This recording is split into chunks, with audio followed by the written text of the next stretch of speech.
The Secret of Success. In every chapter of this book, mention is made of the money-making secret that has made fortunes for the exceedingly wealthy men whom I have carefully analyzed over a long period of years.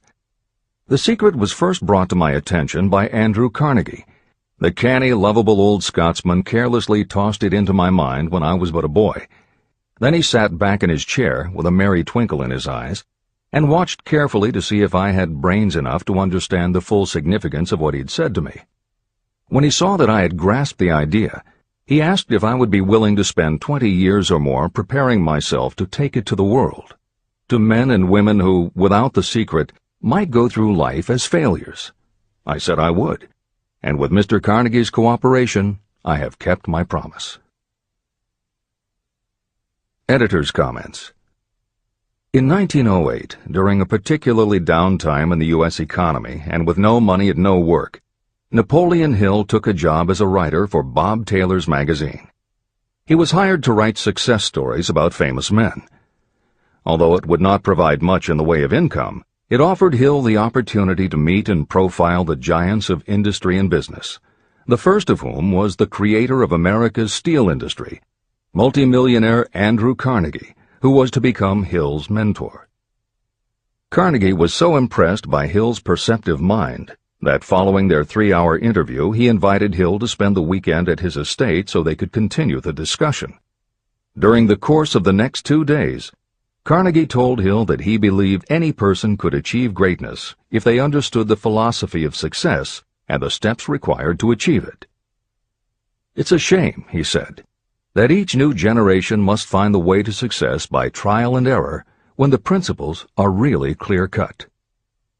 Carnegie went on to explain his theory that his knowledge could be gained by interviewing those who had achieved greatness and then compiling the information and research into a comprehensive set of principles. He believed that it would take at least 20 years, and that the result would be the world's first philosophy of individual achievement. He offered Hill the challenge, for no more compensation than that Carnegie would make the necessary introductions and cover travel expenses. It took Hill 29 seconds to accept Carnegie's proposal. Carnegie told him afterward that had it taken him more than 60 seconds to make the decision, he would have withdrawn the offer. For a man who cannot reach a decision promptly, once he has all the necessary facts, cannot be depended upon to carry through any decision he may make. It was through Hill's unwavering dedication that this book was eventually written. For detailed information on the life of Hill, read or listen to the audiobook of A Lifetime of Riches, the Biography of Napoleon Hill, by Michael J. Ritt, Jr. and Kurt Landers. Michael Ritt worked as Hill's assistant for 10 years and was the first employee of the Napoleon Hill Foundation, where he served as executive director, secretary, and treasurer. The material in his book comes from his own personal knowledge of Hill, as well as from Hill's unpublished autobiography. That is the end of the editor's comment. This book, Think and Grow Rich, contains the Carnegie secret, a secret that has been tested by thousands, now millions of people in almost every walk of life. It was Mr. Carnegie's idea that the magic formula, which gave him a stupendous fortune, ought to be placed within reach of people who do not have the time to investigate how others had made their money. It was his hope that I might test and demonstrate the soundness of the formula through the experience of men and women in every calling. He believed the formula should be taught in all public schools and colleges. He said that if it were properly taught, it would revolutionize the entire educational system, and the time spent in school could be reduced to less than half. In Chapter 4, On Faith, you will read the astounding story of the organization of the giant United States Steel Corporation. It was conceived and carried out by one of the young men through whom Mr. Carnegie proved that his formula will work for all who are ready for it. This single application of the secret, by Charles M. Schwab, made him a huge fortune in both money and opportunity. Roughly speaking, this particular application of the formula was worth $600 million. These facts give you a fair idea of what reading this book may bring to you, provided you know what it is that you want. Editor's comment. According to one method of calculation, through inflation alone, it would take approximately $20 in 2001 to buy what $1 would have bought in 1901. However, to find the contemporary equivalent value of $600 million is not simply a matter of multiplying by the increase in the cost of living. Although there are other factors and variables in calculating buying power, even by conservative estimates, the $600 million would translate into at least $12 billion at the beginning of the 21st century. That's the end of the editor's comment. The secret was passed on to thousands of men and women who have used it for their personal benefit. Some have made fortunes with it. Others have used it successfully in creating harmony in their homes. A clergyman used it so effectively that it brought him an income of upwards of $75,000 a year, approximately $1.5 million in contemporary terms. Arthur Nash, a Cincinnati tailor, used his near-bankrupt business as a guinea pig on which to test the formula. The business came to life and made a fortune for its owners. The experiment was so unique that newspapers and magazines gave it millions of dollars worth of publicity. The secret was passed on to Stuart Austin Weir of Dallas, Texas. He was ready for it, so ready that he gave up his profession and studied law. Did he succeed? You'll read the answer in Chapter 6. Specialized knowledge. While I was the advertising manager of the LaSalle Extension University, I had the privilege of seeing J.G. Chaplin, president of the university, use the formula so effectively that he made LaSalle one of the great extension schools of this country. The secret is mentioned no fewer than 100 times throughout this book. It has not been directly named, for it seems to work more successfully when it is merely left in sight, where those who are ready and searching for it may pick it up. That is why Andrew Carnegie passed it to me without giving me its specific name. If you are ready to put it to use, you will recognize this secret at least once in every chapter, but you will not find an explanation of how you will know if you are ready. That would deprive you of much of the benefit you will receive when you make the discovery in your own way. If you have ever been discouraged, if you have had difficulties that took the very soul out of you, if you have tried and failed, if you were ever handicapped by illness or physical affliction, the story of my own son's discovery and use of the Carnegie formula may prove to be the oasis in the desert of lost hope for which you have been searching. This secret was extensively used by President Woodrow Wilson during the World War, and by President Roosevelt during the Second World War. It was passed on to every soldier in the training received before going to the front. President Wilson told me it was a powerful factor in raising the funds needed for the war. A peculiar thing about this secret is that those who acquire and use it find themselves literally swept on to success. However, as is often pointed out in this book, there is no such thing as something for nothing. The secret cannot be had without paying a price, although the price is far less than its value. Another peculiarity is that the secret cannot be given away, and it cannot be purchased for money. Unless you are intentionally searching for the secret, you cannot have it at any price. That is because the secret comes in two parts, and in order for you to get it, one of those parts must already be in your possession. The secret will work for anyone who is ready for it. Education has nothing to do with it. Long before I was born, the secret had found its way into the possession of Thomas A. Edison, and he used it so intelligently that he became the world's leading inventor, although he had only 3 months of schooling. The secret was passed on to Edwin C. Barnes, a business associate of Mr. Edison's. He used it so effectively that he accumulated a great fortune and retired from active business while still a young man. You will find his story at the beginning of the next chapter. It should convince you that riches are not beyond your reach, and that no matter where you are in life, you can still be what you wish to be. Money, fame, recognition, and happiness can be had by you if you are ready and determined to have these blessings. How do I know these things? You should have the answer before you finish this book. You may find it in the very first chapter or on the last page. While I was doing the research that I had undertaken at Andrew Carnegie's request, I analyzed hundreds of well-known men. Many of them attributed the accumulation of their vast fortunes to the Carnegie secret. Among these men were Henry Ford. Founder of the Ford Automobile Company, Ford started with no money and little education, yet became one of the most successful self-made businessmen in American history. William Wrigley, Jr., a traveling salesman who found that his customers liked the chewing gum he gave away as a premium better than the goods he sold, so he started his own company. John Wanamaker. Known as the Merchant Prince, he created the world's first department store and was hailed for his innovations in marketing, customer service, and employee benefits. James J. Hill. Known as the Empire Builder, he built the transcontinental Great Northern Railway, encouraged homesteading in the West, then established shipping routes linking America to Asia. George S. Parker. A school teacher who grew tired of fixing his students' pens, he created a new design, founded the Parker Pen Company, and turned a simple idea into a fortune. E. M. Statler. The son of a poor pastor, he started as a bellboy and worked his way up until he was able to start his own chain of Statler hotels, famous for their luxury and service with a smile. Henry L. Doherty.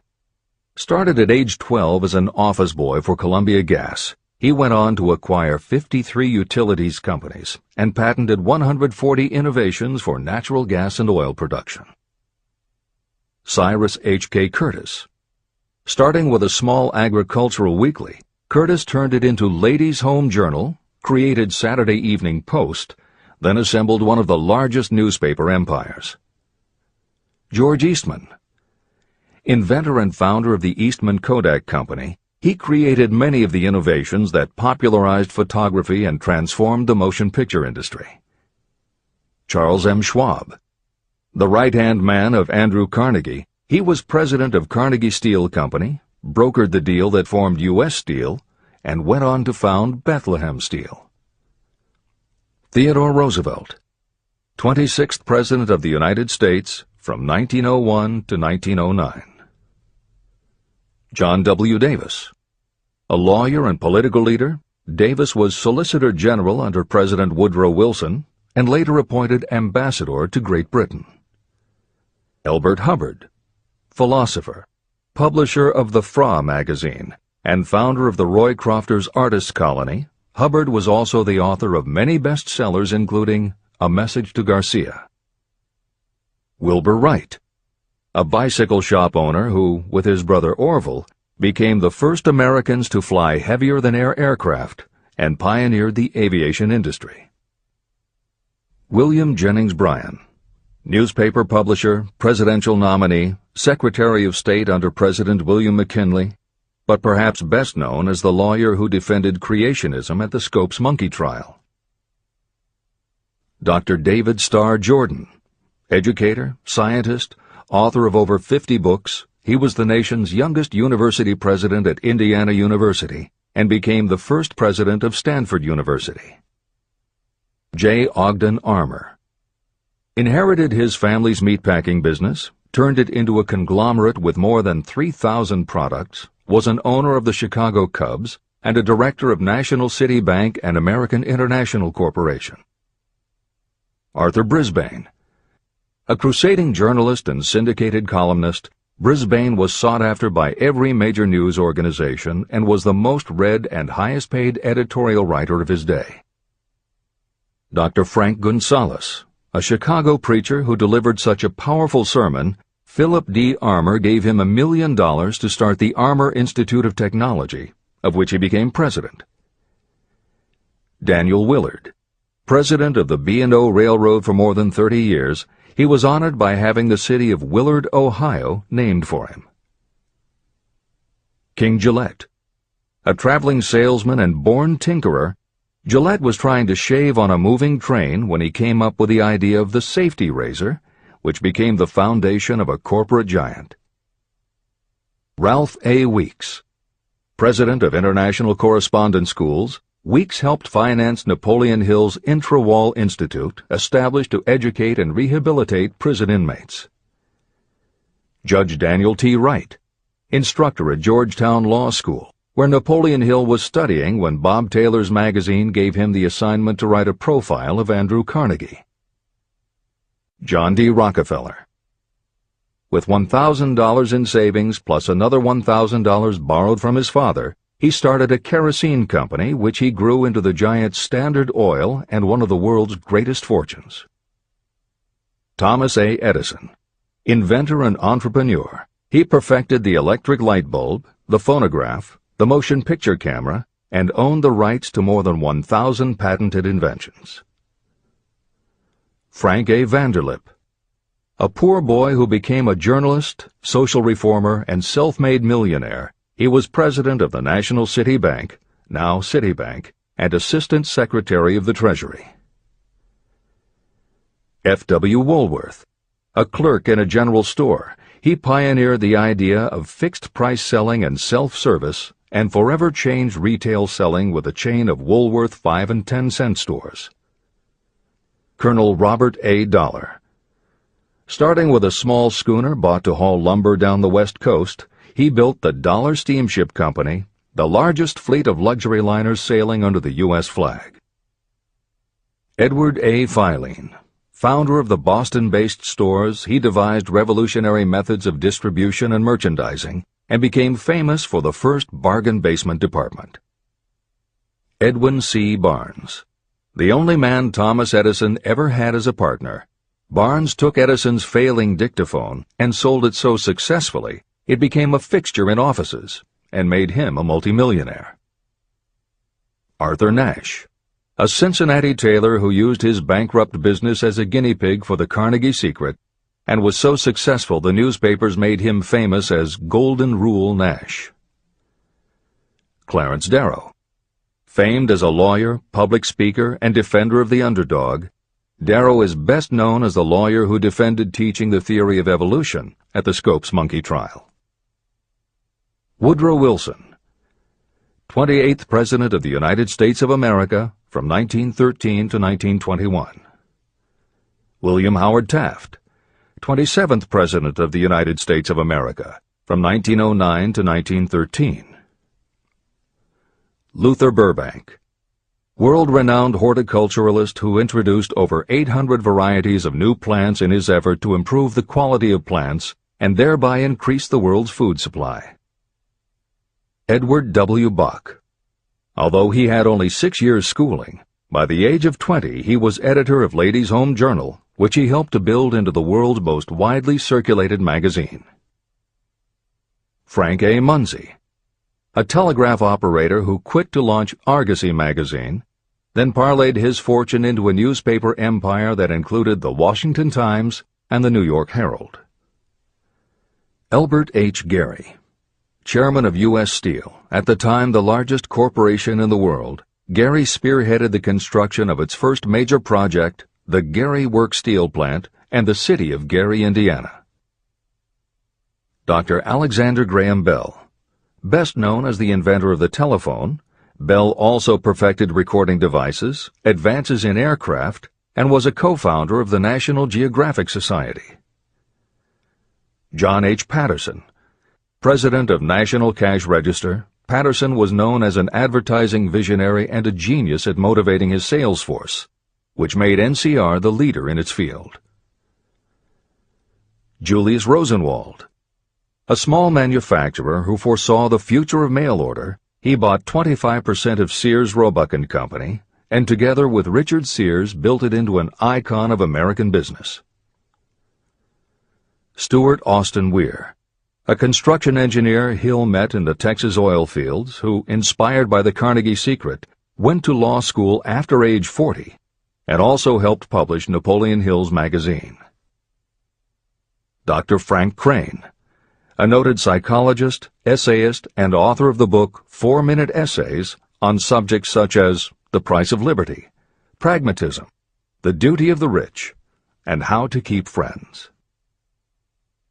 J. G. Chaplin, president of the LaSalle Extension University at the time Napoleon Hill worked in the university's advertising and sales department, where he first realized his talent for motivating people. Jennings Randolph, a congressman, then U.S. Senator from West Virginia. Randolph was a lifelong admirer of Napoleon Hill, and it was he who encouraged Hill to act as advisor to President Franklin Delano Roosevelt. These names represent a small fraction of well-known Americans whose achievements, financial and otherwise, prove that those who understand and apply the Carnegie secret reach high positions in life. Editor's comment. As Napoleon Hill says, the preceding list includes only some of the more than 500 multimillionaires and extraordinarily successful individuals whom Napoleon Hill interviewed prior to writing Think and Grow Rich. It does not include the equally impressive list of people he came in contact with after the publication, nor does it include the names of those who did not have the opportunity to meet Napoleon Hill personally, but who attribute their success to having read this book. It is said that Napoleon Hill and Think and Grow Rich have made more millionaires than any other person in history. It might equally well be said that Napoleon Hill inspired more motivational experts than any other man in history. It is practically impossible to find a motivational speaker who does not draw upon Hill's work. His influence can be seen in the writings of his early peers, Dale Carnegie and Norman Vincent Peale. Later, successful authors and speakers such as W. Clement Stone, Og Mandino, and Earl Nightingale either worked directly with Napoleon Hill or with the Napoleon Hill Foundation. Echoes of Hill's principles can also be found in books by people as diverse as Wally Famous Amos, Mary Kay Ash, Ken Blanchard, Adelaide Bry, Chicken Soup for the Soul authors Jack Canfield and Mark Victor Hansen, Debbie Fields, Shakti Gawain, John Gray, Susan Jeffers, Bruce Jenner, Charlie Tremendous Jones, Tommy Lasorda, Art Linkletter, Joan London, Dr. Maxwell Maltz, James Redfield, Dr. Bernie Siegel, Jose Silva, Brian Tracy, Lillian Vernon, and Dennis Waitley. Stephen Covey, author of The 7 Habits of Highly Effective People, has often spoken of the influence of Napoleon Hill. Anthony Robbins, arguably the most successful motivational author and speaker at the beginning of the 21st century, has acknowledged Napoleon Hill as a personal hero. That is the end of the editor's comment. I have never known anyone who was inspired to use the Carnegie secret who did not achieve noteworthy success. On the other hand, I have never known anyone to distinguish themselves or to accumulate riches of any consequence without possession of the secret. From these two facts, I draw the conclusion that the secret is more important for self-determination than anything you receive through what is popularly known as education. Somewhere, as you read, the secret will jump from the page and stand boldly before you, if you are ready for it. When it appears, you will recognize it.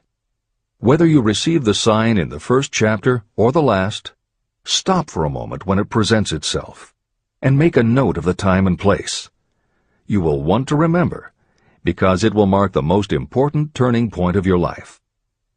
Remember, too, as you go through the book, that it deals with facts and not with fiction. Its purpose is to convey a great universal truth through which you, if you are ready, may learn what to do and how to do it. You will also receive the needed stimulus to make a start. As a final word of preparation, may I offer one brief suggestion which may provide a clue how the Carnegie secret may be recognized? It is this: achievement and all earned riches have their beginning in an idea. If you are ready for the secret, you already possess one half of it. Therefore, you will recognize the other half the moment it reaches your mind. Editor's comment. Unlike much of the business and motivational literature available, Think and Grow Rich is not written for readers to skip around from chapter to chapter, taking a concept here and an idea there to solve the problem of the moment. This book is written as a carefully integrated whole, to be read in its entirety, from beginning to end. Concepts that are introduced in one chapter recur in other chapters where their meaning and significance rely upon the reader having already assimilated the earlier knowledge. The chapters are designed to build upon one another in such a way that every word is to be read, every idea is to be considered, and every concept is to be understood and absorbed. Think and Grow Rich is often called the first philosophy of personal achievement, and a philosophy is more than a collection of solutions to business problems. A philosophy is a system of principles that will guide your thoughts and actions, and provide you with a code of ethics and a standard of values. Think and Grow Rich will not just change what you think, it will literally change the way you think. In preparing this new and updated edition, every aspect of Think and Grow Rich has been analyzed to ensure its relevance to the current business climate. In those instances where material might be considered dated or out of step with contemporary practices, the original text has been updated or augmented with relevant new material. A hallmark of the original edition of Think and Grow Rich is that in every chapter Napoleon Hill cites real-life examples based on his own first-hand knowledge of America's most successful self-made multimillionaires. In this edition, every one of Hill's stories has been retained, and the editors have added contemporary examples and modern parallels which clearly demonstrate that Hill's principles are as up-to-date as today and still guiding those who succeed. In addition to contemporary examples, where the editors felt it would be of interest to the reader, we have included marginal notes that provide relevant information about recent developments. Where applicable, we have also suggested books or other materials that complement various aspects of Napoleon Hill's philosophy. On a more technical note, the editors have approached the written text as we would that of a living author. When we encountered what modern grammarians would consider run-on sentences, outdated punctuation, or other matters of form, we opted for contemporary usage. Those readers familiar with earlier editions will note that the chapter numbers have been changed in this edition. Originally, Think and Grow Rich began with an unnumbered chapter, a word from the author.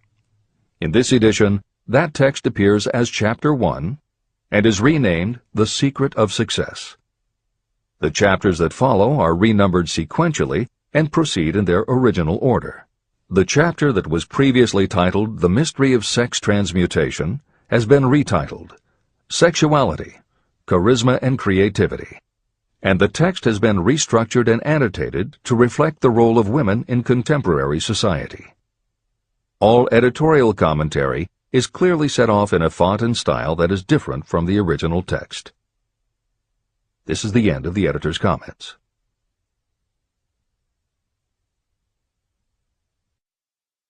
Both poverty and riches are the offspring of thought. Chapter 2. Thoughts are things. The man who thought his way into partnership with Thomas A. Edison. Truly, thoughts are things, and powerful things, when they are mixed with definiteness of purpose, persistence, and a burning desire for their translation into riches or other material objects.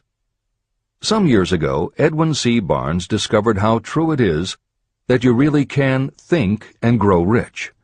His discovery did not come about at one sitting. It came little by little, beginning with a burning desire to become a business associate of the great Thomas Edison. One of the chief characteristics of Barnes' desire was that it was definite. He wanted to work with Edison, not for him. Pay close attention to the story of how he turned his desire into reality, and you'll have a better understanding of the principles that lead to riches. When this desire, or this thought, first flashed into his mind, he was in no position to act upon it. Two problems stood in his way.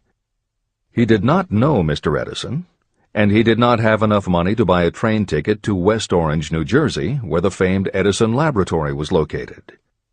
These problems would have discouraged the majority of people from making any attempt to carry out the desire. But his was no ordinary desire. The Inventor and the Tramp. Edwin C. Barnes presented himself at Mr. Edison's laboratory and announced that he had come to go into business with the inventor.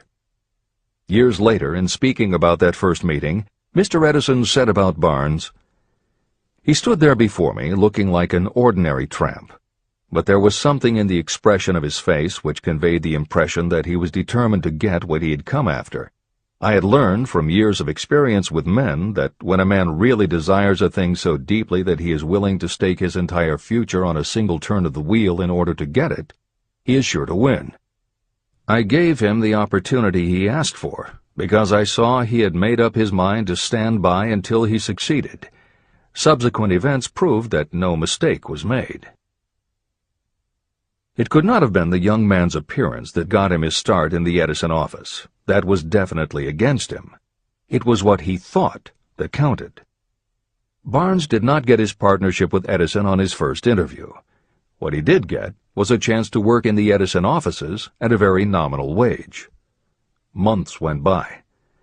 Nothing happened to bring nearer the goal that Barnes had set as his definite major purpose. But something important was happening in Barnes' mind. He was constantly intensifying his desire to become the business associate of Edison. Psychologists have correctly said, when one is truly ready for a thing, it puts in its appearance. Barnes was ready for a business association with Edison, and he was determined to remain ready until he got what he was seeking. He did not say to himself, "Ah, well, what's the use? I guess I'll change my mind and try for a salesman's job." But he did say, "I came here to go into business with Edison, and I'll accomplish my goal if it takes the remainder of my life." He meant it. What a different story people would tell if only they would adopt a definite purpose and stand by that purpose until it had time to become an all-consuming obsession. Maybe young Barnes did not know it at the time, but his bulldog determination and his persistence in focusing on a single desire was destined to mow down all opposition and bring him the opportunity he was seeking. When the opportunity came, it appeared in a different form and from a different direction than Barnes had expected. That is one of the tricks of opportunity. It has a sly habit of slipping in by the back door, and often it comes disguised in the form of misfortune or temporary defeat. Perhaps this is why so many people fail to recognize opportunity. Mr. Edison had just perfected a new device, known at that time as the Edison dictating machine. His salesmen were not enthusiastic about the machine.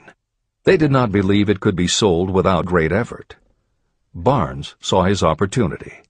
It had crawled in quietly, hidden in a queer-looking machine that interested no one but Barnes and the inventor. Barnes knew he could sell the Edison dictating machine, and he told Edison so. Edison decided to give him his chance. And Barnes did sell the machine. In fact, he sold it so successfully that Edison gave him a contract to distribute and market it all over the nation. Out of that business association, Barnes made himself rich in money, but he did something infinitely greater. He proved that you really can think and grow rich. How much actual cash that original desire of Barnes was worth to him, I have no way of knowing. Perhaps it brought him $2 or $3 million. Editor's comment. $3 million in the early years of the 20th century would be comparable to more than $50 million in terms of buying power at the beginning of the 21st century. This is the end of the editor's comment. But the amount becomes insignificant compared with the greater asset he acquired.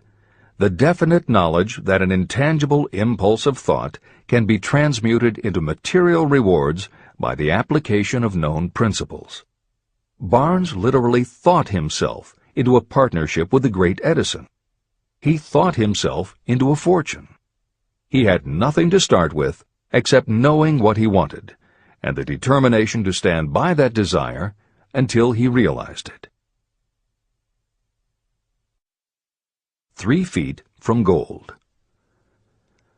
One of the most common causes of failure is the habit of quitting when you're overtaken by temporary defeat. Every person is guilty of this mistake at one time or another. During the gold rush days, An uncle of my friend R.U. Darby was caught by gold fever, and he went west to Colorado to dig and grow rich. He had never heard that more gold has been mined from the thoughts of men than has ever been taken from the earth. He staked a claim and went to work with pick and shovel. After weeks of labor, he was rewarded by the discovery of the shining ore. He needed machinery to bring the ore to the surface. Quietly, he covered up the mine and returned to his home in Williamsburg, Maryland. He told his relatives and a few neighbors about the strike. They got together the money for the machinery and had it shipped. R.U. Darby decided to join his uncle, and they went back to work the mine. The first car of ore was mined and shipped to a smelter. The returns proved they had one of the richest mines in Colorado. A few more cars of that ore would clear their debts. Then would come the big killing in profits. Down went the drills. Up went the hopes of Darby and Uncle. Then something happened. The vein of gold ore disappeared. They had come to the end of the rainbow, and the pot of gold was no longer there. They drilled on, desperately trying to pick up the vein again, all to no avail. Finally, they decided to quit. They sold the machinery to a junkman for a few $100s and took the train back home. The junkman called in a mining engineer to look at the mine and do a little calculating. The engineer advised that the project had failed because the owners were not familiar with fault lines. His calculations showed that the vein would be found just 3 feet from where the Darbys had stopped drilling. And that is exactly where it was found.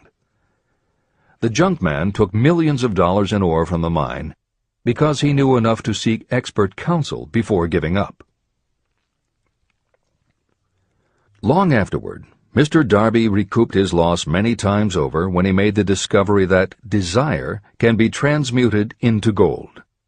The discovery came after he went into the business of selling life insurance. Never forgetting that he lost a huge fortune because he stopped 3 feet from gold, Darby profited by the experience in his newly chosen field.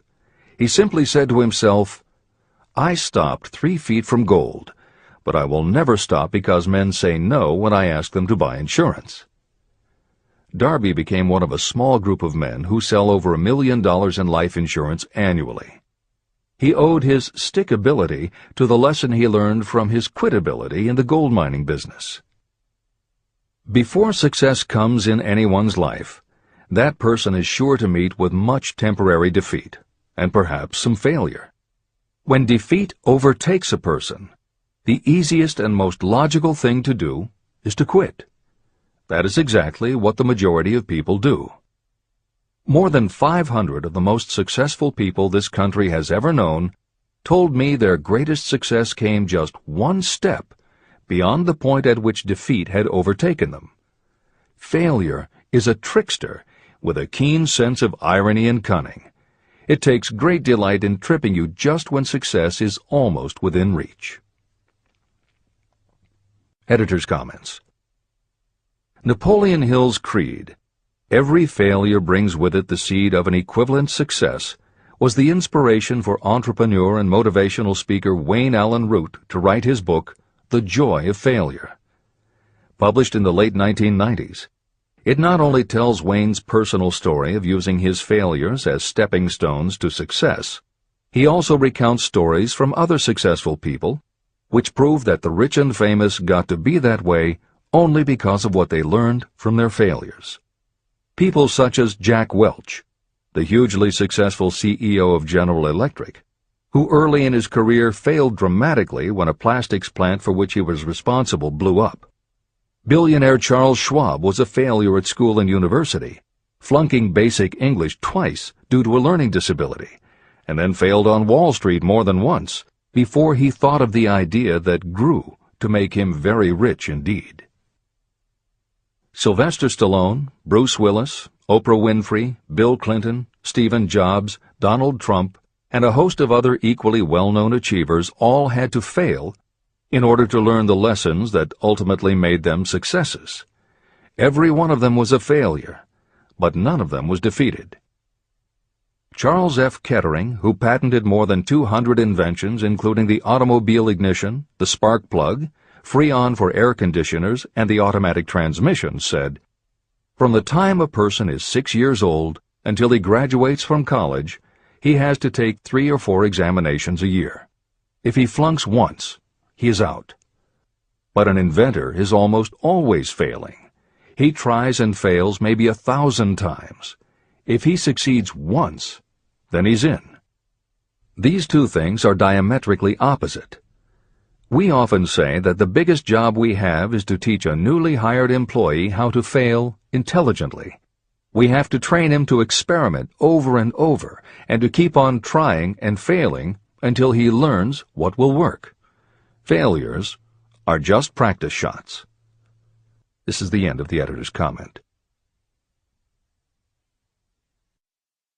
A 50-cent lesson in persistence. Shortly after Mr. Darby received his degree from the University of Hard Knocks, he witnessed something that proved to him that no does not necessarily mean no. One afternoon, he was helping his uncle grind wheat in an old-fashioned mill. The uncle operated a large farm on which a number of sharecropper farmers lived. Quietly, the door was opened, and a small child, the daughter of a tenant, walked in and took her place near the door. The uncle looked up, saw the child, and barked at her roughly, "What do you want?" Meekly, the child replied, "My mom says to send her 50 cents. "I'll not do it," the uncle retorted. "Now you run on home." But she did not move. The uncle went ahead with his work, not noticing that she did not leave. When he looked up again and saw her still standing there, he said, "I told you to go on home. Now go, or I'll take a switch to you." But she did not budge.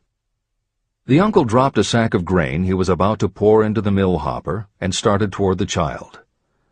Darby held his breath. He knew his uncle had a fierce temper. When the uncle reached the spot where the child was standing, she quickly stepped forward 1 step, looked up into his eyes, and screamed at the top of her voice, "My mom's got to have that 50 cents!" The uncle stopped, looked at her for a minute, put his hand in his pocket, took out $50, and gave it to her. The child took the money and slowly backed toward the door, never taking her eyes off the man whom she had just conquered. After she had gone, the uncle sat down on a box and looked out the window into space for more than 10 minutes. He was pondering, with awe, over the whipping he had just taken. Mr. Darby, too, was doing some thinking. This was the first time in all his experience that he had seen a child deliberately master an adult. How did she do it? What happened to his uncle that caused him to lose his fierceness and become as docile as a lamb? What strange power did this child use that made her master of the situation? These questions flashed into Darby's mind, but he did not find the answer until years later, when he told me the story. Strangely, the story of this unusual experience was told to me in the old mill on the very spot where the uncle took his whipping. As we stood there in that musty old mill, Mr. Darby repeated the story and finished by asking, "What can you make of it? What strange power did that child use that so completely whipped my uncle?" The answer to his question will be found in the principles described in this book. The answer is full and complete. It contains enough details and instructions for you to understand and apply the same force that the little child accidentally stumbled upon. Keep your mind alert, and you will learn exactly what strange power came to the rescue of the child. You may catch a glimpse of the power in this chapter, or it may flash into your mind in some later chapter. If you stay alert to the possibility, somewhere you will find the idea that will quicken your receptive powers and place at your command this same irresistible power. It may come in the form of a single idea, or it may come as a complete plan or a purpose. It may even cause you to go back over your past experiences of failure or defeat, and in doing so, it may bring to the surface some lesson by which you can regain all that you lost through defeat. After I had explained to Mr. Darby the power unwittingly used by the little child, he mentally retraced his 30 years as a life insurance salesman. As he did so, it became clear to him that his success was due, in no small degree, to the lesson he had learned from the child. Mr. Darby pointed out, "Every time a prospect tried to bow me out without buying, I saw that child standing there in the old mill, her big eyes glaring in defiance, and I said to myself, I've got to make this sale. The better portion of all sales I have made were made after people had said no." He also recalled his mistake in having stopped only 3 feet from gold. "But," he said, "that experience was a blessing in disguise. It taught me to keep on keeping on, no matter how hard the going may be. A lesson I needed to learn before I could succeed in anything." Mr. Darby's experiences were commonplace and simple enough, yet they held the answer to his destiny in life. In fact, to him the experiences were as important as life itself, and he was able to profit from these 2 important experiences because he analyzed them and found the lesson they taught. But what if you don't see the events of your life as being experiences of such profound significance? And what about the young person who doesn't yet have even minor failures to analyze? Where and how will they learn the art of converting defeats into the stepping stones to opportunity? That is exactly why this book was written, to answer those questions. To convey my answer, I have constructed 13 principles. These principles work individually or together as catalysts. The specific answer that you are looking for may already be in your own mind. Reading these principles may be the catalyst that causes your answer to suddenly come to you as an idea, a plan, or a purpose. One sound idea is all you need to achieve success. These 13 principles contain the best and most practical ways and means of creating ideas. Success consciousness. Before I go any further in the description of these principles, you should know this. When riches begin to come, they come so quickly and in such great abundance that you will wonder where they've been hiding during all those lean years. This is an astounding statement, especially when you take into consideration the popular belief that riches come only to those who work hard and long. When you begin to think and grow rich, you will observe that riches begin with a state of mind, with definiteness of purpose, with little or no hard work. What you need to know now is how to acquire the state of mind that will attract riches. I spent 25 years researching the answer to that question, because I, too, wanted to know how wealthy men become that way. What you will learn is that as soon as you master the principles of this philosophy, and begin to apply those principles, your financial status will begin to improve. Everything you touch will begin to transmute itself into an asset for your benefit. Impossible? Not at all. One of the main weaknesses the average person suffers is too much familiarity with the word impossible. We know all the rules that will not work. We know all the things that cannot be done. This book was written for those who seek the rules that have made others successful and are willing to stake everything on those rules. Success comes to those who become success conscious. Failure comes to those who allow themselves to become failure conscious. The object of this book is to help you learn the art of changing your mind from failure consciousness to success consciousness. Another weakness is the habit of measuring everything and everyone by your own impressions and beliefs. Some of you reading this will have trouble believing that you can think and grow rich because your thought habits have been steeped in poverty, misery, failure, and defeat. This kind of thinking reminds me of the story about the man who came from China to study at the University of Chicago. One day, President Harper met this young man on campus and stopped to chat with him for a few minutes.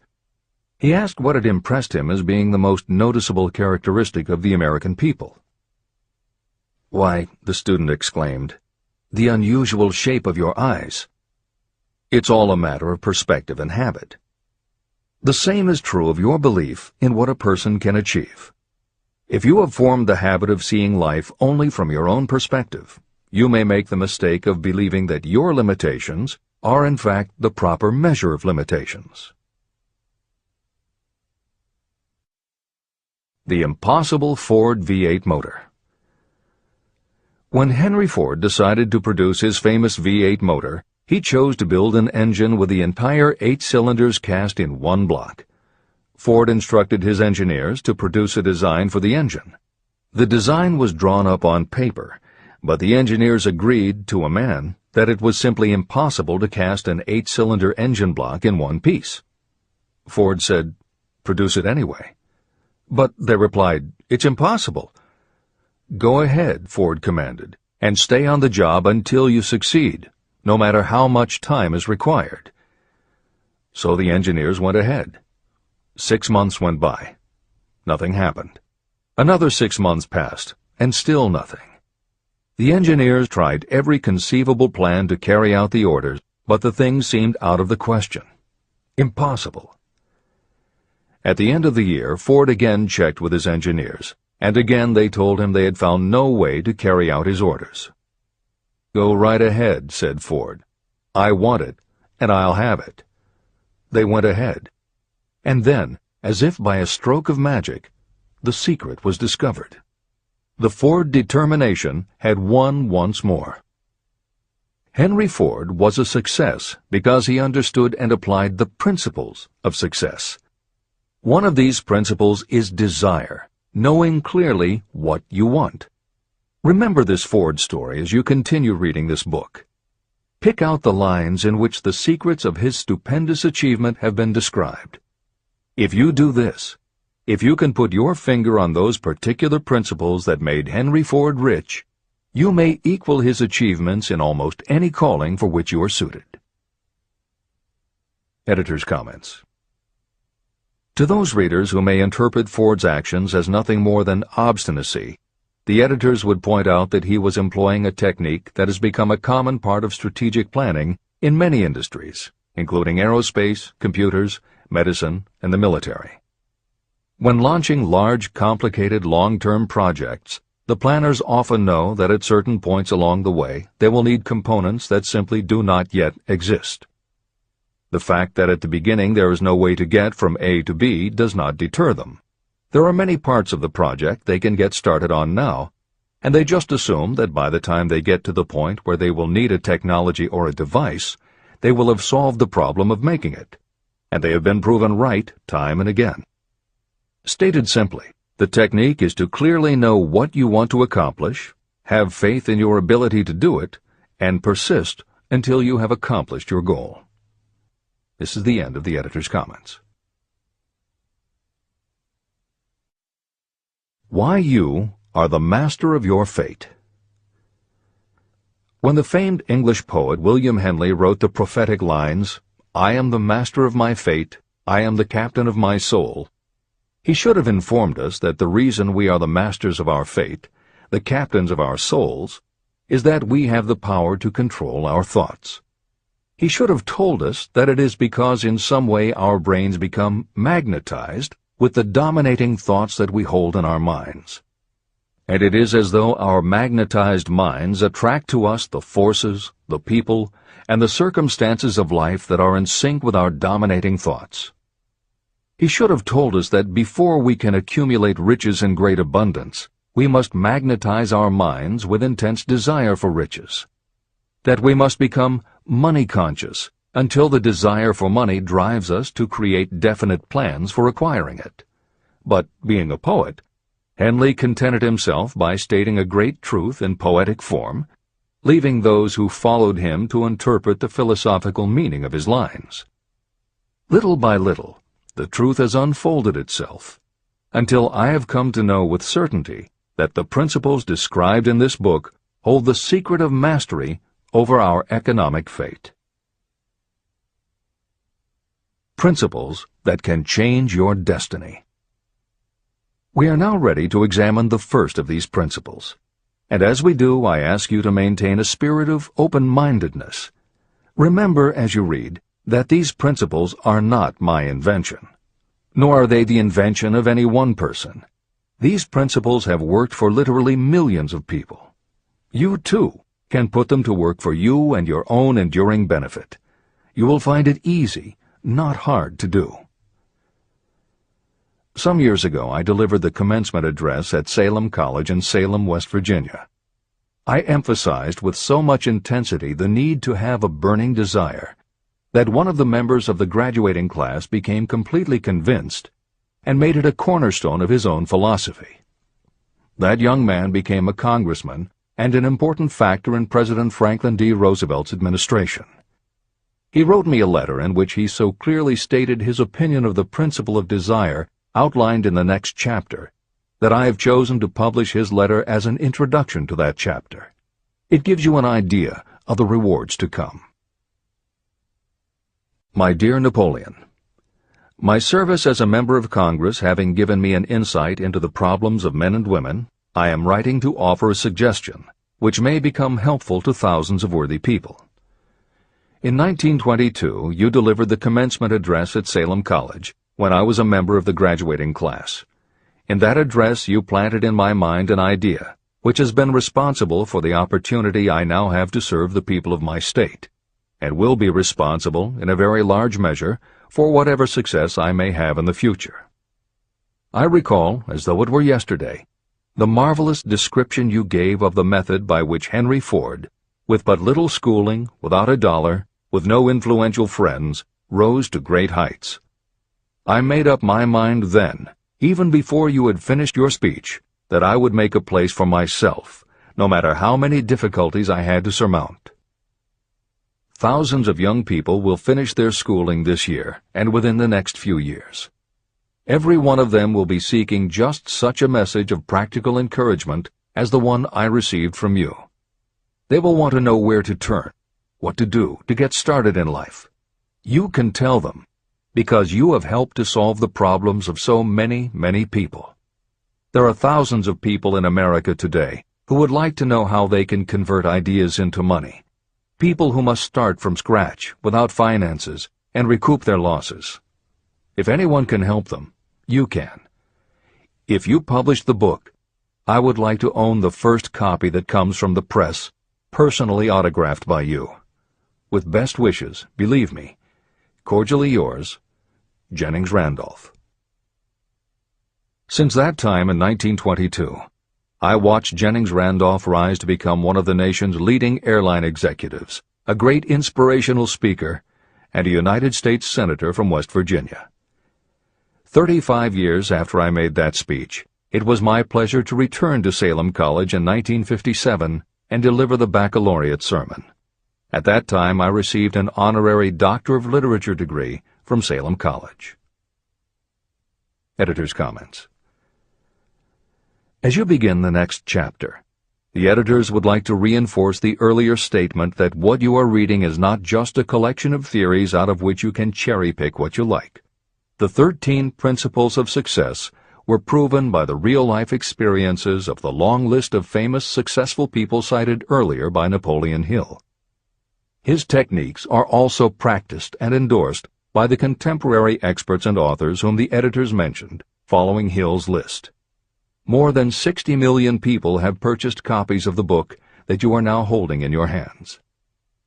If this book has proven to be that successful, surely you owe it to yourself to give it every chance to work for you too. Read it. Don't question it. Do it.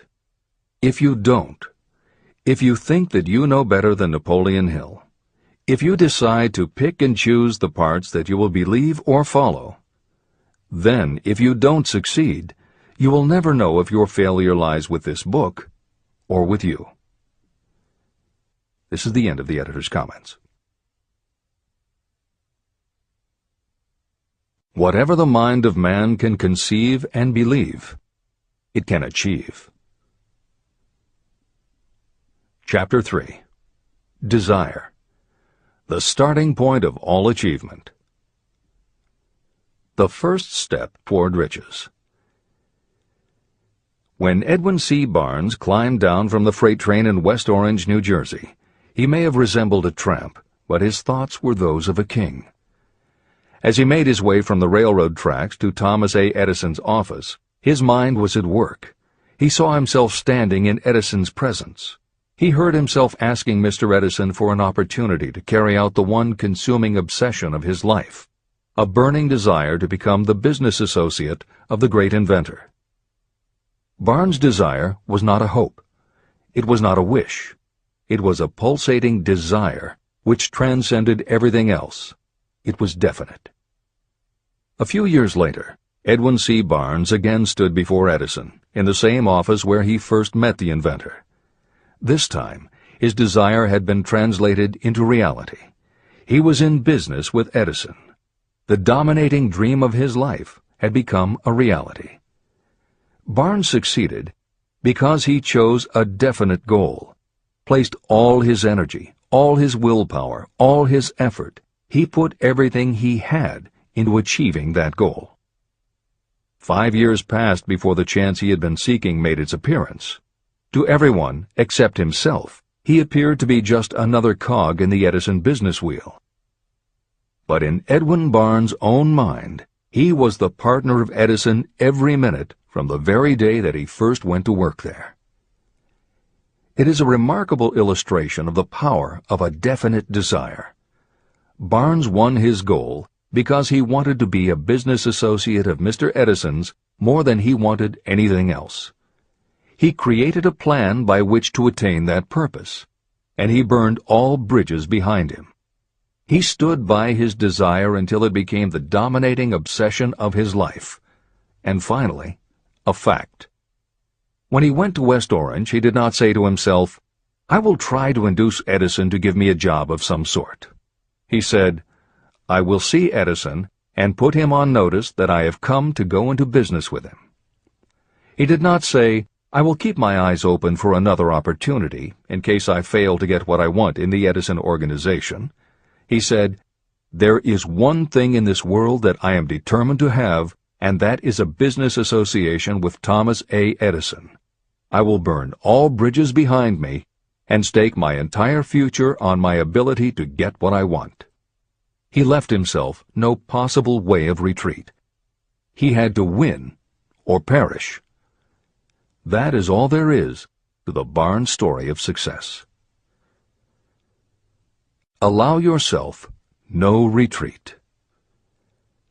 A long while ago, a great warrior faced a situation in which he had to make a decision that ensured his success on the battlefield. He was about to send his armies against a powerful foe whose men outnumbered his.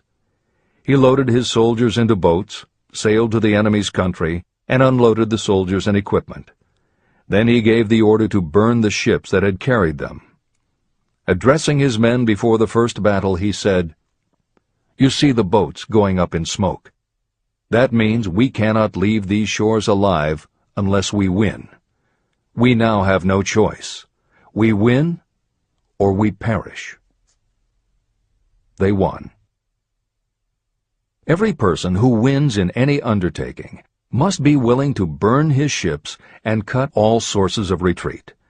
That is the only way you can be sure of maintaining the state of mind known as a burning desire to win. It is essential to success. The morning after the Great Chicago Fire, a group of merchants stood on State Street, looking at the smoking remains of what had been their stores. They went into a conference to decide if they would try to rebuild or if they would leave Chicago and start over in a more promising section of the country. They decided to leave. All except one. The merchant who decided to stay and rebuild pointed a finger at the remains of his store and said, "Gentlemen, on that very spot I will build the world's greatest store, no matter how many times it may burn down." That was in 1871. The store was built. It still stands there today. The Marshall Field's department store is a towering monument to the power of that state of mind known as a burning desire. The easy thing would have been for Marshall Field to do exactly what his fellow merchants did. When the going was hard and the future looked dismal, they pulled up and went where the going seemed easier. Mark well this difference between Marshall Field and the other merchants. It is that difference which distinguishes those who succeed from those who fail. Every human being old enough to understand the value of money wishes for it, but wishing will not bring riches. Desiring riches, with a state of mind that becomes an obsession, then planning definite ways and means to acquire riches, and backing those plans with persistence, a persistence which does not recognize failure, that's what will bring riches. Editor's comments. In other of his writings, Napoleon Hill uses the term definiteness of purpose as being interchangeable with desire. The following explanation is adapted from the Napoleon Hill Foundation's book, Believe and Achieve. Desire, or definiteness of purpose, is more than goal setting. In simplest terms, your desire is your roadmap to achieving an overall career objective. Your goals represent specific steps along the way. Having a desire, or definiteness of purpose for your life, has a synergistic effect on your ability to achieve your goals. As you become better at what you do, you devote all of your resources toward reaching your objective. You become more alert to opportunities, and you reach decisions more quickly. Every action you take ultimately boils down to the question, will this goal help me reach my desire, my overall objective, or won't it? Your purpose will become your life. It will permeate your mind, both conscious and subconscious. This is the end of the editor's comments. 6 ways to turn desire into gold. The method by which your desire for riches can be transmuted into its financial equivalent consists of 6 definite, practical steps. 1. Fix in your mind the exact amount of money you desire. It is not sufficient merely to say, "I want plenty of money." Be definite about the amount. There is a psychological reason for such definiteness explained in subsequent chapters. 2. Determine exactly what you intend to give in return for the money you desire. There is no such reality as something for nothing. 3. Establish a definite date when you intend to possess the money you desire. 4. Create a definite plan for carrying out your desire, and begin at once, whether you are ready or not, to put this plan into action. 5. Now write it out. Write a clear, concise statement of the amount of money you intend to acquire. Name the time limit for its acquisition. State what you intend to give in return for the money, and describe clearly the plan through which you intend to accumulate it. 6. Read your written statement aloud, twice daily. Read it once just before retiring at night, and read it once after arising in the morning. As you read, see and feel and believe yourself already in possession of the money. It is important that you follow the instructions in these 6 steps. It is especially important that you observe and follow the instructions in the 6th step. You may complain that it is impossible for you to see yourself in possession of money before you actually have it.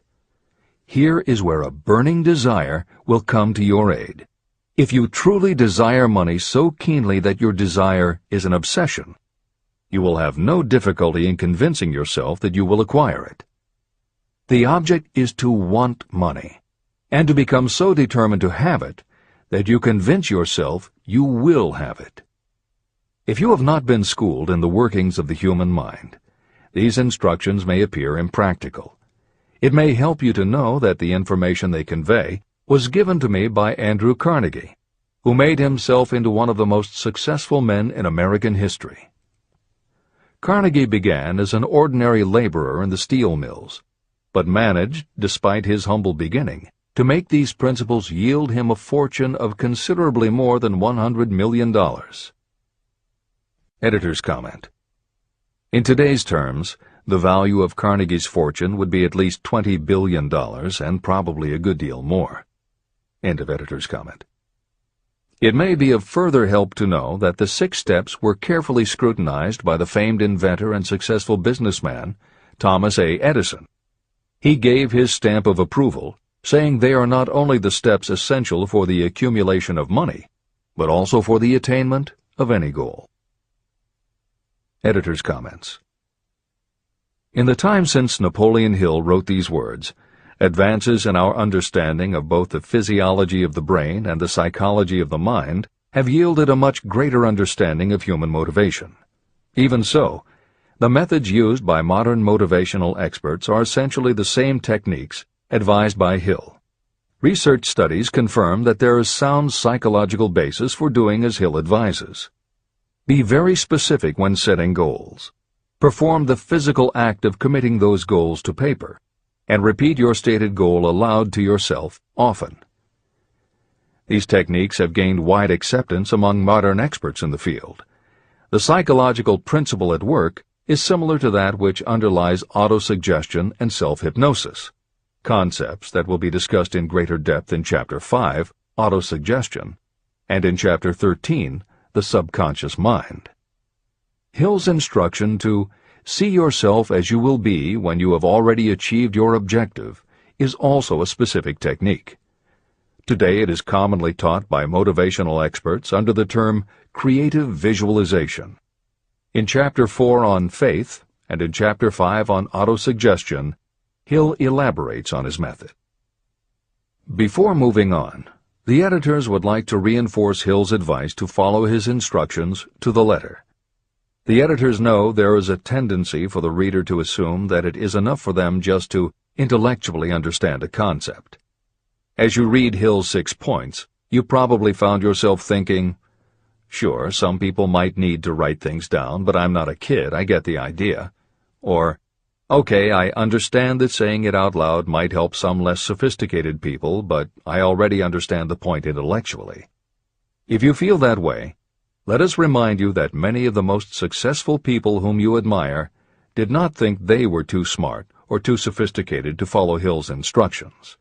The editors would again point out that if Napoleon Hill believed the actual acts of writing and speaking your goals is important, and if psychologists and motivational experts agree, then you would be foolish not to follow this simple advice. Just do it. This is the end of the editor's comments. The steps call for no hard labor. They call for no sacrifice. To apply them does not call for a great amount of education. But the 6 steps do call for enough imagination to see and to understand that the accumulation of money cannot be left to chance or luck. You may as well know right here that you can never have riches in great quantity unless you can work yourself into a white heat of desire for money and actually believe you will possess it.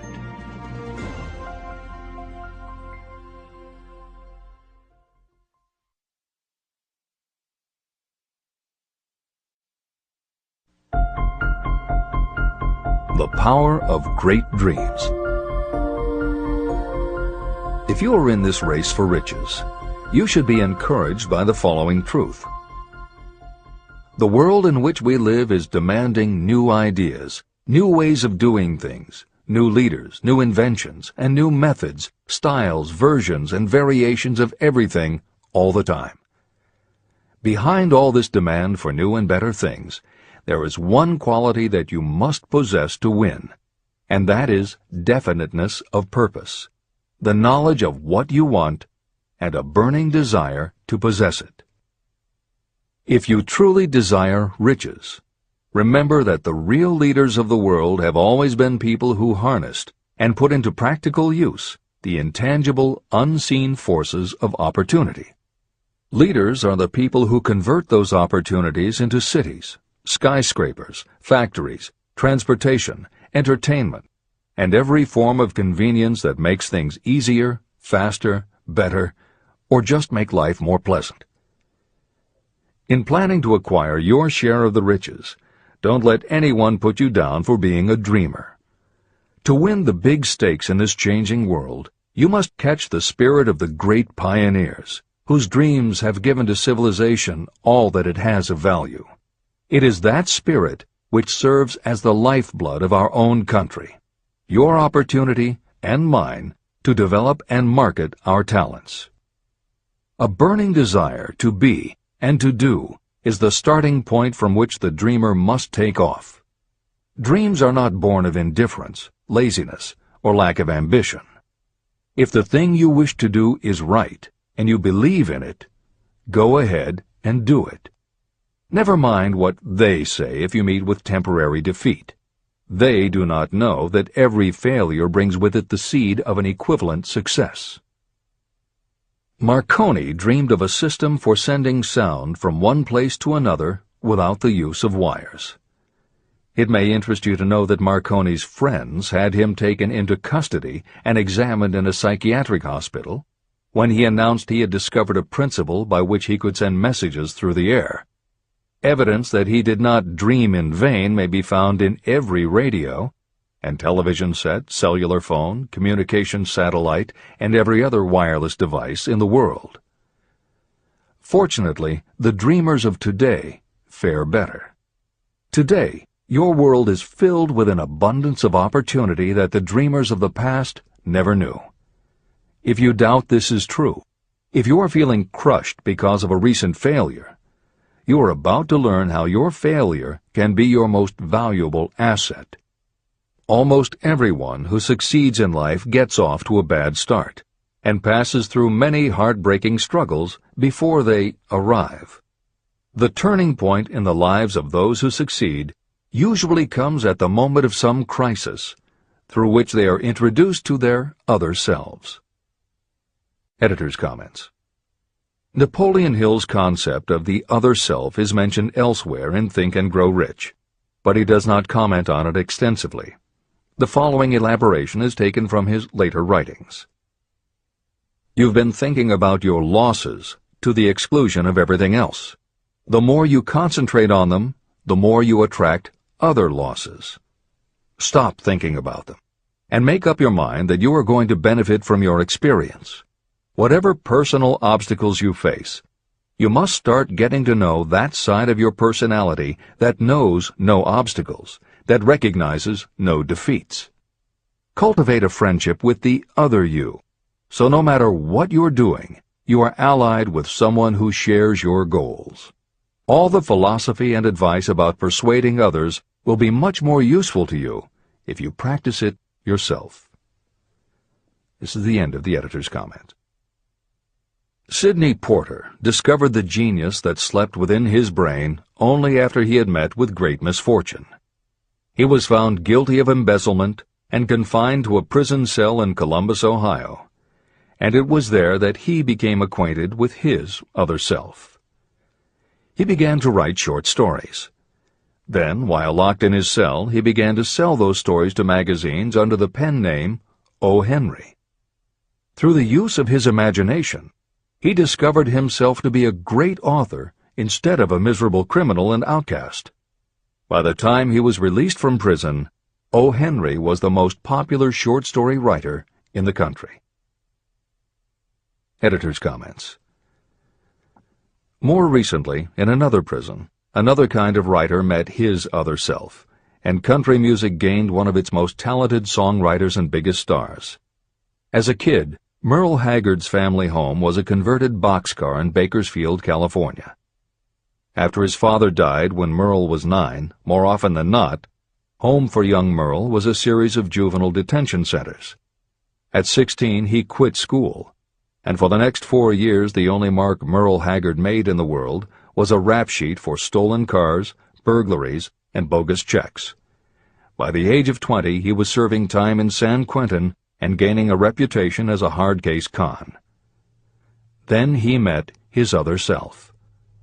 Inspired by a concert Johnny Cash played for the inmates, plus conversations with men on death row and the time he spent in solitary confinement, Haggard learned that he had another self, and that self had something to say through his music. When he got out of solitary, Haggard asked for the hardest job the prison had to offer. He enrolled in night school courses at the prison, straightened himself out, and won his parole after 2.5 years. He went back to Bakersfield and dug ditches during the day so he could polish his songwriting and performing at night. Within 3 years, he had a recording contract. Within 5 years, he had his first top 10 hit, and has since gone on to become one of the most influential voices in modern country music. This is the end of the editor's comments. Thomas Edison dreamed of a lamp that could be operated by electricity. and he began where he stood to put his dream into action. He failed more than 10,000 times.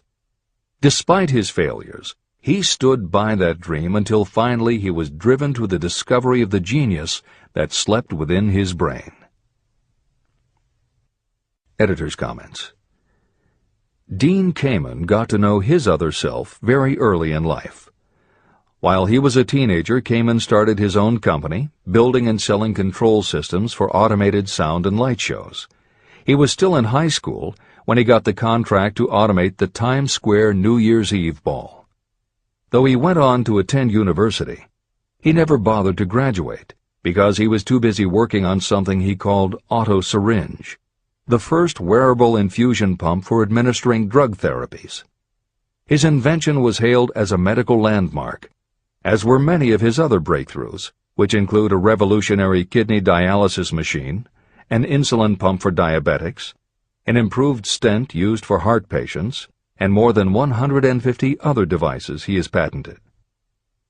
One day, seeing the difficulty a man in a wheelchair was having getting up a curb, Kamen set his mind to creating a device that would liberate people confined to wheelchairs.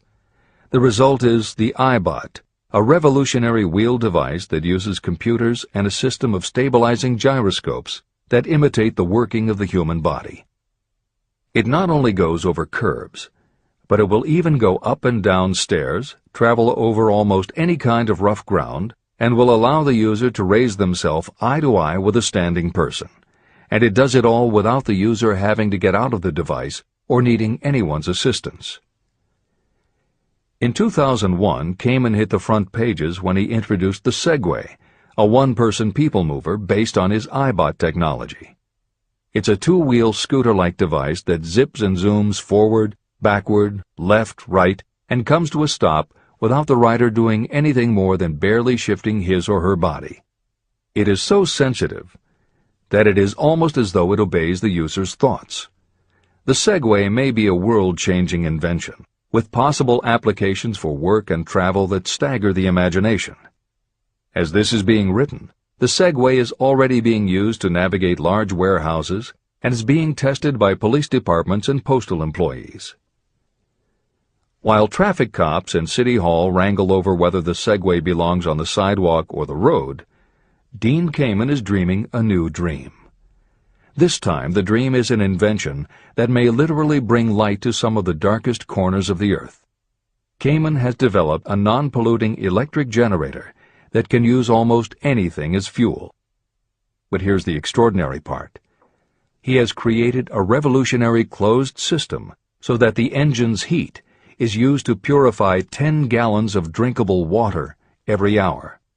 This amazing invention could bring safe drinking water to parts of the world where contaminated water kills millions, and at the same time, it will provide a source of cheap, reliable electric power. Dean Kamen is not some academic hidden in a lab somewhere. Kamen is an inventor. But like Thomas Edison, he is also an entrepreneur and businessman, creating and marketing devices that are changing the public perception of what an inventor is. This is the end of the editor's comments. Henry Ford, poor and uneducated, dreamed of a horseless carriage. He went to work with what tools he possessed without waiting for opportunity to favor him, and now evidence of his dream belts the entire earth. He put more wheels into operation than any man who ever lived, because he was not afraid to back his dreams. Editor's comments. Stephen Jobs and Steve Wozniak, two university dropouts, dreamed of making and selling computers that the average person could use. Like Ford, working with the tools they possessed, they built the first Apple computer in the Jobs family garage. And like Ford, they weren't afraid to back their dreams. After showing their prototype to a local retailer, they got an order for 25 machines. Jobs sold his Volkswagen, and Woz sold his expensive Hewlett-Packard scientific calculator to raise $1,300 to start their new company. They took the money, convinced the local electronics suppliers to grant them a line of credit, and started production of the Apple I. they revolutionized the computer hardware and software industry. Released in 1976 and priced at $666, the Apple I earned them $774,000. 2 years later, they introduced the Apple II, which in the next 3 years earned $140 million. In 1980, Apple went public, and after the first day of trading, the company had a market value of $1.2 billion. Wozniak left the company in 1981, but Jobs pushed through the development of the Macintosh in 1984. In 1985, Jobs left too, but in 1998 he came back to Apple to revitalize the floundering company with the creation of the iMac computers, the animation company Pixar, the iPod, and iTunes. In presenting stories of contemporary successes, the editors have followed Hill's style of using real people to illustrate the principles of success. But Napoleon Hill was granted a rare privilege. Unlike anyone before or after, he had the opportunity to personally meet the most powerful and successful people and learn firsthand the dreams that inspired them, the obstacles that confronted them, and how they found the courage within themselves to overcome their failures. Hill met many of the inventors and the empire builders who laid the foundations of 20th century American industry while they were still news, not history. Then for more than 25 years, he studied the habits and learned the secrets of the next generations who built on the foundations, forged new industries, devised new systems, and dreamed new dreams. It was only because Hill was given such unprecedented access over such a long period that he was able to compare, contrast, analyze, and then formulate a philosophy of achievement based on the real stories of real people who had used these techniques to create their success. Think and Grow Rich revolutionized self-help writing, and to this day is the standard against which all motivational literature is measured. Its success also helped create the market for the thousands of business biographies that tell in detail how the dreams were born, plans were made, frustrations were faced, and triumphs achieved in every sector of modern business. And because this wealth of information is now available with little more than the click of a mouse, you can read, hear, or watch today's greatest entrepreneurs and most successful CEOs confirming in their own words the basic truth behind every one of the principles Napoleon Hill explains in this book. The products or services they sell may be different, but the story of their success is the same. Dreams, followed by failures, followed by lessons learned, then success.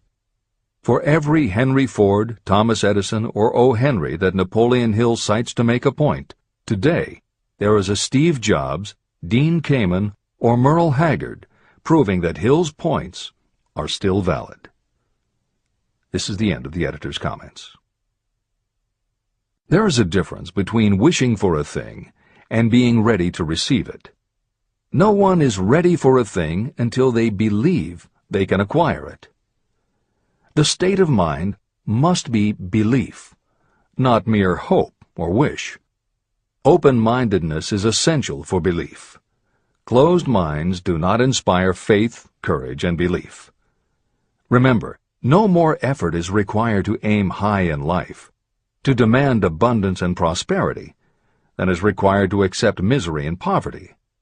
A great poet has correctly stated this universal truth through these lines. I bargained with life for a penny, and life would pay no more. However, I begged at evening when I counted my scanty store. For life is a just employer. He gives you what you ask. But once you have set the wages, why, you must bear the task. I worked for a menial's hire, only to learn dismayed that any wage I had asked of life, life would have willingly paid. Desire outwits Mother Nature. As a fitting climax to this chapter, I wish to introduce one of the most unusual persons I have ever known.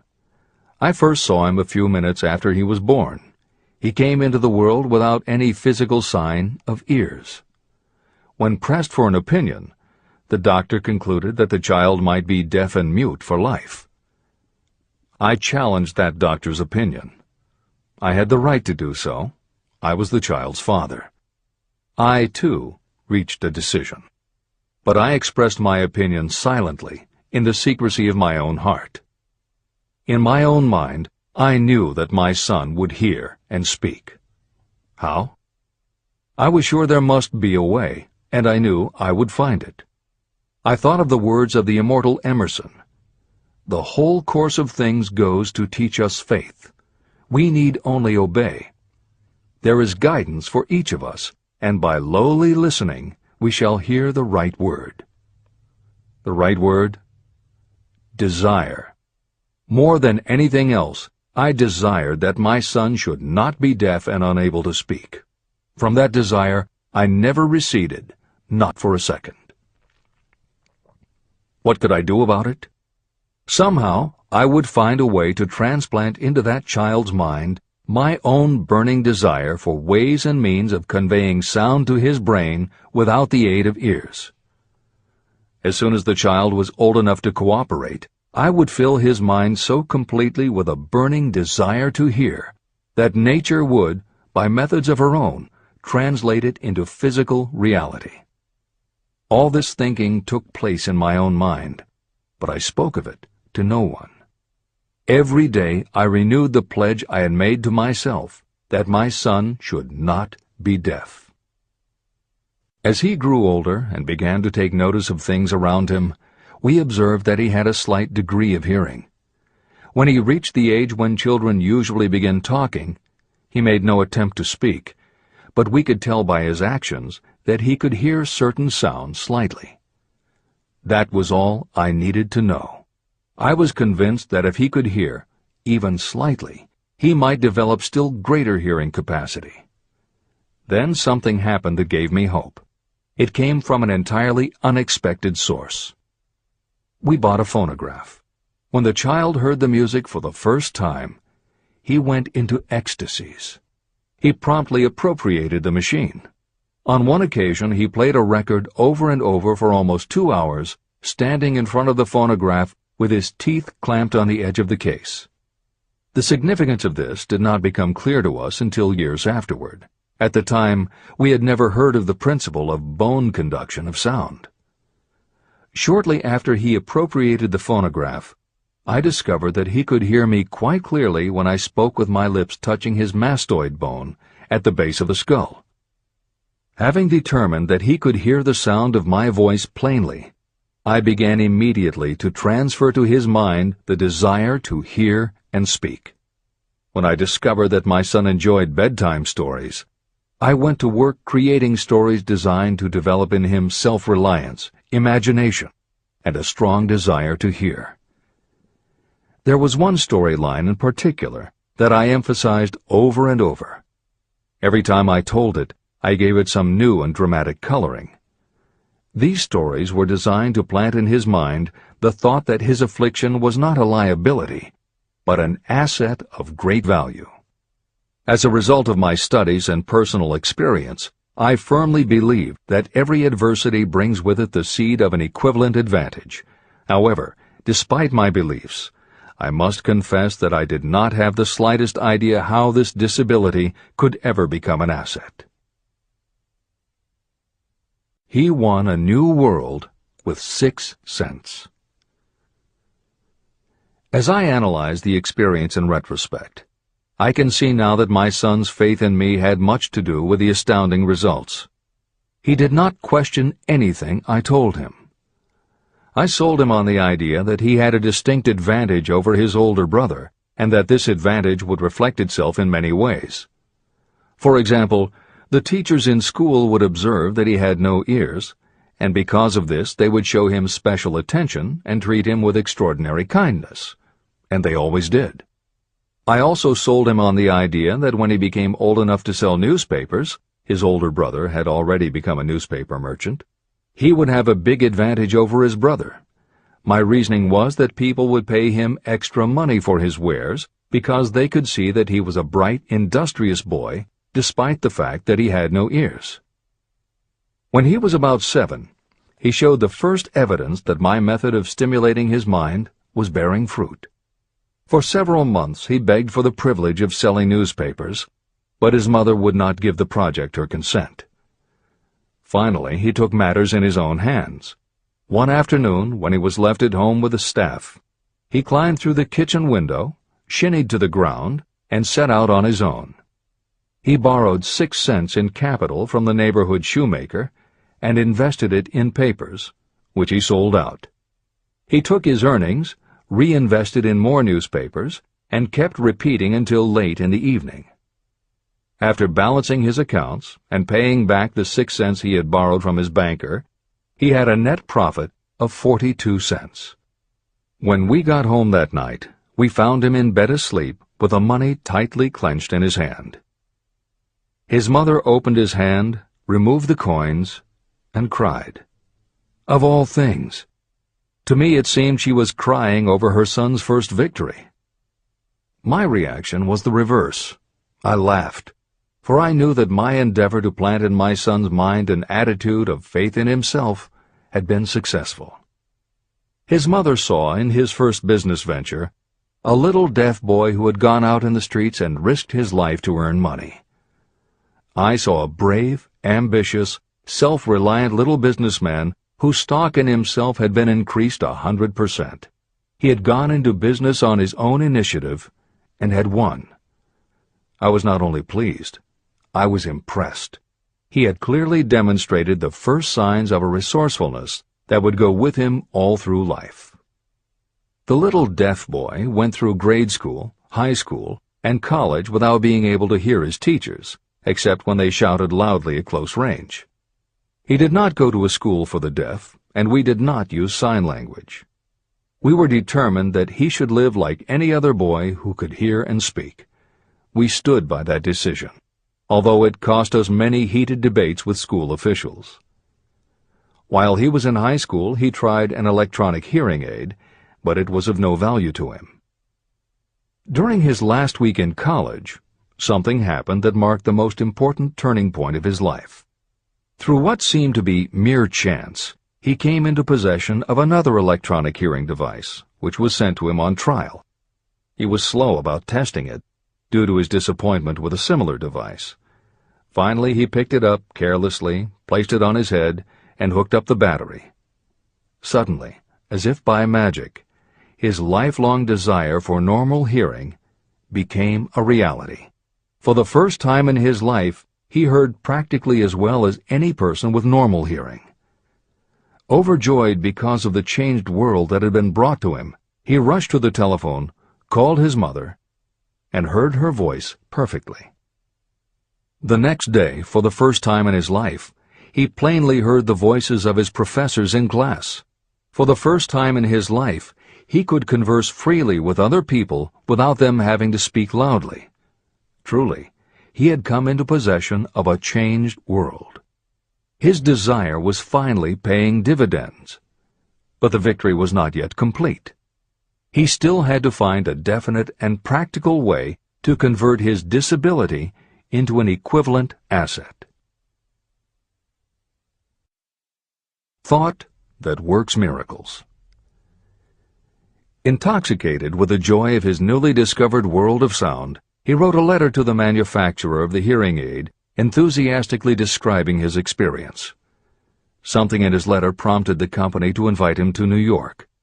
He was escorted through the factory, and while talking with the chief engineer, telling him about his changed world, a hunch, an idea, or an inspiration, call it what you wish, flashed into his mind.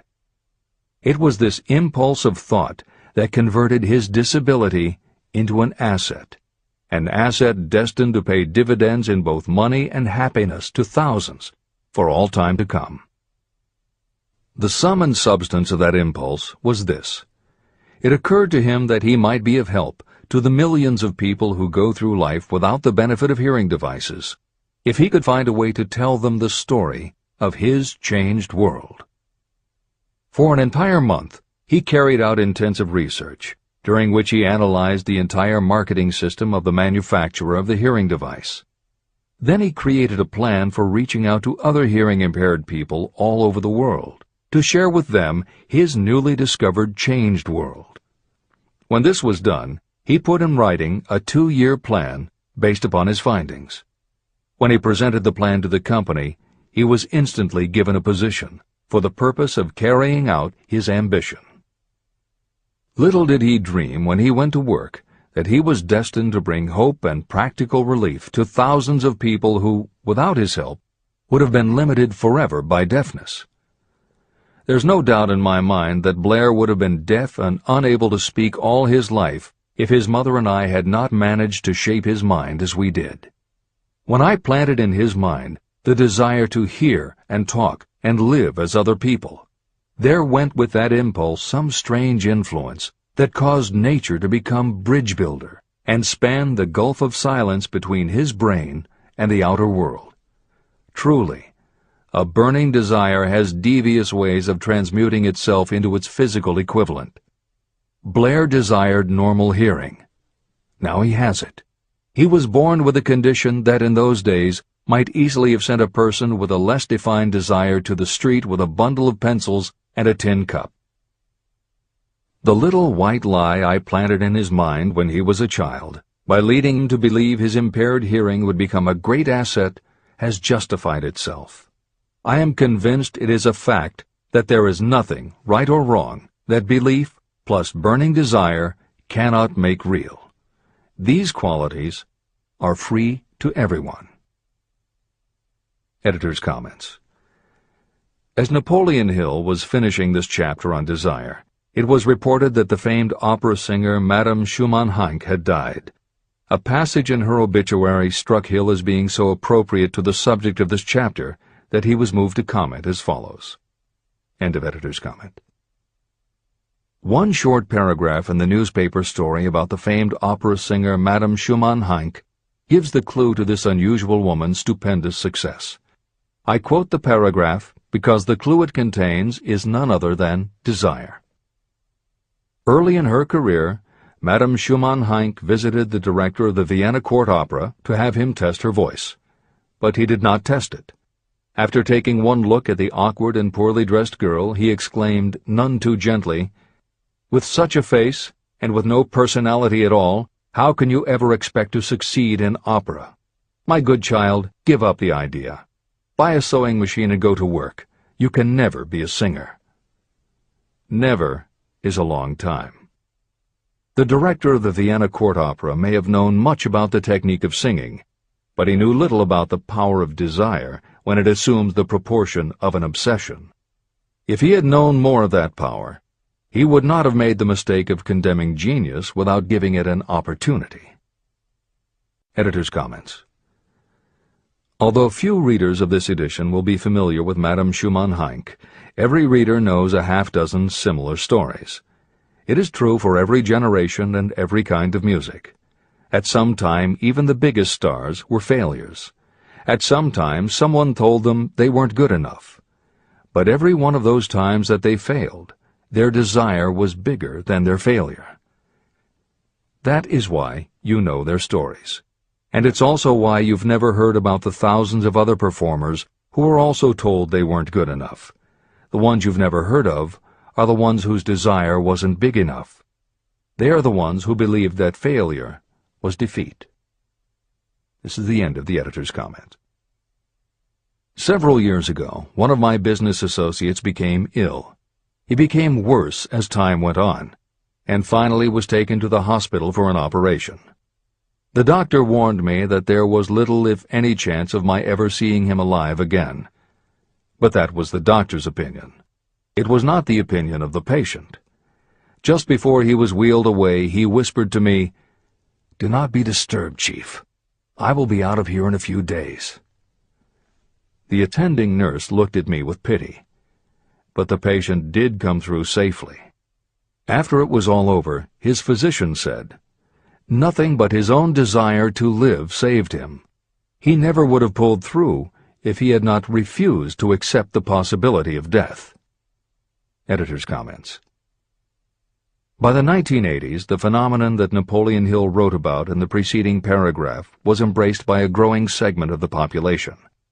Among the adherents were numerous medical professionals who incorporated the concept under the term the body-mind connection. And by the turn of the 21st century, the belief that the mind can manifest physical changes in the body had become a part of mainstream medical practice. In Chapter 5, Autosuggestion, you will find further comment on the medical aspects of having a burning desire. This is the end of the editor's comment. I believe in the power of desire backed by faith in yourself, because I have seen this power lift people from lowly beginnings to places of power and wealth. I have seen it rob the grave of its victims. I have seen it serve as the medium by which people staged a comeback after having been defeated in 100 different ways. And I have seen it provide my own son with a normal, happy, successful life, despite nature's having sent him into the world without ears. How can you harness and use the power of desire? The first part of the answer is in the technique at the beginning of this chapter. You will learn more about it in the next and subsequent chapters of this book. Through some strange and powerful principle, nature wraps up in the impulse of strong desire that something that recognizes no such word as impossible, and accepts no such reality as failure. There are no limitations to the mind except those we acknowledge. Chapter 4. Faith in your ability. Visualization of and belief in attainment of desire. The second step toward riches. Faith is the head chemist of the mind. When faith is blended with thought, the subconscious mind instantly picks up the vibration. The subconscious then translates it and transmits it to infinite intelligence. The emotions of faith, love, and sex are the most powerful of all the major positive emotions. When the three are blended, they have the effect of coloring thought in such a way that it instantly reaches the subconscious mind. There, it is changed into a form that induces a response from infinite intelligence. Editor's comments. In the preceding paragraph, Napoleon Hill uses two terms, faith and infinite intelligence, both of which may convey to the reader a religious connotation that Hill did not intend. The following will define the meaning of the words as Hill uses them in the following chapter. In modern usage, the word faith has become almost interchangeable with religious belief, which is not the way Hill uses the word. Faith, as it is used here, means having confidence, trust, and an absolute unwavering belief that you can do something. And in order for you to have faith in yourself as Hill means it, it has to be true on a subconscious level. If you have a nagging doubt in the back of your mind, or if you are just going through the motions of pretending you believe, it won't work, because your subconscious will know your doubts. Unless you have absolute total confidence, unless you are convinced without question, then you don't have faith. Hill uses the term infinite intelligence to identify that part of the human mind and thinking process that produces hunches, flashes of insight, and leaps of logic. Hill's concept has similarities to what psychologist Carl Jung called the collective unconscious. And on another level, it is very close to what contemporary psychologists refer to as working in the flow state, or being in the zone. Infinite intelligence is discussed in greater depth in later chapters. Hill also uses another term, the subconscious mind, that should be commented on before the reader proceeds with this chapter. Although there are differing schools of thought, in general modern psychology developed from the pioneering work of Sigmund Freud and Carl Jung.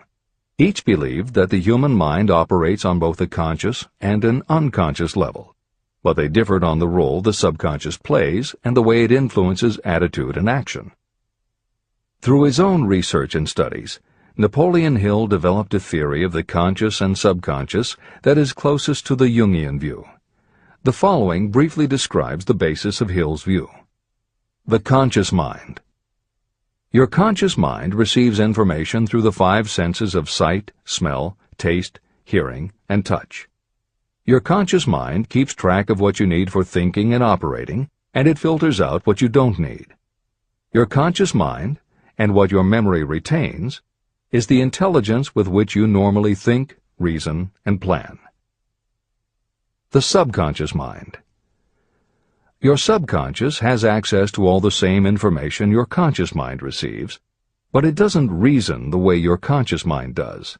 It takes everything literally. It doesn't make value judgments. It does not filter, and it does not forget. You cannot command your conscious mind to reach out and dip into your subconscious mind. However, under certain circumstances, all those forgotten facts and ideas that are always there in your subconscious can, if they are firmly rooted, influence your conscious attitudes and actions. This is the end of the editor's comments. How to develop faith. The following statement is very important in understanding the importance of autosuggestion in the transmutation of desire into its physical or monetary equivalent, namely, faith is a state of mind that may be induced or created by affirmation or repeated instructions to the subconscious mind through the principle of autosuggestion.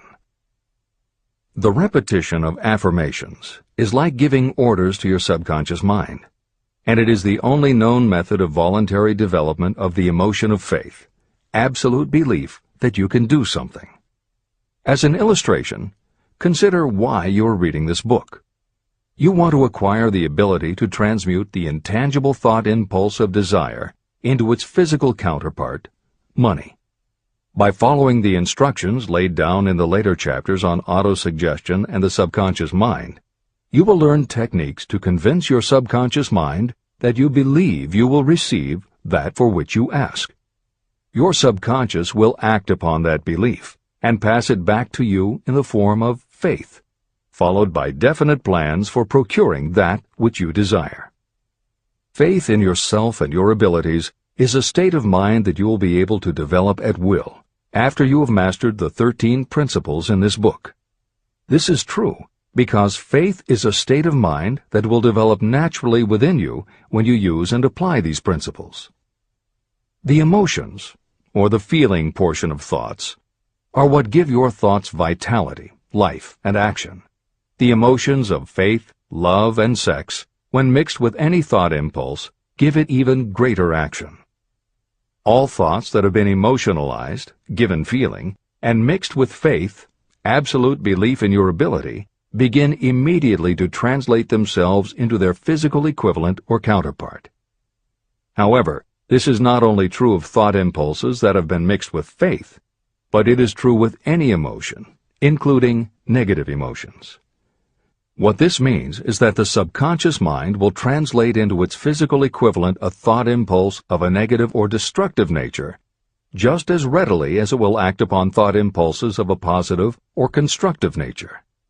The following statement made by a noted criminologist illustrates the point. When men first come into contact with crime, they abhor it. If they remain in contact with crime for a time, they become accustomed to it and endure it. If they remain in contact with it long enough, they finally embrace it and become influenced by it. This is the equivalent of saying that a negative impulse of thought that is repeatedly passed on to the subconscious mind often enough is finally accepted and acted upon by the subconscious mind. The subconscious then proceeds to translate that impulse into its physical equivalent by the most practical procedure available. This also accounts for the strange phenomenon that so many millions of people experience, referred to as bad luck. There are millions of people who believe themselves doomed to poverty and failure because of some strange force they call bad luck, over which they believe they have no control. But the truth is that they are the creators of their own misfortunes, because this negative belief in bad luck is picked up by the subconscious mind and translated into its physical equivalent. Your belief, or faith, is the element that will determine the action of your subconscious mind. Once again, let me stress that you will benefit by passing on to your subconscious mind any desire that you wish translated into its physical or monetary equivalent in a state of expectancy or belief that the transmutation will actually take place.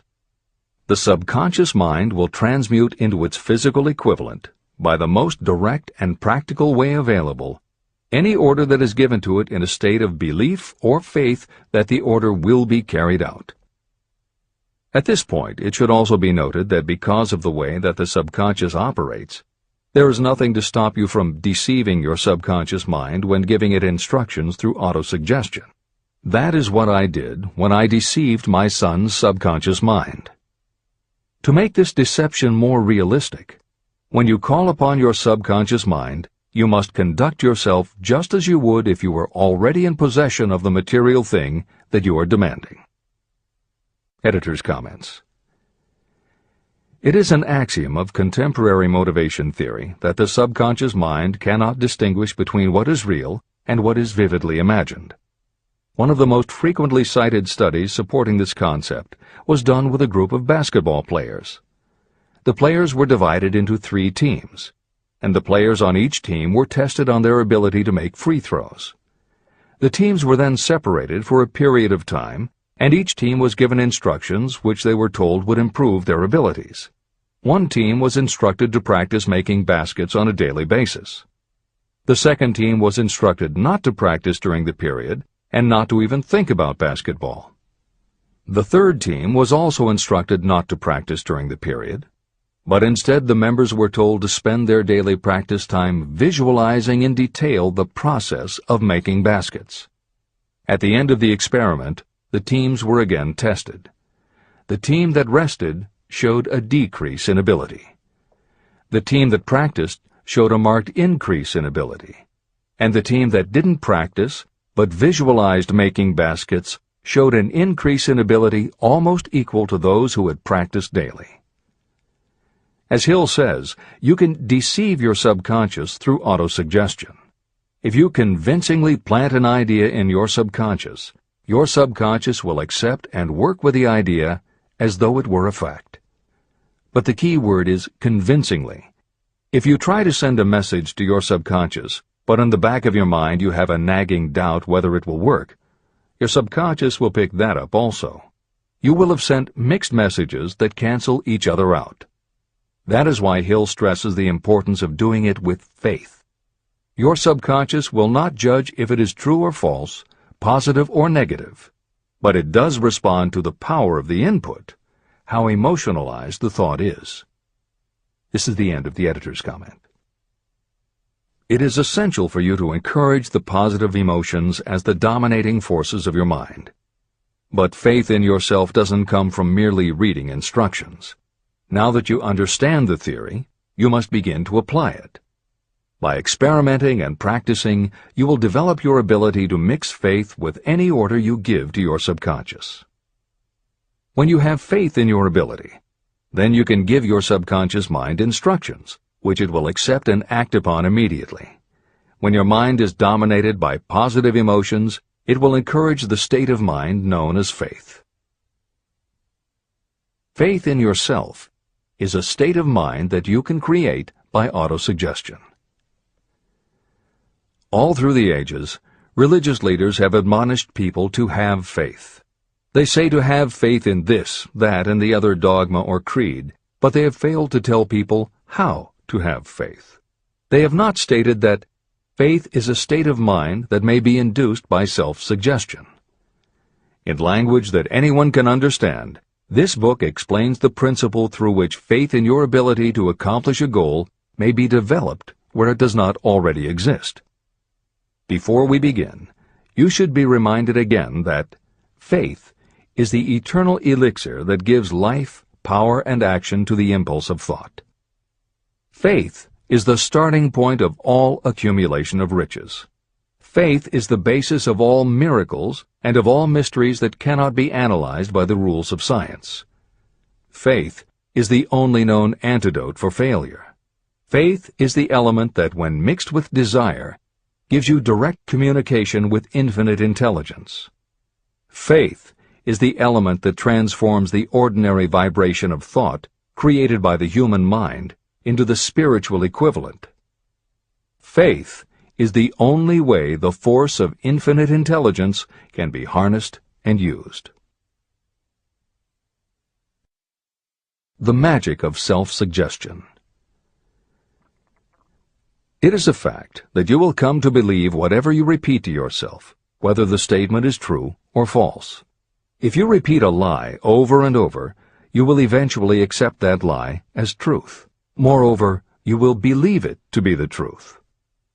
You are what you are because of the dominating thoughts that you permit to occupy your mind. Thoughts that you deliberately place in your own mind and encourage with sympathy, and with which you mix any one or more of the emotions, constitute the motivating forces that direct and control your every movement, act, and deed. The following sentence is a very significant statement of truth. Thoughts that are mixed with any of the feelings of emotions become like a magnetic force, which attracts other similar or related thoughts. A thought that is magnetized with one of the emotions may be compared to a seed. When it is planted in fertile soil, it germinates, grows, and multiplies itself over and over again. What was originally one small seed becomes countless millions of seeds of the same kind. The human mind is constantly attracting vibrations that are in sync with whatever dominates the mind. Any thought, idea, plan, or purpose that you hold in your mind attracts a host of its relatives. Add these relatives to its own force, and it grows until it becomes the prime motivator of the person in whose mind it has been housed. Now, let us go back to the starting point. How can the original seed of an idea, plan, or purpose be planted in the mind? The answer? Any idea, plan, or purpose may be placed in the mind through repetition of thought. This is why you are asked to write out a statement of your major purpose, or definite chief aim. Commit it to memory, and repeat it out loud day after day until these vibrations of sound have reached your subconscious mind. You are what you are because of the dominating thoughts that you permit to occupy your mind. If you choose to, you can throw off any bad influences from your past and build your own life the way you want it to be. For instance, by taking inventory of your mental assets and liabilities, you might discover that your greatest weakness is lack of self-confidence. This can be overcome and translated into courage through the principle of autosuggestion. You can do this by writing out a set of simply stated positive thought impulses, memorizing them, and repeating them until they become a part of the working equipment of your subconscious mind. The following is an example for someone whose definite purpose is to overcome a lack of self-confidence. Self-confidence formula. 1. I know that I have the ability to achieve the object of my definite purpose in life. Therefore, I demand of myself persistent, continuous action toward its attainment, and I here and now promise to render such action. 2. I realize the dominating thoughts of my mind will eventually reproduce themselves in outward physical action and gradually transform themselves into physical reality. Therefore, I will concentrate my thoughts for 30 minutes each day, visualizing the person I intend to become. In this way, I will create in my mind a clear mental picture. 3. I know, through the principle of autosuggestion, that any desire I persistently hold in my mind will eventually find some practical means of attaining my objective. Therefore, I will devote 10 minutes daily to demanding of myself the development of self-confidence. 4. I have clearly written down a description of my definite chief aim in life, and I will never stop trying until I have developed sufficient self-confidence for its attainment. 5. I fully realize that no wealth or position can last unless it is built upon truth and justice. Therefore, I will engage in no transaction that does not benefit all whom it affects. I will succeed by attracting to myself the forces I wish to use and the cooperation of others. I will persuade others to help me because of my willingness to help others. I will eliminate hatred, envy, jealousy, selfishness, and cynicism by developing love for all humanity. because I know that a negative attitude toward others can never bring me success. I will cause others to believe in me because I will believe in them and in myself. I will sign my name to this formula, commit it to memory, and repeat it aloud once a day, with full faith that it will gradually influence my thoughts and actions so that I will become a self-reliant and successful person. Behind this formula is a law of nature that psychologists call autosuggestion or self-suggestion. It is a proven technique that will work for your success if it is used constructively. On the other hand, if used destructively, it will destroy just as readily. In this statement may be found a very significant truth, namely that those who go down in defeat and end their lives in poverty, misery, and distress do so because of negative application of the principle of autosuggestion.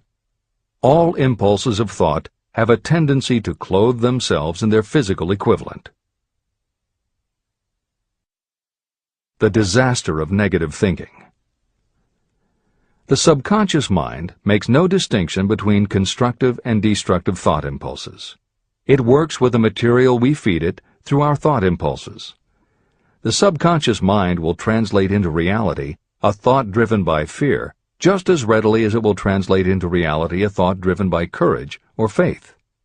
Just as electricity will turn the wheels of industry and render useful service if used constructively, it will snuff out life if wrongly used. So, too, will the law of autosuggestion lead you to peace and prosperity, or down into the valley of misery, failure, and death. It depends on your degree of understanding and application of it. If you fill your mind with fear or doubt, and if you do not believe in your ability to connect with and use the forces of infinite intelligence, then you will not be able to use those forces. The law of autosuggestion will take your lack of belief and use that doubt as a pattern by which your subconscious mind will translate it into its physical equivalent. Editor's comments. When you have faith in your ability to accomplish what you want, it not only firmly plants ideas in your subconscious, but it then works to reinforce itself. When you have faith in your abilities, part of what you must have faith in is that it is possible to tap into infinite intelligence. And because you have faith that it will work, your conscious mind won't be resistant.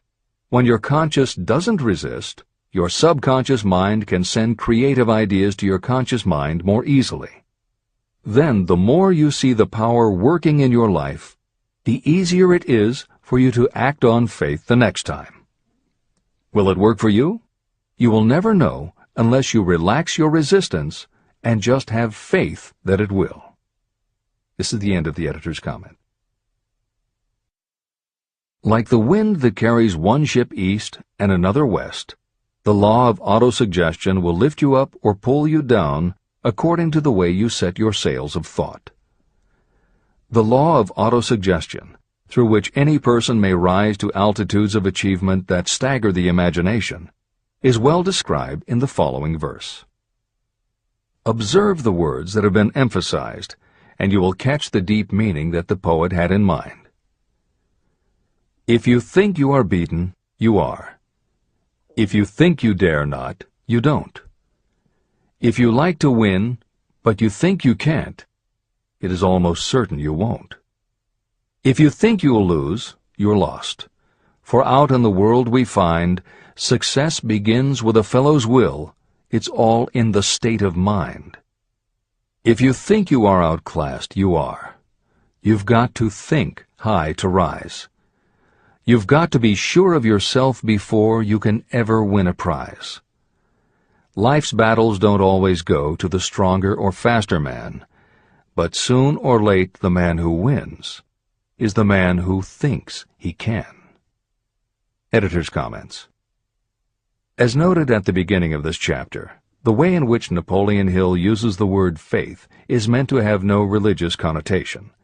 However, it would be impossible for Hill to write this chapter without acknowledging the power of religious faith. Therefore, in the following two paragraphs, when Hill discusses Jesus Christ and Mahatma Gandhi as exemplifying the power of faith, he is referring to their personal faith, the absolute trust in his beliefs that Jesus exhibited, and Gandhi's total conviction and confidence in his cause. In this way, they perfectly exemplify thought impulse mixed with faith. This is the end of the editor's comment. If you wish evidence of the power of faith, study the achievements of men and women who have employed it. At the head of the list comes the Nazarene. The basis of Christianity is faith, no matter how many people may have perverted or misinterpreted the meaning of this great force. The sum and substance of the teachings and the achievements of Christ, which may have been interpreted as miracles, were nothing more nor less than faith. If there are any such phenomena as miracles, they are produced only through the state of mind known as faith. Consider Mahatma Gandhi of India, one of the most astounding examples of the possibilities of faith. Gandhi wielded more potential power than any man living in his time, and he had this power despite the fact that he had none of the orthodox tools of power, such as money, battleships, soldiers, and materials of warfare. Gandhi had no money, no home.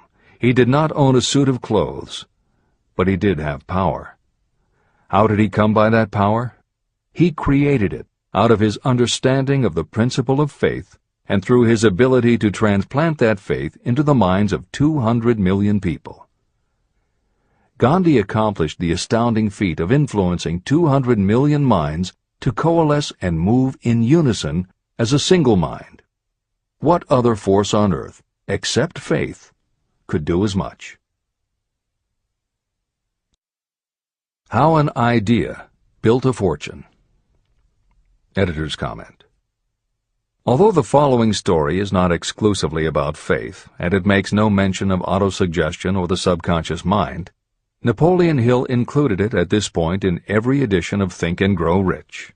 In fact, as Hill says, this story illustrates at least 6 of the 13 principles of success, but faith is at the center of it. If the central figure, Charles M. Schwab, had not mixed his big idea with absolute unwavering faith that he could pull it off, the whole history of American business would have been different. This is the end of the editor's comment. The event chosen for this illustration dates back to 1900, when the United States Steel Corporation was being formed. As you read the story, keep in mind the following fundamental facts and you will understand how ideas have been converted into huge fortunes. First, the United States Steel Corporation was born in the mind of Charles M. Schwab in the form of an idea he created through his imagination. Second, he mixed faith with his idea. Third, he formulated a plan for the transformation of his idea into physical and financial reality. Fourth, he put his plan into action with his famous speech at the University Club. Fifth, he applied and followed through on his plan with persistence and backed it with firm decision until it had been fully carried out. Sixth, he prepared the way for success by a burning desire for success. If you are one of those who have often wondered how great fortunes are accumulated, this story of the creation of the United States Steel Corporation will be enlightening. If you have any doubt that a person can think and grow rich, this story should dispel that doubt. You can plainly see in the story of United States Steel the application of a major portion of the principles described in this book. This astounding description of the power of an idea was dramatically told by John Lowell in the New York World Telegram, with whose courtesy it is here reprinted. Editor's comments. In order for the modern reader to fully appreciate the following newspaper story, it is appropriate at this point to provide some background information about the main players. Charles M. Schwab was Andrew Carnegie's right-hand man and president of the Carnegie Steel Corporation. Andrew Carnegie was a wealthy and powerful steel baron whose company controlled 25% of the iron and steel production in America. J.P. Morgan was a wealthy and powerful Wall Street banker whose company had arranged the financing for many of the major industrial companies in America at the beginning of the 20th century. All the reader needs to know about the other men mentioned in the story is that at the beginning of the 20th century, finance, business, and industry were dominated by a few hundred men, most of whom had amassed great fortunes through some connection with the railroads that had opened the country. These people were well known to readers of the New York World Telegram because of their financial influence. And that sets the stage for the following newspaper article, which is not only a fascinating story about the power of faith in an idea, but also a wonderful example of the irreverent writing style that was used by many newspaper journalists of the day. This is the end of the editor's comment. A pretty after-dinner speech for $1 billion. When on the evening of December 12, 1900, some 80 of the nation's financial nobility gathered in the banquet hall of the University Club on Fifth Avenue to do honor to a young man from out of the West, not half a dozen of the guests realized they were to witness the most significant episode in American industrial history. J. Edward Simmons and Charles Stewart Smith, their hearts full of gratitude for the lavish hospitality bestowed on them by Charles M. Schwab during a recent visit to Pittsburgh, had arranged the dinner to introduce the 38-year-old steel man to Eastern banking society. But they didn't expect him to stampede the convention. They warned him, in fact, that the bosoms within New York's stuffed shirts would not be responsive to oratory, and that if he didn't want to bore the Stillmans and Harrimans and Vanderbilts, he had better limit himself to 15 or 20 minutes of polite vaporings and let it go at that. Even John Pierpont Morgan, sitting on the right hand of Schwab as became his imperial dignity, intended to grace the banquet table with his presence only briefly, and so far as the press and public were concerned, the whole affair was of so little moment that no mention of it found its way into print the next day. So the two hosts and their distinguished guests ate their way through the usual 7 or 8 courses. There was little conversation, and what there was of it was restrained. Few of the bankers and brokers had met Schwab, whose career had flowered along the banks of the Monongahela, and none knew him well. But before the evening was over, they, and with them Money Master Morgan, were to be swept off their feet, and $1 billion baby, the United States Steel Corporation, was to be conceived. It is perhaps unfortunate for the sake of history that no record of Charlie Schwab's speech at the dinner ever was made. It is probable, however, that it was a homely speech, somewhat ungrammatical, for the niceties of language never bothered Schwab, full of epigram and threaded with wit. But aside from that, it had a galvanic force and effect upon the $5 billion of estimated capital that was represented by the diners. After it was over, and the gathering was still under its spell, although Schwab had talked for 90 minutes, Morgan led the orator to a recessed window where, dangling their legs from the high, uncomfortable seat, they talked for an hour more. The magic of the Schwab personality had been turned on full force, but what was more important and lasting was the full-fledged, clear-cut program he laid down for the aggrandizement of steel. Many other men had tried to interest Morgan in slapping together a steel trust after the pattern of the biscuit, wire and hoop, sugar, rubber, whiskey, oil, or chewing gum combinations. Editor's comments. The Random House College Dictionary defines a trust as an illegal combination of industrial or commercial companies in which the stock is controlled by a central board of trustees, thus making it possible to control prices and destroy competition. Many of America's new industrial companies had grown so quickly that they were not yet profitable. They were saddled with huge debt incurred in raising the capital to finance their rapid expansion, and at the same time they were faced with having to cut costs and slash prices or go out of business. The answer for many was to join up with others in related industries to form what were called trusts or combinations. Although trusts were illegal since the passage of the Sherman Antitrust Act in 1890, companies still tried to find ways to monopolize their industries, and if their efforts weren't technically trusts, they were something very close. The one thing the large company owners who assembled these trusts needed was cash to buy up the many smaller companies they would have to own in order to effectively dominate an industry. J.P. Morgan was the banker who financed many such takeovers. This is the end of the editor's comment. John W. Gates, the gambler, had urged it, but Morgan distrusted him. The Moore boys, Bill and Jim, Chicago stock jobbers who had glued together a match trust and a cracker corporation, had urged it and failed. Elbert H. Gerry, the sanctimonious country lawyer, wanted to foster it, but he wasn't big enough to be impressive. Until Schwab's eloquence took J.P. Morgan to the heights from which he could visualize the solid results of the most daring financial undertaking ever conceived, the project was regarded as a delirious dream of easy-money crackpots. The financial magnetism that began a generation ago to attract thousands of small and sometimes inefficiently managed companies into large and competition-crushing combinations had become operative in the steel world through the devices of that jovial business pirate, John W. Gates. Gates already had formed the American Steel and Wire Company out of a chain of small concerns, and together with Morgan had created the Federal Steel Company. But by the side of Andrew Carnegie's gigantic vertical trust, a trust owned and operated by 53 partners, those other combinations were picayune.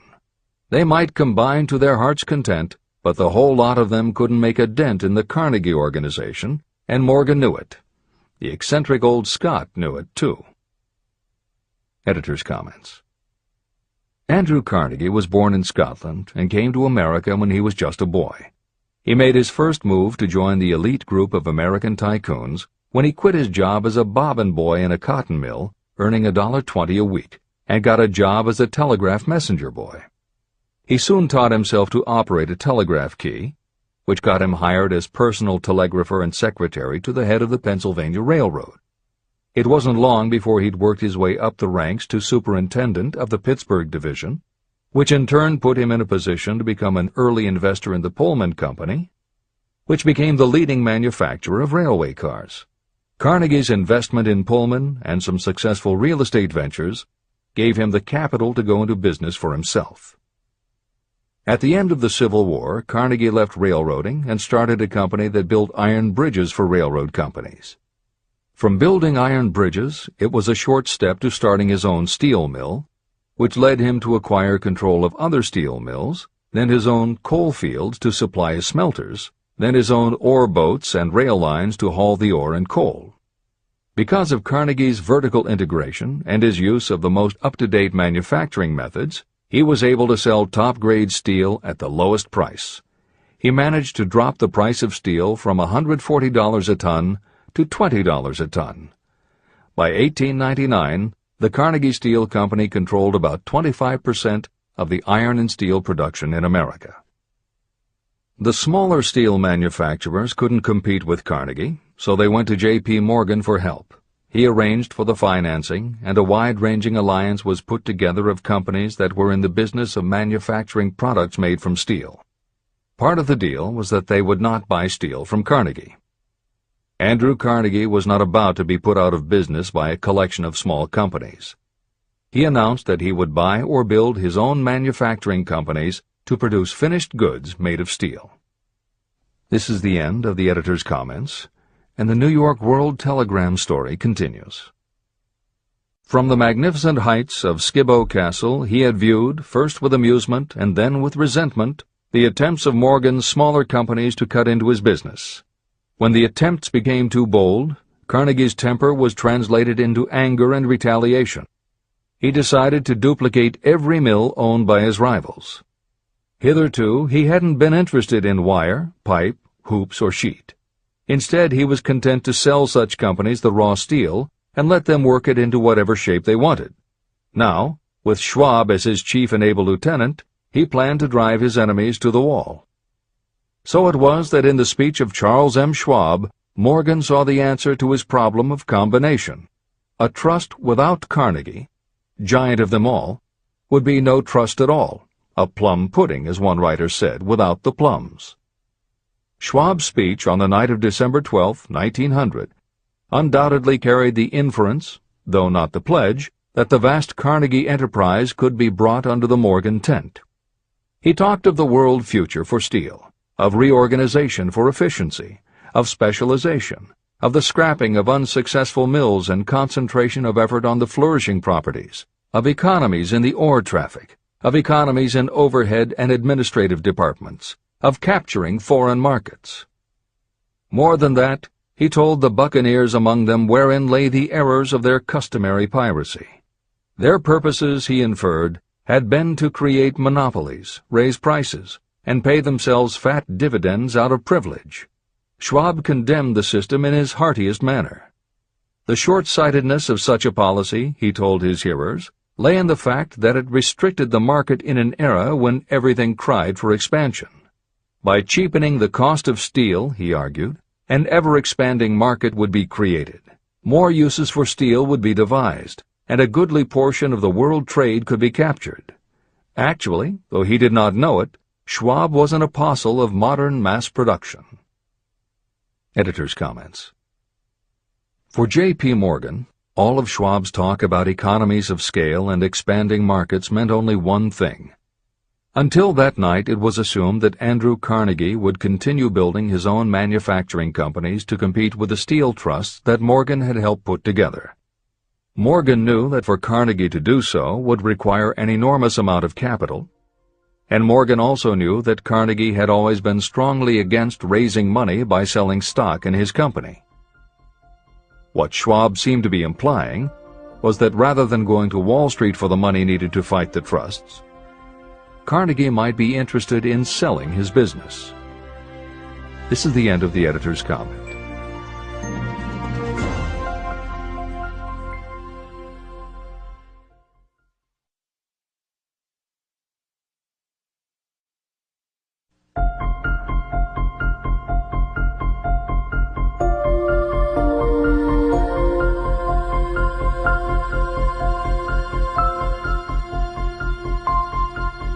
New York World Telegram story continues. So the dinner at the University Club came to an end. Morgan went home to think about Schwab's rosy predictions. Schwab went back to Pittsburgh to run the steel business for Andrew Carnegie, while Gary and the rest went back to their stock tickers to fiddle around in anticipation of the next move. It was not long coming. It took Morgan about 1 week to digest the feast of reason Schwab had placed before him.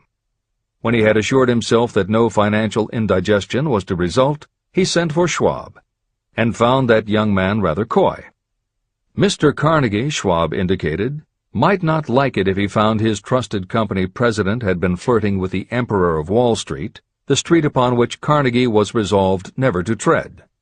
Then it was suggested by John W. Gates, the go-between, that if Schwab happened to be in the Bellevue Hotel in Philadelphia, J.P. Morgan might also happen to be there. When Schwab arrived, however, Morgan was inconveniently ill at his New York home, and so on the elder man's pressing invitation, Schwab went to New York and presented himself at the door of the financier's library. Now, certain economic historians have professed the belief that from the beginning to the end of the drama, the stage was set by Andrew Carnegie, that the dinner to Schwab, the famous speech, the Sunday night conference between Schwab and the Money King, were events arranged by the canny Scot. The truth is exactly the opposite. When Schwab was called in to consummate the deal, he didn't even know whether the little boss, as Andrew was called, would so much as listen to an offer to sell, particularly to a group of men whom Andrew regarded as being endowed with something less than holiness. But Schwab did take into the conference with him, in his own handwriting, 6 sheets of copperplate figures, representing to his mind the physical worth and the potential earning capacity of every steel company he regarded as an essential star in the new metal firmament. 4 men pondered over these figures all night. The chief, of course, was Morgan, steadfast in his belief in the divine right of money. With him was his aristocratic partner, Robert Bacon, a scholar and a gentleman. The third was John W. Gates, whom Morgan scorned as a gambler and used as a tool. The fourth was Schwab, who knew more about the processes of making and selling steel than any whole group of men then living. Throughout that conference, the Pittsburgher's figures were never questioned. If he said a company was worth so much, then it was worth that much and no more. He was insistent, too, upon including in the combination only those concerns he nominated. He had conceived a corporation in which there would be no duplication, not even to satisfy the greed of friends who wanted to unload their companies upon the broad Morgan shoulders. When dawn came, Morgan rose and straightened his back. Only one question remained. "Do you think you can persuade Andrew Carnegie to sell?" he asked. "I can try," said Schwab. "If you can get him to sell, I will undertake the matter," said Morgan. So far, so good. But would Carnegie sell? How much would he demand? Schwab thought about $320 million. What would he take payment in? Common or preferred stocks? Bonds? Cash? Nobody could raise $1/3 billion in cash. There was a golf game in January on the frost-cracking heath of the St. Andrews Links in Westchester, with Andrew bundled up in sweaters against the cold and Charlie talking volubly as usual to keep his spirits up. But no word of business was mentioned until the pair sat down in the cozy warmth of the Carnegie cottage nearby. Then, with the same persuasiveness that had hypnotized 80 millionaires at the University Club, Schwab poured out the glittering promises of retirement and comfort, of untold millions to satisfy the old man's social caprices. Carnegie capitulated, wrote a figure on a slip of paper, handed it to Schwab and said, "All right, that's what we'll sell for." The figure was approximately $400 million, and was reached by taking the $320 million mentioned by Schwab as a basic figure, and adding to it $80 million to represent the increased capital value over the previous 2 years. Later, on the deck of a transatlantic liner, the Scotsman said ruefully to Morgan, "I wish I had asked you for $100 million more." "If you had asked for it, you'd have gotten it," Morgan told him cheerfully. There was an uproar, of course. A British correspondent cabled that the foreign steel world was appalled by the gigantic combination. President Hadley of Yale declared that unless trusts were regulated, the country might expect an emperor in Washington within the next 25 years.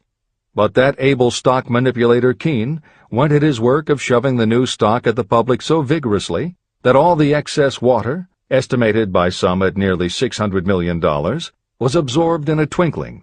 So Carnegie had his millions, and the Morgan Syndicate had $62 million for all its trouble, and all the boys, from Gates to Gary, had their millions. Editor's comment. The 38-year-old Charles M. Schwab had his reward, too. He was made president of the new corporation, United States Steel, and remained in control until 1930. When Schwab left U.S. Steel, he went on to found the mammoth Bethlehem Steel Corporation, of which he also became president. This is the end of the editor's comment. Riches begin with thought. The dramatic story of big business that you've just finished is a perfect illustration of the method by which desire can be transmuted into its physical equivalent. That giant organization was created in the mind of one man. The plan by which the organization was provided with the steel mills that gave it financial stability was created in the mind of the same man. His faith, his desire, his imagination, his persistence were the real ingredients that went into United States Steel. The steel mills and equipment acquired by the corporation, after it had been brought into legal existence, were incidental. However, careful analysis reveals that the appraised value of the properties acquired by the corporation increased in value by an estimated $600 million, approximately $12 billion today. The increase in value of the assets is attributable to the mere transaction that consolidated them under one management. In other words, Charles M. Schwab's idea, plus the faith with which he conveyed it to the minds of J.P. Morgan and the others, was marketed for a profit of approximately $600 million. Not an insignificant sum for a single idea. The United States Steel Corporation prospered and became one of the richest and most powerful corporations in America, employing thousands of people, developing new uses for steel and opening new markets, thus proving that the $600 million in profit that the Schwab idea produced was earned. Riches begin in the form of thought. The amount is limited only by the person in whose mind the thought is put into motion. Faith removes limitations. Remember this when you are ready to bargain with life for whatever it is that you ask as your price for having passed this way. Editor's comments. In the years since that article appeared in the New York World Telegram, the well-told business story has become its own genre within the publishing industry. There are best-selling books and biographies by and about the insiders who run every industry. The editors of this edition of Think and Grow Rich strongly encourage you to sample some of these books. They can be entertaining and inspirational, and in them you will be able to see examples of Hill's principles of success at work in the real world. The best of them are not only entertaining and inspirational, but they are filled with ideas and techniques you can adapt and use. There are literally too many bestsellers from which to select a best of listing for inclusion here. Any such choice the editors might make would not necessarily be the best, but merely reflective of the interests of the person doing the choosing. However, there are 2 books the editors recommend that are not by or about a single individual or industry. These books are In Search of Excellence by Tom Peters and Breakthroughs by P.R. Nyack and John N. Ketteringham. Each of these books deals with a broad spectrum of industries, and within each industry they single out certain companies and individuals for analysis. Both were published at the beginning of the business book trend in the 1980s, but there are few books since then that better convey the importance of faith in a good idea. In Search of Excellence, chosen by a panel of experts as the most influential book of the past 20 years, was a runaway bestseller and will likely be in print for years to come. Breakthroughs may be harder to find, but it will be well worth the effort. This is the end of the editor's comments.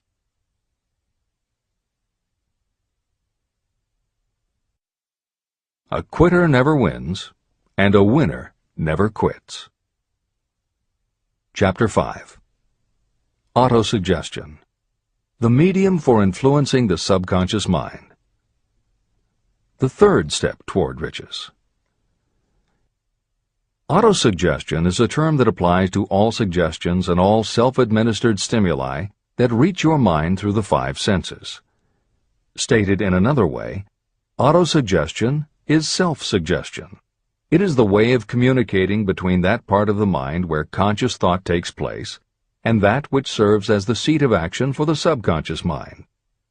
Through the dominating thoughts that you permit to remain in your conscious mind, it doesn't matter whether these thoughts are negative or positive, the principle of autosuggestion reaches the subconscious mind and influences it with these thoughts. Nature has built human beings so that we can have control over the material that reaches our subconscious mind through our 5 senses. However, this does not mean that we always exercise this control. In the great majority of instances, we do not exercise it, which explains why so many people go through life in poverty.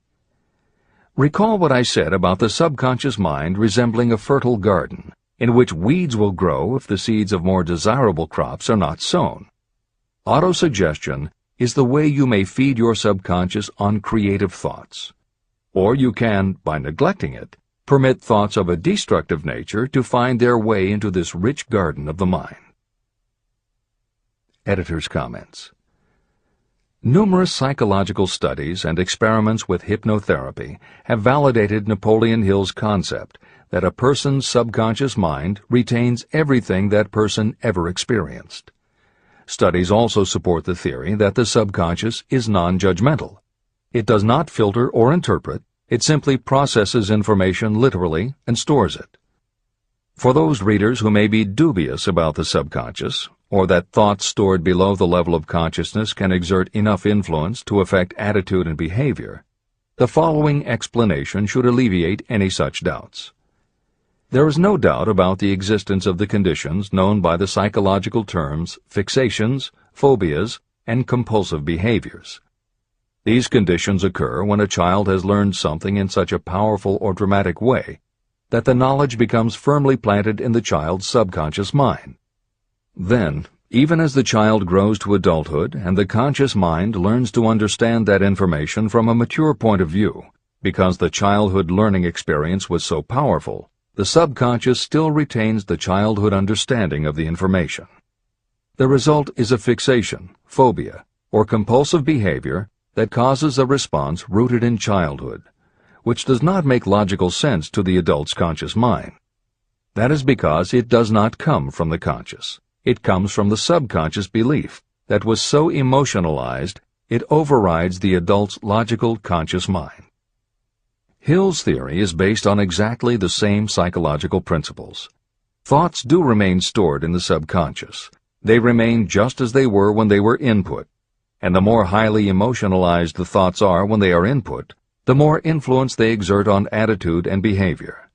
It is this aspect of the subconscious that will allow you to use autosuggestion as a tool with which to input the positive thoughts that will help you achieve the success you desire. This is the end of the editor's comments. See and feel money in your hands. You were instructed in the last of the 6 steps described in Chapter 3 on Desire to read aloud twice daily the written statement of your desire for money. You were also directed to see and feel yourself already in possession of the money. By following these instructions, you communicate the object of your desire directly to your subconscious mind in a spirit of absolute faith. Through repetition of this procedure, you will create thought habits that reinforce your efforts to transmute desire into its monetary equivalent. Read these steps again, very carefully, before you proceed further. 1. Fix in your mind the exact amount of money you desire. It is not sufficient merely to say, "I want plenty of money." Be definite about the amount. 2. Determine exactly what you intend to give in return for the money you desire. There is no such reality as something for nothing. 3. Establish a definite date when you intend to possess the money you desire. 4.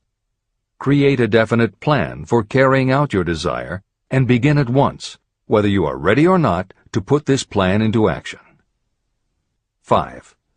Now write it out. Write a clear, concise statement of the amount of money you intend to acquire, name the time limit for its acquisition, state what you intend to give in return for the money, and describe clearly the plan through which you intend to accumulate it. 6. Read your written statement aloud twice daily. Read it once just before retiring at night, and read it once after arising in the morning.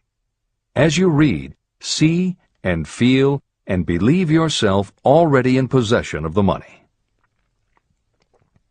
Remember, when reading aloud the statement of your desire, through which you will develop a money consciousness, that the mere reading of the words is of no consequence, unless you mix emotion or feeling with your words. Your subconscious mind recognizes and acts only upon thoughts that have been well mixed with emotion or feeling. This is a fact of such importance as to warrant repetition in practically every chapter.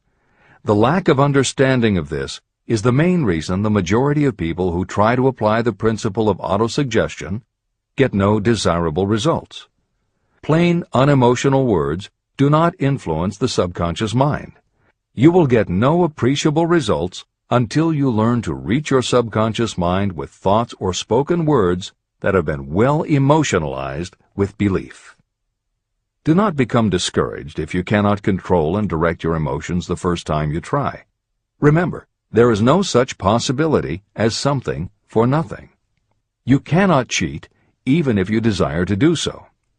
The price of ability to influence your subconscious mind is persistence in applying the principles described here. You cannot develop the desired ability for a lower price. You, and you alone, must decide whether or not the reward, the money consciousness, is worth the price you must pay for it in effort. Your ability to use the principle of autosuggestion will depend very largely upon your capacity to concentrate on a given desire until that desire becomes a burning obsession. How to strengthen your powers of concentration. When you begin to carry out the instructions in the 6 steps, it will be necessary for you to make use of the principle of concentration. Following are suggestions for the effective use of concentration. When you begin the first of the 6 steps, which instructs you to fix in your own mind the exact amount of money you desire, close your eyes and hold your thoughts on that amount of money until you can actually see the physical appearance of the money. Do this at least once each day. As you go through these exercises, follow the instructions given in Chapter 4 on faith, and see yourself actually in possession of the money. Here is a most significant fact. The subconscious mind takes any orders given to it in a spirit of absolute faith and acts upon those orders. But the orders often have to be presented over and over again, repeated positive affirmation, before they are interpreted by the subconscious mind. Because of this, you might consider the possibility of playing a perfectly legitimate trick on your subconscious mind. Make it believe, because you believe it, that you must have the amount of money you are visualizing. Make it believe that this money is already awaiting your claim, so the subconscious mind must hand over to you practical plans for acquiring the money that is yours. Give this thought to your imagination, and see what your imagination can or will do to create practical plans for the accumulation of money through transmutation of your desire. Do not wait for a definite plan through which you will exchange services or merchandise in return for the money you are visualizing. Just start right now to see yourself in possession of the money, demanding, and expecting that your subconscious mind will hand over the plans you need. Be on the alert for these plans, and when they appear, put them into action immediately. When the plans appear, they will probably flash into your mind in the form of an inspiration or intuition from infinite intelligence. Treat it with respect and act upon it as soon as you receive it. In the fourth of the 6 steps, you are instructed to create a definite plan for carrying out your desire and begin at once to put this plan into action. Do the same thing here. Close your eyes and create in your mind a vivid image of you carrying out the instructions.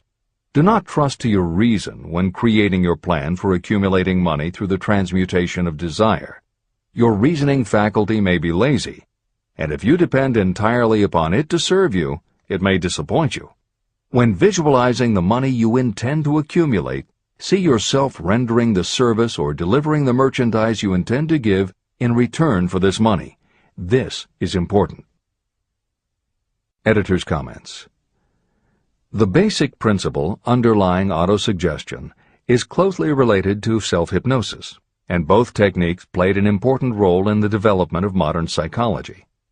Although all 3 concepts, autosuggestion, hypnosis, and psychology, had to overcome initial public skepticism, unfortunately, autosuggestion and hypnotism were hampered by events that further delayed their acceptance.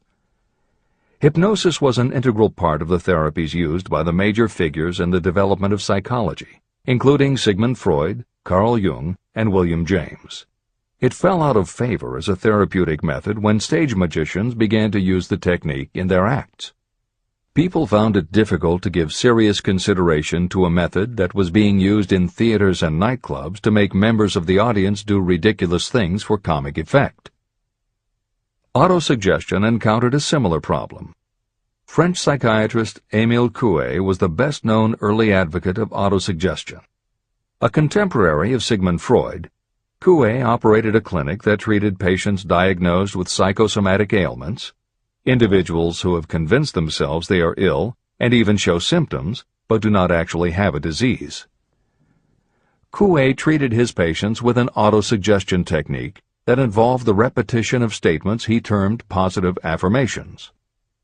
Coué devised a general, non-specific phrase that would give the subconscious a positive instruction, but was open enough that it did not tell the subconscious how to do it. The positive affirmation was, "Every day, in every way, I am getting better and better." And he instructed his patients to repeat the phrase several times a day. Improvements among his patients happened so quickly and dramatically that his method became the talk of medical and scientific circles, and the use of the phrase practically became a movement in Europe. Word of the success Coué was having with his method spread to America, and he was soon booked to do a lecture tour. At one of his early speaking engagements, a cynical newspaper reporter made a joke of the technique, calling it, "Hell's bells, I'm well." The joke followed Coué wherever he spoke, and the press coverage was so negative he canceled his tour and returned to practice in Europe. Serious scientists and therapists continued to work with autosuggestion. But just as had happened when stage magicians cast doubt upon the efficacy of hypnosis, Coué's method of positive affirmation fell out of favor with the general public. It took the openness of the latter part of the 20th century before the techniques of hypnosis and autosuggestion gained general acceptance once again. Today, if you go on the Internet, there are over 40,000 web links featuring positive affirmations, and numerous bestsellers have been written on the subject. Virtually every newspaper, magazine, and television news program regularly features stories on the crucial role the mind plays in personal growth and achievement. Techniques based on autosuggestion have fostered countless best-selling books, audiobooks, and video programs. And every week thousands of people attend seminars, lectures, and retreats to be inspired by motivational speakers or spiritual leaders, and to learn techniques that will help them achieve success, almost all of which are based on the basic principles Napoleon Hill advocates in this book.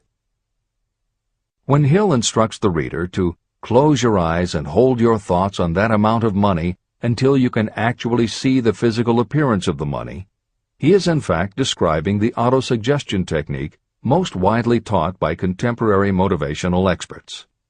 Today it is called creative visualization, and it is regularly used by some of the most successful trainers of Olympic athletes and professional sports teams.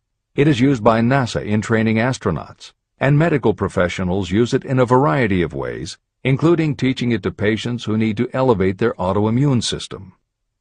Using visualization effectively is much more than simply daydreaming about something you would like to have or a goal you would like to achieve. Visualization is a specific technique that involves the use of imagination, creativity, vivid imagery, and affirmations, all focused on creating something you wish to manifest in reality. Napoleon Hill identified the practice of visualization and wrote about it as early as 1928 in his first bestseller, Law of Success. Since then, many other psychologists, medical professionals, motivational speakers, and authors have developed systems based on the same principles. Dr. Maxwell Maltz, a noted plastic surgeon, found that often it was as important for his patients to change their inner perception of themselves as it was to change their outer appearance. Dr. Maltz's landmark bestseller, Psycho-Cybernetics, draws heavily on visualization as a way to increase self-esteem and improve a wide range of abilities. The Silva method, which is another variation on visualization, has been taught to millions of people by certified Silva trainers who hold seminars throughout the country. Jose Silva's best-selling book, The Silva Mind Control Method, has also sold many millions of copies. In 1978, 50 years after Napoleon Hill wrote about visualization in Law of Success, Shakti Gawain published the phenomenal bestseller Creative Visualization, and Adelaide Bry published Visualization, Directing the Movies of Your Mind.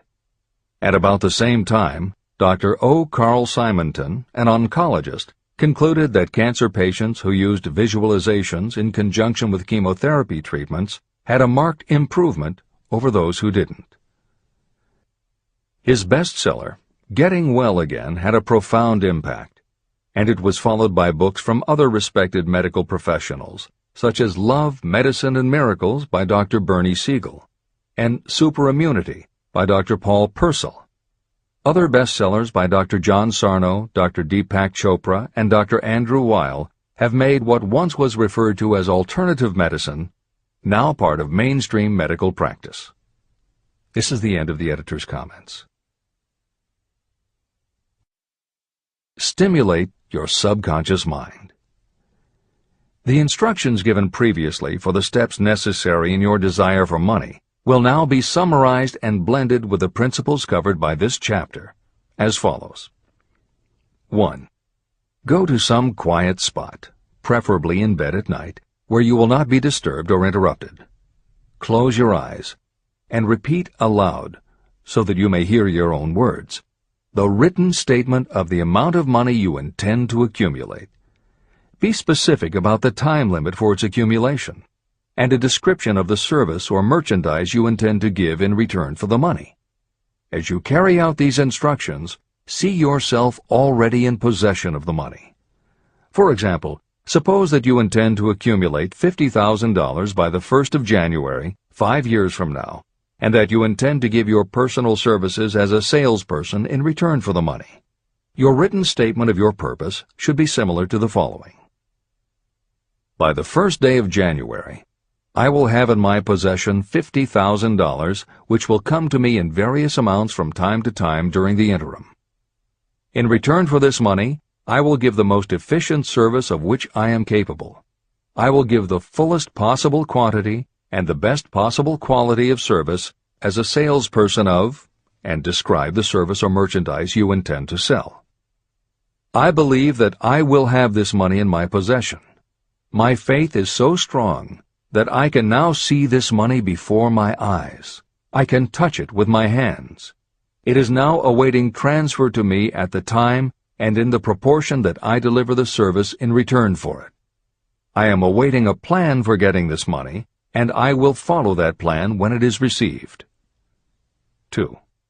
Repeat this program night and morning until you can see in your imagination the money you intend to accumulate. 3.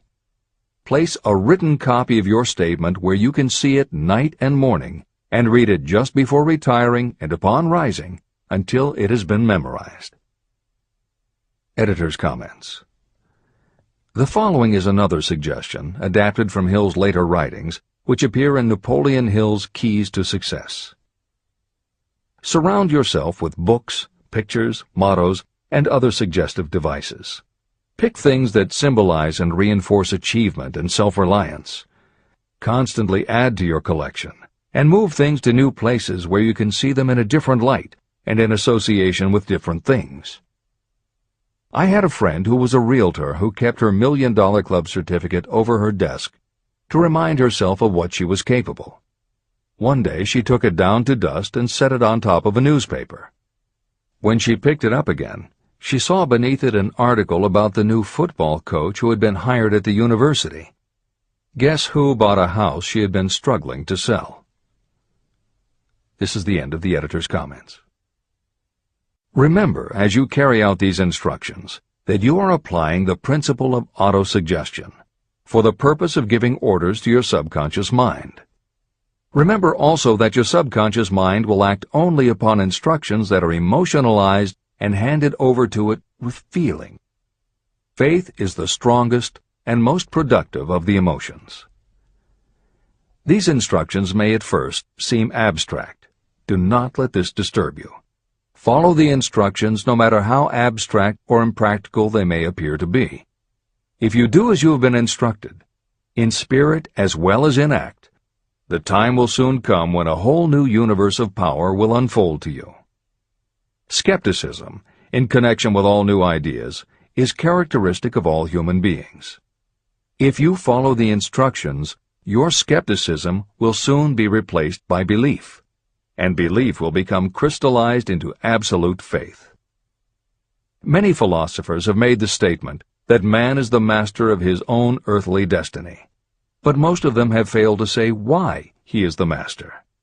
The reason that man may become the master of himself and of his environment is because he has the power to influence his own subconscious mind. The actual performance of transmuting desire into money is through autosuggestion. That is the principle by which you can reach and influence the subconscious mind. The other principles are simply tools with which to apply autosuggestion. Keep this thought in mind, and you will at all times be conscious of the important part the principle of autosuggestion is to play in your efforts to accumulate money through the methods described in this book. After you have read the entire book, come back to this chapter and follow in spirit and in action this instruction. Read the entire chapter aloud once every night until you become thoroughly convinced that the principle of autosuggestion is sound and that it will accomplish for you all that has been claimed for it. As you read, underscore with a pencil every sentence that impresses you. Follow the foregoing instruction to the letter, and it will open the way for a complete understanding and mastery of the principles of success.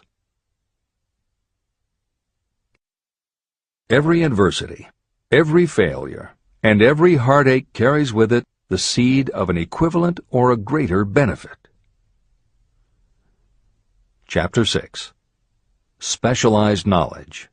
Personal experiences or observations. The fourth step toward riches. There are two kinds of knowledge. One is general, the other is specialized.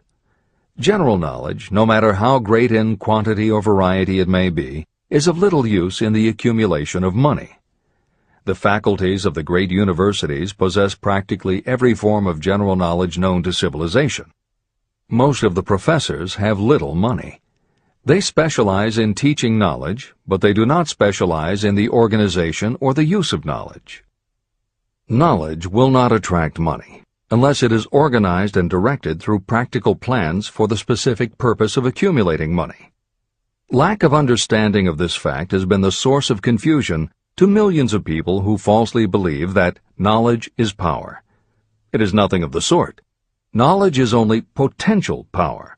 It becomes power only when and if it is organized into definite plans of action and directed to a definite end. The missing link in all systems of education is that educational institutions fail to teach their students how to organize and use the knowledge after they have acquired it.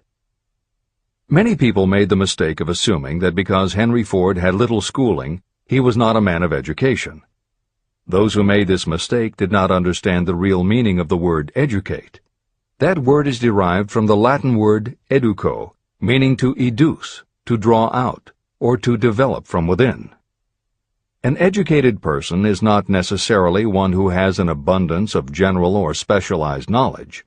An educated person is one who has so developed the faculties of their mind that he or she may acquire anything they want, or its equivalent, without violating the rights of others.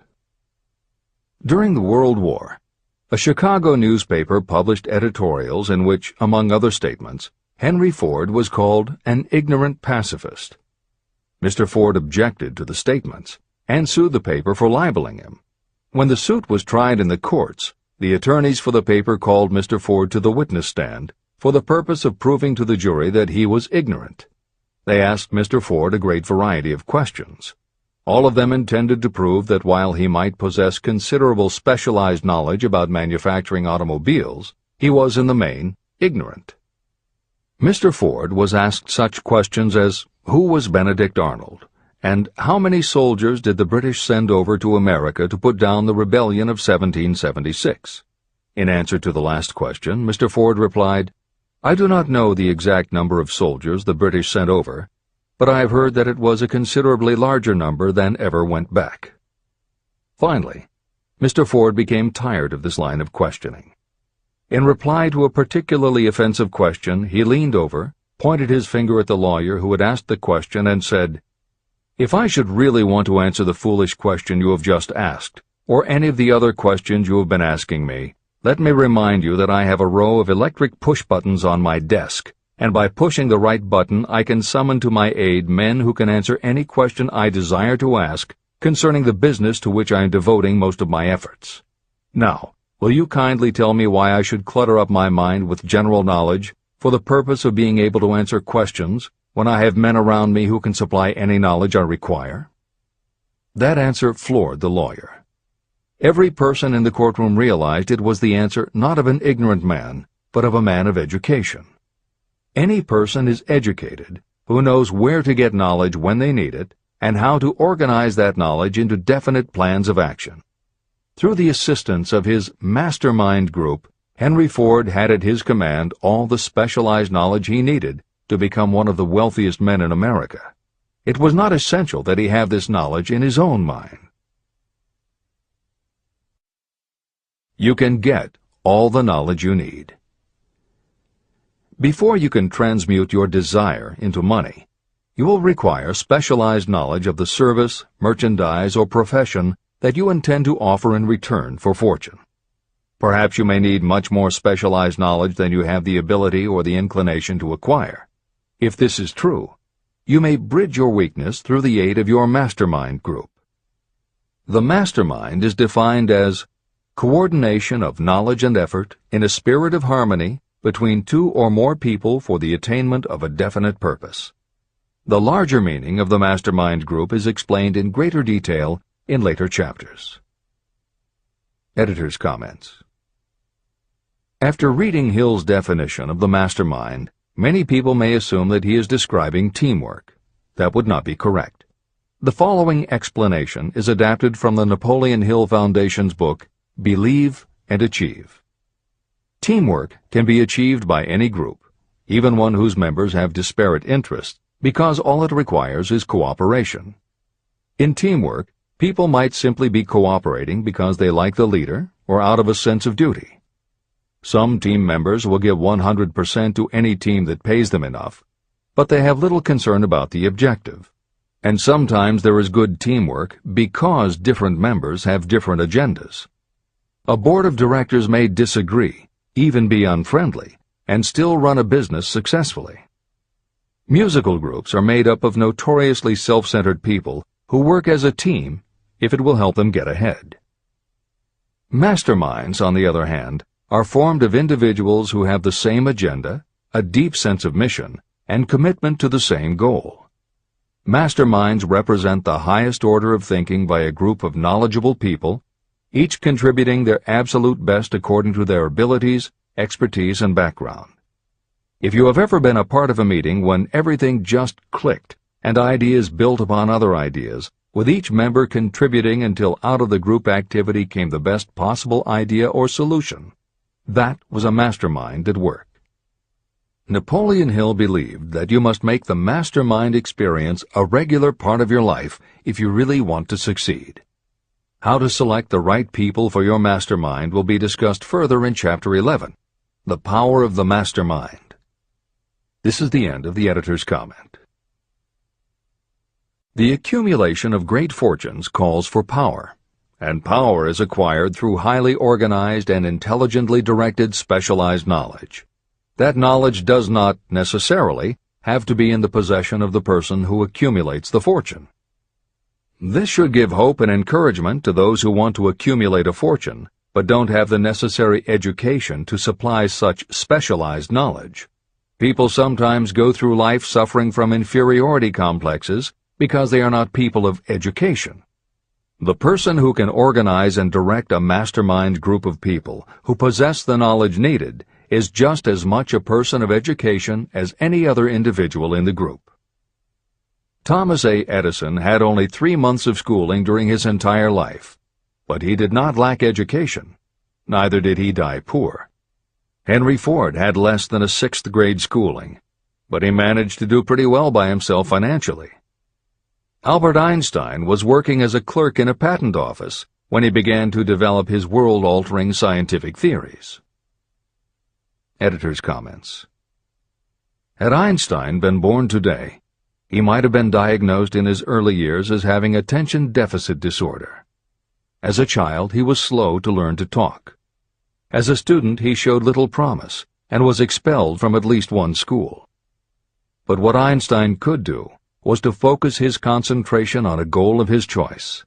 His famous theories were the result of thought experiments that took place inside his mind.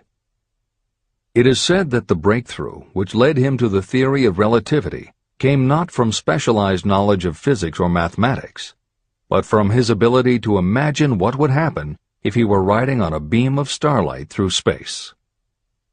This is the end of the editor's comments. Specialized knowledge is among the most plentiful and the cheapest forms of service that may be had. If you doubt this, consult the payroll of any university. It pays to know how to purchase knowledge, and it pays to know where to look. First of all, decide the sort of specialized knowledge you require and the purpose for which it is needed. To a large extent, your major purpose in life, the goal toward which you are working, will help determine what knowledge you need. Your next move requires that you have accurate information concerning dependable sources of knowledge. The more important of these are your own experience and education, experience and education available through cooperation of others, mastermind alliance, colleges and universities, public libraries, and even easier, the Internet, special training courses, through night schools and home study courses in particular. As knowledge is acquired, it must be organized and put into use for a definite purpose through practical plans. Knowledge has no value except for what can be gained from its application toward some worthy end.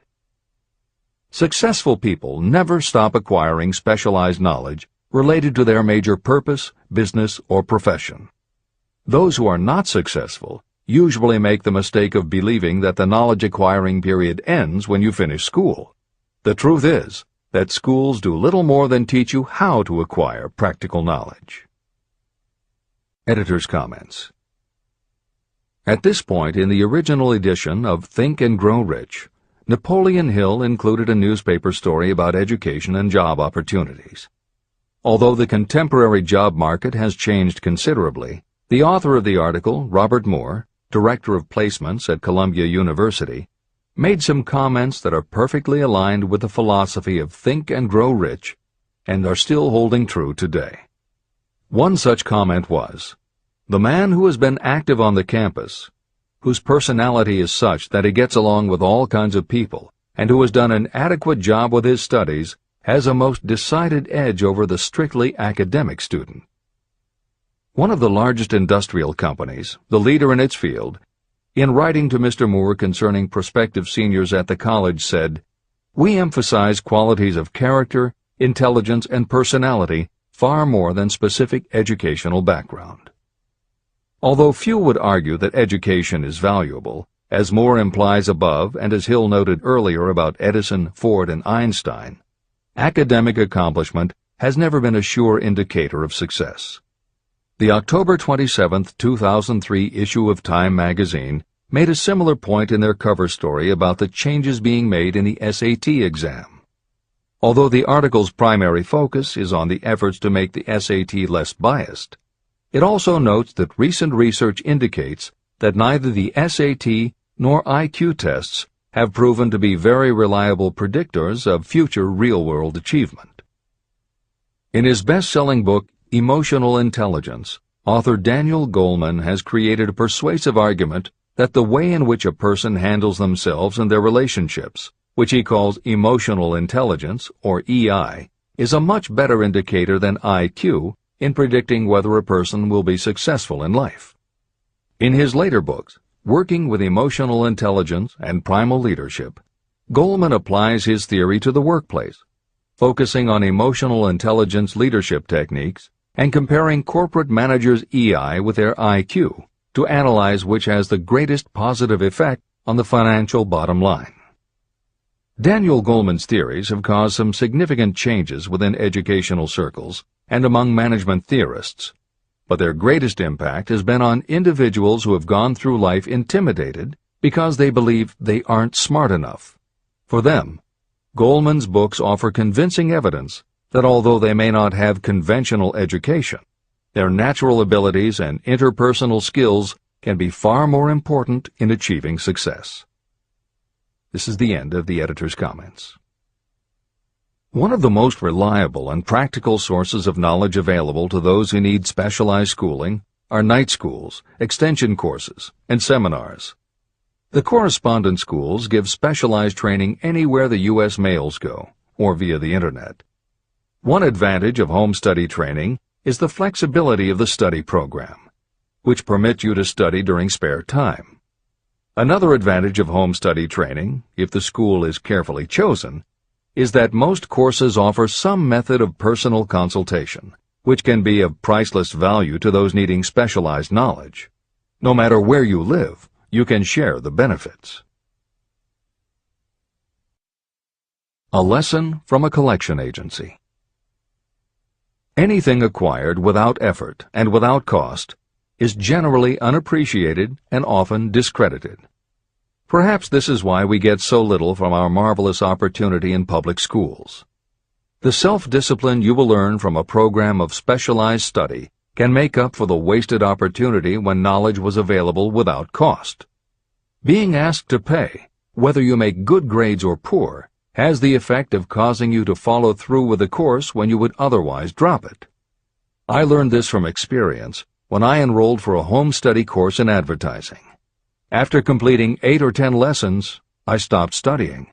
But the school did not stop sending me bills. In fact, they insisted upon payment, whether I kept up my studies or not. I decided that if I had to pay for the course, which I had legally obligated myself to do, I should complete the lessons and get my money's worth. Correspondence schools are well-organized businesses. At the time, I felt that their collection system was somewhat too well-organized, but I learned later in life that it was a valuable part of my education. The truth is that their collection department constituted the very finest sort of training on decision-making, promptness, and the habit of finishing what you begin. The collection system that forced me to finish the course turned out to be worth much in the form of money earned. The road to specialized knowledge. We have in this country what is said to be the greatest public school system in the world. One of the strange things about human beings is that they value only that which has a price.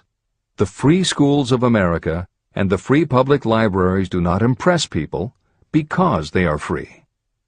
This is the major reason why so many people find it necessary to acquire additional training after they finish school and go to work. It is also one of the major reasons why employers give greater consideration to employees who take specialized training courses. They have learned that those who have the ambition to give up a part of their spare time to studying at home have in them those qualities that make for leadership. There is one weakness in people for which there is no remedy. It is the universal weakness of lack of ambition. People who give up some of their spare time to take courses seldom remain at the bottom very long. By taking such courses, they open the way for the upward climb, remove many obstacles from their path, and attract the interest of those who have the power to help them. The home study method of training is especially suited to people who have already started working. They often find that after having left school, they still need additional specialized knowledge, but cannot spare the time to go back to school. Stuart Austin Weir was a construction engineer. He followed this line of work until the Depression hit and severely limited the construction business. He took inventory of himself and decided to change his profession to law. He went back to school and took special courses to prepare himself as a corporation lawyer. He completed his training, passed the bar examination, and quickly built a lucrative law practice as a patent attorney.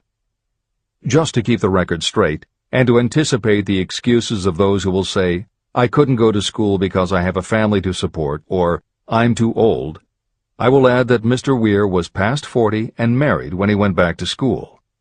Moreover, by carefully selecting highly specialized courses, Mr. Weir completed in 2 years the work that it takes the majority of law students 4 years to do. It pays to know how to purchase knowledge. A simple idea that paid off. Here's another specific example about a salesman in a grocery store who found himself suddenly unemployed. Having had some bookkeeping experience, he took a special course in accounting, familiarized himself with all the latest bookkeeping and office equipment, and went into business for himself. Starting with a grocer for whom he had formerly worked, he made contracts with more than 100 small merchants to keep their books at a very nominal monthly fee. His idea was so practical that he soon found it necessary to set up a portable accounting office in a light delivery truck. He now has a fleet of these bookkeeping offices on wheels. He employs a large staff of assistants who provide small merchants with accounting services equal to the best that money can buy at very nominal cost. Specialized knowledge plus imagination were the ingredients that went into this unique and successful business. Last year, the owner of that business paid income taxes of almost 10 times as much as was paid by the grocery store that fired him. Editor's comments. It would be impossible to write a contemporary book about success without including the story of Bill Gates. And although the connection between the world's wealthiest man and Hill's story about a man who started a mobile accounting business may not be immediately obvious, the fact is that this is a very apt place to include the story of Microsoft. Just as with the mobile accountant, The two defining characteristics of Bill Gates' success are specialized knowledge and imagination. Everyone had recognized at an early age that Bill Gates was a very bright student, but he had little interest in anything other than science and math. And when the mothers group at his school arranged for the students to learn about computing, that became his passion. By the time he was 13, he taught himself computer programming. And throughout high school and his years at university, his life revolved around computer clubs and odd jobs working for companies that had something to do with computers. Although at various times he toyed with the idea of a career in science or law, it is probably fair to say that while he was still in school, Bill Gates knew, in general terms, what his burning desire in life would be. He paid little attention to general knowledge, but devoted himself to assembling the specialized knowledge he would need to achieve his definite major purpose. Gates' burning desire heated up the day his friend and fellow computer club member Paul Allen bought a copy of the January 1975 issue of Popular Electronics. On the cover was a picture of an inexpensive desktop computer, the Altair 8800, which could be built from a kit. Gates and Allen knew in their gut that there were other students just like them who would love to get their hands on one of these things. At the time, it took a lot of imagination to foresee the impact computers might have on the average person. And even though they didn't own an Altair, they decided they could write a computer program for it. That took even more imagination. They contacted Ed Roberts, the founder of the company that made the Altair, and pitched their idea. Roberts told them he was getting offers from all over, and his policy was that whoever wrote it first would get the job. For the next 2 months, they tore apart the manual, gleaning the specialized knowledge they would need to write the program. They were the first to deliver a workable operating system, and Roberts bought it from them for $3,000 plus a royalty on sales. With their vision of the future burning in their imaginations, Gates and Allen used the advance and their royalties to launch a company that would be in the business of writing computer programs. They named their new company Microsoft and called old friends from their high school computer club to staff it. Bill Gates was 19 and Paul Allen was only a few years older. They and about 9 of their friends started writing programs for Apple Computer, Commodore, and anyone else who would contract with the company for their services.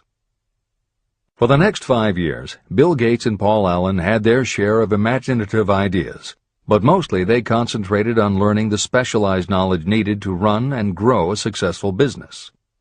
Then in 1980, IBM, which had finally decided to get into the small computer business, needed help getting up to speed. They approached Microsoft to write an operating system for the new computer venture. Once again, specialized knowledge and imagination were the qualities that guided Bill Gates. In their imagination, Gates and Allen could see an even bigger future than before, and through specialized knowledge of what computers were capable of, they knew the role they could play in that future. They then made 2 business moves that are the foundation of the Microsoft success. First, because IBM had such a tight schedule, Gates went to a computer programmer, Tim Patterson, and bought from him a rudimentary but already developed operating system. Gates then set to work modifying the system, and he renamed it MS-DOS, for Microsoft Disk Operating System. The other move that was crucial to their success was the negotiation with IBM. They started from the position that they would not sell an operating system to IBM. What they would do was license the system to IBM in exchange for a royalty on every copy sold with an IBM computer. And it would not be an exclusive license, which meant that Microsoft could also license the system to other computer companies. If you were to continue to track the history of Microsoft, you would find those same qualities: a burning desire, an idea, specialized knowledge, and imagination behind each move Bill Gates made and continues to make, just as they were behind the success of the man who started the mobile accounting business. This is the end of the editor's comments. The beginning of the successful mobile accounting business was an idea. I know this is true because I was the one who gave him that idea. Now I'd like to pass on the story of another idea. and it was my accountant friend who indirectly suggested this one to me. When I first proposed the accounting idea to him, he said, "I like the idea, but I would not know how to turn it into cash." In other words, he did not know how to market his bookkeeping knowledge after he had acquired it. So, with the aid of a young woman copywriter, a very attractive presentation was prepared describing the advantages of the new system of bookkeeping. The brochure told the story of this new business so effectively that its owner soon had more accounts than he could handle. There are thousands of people all over the country who need the services of a merchandising specialist capable of preparing an attractive way to market personal services. This idea was born of the necessity to solve a specific problem. But it did not stop by serving merely one person. The woman who created the presentation has a keen imagination. She saw in her newly born brainchild the making of a new profession to serve thousands of people who need practical guidance in marketing personal services. Spurred to action by the success of her first prepared plan to market personal services, this woman turned to solving a similar problem for her son. He had just finished college, but had been totally unable to find a market for his services. The plan she created for him was the best example of merchandising personal services I have ever seen. When the presentation had been completed, it contained nearly 50 pages of beautifully typed, properly organized information. It told the story of her son's natural abilities, schooling, personal experiences, and a great variety of other information. The book also contained a complete description of the position her son desired, together with a marvelous word picture of the exact plan he would use in filling his position. The preparation of the presentation required several weeks of her time, during which she sent her son to the public library almost daily to get specific data needed to sell his services to best advantage. She also sent him to all the competitors of his prospective employer, where he gathered information concerning their business methods. This was of great value in the formation of the plan he intended to use in filling the position he sought. When the plan was finished, it contained more than half a dozen very fine suggestions that would benefit the prospective employer. You don't have to start at the bottom. You may be inclined to ask, why go to all this trouble to secure a job? The answer is, doing a thing well is never trouble. The plan prepared by this woman for her son helped him get the job at the first interview and at a salary fixed by himself. Moreover, and this too is important, the position did not require the young man to start at the bottom. He began as a junior executive at an executive salary. Why go to all this trouble? Well, for one thing, this young man's planned presentation saved him no less than 10 years of working his way up.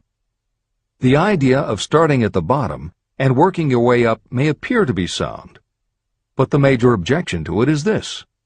Too many of those who begin at the bottom never manage to lift their heads high enough to be seen by those who count. And the outlook from the bottom is not very bright or encouraging. It has a tendency to kill off ambition. You get into a rut, and you accept your fate because you form the habit of daily routine. Often this habit finally becomes so strong you don't even try to throw it off. And that is another reason why it pays to start 1 or 2 steps above the bottom. By so doing, you will form the habit of looking around, of observing how others get ahead, of seeing opportunity, and of embracing it without hesitation. A splendid example of what I mean is Dan Halpin.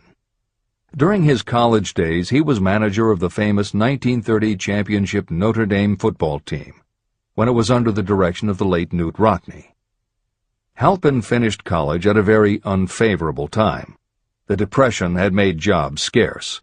So after a fling at investment banking and motion pictures, he took the first job with a potential future he could find. It was selling electrical hearing aids on a commission basis. Anyone could start in that sort of job, and Halpin knew it, but it was enough to open the door of opportunity to him. For almost 2 years he worked at the job, but it didn't satisfy him. He would never have risen above that job if he had not done something about his dissatisfaction. He aimed first at the job of assistant sales manager of the company. and he got the job. That single step upward placed him high enough above the crowd for him to see still greater opportunity. Also, it placed him where opportunity could see him. In his new position, he did so well selling hearing aids that A.M. Andrews, chairman of the board of the Dictograph Products Company, a competitor of the company for which Halpin worked, asked to meet with him. Mr. Andrews wanted to know something about that man Dan Halpin, who was taking big sales away from the long-established Dictograph Company. When the interview was over, Halpin was the new sales manager in charge of the Acousticon division of Dictograph. Then, to test young Halpin's mettle, Mr. Andrews went away to Florida for 3 months, leaving him to sink or swim in his new job. He did not sink. Newt Rockney's spirit of "all the world loves a winner and has no time for a loser" inspired him to put so much into his job that he was elected vice president of the company. Vice president was a job that most would be proud to earn through 10 years of loyal effort, but Halpin turned the trick in little more than 6 months. One of the major points I'm trying to emphasize through this entire philosophy is that we rise to high positions or remain at the bottom because of conditions we can control, but only if we desire to control them. I am also trying to emphasize another point, that both success and failure are largely the results of habit. I have not the slightest doubt that Dan Halpin's close association with the greatest football coach America ever knew planted in his mind the same kind of desire to excel that made the Notre Dame football team world famous. Truly, there's something to the idea that hero worship is helpful, provided you worship a winner. My belief in the theory that business associations are vital factors, both in failure and in success, was clearly demonstrated when my son Blair was negotiating with Dan Halpin for a position. Mr. Halpin offered him a beginning salary of about 1/2 what he could have gotten from a rival company. I brought parental pressure to bear, and encouraged Blair to accept the job with Mr. Halpin. I believe that close association with people who refuse to compromise with circumstances is an asset that can never be measured in terms of money. The bottom is a monotonous, dreary, unprofitable place for any person. That is why I have taken the time to describe how lowly beginnings can be overcome by proper planning. Make your ideas pay off through specialized knowledge. The woman who prepared the personal service sales plan for her son now receives requests from all parts of the country, from others who want to market their personal services for more money. But don't think that all her plan consists of is clever salesmanship to help her clients get more money for the same services they formerly sold for less.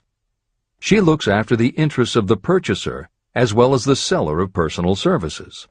She prepares her plans so that the employers receive full value for the additional money they pay.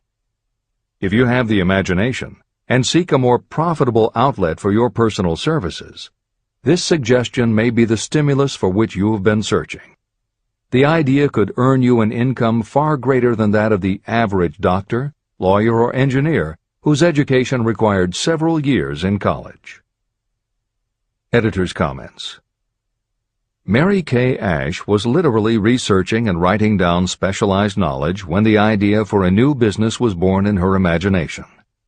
Mary Kay had quit her job as a very successful sales manager in the gift business because she had become discouraged by seeing the men she had trained earning more and being promoted ahead of her. She decided to write an advice book for career women, but as she assembled the knowledge women would need to get ahead, she realized she was writing a business plan for the kind of business she would like to run. She took her life savings of $5,000, went out and found a skincare cream she liked, acquired the rights to it, and began to contact her friends and friends of friends to see if they would like to be beauty consultants for her new company. But what she was offering wasn't just a chance to sell skincare products. It was a very imaginative combination of philosophy and opportunity that gave women the chance to achieve both personal satisfaction and financial success. The company showed a modest profit in its first year, and continued to grow each year until, by the beginning of the 21st century, There are over 1 million independent beauty consultants in 30 countries with wholesale sales of more than $1.5 billion. 3 times Mary Kay Cosmetics was named as one of the 100 best companies to work for in America, and Lifetime Television Network named Mary Kay the businesswoman of the century. She became one of the most in-demand motivational speakers and the best-selling author of 3 books. Neil Balter also started his company based on specialized knowledge and imagination. He got his specialized knowledge from his job as a carpenter's apprentice. His imagination came into play the day he was hired by a customer who wanted to clear up a messy closet by having shelves installed. Now that kind of job must have been offered to thousands of carpenters, but not one of them had the imagination to see in it what Neil Balter saw. When he finished the work, Balter didn't just see nicely fitted shelves. He saw that he had created a solution for a problem that was common to every household in America. He took the money he earned from the job and started his own business, California Closet Company, which specialized in shelves and fittings designed to attractively organize closet space for maximum efficiency. But Balter's imagination didn't stop once he had his own business up and running. Now he could imagine an even bigger operation. So he went out to find new specialized knowledge about operating and franchising a business. Neil Balter had licensed more than 100 California Closet franchises when Williams-Sonoma offered to buy the company for $12 million. Lillian Vernon's specialized knowledge was in an area that many women had, but they didn't have the imagination she had. To quote from her autobiography, An Eye for Winners, handbags.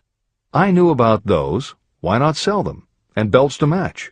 Didn't every teenage girl strolling along the street anywhere in the United States sport a handbag and belt?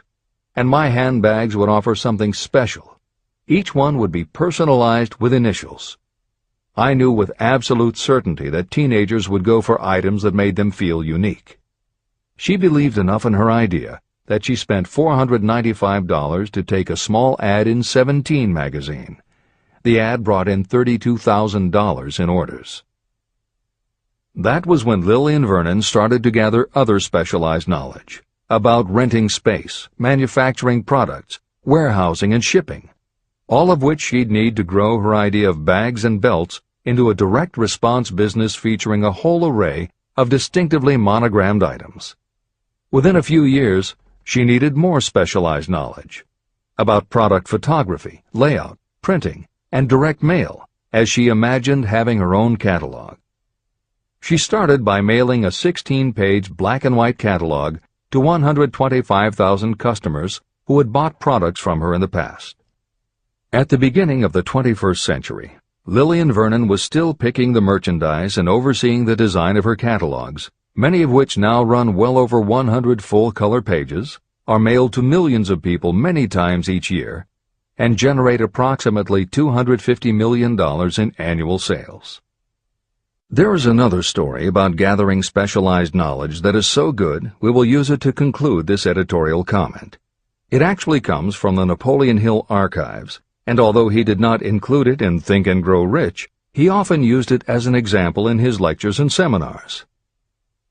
There was a young man who started out working for the railroad in 1893. As a machinist at 5 cents an hour. He was always taking courses and learning what he could about steam engines, and by 1905 he had worked his way up through the ranks until he was superintendent of motive power for Chicago Great Western in Olwine, Iowa. Then he did something that must have made his friends think he had taken leave of his senses.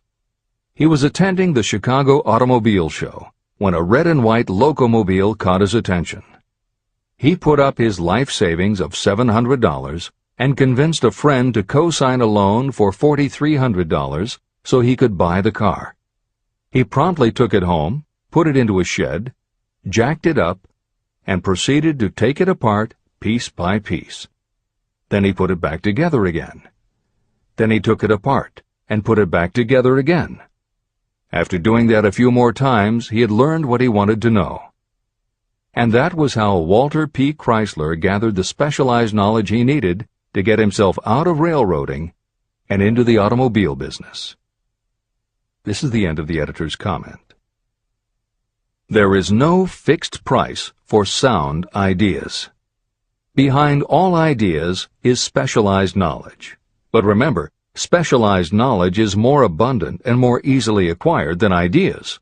Because of this truth, there are ever-increasing opportunities for the person capable of helping men and women sell their personal services. Capability means imagination, the one quality needed to combine specialized knowledge with ideas to create organized plans that will yield riches. If you have imagination, this chapter may present you with an idea that is the beginning of the riches you desire. Remember, the idea is the main thing. Specialized knowledge may be found just around the corner. Any corner.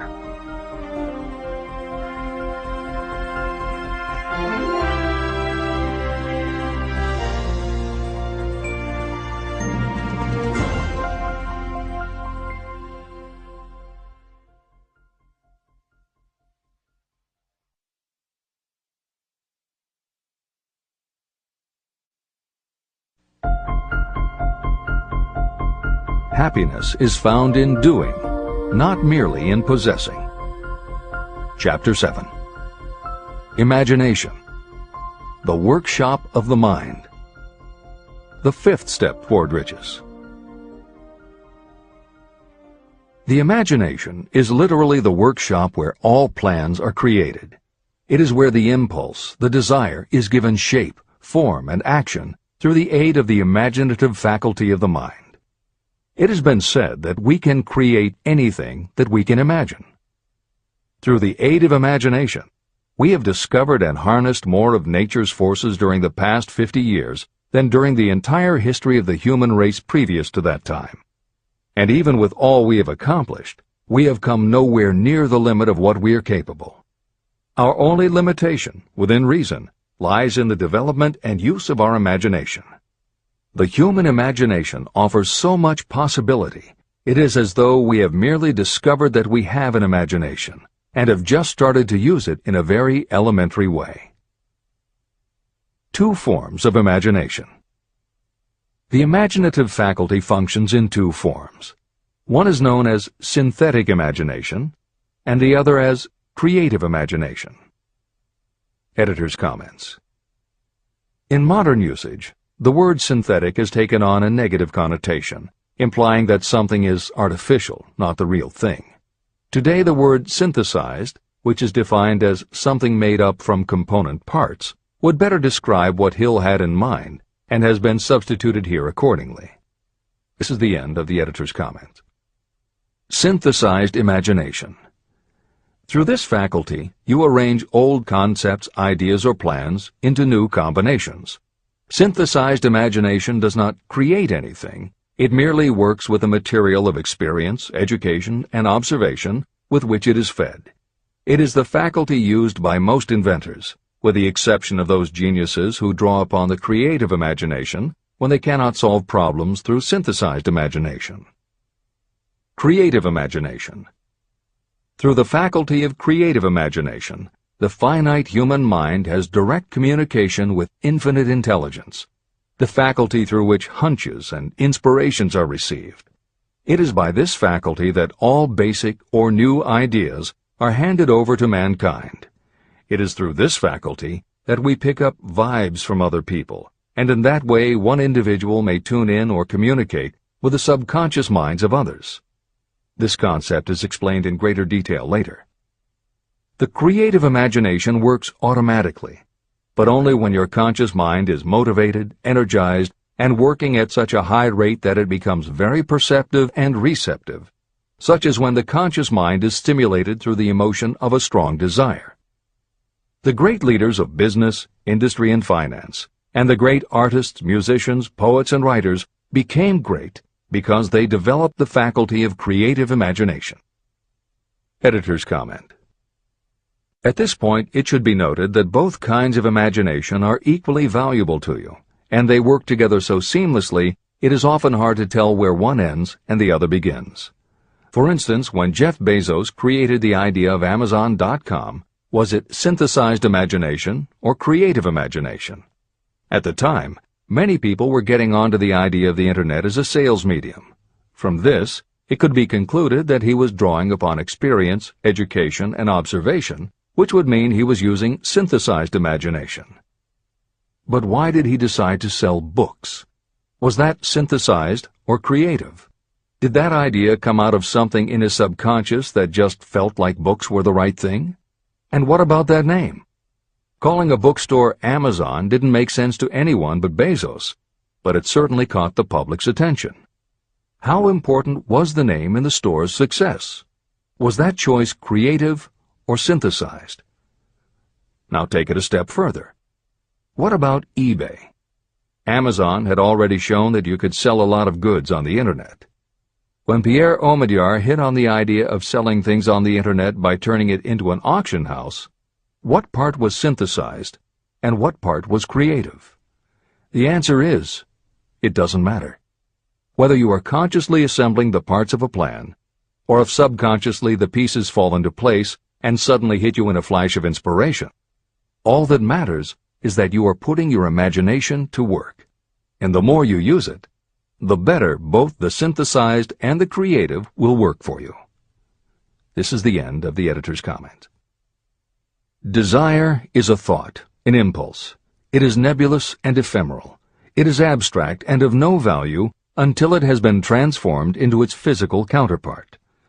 While the synthesized imagination is the one that will be used most frequently in the process of transforming desire into money, there will be circumstances and situations that demand the use of the creative imagination as well.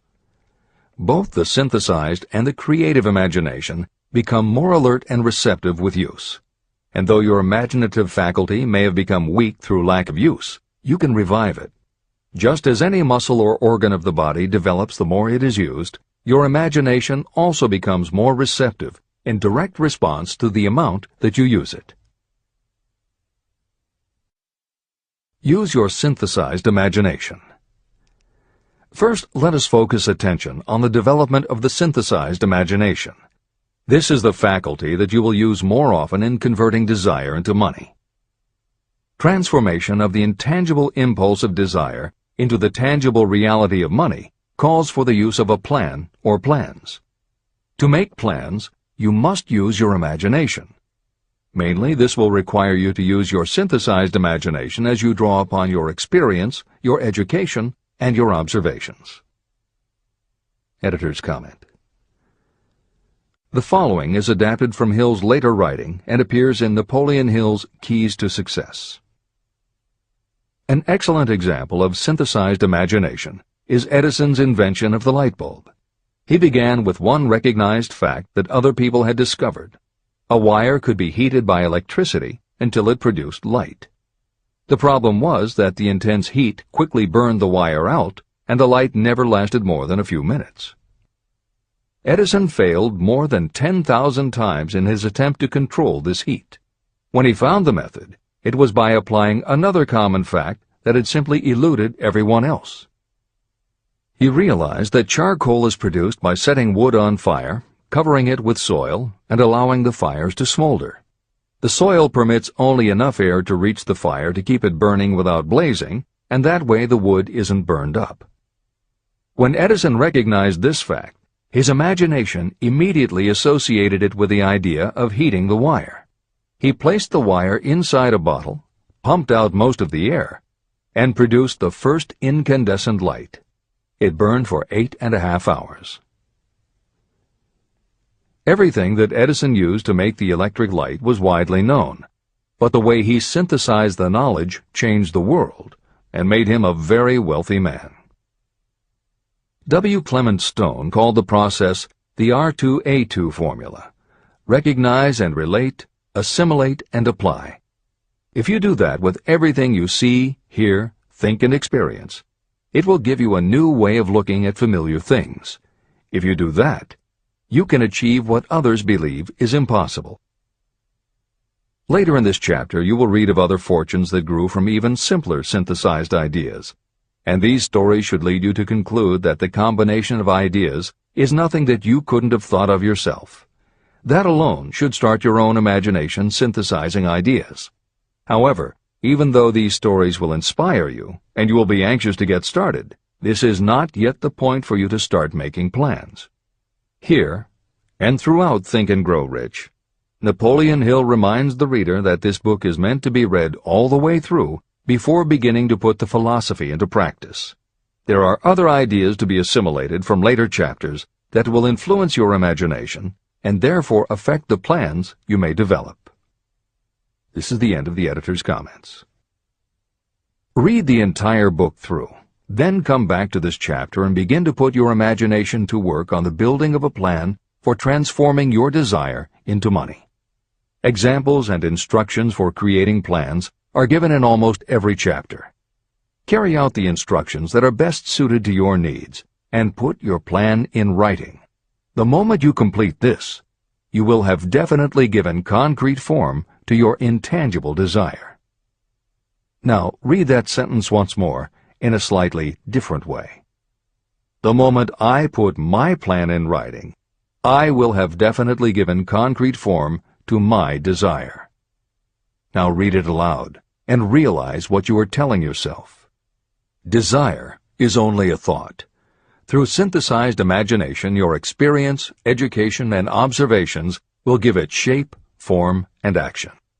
From the moment you follow those instructions and write out your desire and your plan, you will have actually taken the first of a series of steps that will enable you to convert the thought into its physical counterpart. Editor's comments. Synthesized imagination plays a role in every phase of a business plan.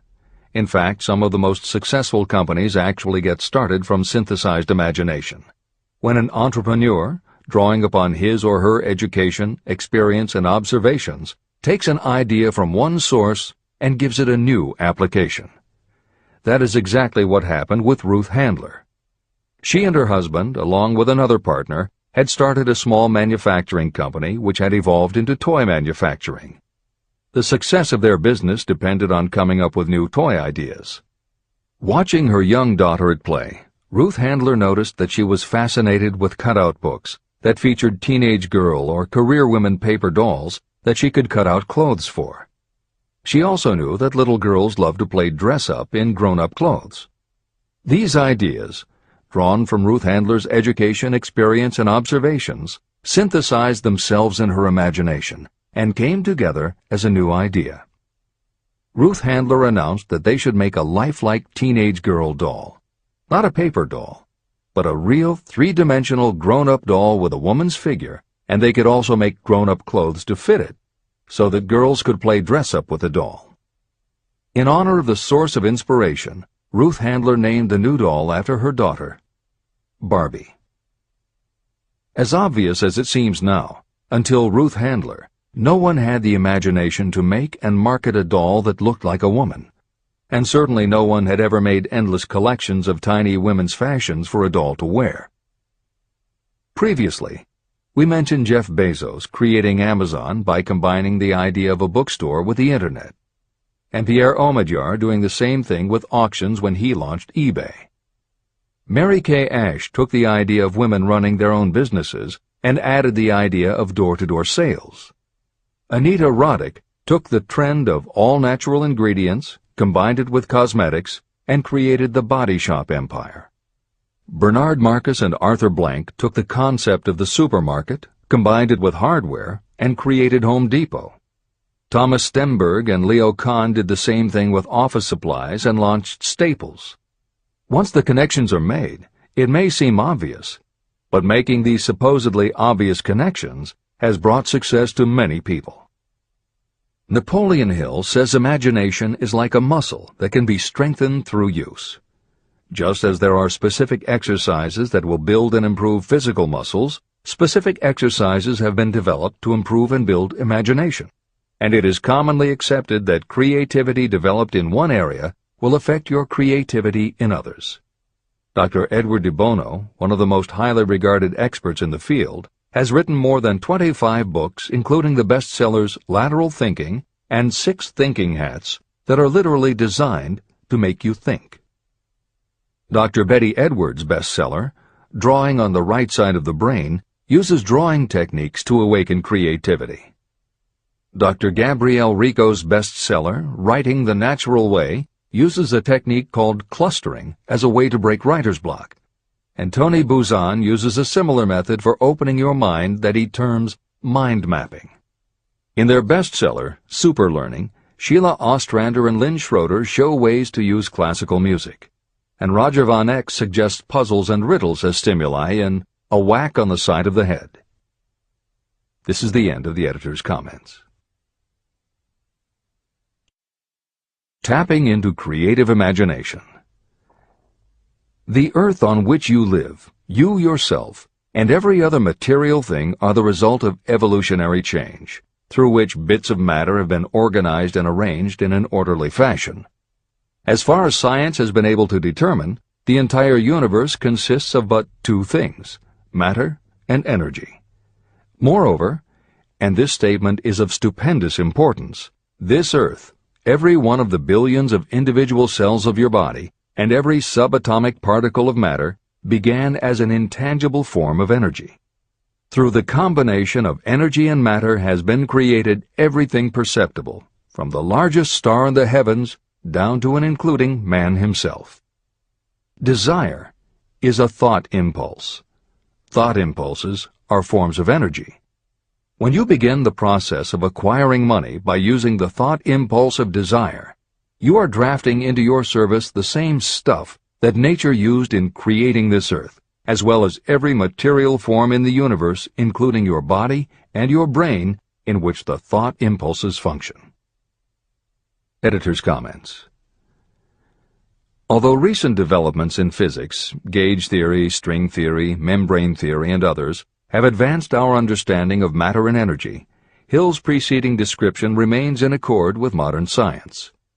The newer theories are variations on and refinements of the basic concept that everything in the universe is either space, time, matter, or energy. And as Einstein stated, energy and matter are in fact different forms of the same thing. As Hill says, everything from the stars to the solar system to the earth, to you, your brain, and that little spark called a thought, are all the same stuff. As when a tablecloth is spread out, there are folds and bumps in the fabric that are all different from each other, but they are all still tablecloth. Like the folds and bumps in the tablecloth, energy and matter are the same thing in different forms. Therefore you, matter, your thoughts, energy, and everybody else, matter, and their thoughts, energy, and all other things, matter, are not just interconnected, but are in essence all the same thing. Hill calls this interrelation of everything to everything else infinite intelligence. In the chapter on faith, he made his first mention of infinite intelligence being the source of hunches, intuition, and flashes of inspiration. In the chapter on autosuggestion, he proposed that the subconscious mind is the connection with infinite intelligence. In this chapter, Hill elaborates that creative imagination is the receiver through which these flashes of insight come to us from infinite intelligence. Under some circumstances, when your mind is operating at a high rate, your creative intelligence receives not just an idea, but also a flash of intuition. You get a hunch or a premonition about something or somebody. That flash could not come from your conscious or your subconscious, because neither ever had the information. Because everything is a part of everything else, your creative imagination, energy, pulled the thought, energy, directly from the common pool of infinite intelligence, energy, that contains not just your subconscious, energy, but all other subconscious minds, energy, as well. Infinite intelligence is a complex concept, and for those readers who find themselves questioning the process, be assured that Hill expands on the theory in later chapters. The editors advise the reader to set aside any questions for the moment and focus on the logical and practical application Hill had in mind. This is the end of the editor's comments. You are engaged in trying to turn your desire into its physical or monetary counterpart, and there are laws of physics and principles of psychology that can help you. But first, you must give yourself time to become familiar with these laws and learn to use them. Through repetition, and by describing these principles from every conceivable angle, I hope to reveal to you the secret through which every great fortune has been accumulated. Strange and paradoxical as it may seem, the secret is not a secret. It is made obvious in the earth, the stars, the planets, in the elements above and around us, in every blade of grass, and every form of life within our vision. Do not be discouraged if you do not fully understand or accept this theory. I do not expect that you will accept all that is in this chapter on your first reading. Assimilate as much as you can now as you read this for the first time. Later, when you reread and study it, you will discover that something has happened to clarify it and give you a broader understanding of the whole.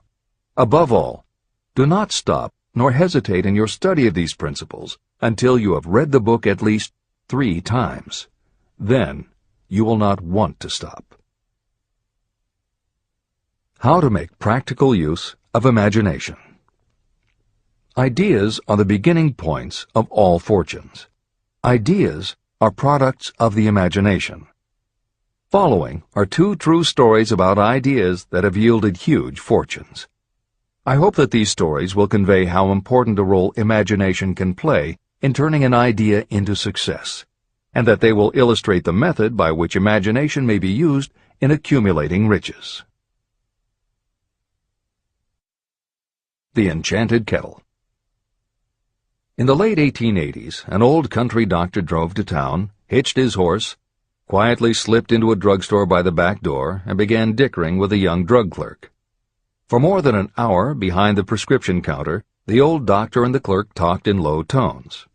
Then the doctor left. He went out to the buggy and brought back a large, old-fashioned kettle, a big wooden paddle, used for stirring the contents of the kettle, and deposited them in the back of the store. The clerk inspected the kettle, reached into his inside pocket, took out a roll of bills, and handed it over to the doctor. The roll contained exactly $500, the clerk's entire savings. The doctor handed over a small slip of paper on which was written a secret formula. The words on that small slip of paper were worth a king's ransom, but not to the doctor. Those magic words were needed to start the kettle to boiling, but neither the doctor nor the young clerk knew what fabulous fortunes were destined to flow from that kettle. The old doctor was glad to sell the outfit for $500. The clerk was taking a big chance by staking his entire life savings on a mere scrap of paper and an old kettle. He never dreamed his investment would start a kettle to overflowing with gold that would one day surpass the miraculous performance of Aladdin's lamp. What the clerk really purchased was an idea. The old kettle and the wooden paddle and the secret message on a slip of paper were incidental. The miracle of that kettle only began to take place after the new owner mixed with the secret instructions an ingredient of which the doctor knew nothing. See if you can discover what it was that the young man added to the secret message, which caused the kettle to overflow with gold. Here you have a story of facts stranger than fiction, facts that began in the form of an idea. Just look at the vast fortunes of gold this idea has produced. It has paid, and still pays, huge fortunes to men and women all over the world who distribute the contents of the kettle to millions of people. The old kettle is now one of the world's largest consumers of sugar, thus providing jobs to thousands of men and women engaged in growing sugar cane and in refining and marketing sugar. The old kettle consumes annually millions of bottles and cans, providing jobs to huge numbers of workers. The old kettle gives employment to an army of clerks, stenographers, copywriters, and advertising experts throughout the nation. It has brought fame and fortune to scores of artists who have created magnificent pictures describing the product. The old kettle has converted Atlanta, which was a small southern city, into the business capital of the South, where it now benefits, directly or indirectly, every business and practically every resident of the city. The influence of this idea now benefits every civilized country in the world, pouring out a continuous stream of gold to all who touch it. Gold from the kettle built and maintains one of the most prominent colleges of the South, where thousands of young people receive the training essential for success.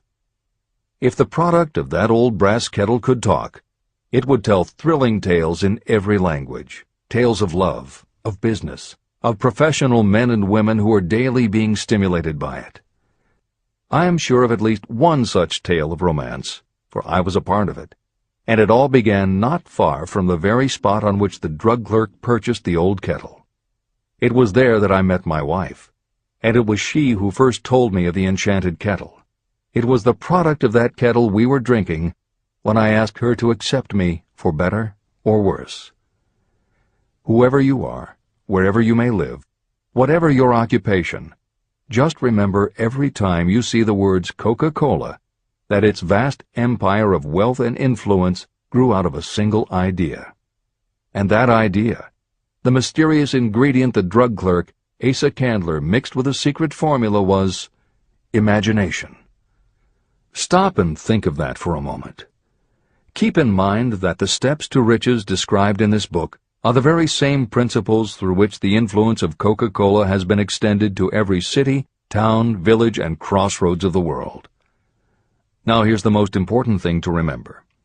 The ideas you create may have the possibility of duplicating the enormous success of this worldwide thirst killer. Editor's comments. Harlan Sanders, too, had a recipe in a magic kettle. Actually, his kettle was a pressure cooker, but neither his cooker nor his recipe of 11 herbs and spices would be mentioned here if he didn't also have imagination. Harlan Sanders owned and operated a successful motel and cafe in Corbin, Kentucky. Then, when the new interstate highway came through, it bypassed Sanders' location. In a short time, his business went broke, leaving him with little more than his recipe for fried chicken and a way to make it quickly in a pressure cooker. At 62 years of age, the Colonel, as people called him, had to find a new way to make a living. That's when the magic ingredient, imagination, came in. He decided he wasn't going to sell fried chicken anymore. Instead, he would sell his method for making it. He packed his recipe and cooker into the back of his car and hit the road to demonstrate his fried chicken to other restaurant owners. In the first 2 years, he managed to sell 5 franchises. 2 years later, he'd sold 200. 4 years later, he was up to 600 locations when he was approached by an investment group to sell his company. Recognizing that the magic wasn't just in the kettle or the recipe, the new owners asked Colonel Sanders to stay on as spokesman for the company, which he did until his death in 1980. Today, there are almost 12,000 KFC locations in more than 80 countries with sales of nearly $10 billion a year. Debbie Fields was a 20-year-old housewife who loved to bake cookies. She had no formal education and no business experience, but she had a recipe and an imaginative idea that people would like to buy fresh, hot, soft cookies from a walk-up store. The business people and bankers she approached told her she was crazy, but she and her husband continued to pitch her idea to banker after banker until they finally wore one down enough to give Debbie Fields a loan to open a store in Palo Alto, California. By noon on her first day, she still hadn't sold a cookie, so she went out into the street and gave away samples. That did it. Her walk-in try-a-sample cookie store took off. Today, Mrs. Fields' stores are all across America. Harvard Business School uses her methods as a case study in efficiency, and Debbie Fields has become a best-selling author, an in-demand motivational speaker, and a television personality. Wally Famous Amos was a Los Angeles talent agent who copied a cookie recipe off the back of a bag of Nestle's chocolate chips. He made a few changes to personalize the recipe and started to give out his version of homemade cookies as a sort of calling card. His clients and business associates liked them so much that Wally finally decided to quit show business and open a store. He did it with a Hollywood agent's flair. He opened on Sunset Boulevard with 2,000 invitations, a red carpet, and celebrities. With the same flair, he put his picture on the bag, filled the bags with cookies, and started selling them to exclusive department stores and specialty shops. 10 years later, Famous Amos cookies were a $10 million business. Ray Kroc was over 50 and selling milkshake mixers when he heard about a hamburger stand in California, owned by Dick and Mac McDonald, that was doing great business. He packed his car and headed to San Bernardino to check it out. What he saw was a sit-down restaurant that had a limited menu featuring a good hamburger recipe, and they were serving them faster than any place he'd ever seen. Figuring that if there were more places like this, he could sell them a lot of milkshake mixers, Kroc pitched the McDonald brothers on the idea of opening some more McDonald's.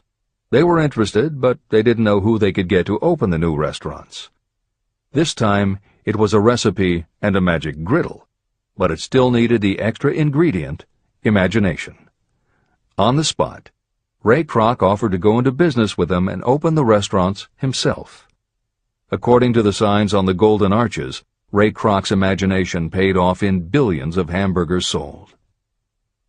In 1982, Howard Schultz went to work as the director of marketing for a small coffee importer wholesaler called Starbucks, which had only one location in Seattle's Pike Place market.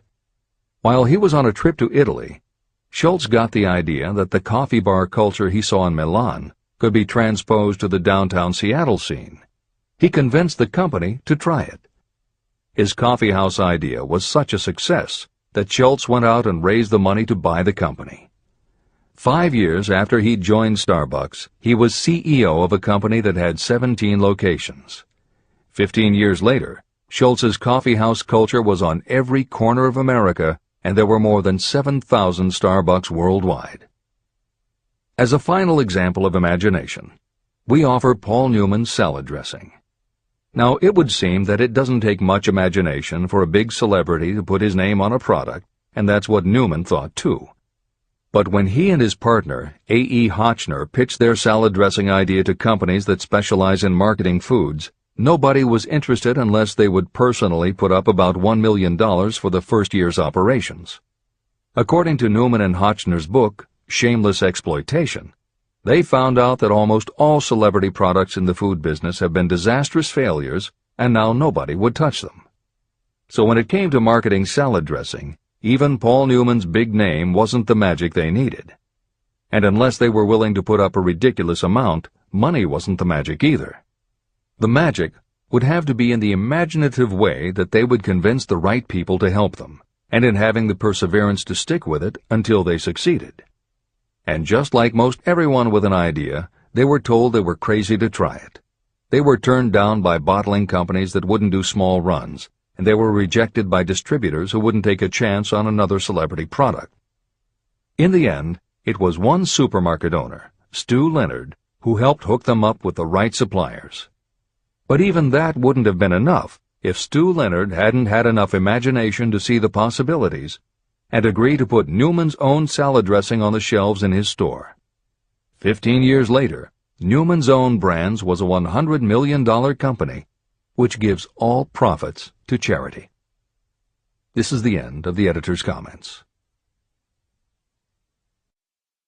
What I would do if I had $1 million. The following story proves the truth of that old saying, where there's a will, there's a way. It was told to me by that beloved educator and clergyman Frank W. Gonzalez, who began his preaching career in the Stockyards region of Chicago. While Dr. Gonzalez was going through college, he observed many defects in our educational system, defects that he believed he could correct if he were the head of a college.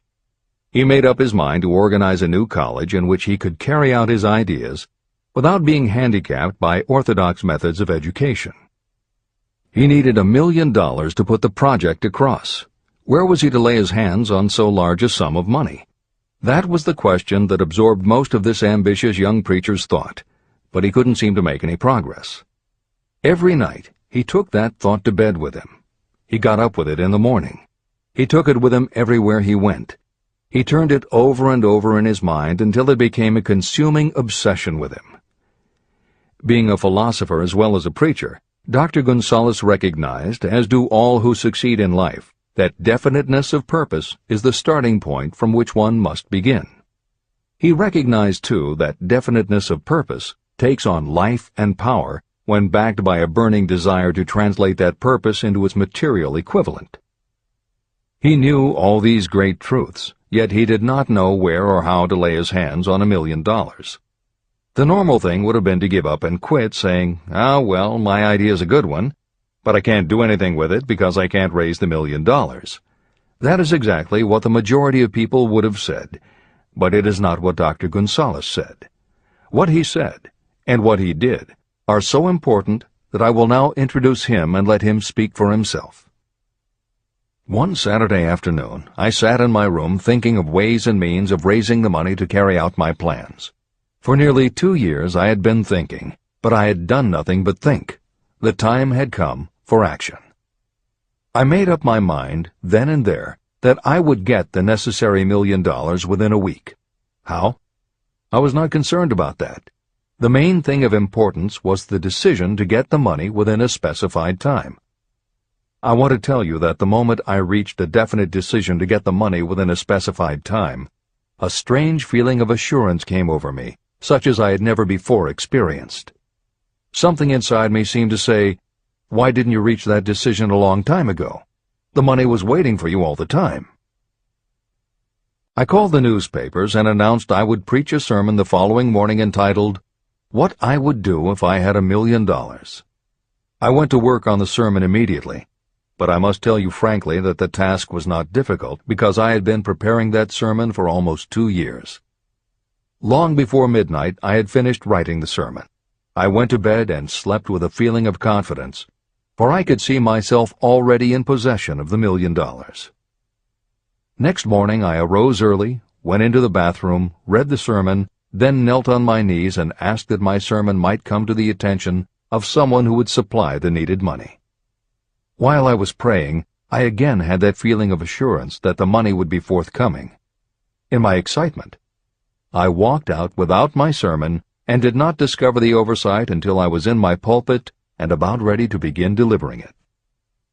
It was too late to go back for my notes, and what a blessing that I couldn't go back. Instead, my own subconscious mind yielded the material I needed. When I arose to begin my sermon, I closed my eyes and spoke with all my heart and soul of my dreams.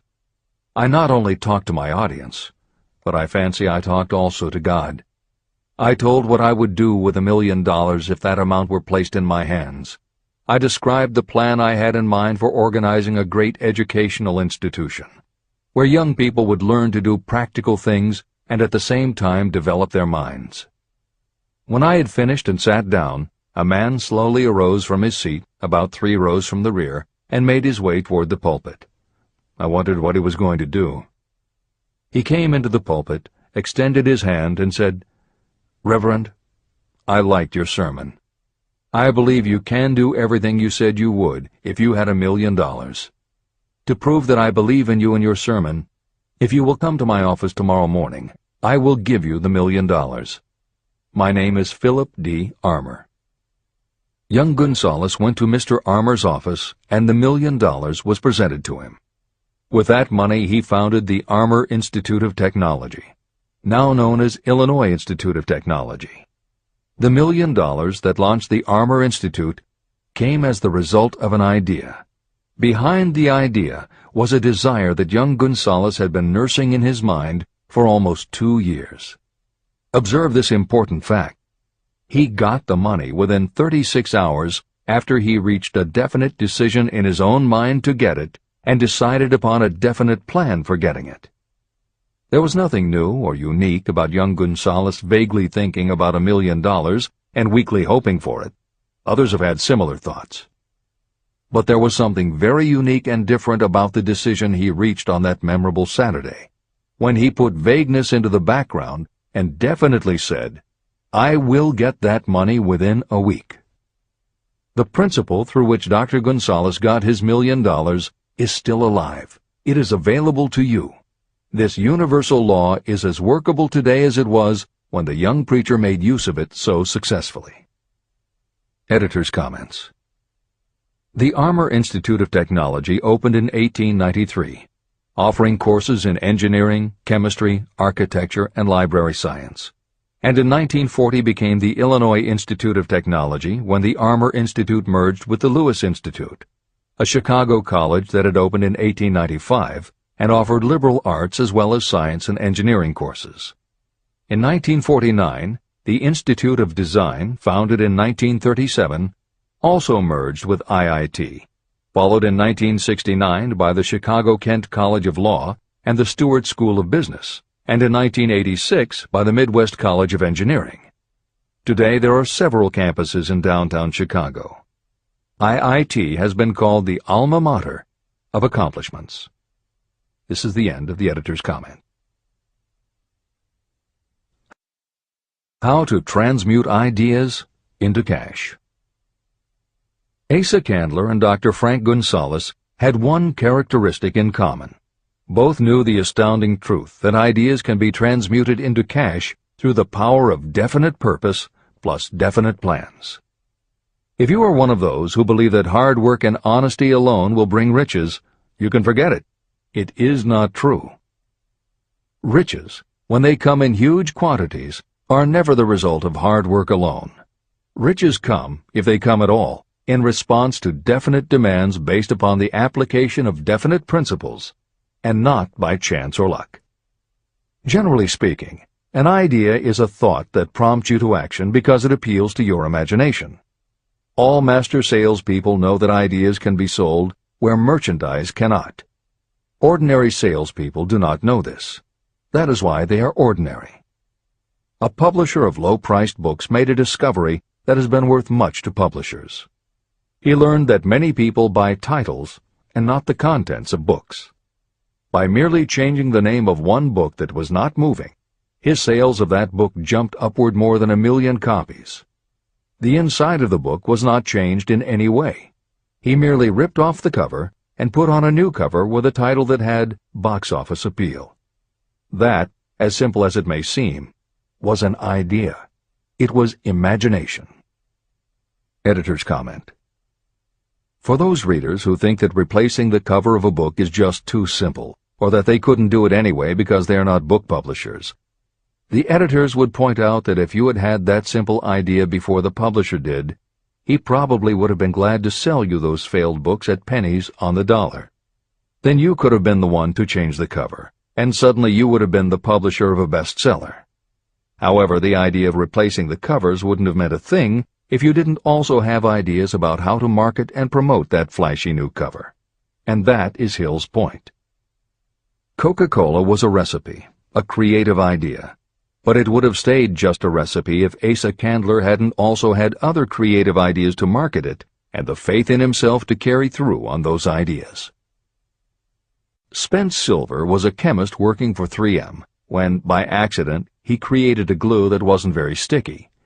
Needless to say, 3M was not much interested in glue that didn't stick, and Silver's invention was shelved as a failure. But Silver liked his glue, so for 5 years he kept demonstrating it to anyone who would listen. Nobody did, until Arthur Fry, who worked in the tape division at 3M, found that when he was at choir practice, he kept losing his place in the hymnal because the pieces of paper he used to mark his place slipped down or fell out of the book.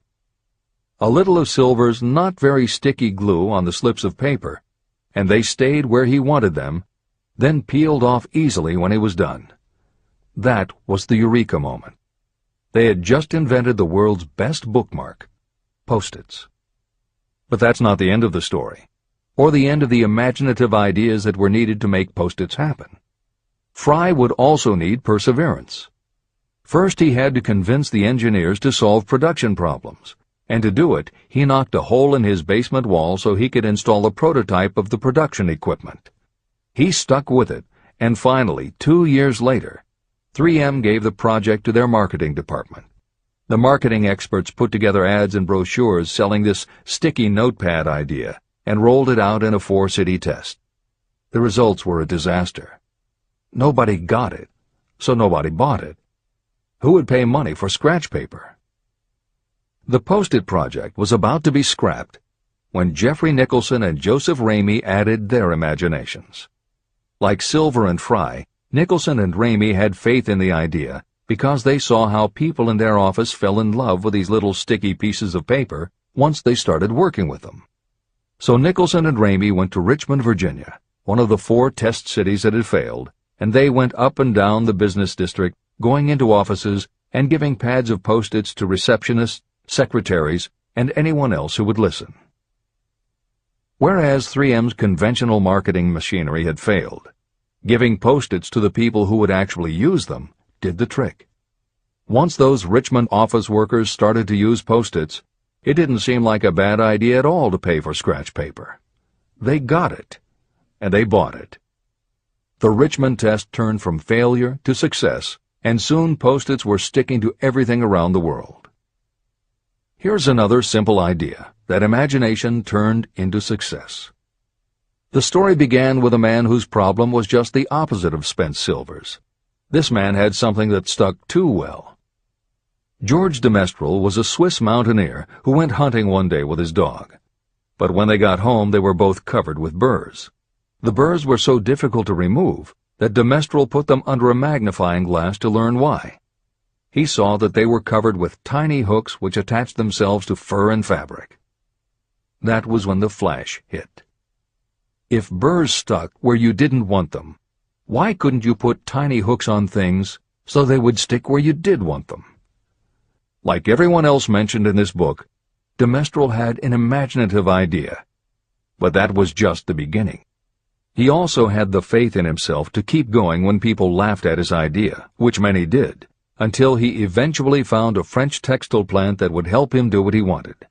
However, even when they finally worked out a way to use cotton fabric to make what they called locking tape, they couldn't afford to mass-produce it.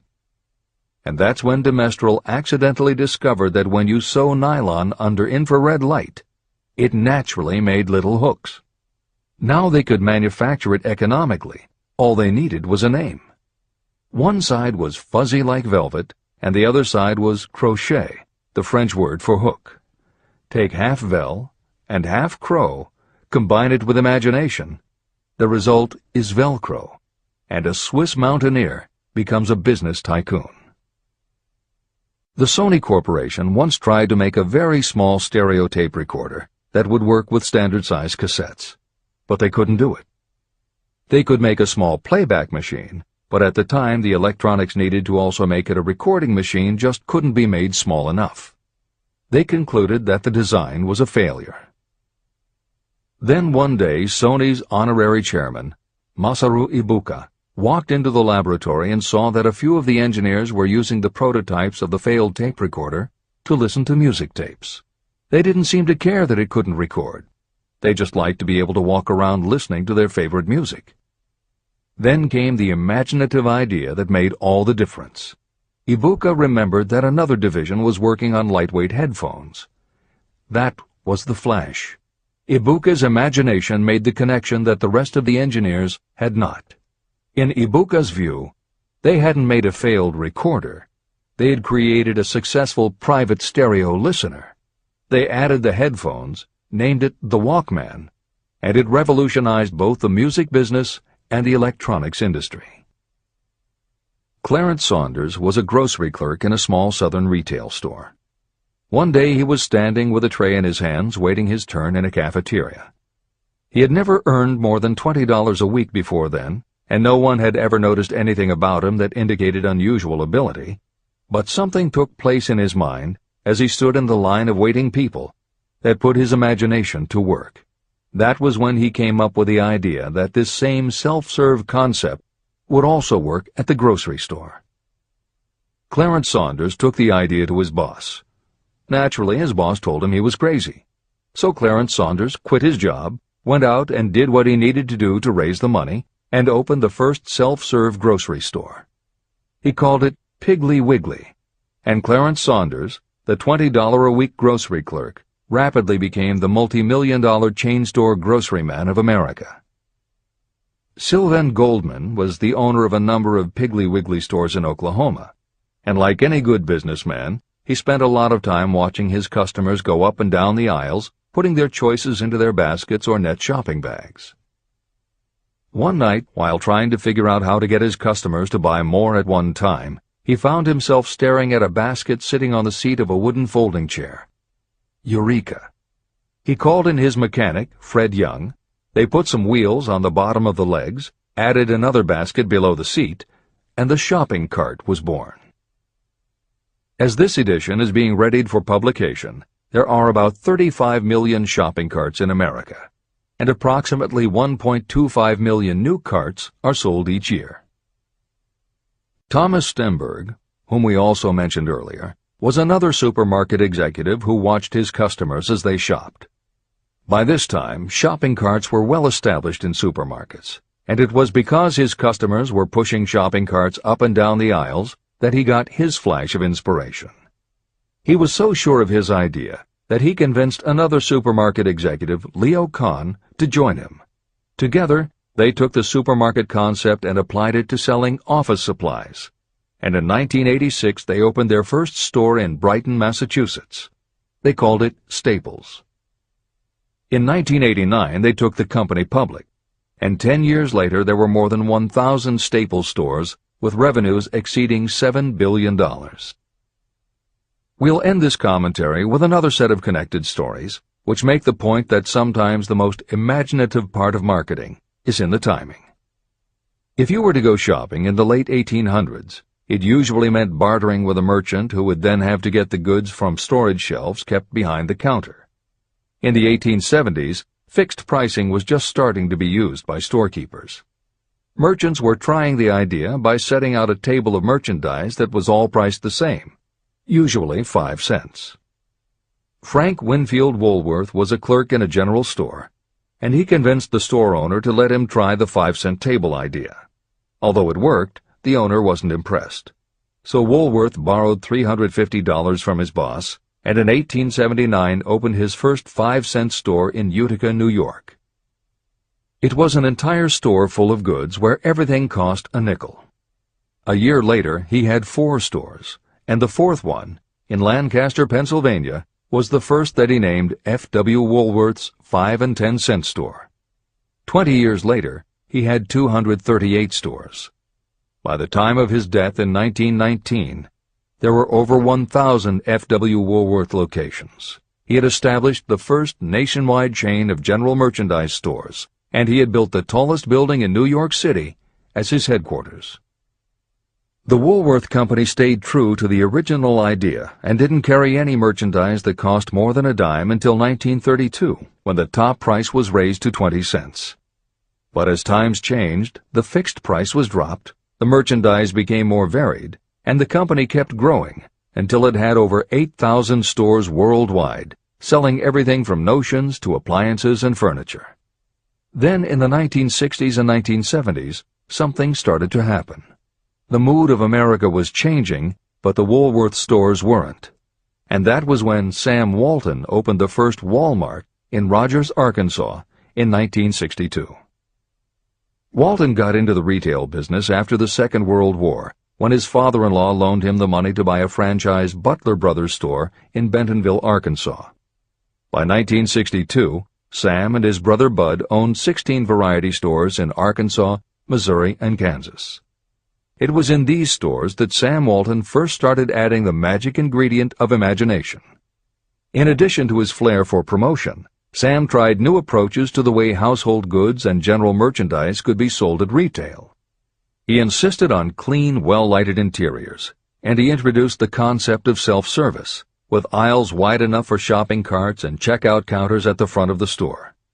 He also started buying direct from manufacturers, and he created profit-sharing plans that kept his family of employees loyal, hard-working, and neighborly. In 1962, he incorporated those and other imaginative ideas when he opened his first store that he called Walmart. The basic magic was that he sold brand-name merchandise at discount prices, but there was also magic in the way he kept a friendly hometown feel to his store, even though it was what is now called a big box store. Sam Walton's Walmart store was a success, so he just kept building and opening more of them, first in small towns and rural areas, then in larger towns, then big cities, and it wasn't long before he had a national chain. By 1992, when Sam Walton died, there were more than 1,700 Walmart stores. It was the biggest retailer in the country, it employed more than 600,000 people, and Sam Walton was the richest man in America. In 2003, the stores numbered more than 3,200 in the U.S. and more than 1,100 in foreign countries. The company employed more than 1,300,000 people worldwide and served more than 1 million customers a week. Along the way, Woolworths and other older retailers such as Kresge's tried to get on the bandwagon with their Woolco and Kmart stores, but they couldn't seem to get it right. They had given up their old five-and-dime identity to become higher-priced general retailers, and when Walmart came along and redefined that part of the market, the others seemed to have run out of the kind of imagination they'd had in the beginning. Now, here's the twist to the story. David Gold was running a liquor store that he had inherited from his father. He noticed that whenever he put out a display of goods priced at 98 cents or $1, the goods would sell okay, but if his sign said 99 cents, the goods sold out in no time. He decided that he would open a store called the 99-cent only store, where everything would be priced at 99 cents. Sound familiar? Frank Woolworth's imaginative idea from 1879, which had been dropped at his namesake chain by the 1940s and 1950s, had just gotten a fresh shot of imagination from David Gold in 1982. As usual, friends and family told him he was crazy, but David Gold went out to find suppliers who would sell him discontinued merchandise or overproduced products at a price low enough that he could offer them to the public at 99 cents. He found them. And they even had brand-name products of everything from hardware to pantyhose, cleaning products, motor oil, kitchenware, cosmetics, electronics, toys, canned goods, frozen foods, cookies, fresh fruit, even gourmet foods. More than 5,000 items that he could sell for 99 cents and still make a profit. David Gold opened his first well-lighted, brightly colored green and fuchsia wide-aisle store in Inglewood, California in 1982. By 2003, he had 142 stores in California, Nevada, and Arizona, and he was listed on the Forbes 400 as having earned a personal fortune estimated at more than $650 million. As Napoleon Hill wrote elsewhere about the creation of Piggly Wiggly, where in this story do you see the slightest indication of something that you could not duplicate? The plan, which made millions of dollars for its originator, was a very simple idea that anyone could have adopted, yet considerable imagination was required to put the idea to work in a practical sort of way. The more simple and easily adapted an idea is, the greater is its value, as no one is looking for ideas that are involved with great detail or are in any way complicated. This is the end of the editor's comments. There is no standard price on ideas. The creator of ideas sets his or her own price, and if they are smart, they get it. The story of practically every great fortune starts with a day when a creator of ideas and a seller of ideas got together and worked in harmony. Carnegie surrounded himself with men who could do what he could not do, men who created ideas and men who put ideas into operation, and that was what made him and the others fabulously rich. Millions of people go through life hoping for favorable breaks. Perhaps a favorable break can get you an opportunity, but the safest plan is not to depend upon luck. It was a favorable break that gave me the biggest opportunity of my life, but more than 20 years of determined effort had to be devoted to that opportunity before it became an asset. The break consisted of my good fortune in meeting and gaining the cooperation of Andrew Carnegie. On that occasion, Carnegie planted in my mind the idea of organizing the principles of achievement into a philosophy of success. Millions of people have profited by the discoveries made in the years of research, and fortunes have been accumulated through the application of the philosophy. The beginning was simple. It was an idea that anyone might have developed. The favorable break came through Carnegie. But what about the determination, definiteness of purpose, and the desire to attain the goal, and the persistent effort of all those years of research? It was no ordinary desire that survived disappointment, discouragement, temporary defeat, criticism, and the constant reminding that I was wasting my time. It was a burning desire, an obsession. When the idea was first planted in my mind by Mr. Carnegie, it was coaxed, nursed, and enticed to remain alive. Gradually, the idea became a giant under its own power, and it coaxed, nursed, and drove me. Ideas are like that. First you give life and action and guidance to ideas. Then they take on a power of their own and sweep aside all opposition. Ideas are intangible forces. but they have more power than the physical brains that give birth to them. They have the power to live on after the brain that creates them has returned to dust. Tell the world what you intend to do, but first, show it. Chapter 8. Organized Planning. The crystallization of desire into action. The sixth step toward riches. You have learned that everything we create or acquire begins in the form of desire. Desire is taken on the first lap of its journey from the abstract to the concrete in the workshop of the imagination, where plans for its transition are created and organized. In Chapter 3, Desire, you were instructed to take 6 practical steps to begin translating your desire for money into its monetary equivalent. One of the steps you must take is the formation of a definite, practical plan or plans through which this transformation may be made. Following are the basic instructions for making practical plans. Ally yourself with a group of as many people as you may need for the creation and carrying out of your plan or plans for the accumulation of money, making use of the mastermind principle. Compliance with this instruction is absolutely essential. Do not neglect it. Editor's comment: the Mastermind Alliance is built of 2 or more minds working actively together in perfect harmony toward a common goal.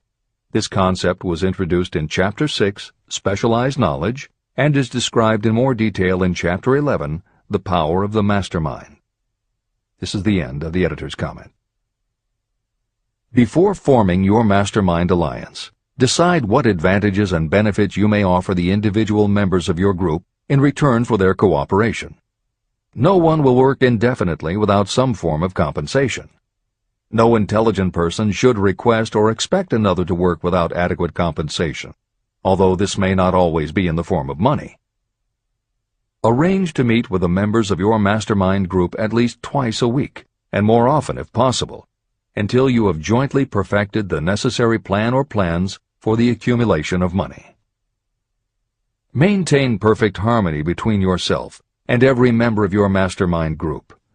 If you fail to carry out this instruction to the letter, you may expect to meet with failure. The mastermind principle cannot work where perfect harmony does not prevail. Keep in mind these facts. You are engaged in an undertaking of major importance to you. To be sure of success, you must have plans that are faultless. You must have the advantage of the experience, education, native ability, and imagination of other minds. This is the way it has been done by every person who has accumulated a great fortune. No individual has sufficient experience, education, natural ability, and knowledge to ensure the accumulation of a great fortune without the cooperation of other people. Every plan you adopt for making money should be the joint creation of yourself and every other member of your mastermind group. You may originate your own plans, either in whole or in part, but see that those plans are checked and approved by the members of your mastermind alliance. If your first plan fails, try another. If the first plan that you adopt does not work successfully, replace it with a new plan. If this new plan fails to work, replace it with still another, and so on, until you find a plan that does work. Right here is the point at which the majority of people meet with failure, because of their lack of persistence in creating new plans to take the place of those that fail. The most intelligent person living cannot succeed in accumulating money, or in any other undertaking, without plans that are practical and workable. Just keep this fact in mind, and remember when your plans fail that temporary defeat is not permanent failure. It may only mean that your plans have not been sound. Build other plans. Start all over again. Temporary defeat should mean only one thing: the certain knowledge that there is something wrong with your plan. Millions of people go through life in misery and poverty because they lack a sound plan through which to accumulate a fortune. Your achievement can only be as good as the plans you make. You are never whipped until you quit in your own mind. James J. Hill, who was the greatest railroad builder of them all, met with temporary defeat when he first tried to raise the capital needed to build the Great Northern Railroad from the east to the west. But he turned defeat into victory through new plans. Henry Ford met with temporary defeat not only at the beginning of his automobile career, but even after he had gone a long way toward the top. But he, too, created new plans and went marching on to financial victory. We see people who have accumulated great fortunes, but we often recognize only their triumph, and we overlook the temporary defeats that they had to surmount before arriving. No follower of this philosophy can reasonably expect to accumulate a fortune without experiencing temporary defeat. When defeat comes, accept it as a signal that your plans are not sound. Rebuild those plans and set sail once more toward your goal. If you give up before your goal has been reached, you're a quitter. A quitter never wins, and a winner never quits. Write this sentence on a piece of paper in letters an inch high and place it where you will see it every night before you go to sleep and every morning before you go to work.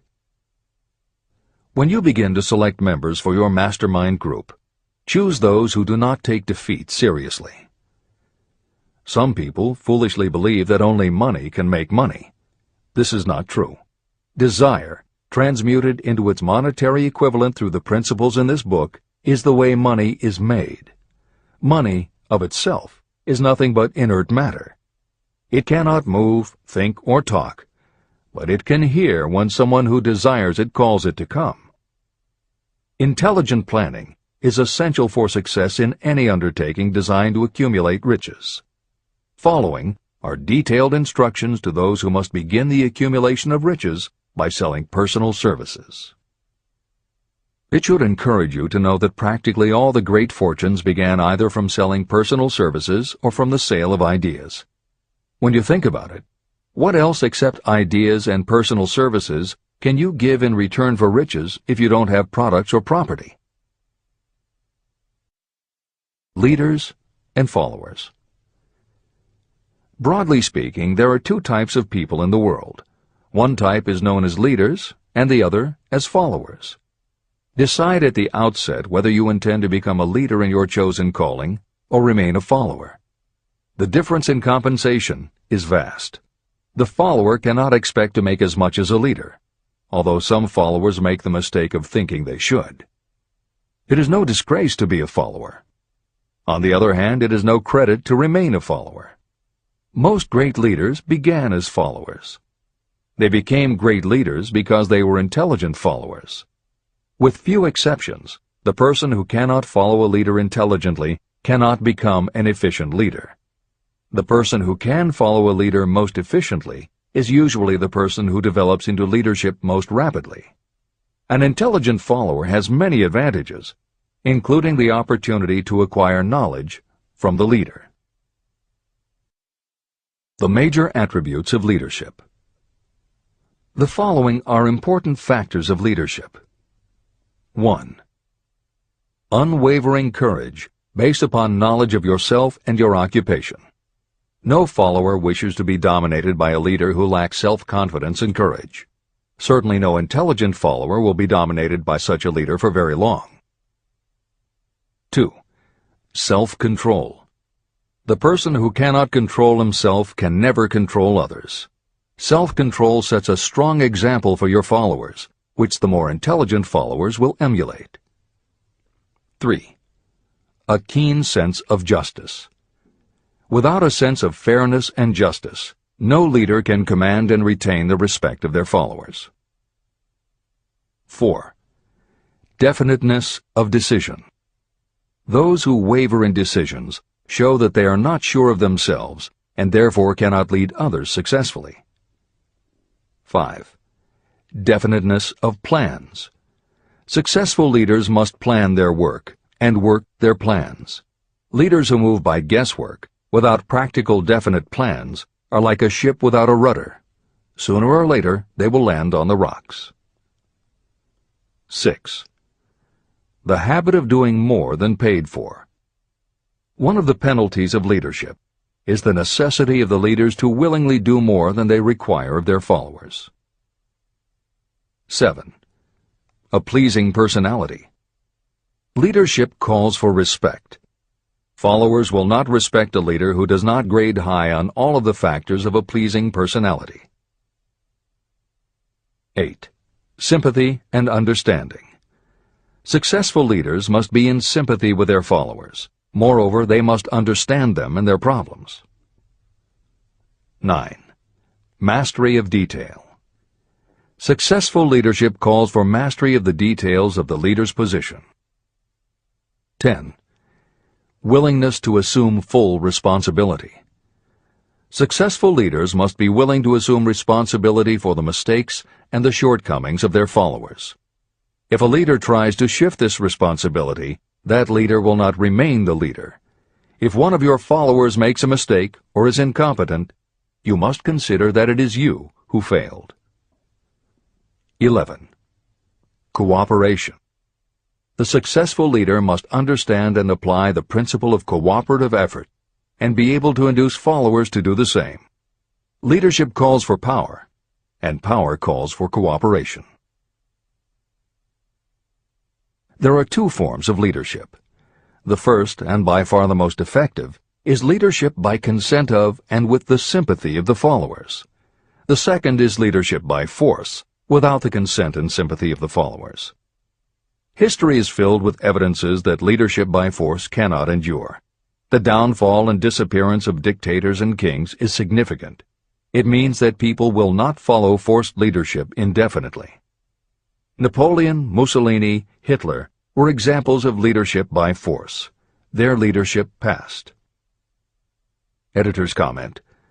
The following may also be added to the list: Idi Amin, Francisco Franco, Saddam Hussein, Ferdinand Marcos, Slobodan Milosevic, Juan Perón, General Augusto Pinochet, Pol Pot, General Suharto, the Taliban leaders in Afghanistan, Marshal Josip Broz Tito, Joseph Stalin, and subsequent leaders of the Soviet Union, East Germany, and the other countries in the Communist bloc.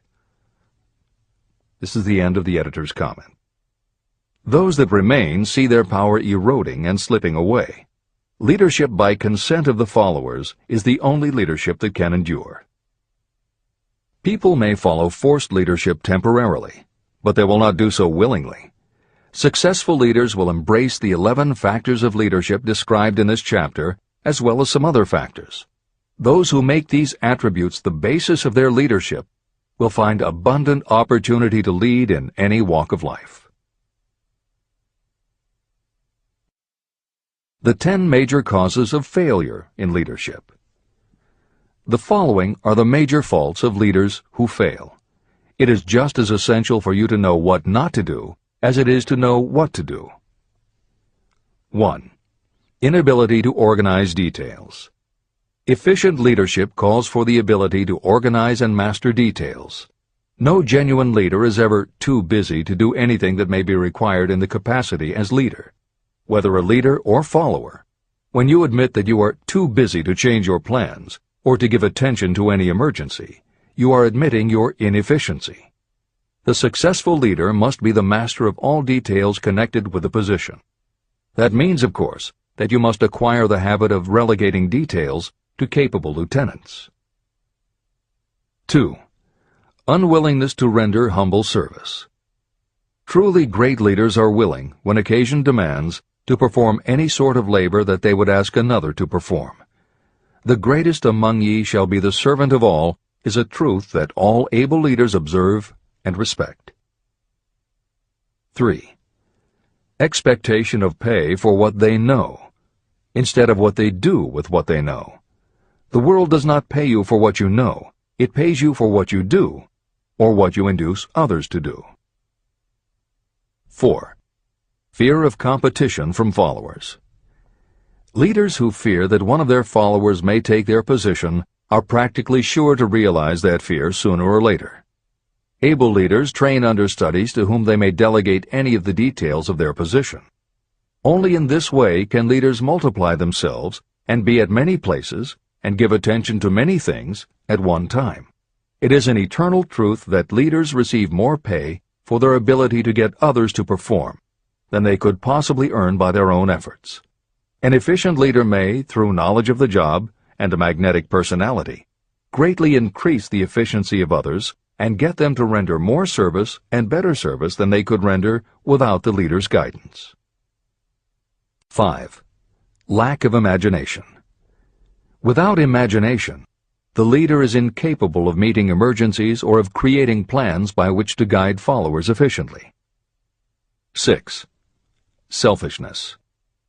Leaders who claim all the honor for the work of their followers are sure to be met by resentment. The really great leader claims none of the honors. Great leaders are content to see the honors, when there are any, go to their followers, because the great leaders know that most people will work harder for commendation and recognition than they will for money alone. 7. Intemperance. Followers do not respect an intemperate leader. Moreover, intemperance in any form destroys the endurance and the vitality of those who indulge in it. 8. Disloyalty. Perhaps this should have come at the head of the list.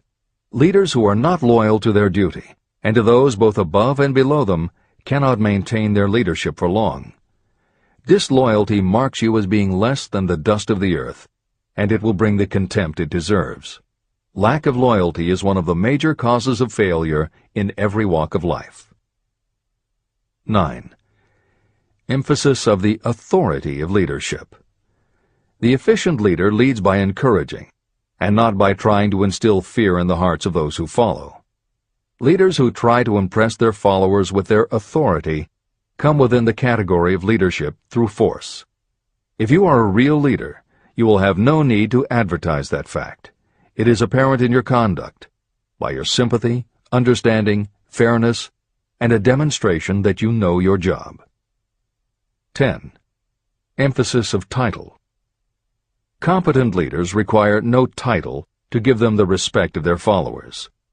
Leaders who make too much of their titles generally have little else to emphasize. The doors to the office of the real leader are open to all and free from formality or ostentation.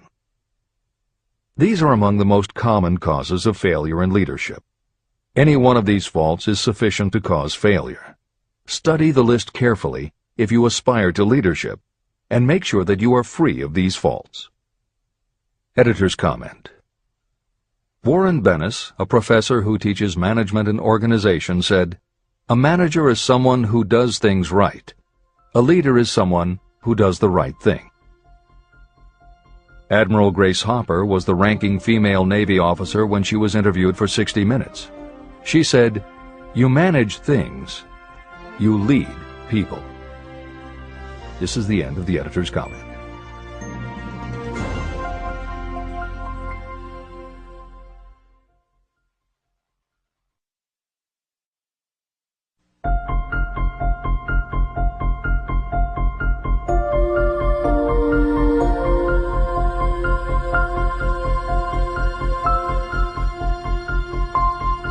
When and how to apply for a position. The information described here is the net result of many years of experience, during which thousands of men and women were helped to market their services effectively. Editor's comment. The Internet, email, and faxed resumes have radically changed the way employers search for new employees, and the way that most people apply for jobs. However, Think and Grow Rich was never intended for most people. It was written for those who want to stand out. If you are such a person, the editors of this revised and updated edition strongly advise that you give serious thought to each of the following suggestions about how to apply for a position and how to prepare a resume. If you are tempted to think the suggestions are too obvious, simplistic, or out of date, we assure you they are not. In those instances where it is appropriate to update the material, we have added commentary. This is the end of the editor's comment. 1. Employment agencies. Care must be taken to select only reputable companies that can show adequate records of achievement of satisfactory results. Editor's comment. As anyone in the job market knows, Today, employment agencies range from companies that supply temporary office help to headhunters who connect high-level executives with companies seeking experienced management talent. If you are seeking a mid to upper-level position, the old adage that you get what you pay for is particularly true. This is the end of the editor's comment. 2. Advertising in newspapers, trade journals, magazines. Classified advertising may produce satisfactory results for those applying for entry-level, clerical, or salaried positions. For those seeking executive positions, a well-written and well-designed display ad, though more expensive, may be more desirable. The copy should be prepared by an expert who understands how to inject sufficient selling qualities to produce replies. Editor's comment. For individuals, the display ad approach is not very common in the contemporary job market. But for that reason, if you are sure of the position you want, a well-written and well-designed ad selling yourself and placed in the right trade paper or industry journal might be just the thing to get the attention you want. However, if you attempt this approach, be prepared that it will be an expensive experiment. In effect, you will have gone into the advertising business, and it is a rule of thumb in advertising that a single ad rarely sells anything.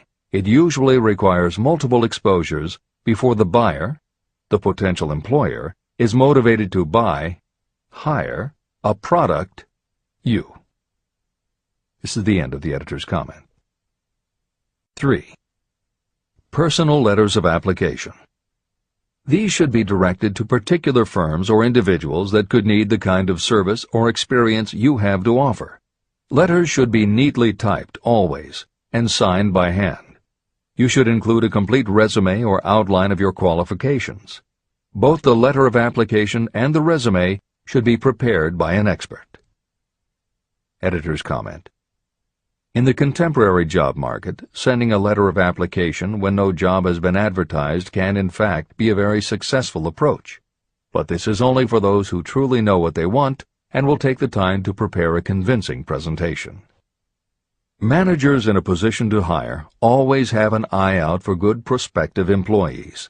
If they receive a well-constructed and intriguing presentation that clearly states you are interested in a position whenever one is available, it will not be thrown away. And the first thing good managers do when a position comes open is go to their files. When that happens, if your presentation made a good and convincing impression, it will be there. The only question is, are you willing to make yourself available when they are ready for you? If you are just blanketing everyone with a stock letter in hopes of getting a job, it very likely won't work. This approach is not for someone looking for a job. This approach is only for those who really want a specific career. This is the end of the editor's comment. 4. Application in person. In some instances, it may be more effective if the applicant personally offers his or her services to prospective employers, in which event a complete written statement of qualifications for the position should be presented, as prospective employers will often wish to discuss your record with associates. Editor's comment. Asking for an interview when no job has been advertised is an even stronger statement that you know what you want and you are serious about working in a particular industry. If you pursue this approach, keep in mind that you are asking someone to give you their time. Some managers will not be receptive because it does not fit into their company's business practice, and some managers will just find it an annoyance. This approach will work for you only if you are confident that you can make an outstanding impression in person. If you make a strong, positive impression, it will be remembered when an opening is available. This is the end of the editor's comment. 5. Application through personal acquaintances. When possible, the applicant should approach prospective employers through some mutual acquaintance. This method is particularly advantageous in the case of those who seek executive connections and do not wish to appear to be peddling themselves. Information to be supplied in a written resume. A good resume should be prepared as carefully as a lawyer would prepare the brief for a case to be tried in court. Unless the applicant is experienced in the preparation of such briefs, an expert should be consulted for this purpose.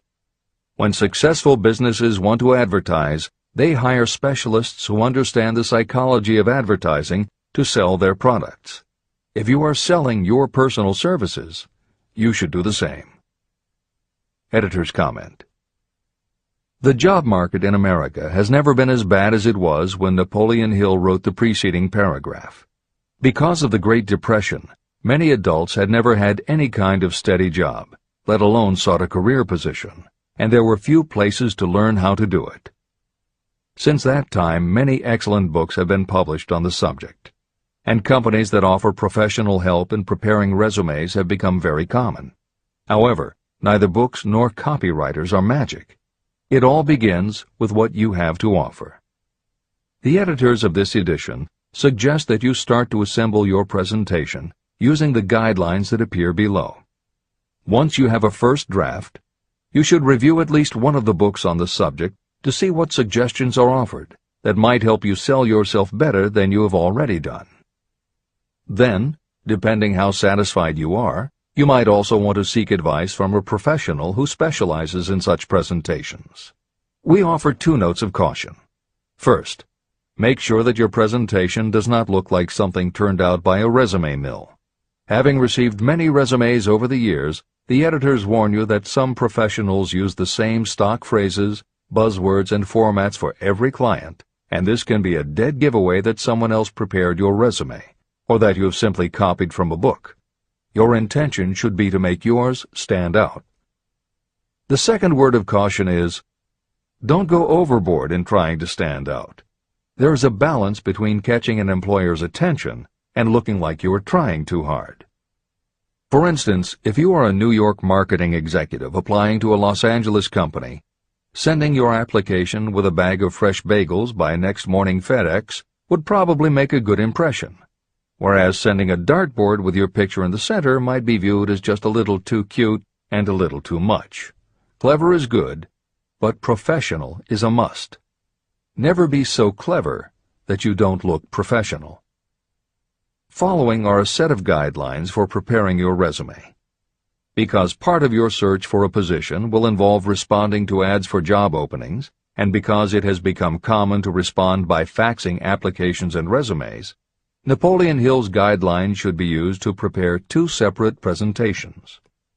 As Hill suggests below, you should prepare an elaborate presentation to be used when mailed or presented in person. But you should also prepare a second, shorter version that is designed specifically to be faxed. Take care to make your fax version complete and interesting, but it should be no more than 3 pages. The following information should appear in your presentation. 1. Education. State briefly but definitely what schooling you've had and in what subjects you specialized in school, giving the reasons for that specialization. Editor's comments. Never exaggerate. This is very serious advice, and it applies not only to education, but also the next 2 categories, experience and references. Smart employers will check in all 3 areas. Labor laws have become so demanding that employers filling responsible positions are very cautious about whom they hire in the first place. There are rules about such things as the difference between salaried and hourly employment, sexual harassment, what constitutes grounds for dismissal, what questions can and cannot be asked in job interviews, and a host of other things that leave the employer open to potential lawsuits. Consequently, smart employers, the kind you want to work for, will check your education, experience, and references. Also, bear in mind, you are providing information that will follow you for the rest of your career. If you keep up with the news, you know that in recent times even executives headed for the top have been dismissed. Military men have resigned in disgrace. Politicians have been removed from office, and professors have been forced to resign, all because someone looked into their background and found that they had exaggerated their qualifications. This is the end of the editor's comments. 2. Experience. If you have had experience in connection with positions similar to the one you seek, describe it fully. Give the names and addresses of former employers. Be sure to clearly point out any special experience you may have had that would equip you to fill the position you seek. 3. References. Practically every business firm wants to know as much as possible about the background of prospective employees who seek positions of responsibility. Attach copies of letters from former employers, from teachers under whom you studied, and from prominent people whose judgment may be relied upon. 4. Photograph of yourself. Include a recent professional photograph of yourself as a part of your presentation. Editor's comment. In the contemporary job market, this is not a common practice at all. However, from personal experience, the editors of this edition know it can be advantageous. We have received only one such job application, but unquestionably it was the photograph that prompted us to ask the applicant to come in for an interview. If you are confident that your appearance makes a good, professional impression, you may want to consider this unusual approach. There is the danger that you may be seen as vain or self-centered, but it could also be the thing that gives you an edge. This is the end of the editor's comment. 5. Apply for a specific position. Never apply for just a job. That indicates you lack specialized qualifications. 6. State your qualifications for the particular position for which you apply. Give full details why you believe you are qualified for the particular position you seek. This is the most important detail of your application.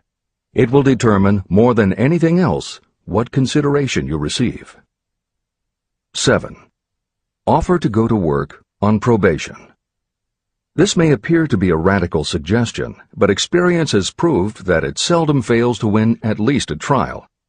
If you are sure of your qualifications, a trial is all you need. Incidentally, such an offer indicates that you have confidence in your ability to fill the position you seek. It is most convincing. Make it clear that your offer is based on your confidence in your ability to fill the position, your confidence in your prospective employer's decision to employ you after the trial period, and your determination to have the position. Editor's comments. As you will learn in Chapter 10, when you read the story of Napoleon Hill's application to Rufus Ayers, Hill gives this advice based on his personal experience. Unfortunately, this is one of those instances where times may have changed so much that the approach is rarely applicable. In today's environment, modern labor laws and business practice may prevent an employer from taking you up on your offer. However, today many companies do have internship programs that allow an employer to test drive employees to see how well they might fit in. This is the end of the editor's comment. 8. Knowledge of your prospective employer's business. Before applying for a position, do sufficient research to familiarize yourself thoroughly with that business and indicate the knowledge you have acquired in this field. This will be impressive because it indicates that you have imagination and a real interest in the position you seek. Editor's comment. When you do this, and you certainly should, bear in mind that you will be talking with people who really know the business. Even by researching extensively, at best you will only know about their business. If you try to appear too knowledgeable or familiar, it may backfire and reveal that you have only a superficial view of the business. Unless you are already working in a particular industry and have insights based on experience, do not be presumptuous. Use your knowledge to indicate that you have taken the time to educate yourself and that you really are interested, but don't try to tell a prospective employer how you would run the business. This is the end of the editor's comment. Remember that it is not the lawyer who knows the most law, but the one who best prepares his case who wins. If your case is properly prepared and presented, your victory will have been more than half won at the outset. Do not be afraid of making your presentation too long. Employers are just as much interested in purchasing the services of well-qualified applicants as you are in securing employment. In fact, the success of most successful employers is due to their ability to select well-qualified lieutenants. They want all the information available. Editor's comment. As noted above, when faxing a resume, it should be no more than 3 pages and should state that you will be pleased to provide a more detailed resume if required. This is the end of the editor's comment. Remember another thing. Neatness in the preparation of your resume and application will indicate that you are a painstaking person. Successful salespeople groom themselves with care. They understand that first impressions are lasting. Your presentation is your sales rep. Give it a good suit of clothes, so it will stand out in bold contrast to anything else your prospective employer ever saw. If the position you seek is worth having, it is worth going after with care. More important, if you sell yourself in a manner that shows off your individuality, you probably will receive more money from the very start than you would if you applied for employment in the usual conventional way. When your resume package has been completed, you should prepare individual and personalized copies for each company or person to whom it will be presented. This personal touch is sure to command attention. Have it neatly typed, proofread, printed, and properly bound on the finest paper you can obtain. Your photograph should be mounted and included on one of the pages. Prepare a separate binding with the proper company name inserted if it is to be shown to more than one company. If you seek employment through an employment agency, have the agent use copies of your presentation in marketing your services. This will help to gain preference for you, both with the agent and the prospective employers. I've helped to prepare presentations for clients that were so striking and out of the ordinary that they resulted in the employment of the applicant without a personal interview. If you want similar results, follow the instructions to the letter, improving upon them however your imagination suggests. Editor's comments.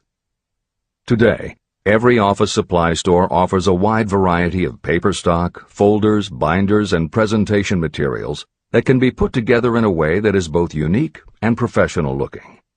With all of those possibilities available, if you simply present standard sheets of paper stapled in the corner, the response will very likely be standard too. If you apply a little creativity, you should have no trouble preparing a presentation that is tailored to the company to which you are applying, appropriate for the position you seek, and reflective of your personality and style. This is the end of the editor's comments. How to get the exact position you desire. Everyone enjoys doing the kind of work for which he or she is best suited. An artist loves to work with paints, a craftsman with his or her hands, a writer loves to write. Those with less definite talents have their preferences for certain fields of business and industry. If America does anything well, it offers a full range of occupations. 1. Decide exactly what kind of a job you want. If the job doesn't already exist, perhaps you can create it. 2. Choose the company or individual for whom you wish to work. 3. Study your prospective employer as to policies, personnel, and chances for advancement. 4. By analysis of yourself, your talents, and your capabilities, figure what you can offer. Plan specific ways and means of giving advantages, services, developments, or ideas that you believe you can successfully deliver. 5. Forget about a job. Forget whether or not there is an opening. Forget the usual routine of, have you got a job for me? Concentrate on what you can give. 6. Once you have your plan in mind, put it on paper in neat form and in full detail. 7. Present it to the proper person with authority, and the rest will come automatically. Every company is looking for people who can give something of value, whether it is ideas, services, or connections. Every company has room for the person who has a definite plan of action that is to the advantage of that company. This procedure may take a few days or weeks of extra time, but the difference in income, in advancement, and in gaining recognition will save years of hard work at small pay. It has many advantages, the main one being that it will often save you from 1 to 5 years of your time in reaching a chosen goal.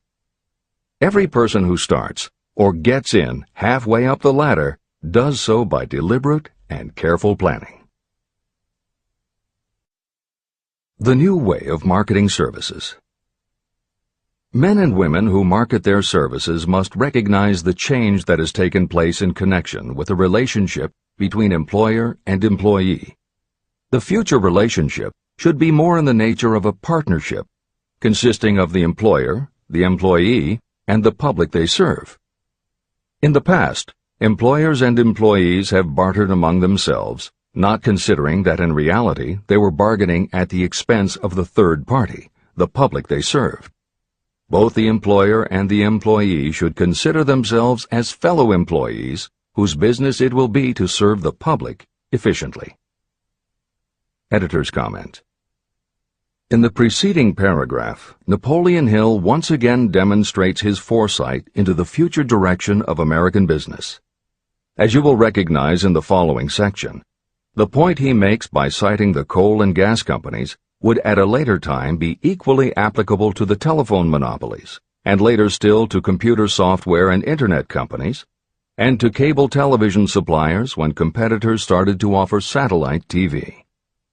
This snapshot of how and why business has changed should provide you with a blueprint for the attitude you must adopt and the way you must conduct yourself if you are going to attain the success you're seeking.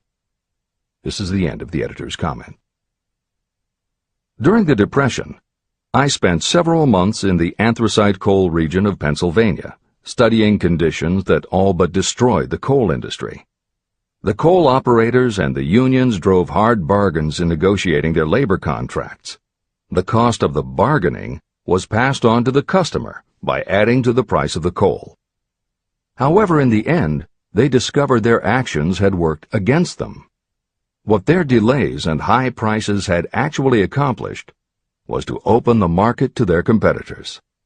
Inadvertently, they had built up a wonderful business for the manufacturers of oil-burning stoves and furnaces, as well as for the producers of oil. A similar experience happened to the gas companies. We can all remember the time when the gas meter reader pounded on the door hard enough to break the panels. When the door was opened, he pushed his way in uninvited with a scowl on his face that plainly said, "What the hell did you keep me waiting for?" All that has undergone a change. The meter man now conducts himself as a gentleman who is delighted to be at your service, sir. Before the gas companies learned that their scowling metermen were offending customers, their competitors, the polite salesmen of oil burners, came along and did a land office business. These illustrations are mentioned here to show that we are where we are and what we are because of our own conduct. If there is a principle of cause and effect that controls business, finance, and transportation, this same principle controls individuals and determines their economic status. Courtesy and service are the watchwords of merchandising today, and they apply to the person who is marketing personal services even more directly than to the employer. In the final analysis, you are employed by the customer. If you fail to serve well, both you and your employer will pay for it by the loss of the privilege of serving. What is your QQS rating? In the preceding, the causes of success in marketing services effectively and permanently have been clearly described.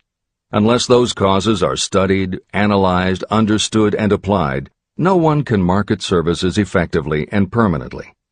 Every man or woman must be their own sales force of their personal services. The quality and the quantity of service rendered, and the spirit in which it is rendered, determine the price and the duration of employment. To market your personal services effectively, which means a permanent market at a satisfactory price under pleasant conditions, you must adopt and follow the QQS formula. QQS means that quality plus quantity plus the proper spirit of cooperation equals perfect salesmanship of service. Remember the QQS formula, but do more. Apply it as a habit. Analyze the formula to make sure you understand exactly what it means. Quality of service means the performance of every detail in connection with your position in the most efficient manner possible with the object of greater efficiency always in mind. Quantity of service means the habit of rendering all the service of which you are capable at all times, with the purpose of increasing the amount of service rendered as you develop greater skill through practice and experience. Emphasis is again placed on the word habit. Spirit of service means the habit of agreeable, harmonious conduct, which will induce cooperation from associates and fellow employees. Adequate quality and adequate quantity of service is not sufficient to maintain a permanent market for your services. The spirit in which you deliver service is a strong determining factor in connection with both the price you receive and the duration of your employment. Andrew Carnegie stressed this point in his description of the factors that lead to success in the marketing of personal services. He emphasized again and again the necessity for harmonious conduct. He stressed the fact that he would not retain any man, no matter how great a quantity or how efficient the quality of his work, unless he worked in a spirit of harmony. Mr. Carnegie insisted upon his people working with each other in an agreeable manner. To prove that he placed a high value on this quality, he helped many who met his standards to become very wealthy. Those who did not conform had to make room for others who did. The importance of a pleasing personality has been stressed because it is so important in rendering service in the proper spirit. If you have a personality that pleases, and you render service in a spirit of harmony, these assets often make up for what you may lack in both the quality and the quantity of service you render. Nothing, however, can be successfully substituted for pleasing conduct. The capital value of your services. The person whose income is derived entirely from the sale of personal services is a merchant, just like the person who sells hard goods, and such a person is subject to exactly the same rules of conduct as the merchant who sells merchandise. I emphasize this because many people who live by the sale of personal services make the mistake of considering themselves free from the rules of conduct and the responsibilities attached to those who are engaged in marketing commodities. The day of the go-getter has been supplanted by the go-giver. The actual capitalized value of your brainpower may be determined by the amount of income you can produce by marketing your services. A fair estimate of the capital value of your brainpower may be made by using the following assumptions. Money, the amount of capital, can be borrowed from a bank at a certain rate of interest. Money is worth no more than brains, and it is often worth much less. Therefore, if your brainpower is as valuable as money, in effect, you should be lending your brainpower, your amount of capital, at least at the same rate that banks charge to lend money. This means that what you earn in a year, your income, is comparable to what a bank earns from a loan in a year, the interest they charge. You can then calculate the capital value of your brainpower using this formula. Divide 100 by the current rate of interest that banks charge for lending money. Then multiply the result by the amount of your annual income. As an example, assume that the current interest rate is 5%. Assume your annual income is $50,000. The formula would be as follows. 100 divided by 5 equals 20, and 20 multiplied by 50,000 equals $1 million. Therefore, if you lend out your brainpower, your capital, at the same rate as the bank lends money, 5% interest, your brainpower is worth $1 million. Competent brains, if effectively marketed, represent a much more desirable form of capital than the money that is required to conduct a business dealing in commodities. This is true because brains are a form of capital that cannot be permanently depreciated by economic depressions, nor can this form of capital be stolen or spent. Moreover, the money that is essential for the conduct of business is as worthless as a sand dune until it has been mixed with efficient brains. The 31 major causes of failure. Life's greatest tragedy consists of men and women who earnestly try and fail. The tragedy lies in the overwhelmingly large majority of people who fail as compared with the few who succeed. I have had the privilege of analyzing several thousand men and women, 98% of whom were classed as failures. My analysis proved that there are 13 major principles through which people accumulate fortunes. Each of the 13 principles of success has its own chapter in this book. And there are 31 major reasons for failure. The 31 causes of failure are listed below. As you go through the list, measure yourself point by point. It will help you to discover how many of these causes of failure stand between you and success. 1. Unfavorable hereditary background. There is little, if anything, that can be done for people who are born with a deficiency in brain power. This is the only one of the 31 causes of failure that may not be easily corrected by any individual. My philosophy can offer only one method of bridging this weakness, through the aid of the mastermind. 2. Lack of a well-defined purpose in life. There is no hope of success for the person who does not have a central purpose or definite goal at which to aim. 98 out of every 100 of those whom I have analyzed had no such aim. Perhaps this was the major cause of their failure. 3. Lack of ambition to aim above mediocrity. I can offer no hope for those who are so indifferent they do not want to get ahead in life and are not willing to pay the price. 4. Insufficient education. This is a handicap that may be overcome with comparative ease. Experience has proven that the best educated people are often those who are self-made or self-educated. It takes more than a college degree to make you a person of education. Any person who is educated has learned to get whatever they want in life without violating the rights of others. Education consists not so much of knowledge, but of knowledge effectively and persistently applied. You are paid not merely for what you know, but for what you do with what you know. 5. Lack of self-discipline. Discipline comes through self-control. This means that you must control all negative qualities. Before you can control conditions, you must first control yourself. Self-mastery is the hardest job you will ever tackle. If you do not conquer yourself, you will be conquered by yourself. By stepping in front of a mirror, you may see both your best friend and your greatest enemy.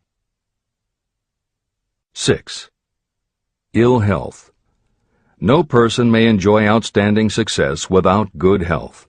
Many of the causes of ill health are subject to mastery and control.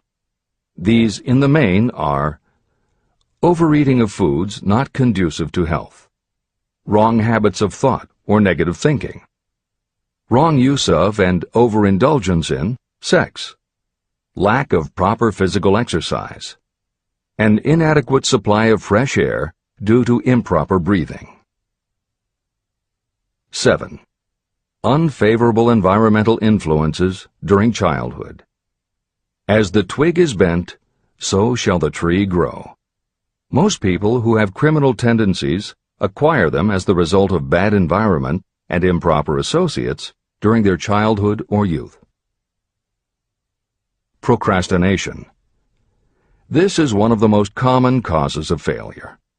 Procrastination stands within the shadow of every human being, waiting its opportunity to spoil your chances of success. Most of us go through life as failures because we are waiting for the time to be right to start doing something worthwhile. Do not wait. The time will never be just right. Start where you stand, work with whatever tools you have at your command, and you will acquire better tools as you go along. 9. Lack of persistence. Most of us are good starters, but poor finishers of everything we begin. People are prone to give up at the first signs of defeat. There is no substitute for persistence. The person who makes persistence his or her watchword discovers that failure finally becomes tired and makes its departure. Failure cannot cope with persistence. 10. Negative personality. There is no hope of success for the person who repels people through a negative personality. Success comes through the application of power, and power is attained through the cooperative efforts of other people. A negative personality will not induce cooperation. 11. Lack of control of sexual urges. Sexual energy is the most powerful of all the stimuli that move people into action. Because it is the most powerful of the emotions, if it is controlled, it can be converted into other creative channels. 12. Uncontrolled desire for something for nothing. The gambling instinct drives millions of people to failure. Evidence of this may be found in the Wall Street stock market crash of 1929, during which millions of people tried to make money by gambling on stock margins. Editor's comments. For those who are not familiar with the stock market and buying on margin, the following is a simplified explanation of what caused the crash of '29. The first thing to understand is that prior to the Great Depression there was widespread optimism about the expanding economy. Businesses were booming, and the people who had invested in those companies were making fortunes almost overnight. When the average person saw how much money was being made, they wanted to get in on it, and there was a way for them to do it. Even average people who didn't have enough ready cash to buy stocks could do so because brokers allowed customers to purchase stocks on margin by making what amounted to a down payment. However, part of the purchase agreement stated that when the brokers called in the margin accounts, which they could do at any time, the customers would have to come up with the rest of the cash immediately to pay the balance owing on the original purchase price. That is why Hill used the term gambling when he referred to the stock market. These average people weren't investing in companies. They were betting on the future rise in value. The idea, in the average person's mind, was that they would only have to scrape together enough to pay the margin, which was a small percentage of the full cost. Then when the price of the stock went up, they would sell, which would give them more than enough money to pay the broker the balance owing on the purchase price, and they could pocket the difference.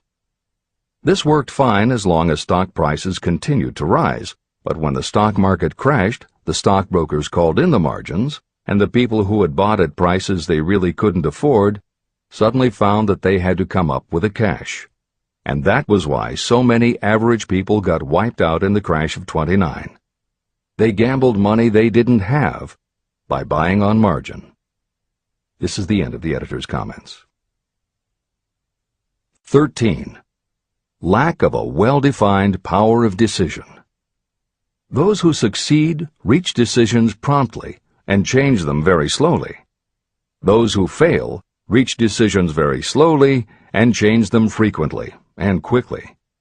Indecision and procrastination are twins. Where one is found, the other is also usually found. Kill off this pair before they completely tie you to the treadmill of failure.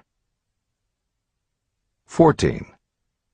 One or more of the 6 basic fears: fear of poverty, fear of criticism, fear of ill health, fear of loss of love, fear of old age, and fear of death.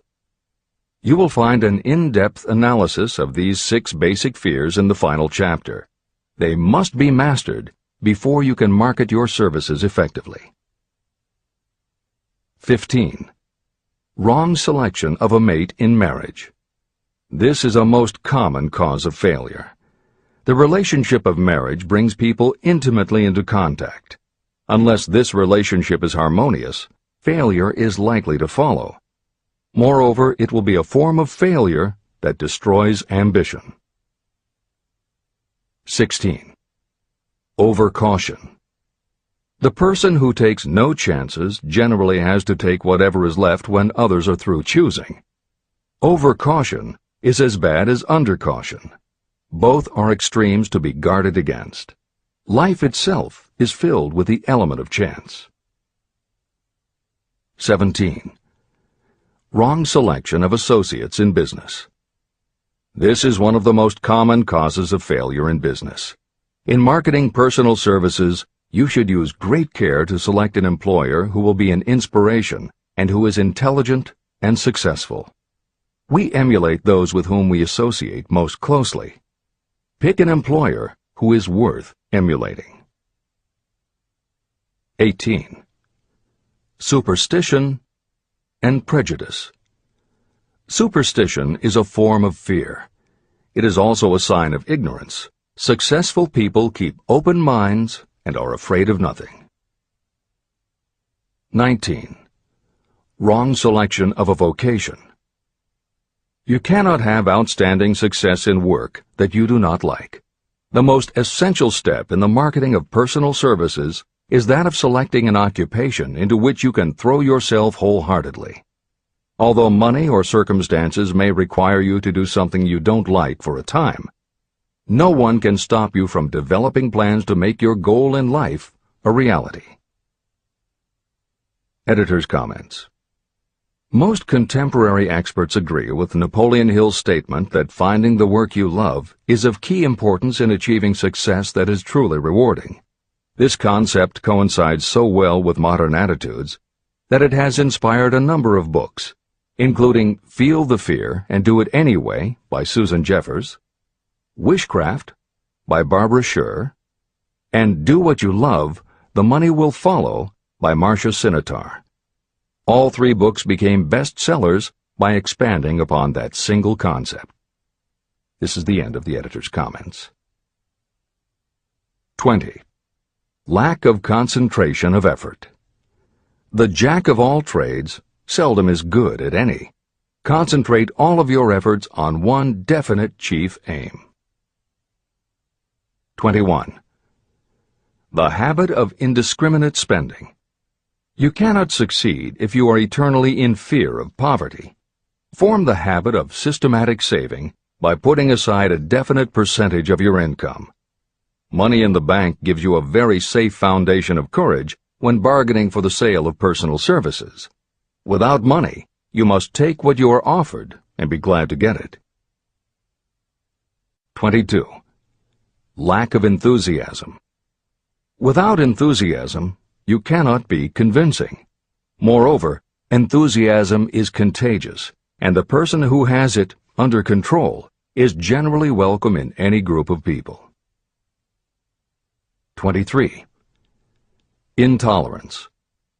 The person with a closed mind on any subject seldom gets ahead. Intolerance means that you have stopped acquiring knowledge. The most damaging forms of intolerance are those connected with religious, racial, and political differences of opinion. 24. Intemperance. The most damaging forms of intemperance are connected with overeating, alcohol, drugs, and sexual activities. Overindulgence in any of these can be fatal to success. 25. Inability to cooperate with others. More people lose their positions and their big opportunities in life because of this fault than for all other reasons combined. It is a fault that no well-informed business person or leader will tolerate. 26. Possession of power that was not acquired through self-effort. Sons and daughters of wealthy parents and others who inherit money that they did not earn. Power in the hands of one who did not acquire it gradually is often fatal to success. Quick riches are more dangerous than poverty. 27. Intentional dishonesty. There is no substitute for honesty. You may be temporarily dishonest because of circumstances over which you have no control without permanent damage, but there is no hope for you if you are dishonest by choice. Sooner or later, your deeds will catch up with you, and you will pay by loss of reputation and perhaps even loss of liberty. 28. Egotism and vanity. These qualities serve as red lights that warn others to keep away. They are fatal to success. 29. Guessing instead of thinking. Most people are too indifferent or lazy to acquire facts with which to think accurately. They prefer to act on opinions created by guesswork or snap judgments. 30.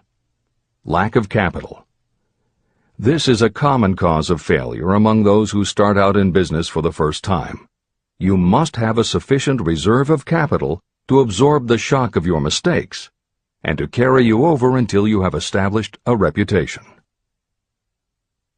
31. Here, name any particular cause of failure from which you have suffered that has not been included in the foregoing list. Contained in these 31 major causes of failure is the description of practically every person who tries and fails.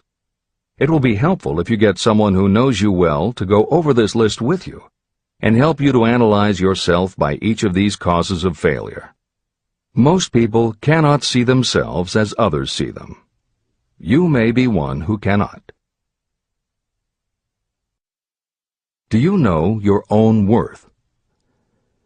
The oldest of admonitions is, know thyself. If you market merchandise successfully, you must know the merchandise. The same is true in marketing personal services. You should know all of your weaknesses in order to bridge them or eliminate them entirely. You should know your strengths in order to call attention to them when selling your services. You can know yourself only through accurate analysis. There is a story about a young man applying for a job who was making a good impression until the manager asked him what salary he expected. He replied that he had no fixed sum in mind, lack of a definite aim. The manager then said, "We will pay you all you are worth after we try you out for a week." "I can't accept that," the applicant replied.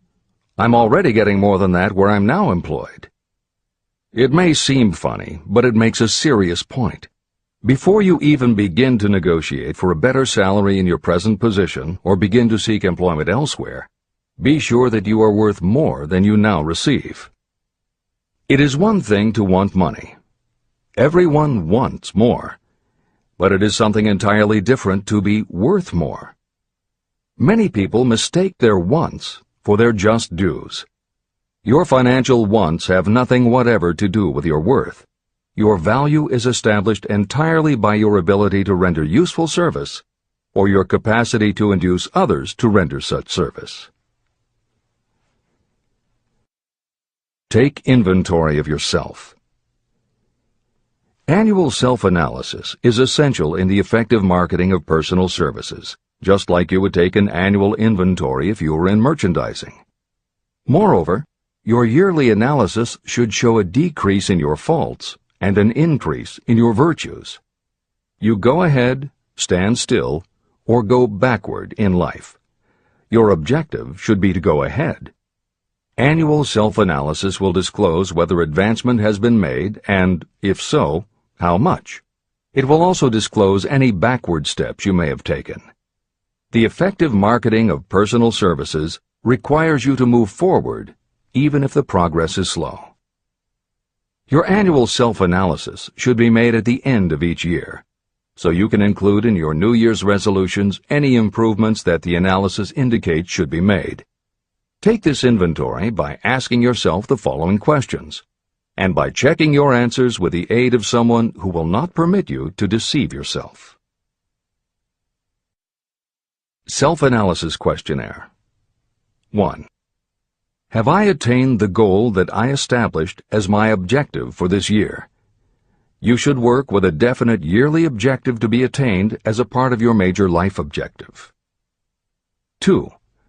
Have I delivered service of the best possible quality of which I was capable, or could I have improved any part of this service? 3. Have I delivered service in the greatest possible quantity of which I was capable? 4. Has the spirit of my conduct been harmonious and cooperative at all times? 5. Have I permitted the habit of procrastination to decrease my efficiency, and if so, to what extent? 6. Have I improved my personality, and if so, in what ways? 7. Have I been persistent in following my plans through to completion? 8. Have I reached decisions promptly and definitely on all occasions? 9. Have I permitted any of the 6 basic fears to decrease my efficiency? 10. Have I been either overcautious or undercautious? 11. Has my relationship with my associates in work been pleasant or unpleasant? If it has been unpleasant, has the fault been partly or wholly mine? 12. Have I dissipated any of my energy through lack of concentration of effort? 13. Have I been open-minded and tolerant in connection with all subjects? 14. In what ways have I improved my ability to render service? 15. Have I been intemperate in any of my personal habits? 16. Have I expressed, either openly or secretly, any form of egotism? 17. Has my conduct toward my associates been such that they respect me? 18. Have my opinions and decisions been based upon guesswork or accuracy of analysis and thought? 19. Have I followed the habit of budgeting my time, my expenses, and my income, and have I been conservative in these budgets? 20.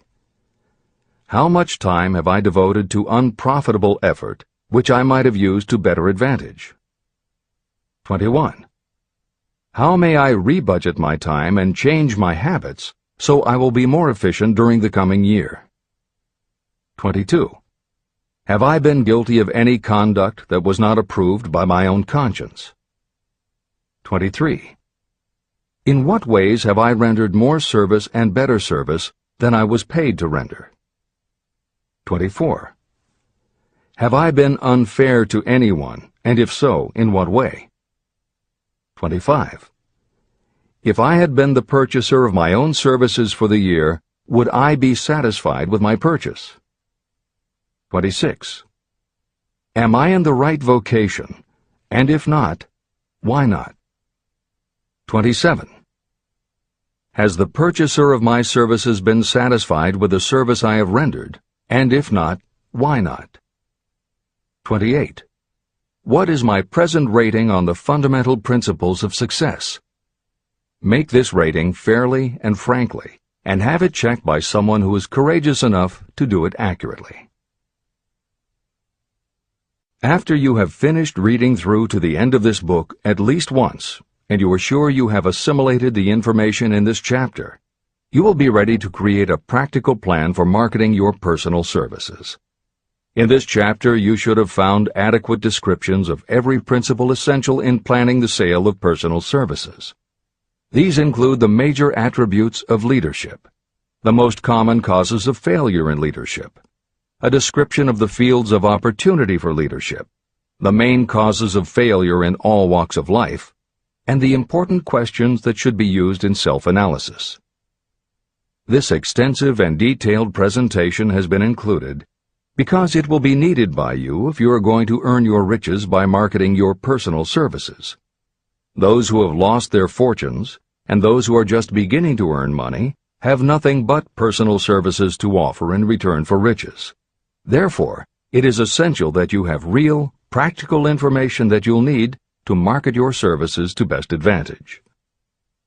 Complete assimilation and understanding of the information will help you to market your services, and it will help you to become more analytical and capable of judging people. The information will be priceless to you if you work in an executive position where you select employees. Where and how to find opportunities to accumulate riches. Now that we have analyzed the principles by which riches may be accumulated, you naturally ask, where can I find the opportunities to apply these principles? Very well. Let us take inventory and see what the United States of America offers the person seeking riches. To begin with, remember that we live in a country where every law-abiding citizen enjoys freedom of thought and freedom of deed unequaled anywhere in the world. Most of us have never taken inventory of the advantages of this freedom. We have never compared our unlimited freedom with a curtailed freedom in other countries. Here we have freedom of thought, freedom in the choice and enjoyment of education, freedom in religion, freedom in politics, freedom in the choice of a business, profession, or occupation, freedom to accumulate and own all the property we can accumulate, freedom to choose our place of residence, freedom in marriage, freedom through equal opportunity to all races, freedom of travel from one state to another, freedom in our choice of foods, and freedom to aim for any station in life for which we have prepared ourselves, even for the presidency of the United States. We have other forms of freedom, but this list gives an overview of the most important freedoms that offer you the opportunity to think and grow rich. The United States is the only country guaranteeing to every citizen, whether native-born or naturalized, so broad and varied a list of freedoms. Next, let us recount some of the blessings that our widespread freedom has placed within our hands. Take the average American family of average income and sum up the benefits available to every member of the family in this land of opportunity and plenty. Food. Next to freedom of thought and deed comes food, clothing, and shelter, the three basic necessities of life. Because of our universal freedom, the average American family has available at its door the choicest selection of food to be found anywhere in the world, and at prices within its financial range. Shelter. This family lives in a comfortable apartment or house, complete with light, heat, water, and many conveniences. The toast they had for breakfast was toasted in an electric toaster, which cost but a few dollars. The apartment is cleaned with a vacuum cleaner that is run by electricity. Hot and cold water is available at all times in the kitchen and the bathroom. The food is kept cool in a refrigerator. Clothes are washed and dried, dishes are cleaned, and numerous labor-saving devices are run on power obtained by putting a plug into a wall socket. The family receives entertainment and information from all over the world 24 hours a day if they want it, by merely flipping a switch on their radio or television or computer. There are other conveniences, but the foregoing list will give a fair idea of some of the concrete evidences of the freedoms that we, of America, enjoy. Clothing. Anywhere in the United States, the family with average clothing requirements can dress very comfortably at a cost that is only a small portion of their earnings. Only the three basic necessities of food, clothing, and shelter have been mentioned. The average American also has other options and advantages that are available in return for reasonable effort. The average American has security of property rights not found in any other country in the world. We can place any surplus money in a bank with the assurance that our government will protect it and make good to us if the bank fails. If an American citizen wants to travel from one state to another, he or she needs no passport and no one's permission. You may go when you please, and you may travel by car, train, bus, airplane, ship, or any other method that you can afford. The miracle that has provided these blessings. We often hear politicians proclaiming the freedom of America when they solicit votes, but they seldom take the time or trouble to analyze the source of this freedom. Having no axe to grind, no grudge to express, and no ulterior motives, I will give you a frank analysis of that mysterious, abstract, greatly misunderstood something that gives to every citizen of America more blessings, more opportunities to accumulate wealth, and more freedom of every nature than may be found in any other country. I have the right to analyze the source and nature of this unseen power because I know, and have known for more than half a century, many of the men who organized that power, and many who are now responsible for its maintenance. The name of this mysterious benefactor of mankind is capital. Capital consists not only of money, but also of highly organized, intelligent groups of individuals who plan ways and means of using money efficiently for the good of the public and profitably to themselves. These groups consist of scientists, educators, chemists, inventors, business analysts, publicists, transportation experts, accountants, lawyers, doctors, and other men and women who have highly specialized knowledge in all fields of industry and business. They pioneer, experiment, and blaze trails in new fields of endeavor. They support colleges, hospitals, schools, build good roads, publish newspapers, pay most of the cost of government, and take care of the many details essential to human progress. Stated briefly, the capitalists are the brains of civilization because they supply the entire fabric of which all education, enlightenment, and human progress consist. Money without brains is always dangerous. Properly used, it is the most important essential of civilization. To give you an idea of how important organized capital is, try to imagine that it is your job to provide and prepare a simple family breakfast, but you have to do it without the aid of capital. To supply the tea, you would have to make a trip to China or India. Unless you are an excellent swimmer, you would become rather tired before making the round trip. Then, too, another problem would confront you. What would you use for money, even if you had the physical endurance to swim the ocean? To supply sugar, you would have to take another swim to the Caribbean islands, or a long walk to the sugar beet section of Utah. But even then you might come back without the sugar, because organized effort and money are necessary to produce sugar, to say nothing of what is required to refine, transport, and deliver it to the breakfast table anywhere in the United States. Eggs you could obtain easily enough from nearby farms, but you might have a very long walk to Florida or California and back before you could serve grapefruit juice. You would have another long walk to Kansas or one of the other wheat-growing states when you went after wheat bread. Dry cereal would have to be omitted from the menu because it would not be available except through the labor of a trained group of workers and suitable machinery, all of which call for capital. After resting, you could take off for another little swim down to South America, where you would pick up a couple of bananas. On your return, you could take a short walk to the nearest farm having a dairy and pick up some butter and cream. Then your family would be ready to sit down and enjoy breakfast. Seems absurd, doesn't it? Well, the procedure described would be the only possible way these simple items of food could be delivered if we had no capitalistic system. The capital cornerstone of our lives. The sum of money required for the building and maintenance of the planes, trucks, trains, and cargo ships used in the delivery of that simple breakfast is so huge that it staggers imagination. It runs into billions of dollars. Not to mention the armies of trained employees required to run all those planes, trucks, ships, and trains. But transportation is only a part of the requirements of modern civilization in capitalistic America. Before there can be anything to haul, something must be grown from the ground, or manufactured and prepared for market. This calls for more billions of dollars for equipment, machinery, packaging, marketing, and to pay the wages of millions of men and women.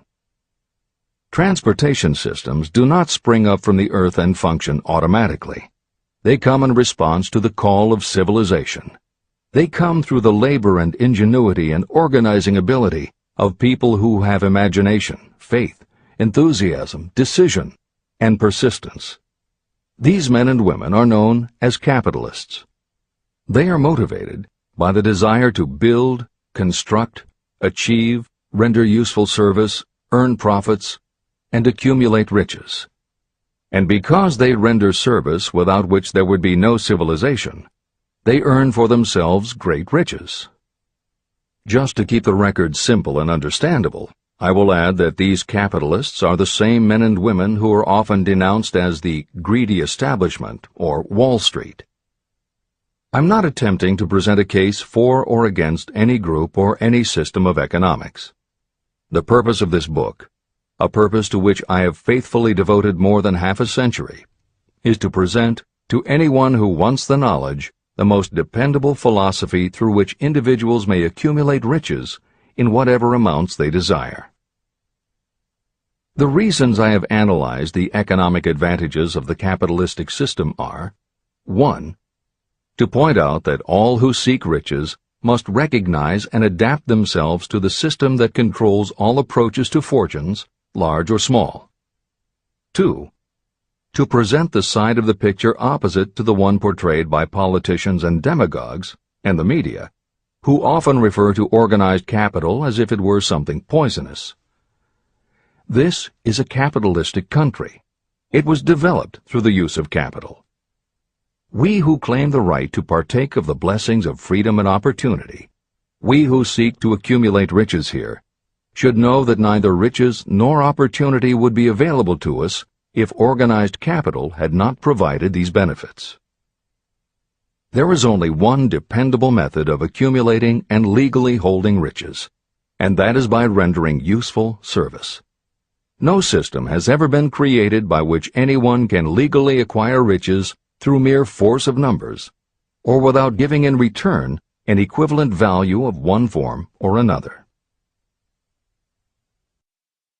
Your opportunities in the midst of riches.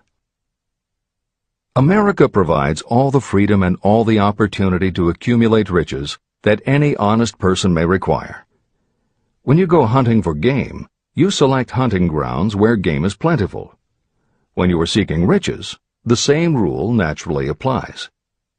If it is riches you are seeking, do not overlook the possibilities of a country whose citizens are so rich that women alone spend billions of dollars each year for cosmetics and other beauty products. Do not be in too big a hurry to get away from a country whose men willingly, even eagerly, hand over more billions of dollars annually for football, basketball, baseball, and all the related products that go with these and other sporting events. Only a few of the luxuries and non-essentials have been mentioned, but remember that the business of producing and marketing these few products gives regular employment to many millions of men and women, who receive for their services many millions of dollars monthly, and spend it freely for both the luxuries and the necessities. Especially, remember that behind all this exchange of merchandise and personal services is an abundance of opportunity to accumulate riches. Here our American freedom comes to your aid. There is nothing to stop you or anyone from engaging in any portion of the effort necessary to carry on these businesses. If you have superior talent, training, experience, you may accumulate riches in large amounts. Those not so fortunate may accumulate smaller amounts. Anyone may earn a living in return for a very nominal amount of labor. So there you are. Opportunity has spread its wares before you. Step up to the front, select what you want, create your plan, put the plan into action, and follow through with persistence. Capitalistic America will do the rest. You can depend on this much. Capitalistic America ensures every person the opportunity to render useful service and to collect riches in proportion to the value of the service. The system denies no one this right, but it does not and cannot promise something for nothing. The system itself is irrevocably controlled by the law of economics, which neither recognizes nor tolerates for long getting without giving.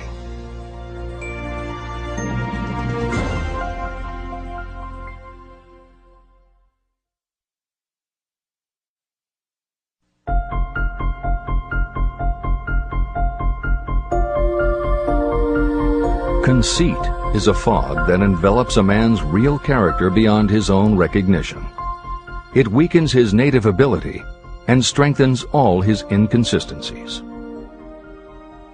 Chapter 9. Decision. The mastery of procrastination. The seventh step toward riches.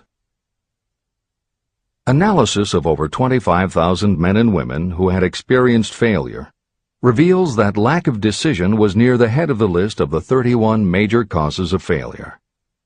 Procrastination, the opposite of decision, is a common enemy which practically every person must conquer. You will have an opportunity to test your capacity to reach quick and definite decisions when you finish reading this book and begin to put the principles into action.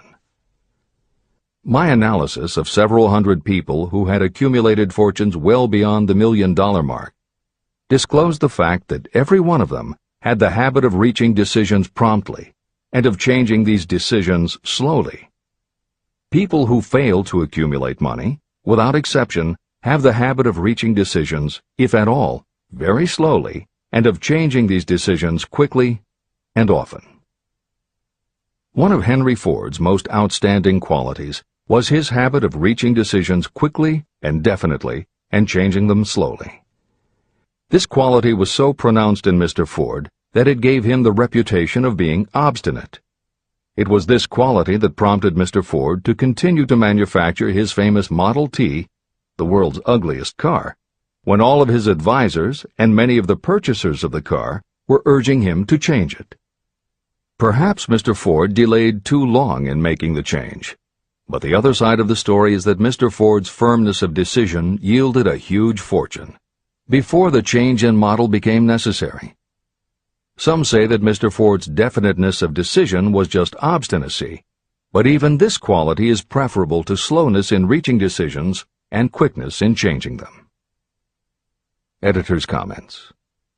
Henry Ford's consistency extended also to the color of the Model T, 15 million of which in 19 years of production from 1908 to 1927 were made only in black and with little change in the design. Shortly after its introduction, Napoleon Hill met with Ford to talk about the principles of success. According to Hill, in Michael Ritt's biography of Napoleon Hill, A Lifetime of Riches, Henry Ford was cold, indifferent, unenthusiastic, and spoke only when forced to, unless he was talking about his car. Early on, few people other than Carnegie could foresee the success Ford would achieve, which Hill later attributed to Ford's self-control and concentrated effort. At Hill's first meeting with him in 1911, Ford was interested only in talking about the Model T. After Ford took him for a spin around the factory, Hill bought one for $680. This is the end of the editor's comments. Making your own decisions. The majority of people who fail to accumulate the money they need are generally easily influenced by the opinions of others. They permit gossip, rumors, other people's opinions, and the news reporters to do their thinking for them. Opinions are the cheapest commodities on earth. Everyone has a flock of opinions they are ready to tell anyone who will listen. If you are too influenced by other people's opinions when you reach decisions, you will not succeed in any undertaking, much less in that of transmuting your own desire into money. If you are influenced by the opinions of others, you will have no desire of your own. Keep your own counsel. Rely on yourself to reach your own decisions when you begin to put these principles into practice, and follow through on your decisions. Take no one into your confidence except the members of your mastermind group, and be very sure that you choose for your group only those who will be in complete sympathy and harmony with your purpose. Close friends and relatives, while not meaning to do so, often handicap one through opinions. And for some reason, even friends often seem to think that ridiculing you and your plans is funny.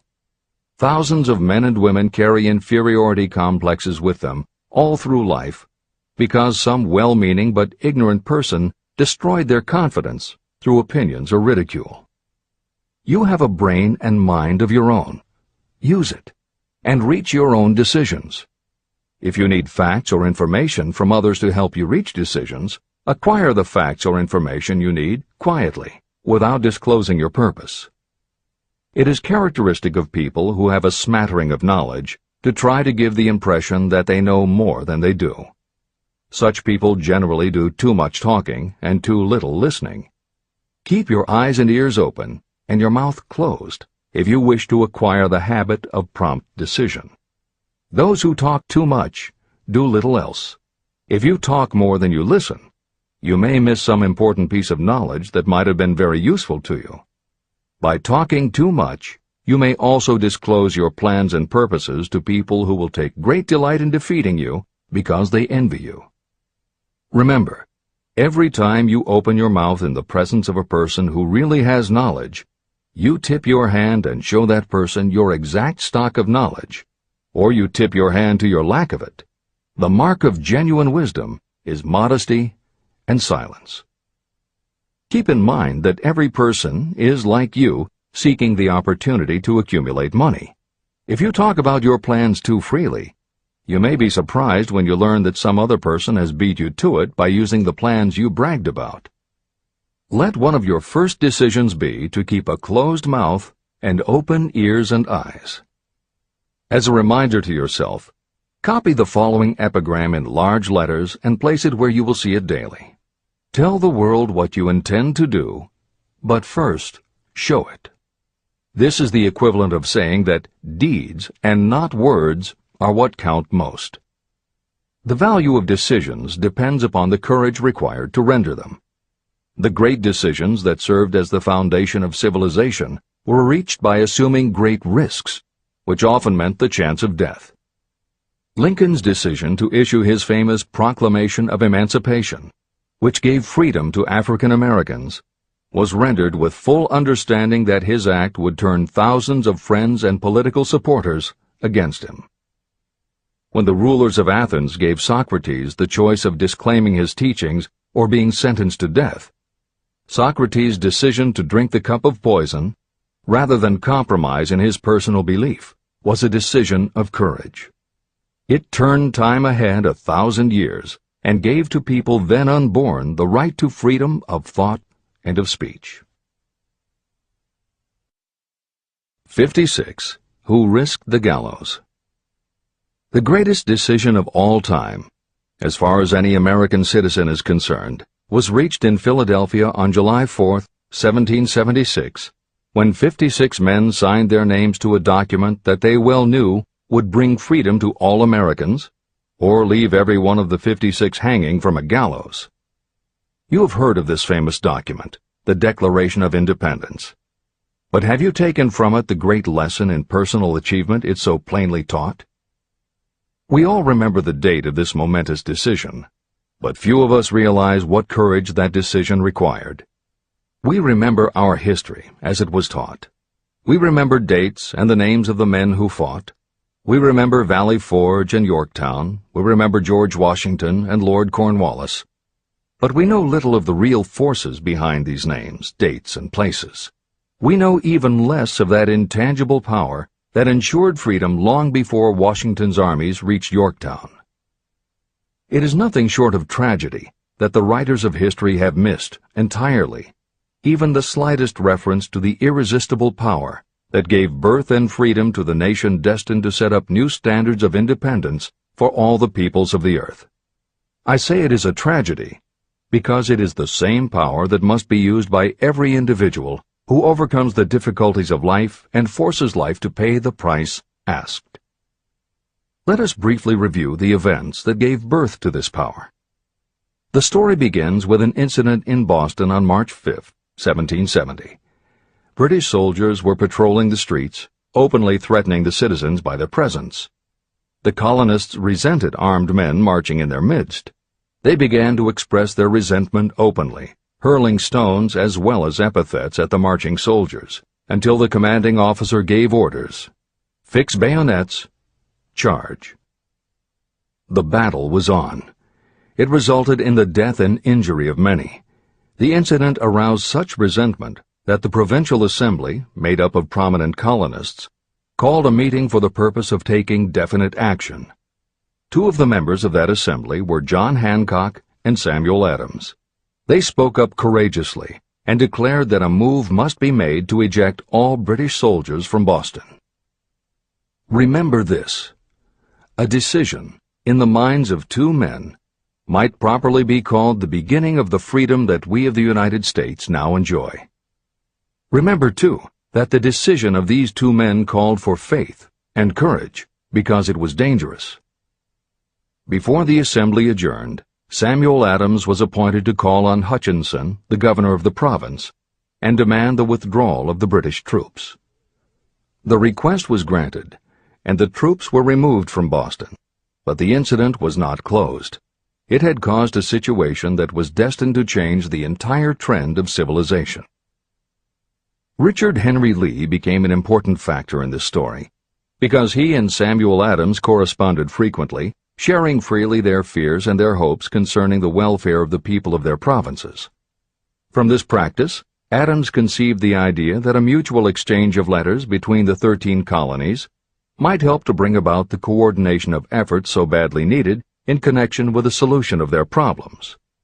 In March of 1772, 2 years after the clash with the soldiers in Boston, Adams presented this idea to the Assembly. He made a motion that a correspondence committee be established among the colonies, with definitely appointed correspondents in each colony, for the purpose of friendly cooperation for the betterment of the colonies of British America. It was the beginning of the organization of the far-flung power destined to give freedom to you and to me. A mastermind group had already been organized. It consisted of Adams, Lee, and Hancock. The Committee of Correspondence was organized. The citizens of the colonies had been waging disorganized warfare against the British soldiers through incidents similar to the Boston riot, but nothing of benefit had been accomplished. Their individual grievances had not been consolidated under one mastermind. No group of individuals had put their hearts, minds, souls, and bodies together in one definite decision to settle their difficulty with the British once and for all, until Adams, Hancock, and Lee got together. Meanwhile, the British were not idle. They, too, were doing some planning and masterminding, and they had the advantage of having behind them money and organized soldiery. A decision that changed history. The Crown appointed Gage to supplant Hutchinson as the governor of Massachusetts. One of the new governor's first acts was to send a messenger to call on Samuel Adams for the purpose of endeavoring to stop his opposition by fear. You will best understand the spirit of what happened from this quotation of the conversation between Colonel Fenton, the messenger sent by Gage, and Adams. Colonel Fenton: I have been authorized by Governor Gage to assure you, Mr. Adams, that the governor has been empowered to confer upon you such benefits as would be satisfactory, an obvious endeavor to win Adams by promise of bribing him, upon the condition that you engage to cease in your opposition to the measures of the government. It is the governor's advice to you, sir, not to incur the further displeasure of His Majesty. Your conduct has been such as makes you liable to penalties of an act of Henry VIII, by which persons can be sent to England for trial for treason or misprision of treason at the discretion of a governor of a province. But by changing your political course, you will not only receive great personal advantages, but you will make your peace with the king. Samuel Adams had the choice of two decisions. He could cease his opposition and receive personal bribes, or he could continue and run the risk of being hanged. Clearly, the time had come when Adams was forced to reach, instantly, a decision that could have cost his life. Adams insisted upon Colonel Fenton's word of honor that the colonel would deliver to the governor the answer exactly as Adams would give it to him. Adams' answer: Then you may tell Governor Gage that I trust I have long since made my peace with the King of Kings. No personal consideration shall induce me to abandon the righteous cause of my country. And tell Governor Gage it is the advice of Samuel Adams to him no longer to insult the feelings of an exasperated people. When Governor Gage received Adams' caustic reply, he flew into a rage and issued a proclamation that read, I do hereby, in His Majesty's name, offer and promise His most gracious pardon to all persons who shall forthwith lay down their arms and return to the duties of peaceable subjects, excepting only from the benefit of such pardon Samuel Adams and John Hancock, whose offenses are of too flagitious a nature to admit of any other consideration but that of condign punishment. Adams and Hancock were on the spot. The threat of the irate governor forced the two men to reach another decision, equally as dangerous. They hurriedly called a secret meeting of their staunchest followers. After the meeting had been called to order, Adams locked the door, placed the key in his pocket, and informed all present that it was imperative that a Congress of the colonists be organized, and that no man should leave the room until the decision for such a Congress had been reached. Great excitement followed. Some weighed the possible consequences of such radicalism. Some expressed grave doubt as to the wisdom of so definite a decision in defiance of the Crown. Locked in that room were two men immune to fear, blind to the possibility of failure. Hancock, and Adams. Through the influence of their minds, the others were induced to agree that, through the Correspondence Committee, arrangements should be made for a meeting of the First Continental Congress to be held in Philadelphia, September 5, 1774. Remember this date. It is more important than July 4, 1776. If there had been no decision to hold a Continental Congress, there could have been no signing of the Declaration of Independence. Before the first meeting of the new Congress, another leader, in a different section of the country, was deep in the throes of publishing a summary view of the rights of British America. He was Thomas Jefferson, of the province of Virginia, whose relationship to Lord Dunmore, representative of the Crown in Virginia, was as strained as that of Hancock's and Adams with their governor. Shortly after his famous Summary of Rights was published, Jefferson was informed that he was subject to prosecution for high treason against His Majesty's government. Inspired by the threat, one of Jefferson's colleagues, Patrick Henry, boldly spoke his mind, concluding his remarks with a sentence that shall remain forever a classic. "If this be treason, then make the most of it." It was such men as these who, without power, without authority, without military strength, without money, sat in solemn consideration of the destiny of the colonies, beginning at the opening of the First Continental Congress and continuing at intervals for 2 years, until on June 7, 1776, Richard Henry Lee arose, addressed the chair, and to the startled assembly made this motion: "Gentlemen, I make the motion that these united colonies are, and of right ought to be, free and independent states, that they be absolved from all allegiance to the British Crown, and that all political connection between them and the state of Great Britain is, and ought to be, totally dissolved."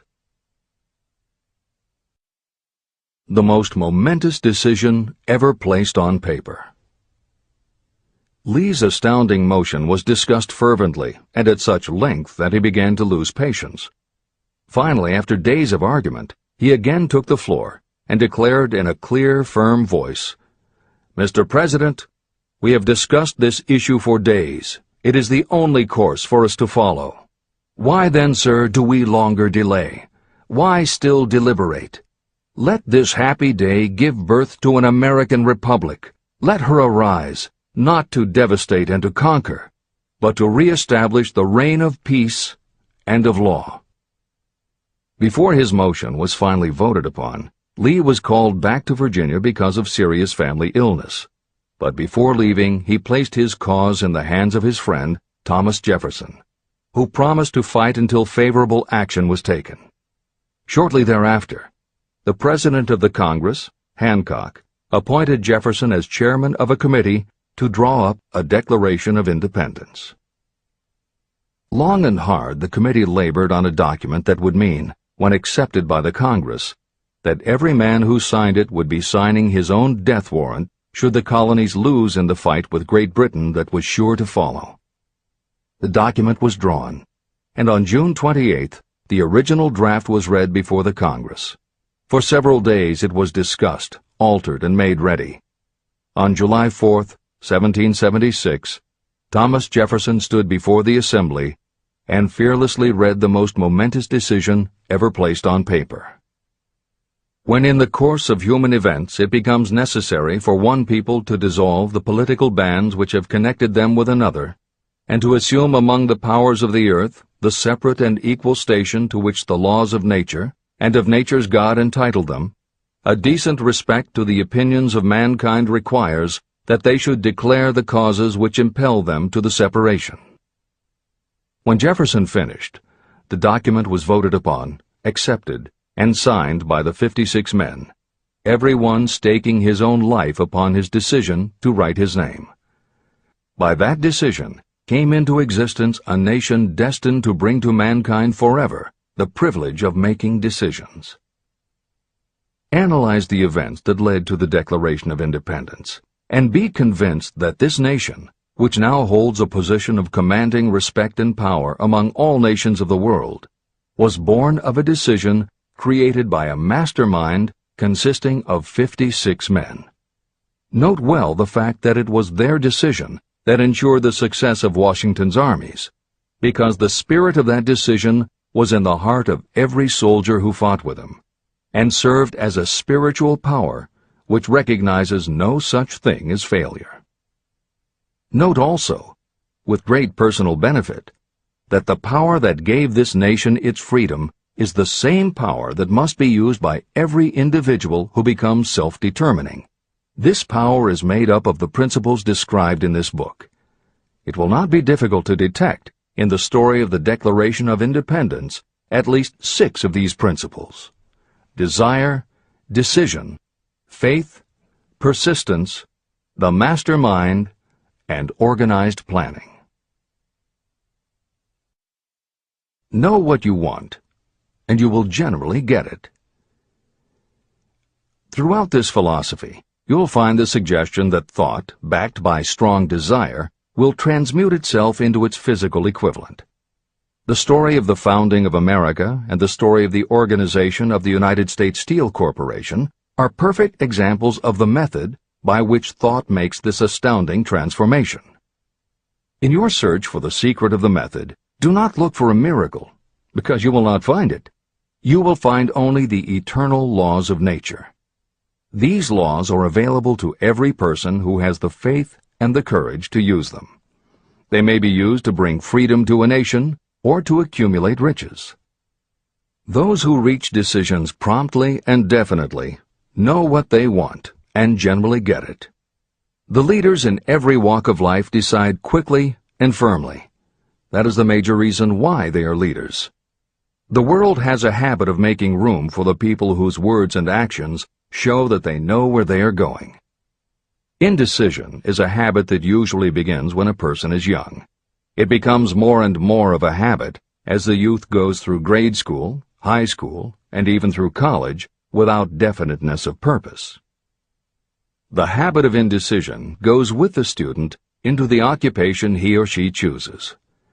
Generally, a young person just out of school seeks any job that can be found. Young people take the first job they can find because they have fallen into the habit of indecision. The vast majority of people working today are in the positions they hold because they lack the definiteness of decision to plan a definite position and the knowledge of how to choose an employer.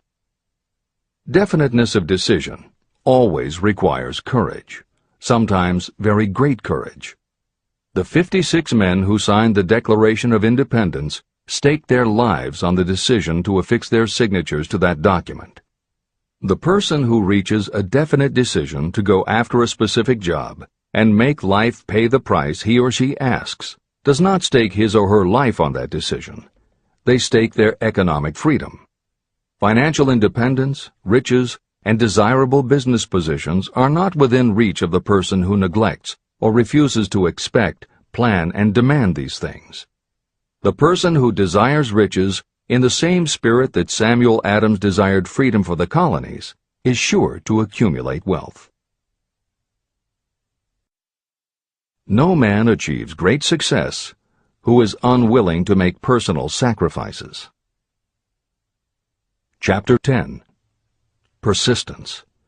The sustained effort necessary to induce faith. The 8th step toward riches. Persistence is an essential factor in the procedure of transmuting desire into its monetary equivalent. The basis of persistence is the power of will. Willpower and desire, when properly combined, make an irresistible pair. Those who accumulate great fortunes are sometimes called cold-blooded or ruthless. Frequently, it is simply because their critics simply don't understand that what they have is a strong desire backed up by willpower, which they mix with persistence. It is the combination that ensures the attainment of their objectives. The majority of people are ready to throw their aims and purposes overboard and give up at the first sign of opposition or misfortune. A few carry on despite all opposition until they attain their goal. There may be no heroic connotation to the word persistence, but persistence does for your character what carbon does to iron. It hardens it to steel.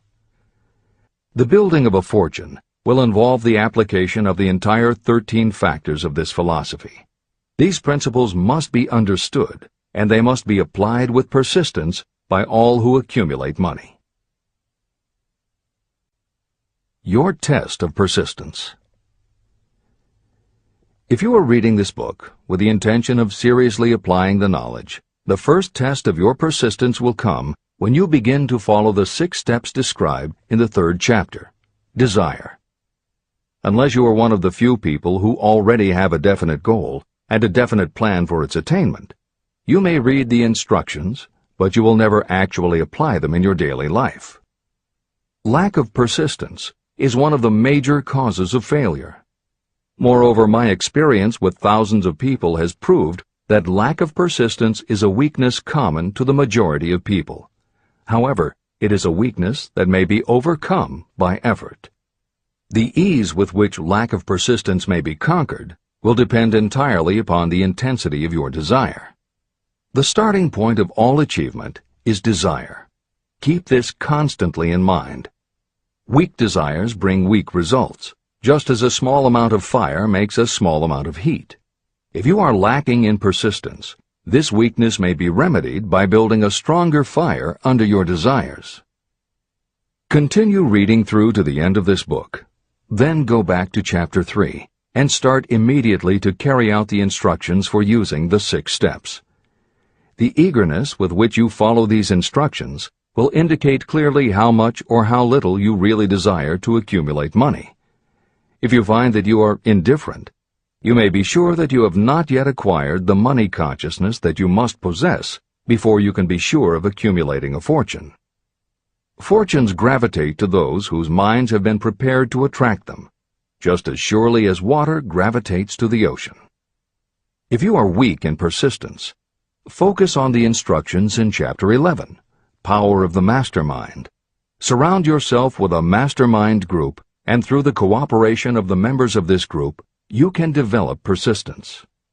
You will find additional instructions for the development of persistence in Chapter 5, Autosuggestion, and in Chapter 13, The Subconscious Mind. Follow the instructions in these chapters until you build up habits that convey to your subconscious mind a clear picture of the object of your desire. From that point on, you will not be handicapped by lack of persistence. Your subconscious mind works continuously while you are awake and while you are asleep. Are you money conscious or poverty conscious? Occasional effort to apply the rules will be of no value to you. To get results, you must apply all of the rules until they become a fixed habit with you. In no other way can you develop the necessary money consciousness. Just as money is attracted to those who have deliberately set their mind on it, poverty is attracted to those whose mind is open to it. And although money consciousness must be developed intentionally, poverty consciousness develops without conscious application of habits favorable to it. Poverty consciousness will seize the mind that is not occupied with money consciousness. If you understand the point of the preceding paragraph, you will understand the importance of persistence in the accumulation of a fortune. Without persistence, you will be defeated even before you start. With persistence, you will win. If you have ever had a nightmare, you will realize the value of persistence. You are lying in bed, half awake, with a feeling that you are about to smother. You are unable to turn over or to move a muscle. You realize that you must begin to regain control over your muscles. Through persistent effort of willpower, you finally manage to move the fingers of one hand. By continuing to move your fingers, you extend your control to the muscles of one arm until you can lift it. Then you gain control of the other arm. You finally gain control over the muscles of one leg, and then extend it to the other leg. Then, with one supreme effort of will, you regain complete control over your muscular system and snap out of your nightmare. You did it step by step. You may find it necessary to snap yourself out of your mental inertia in a similar way.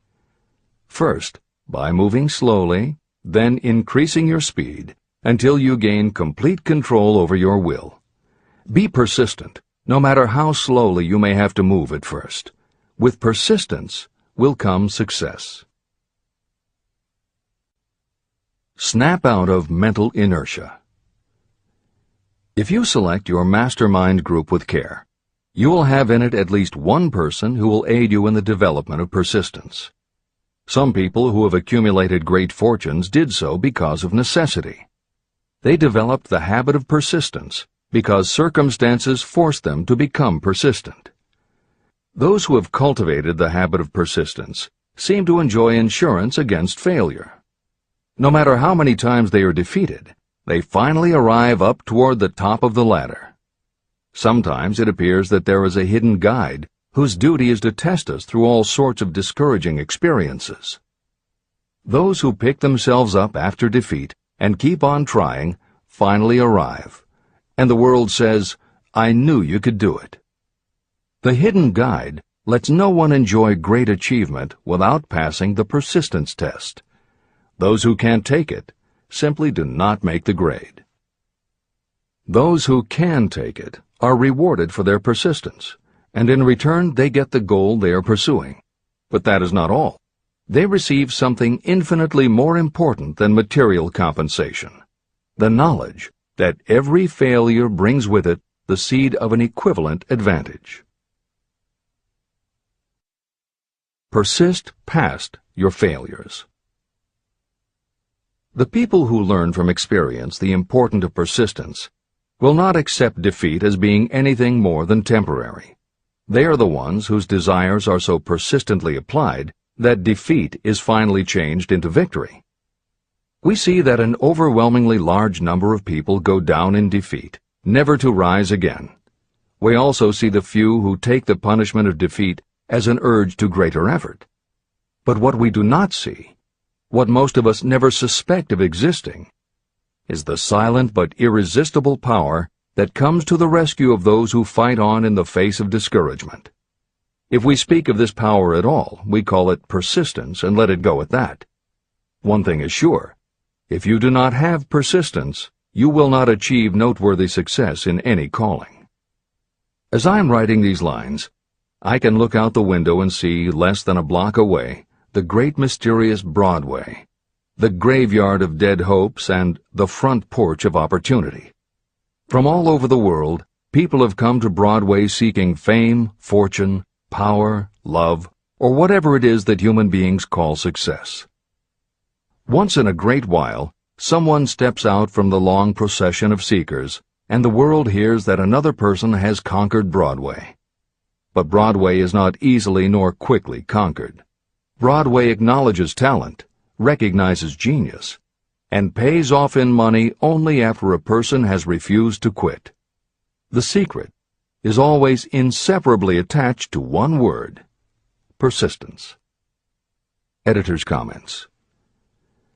Today we think of making it on Broadway in terms of the theater, but here Napoleon Hill uses Broadway as a metaphor for the New York arts, publishing, and entertainment industries in general.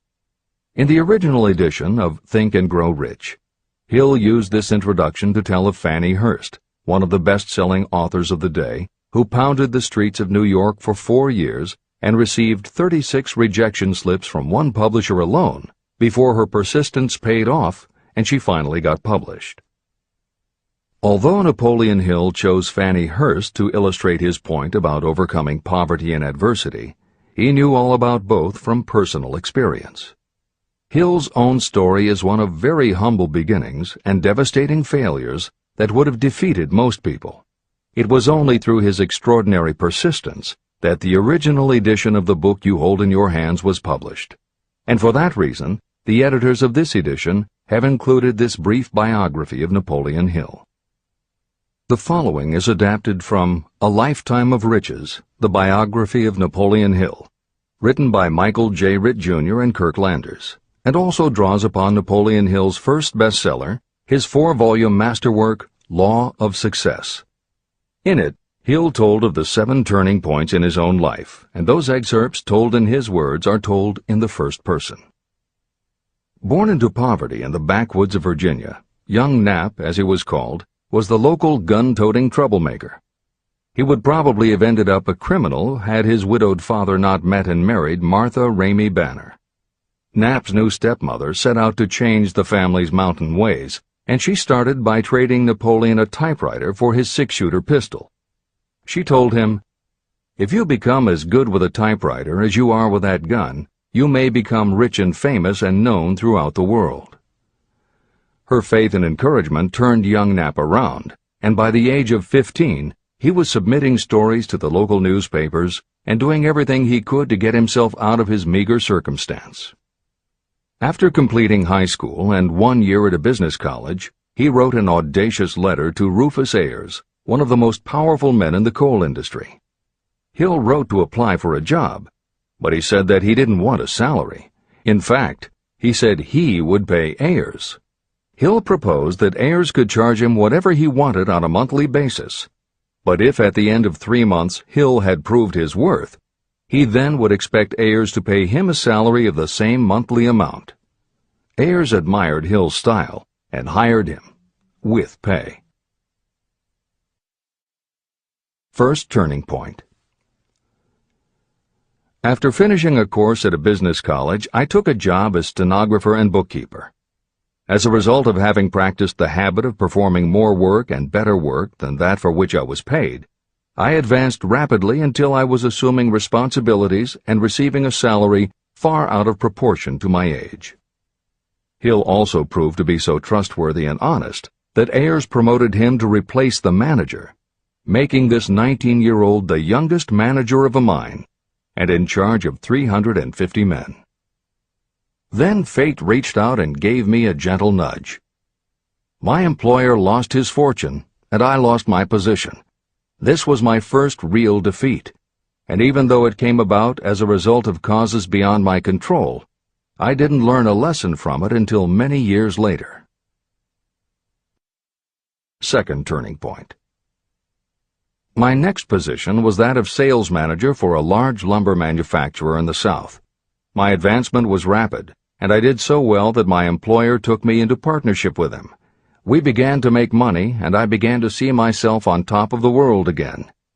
Like a stroke of lightning out of a clear sky, the 1907 panic swept down, and overnight it rendered me an enduring service by destroying our business and relieving me of every dollar that I had. Editor's comment. The panic Hill refers to began in the summer of 1907, when a number of banks and stock brokerages declared bankruptcy. Word spread to the general public, and it created a run on the banks as depositors lined up to demand that they be given the money they had on deposit. Banks called in loans to meet the demand for cash, but those borrowers couldn't find buyers for their goods or property, so they couldn't pay back their loans. When the banks couldn't get back the money they had loaned, they repossessed the homes or businesses that the borrowers had put up as collateral. Businesses were closed, farmers were evicted from their land, jobs were lost, so even more banks were forced to close, and it just kept getting worse.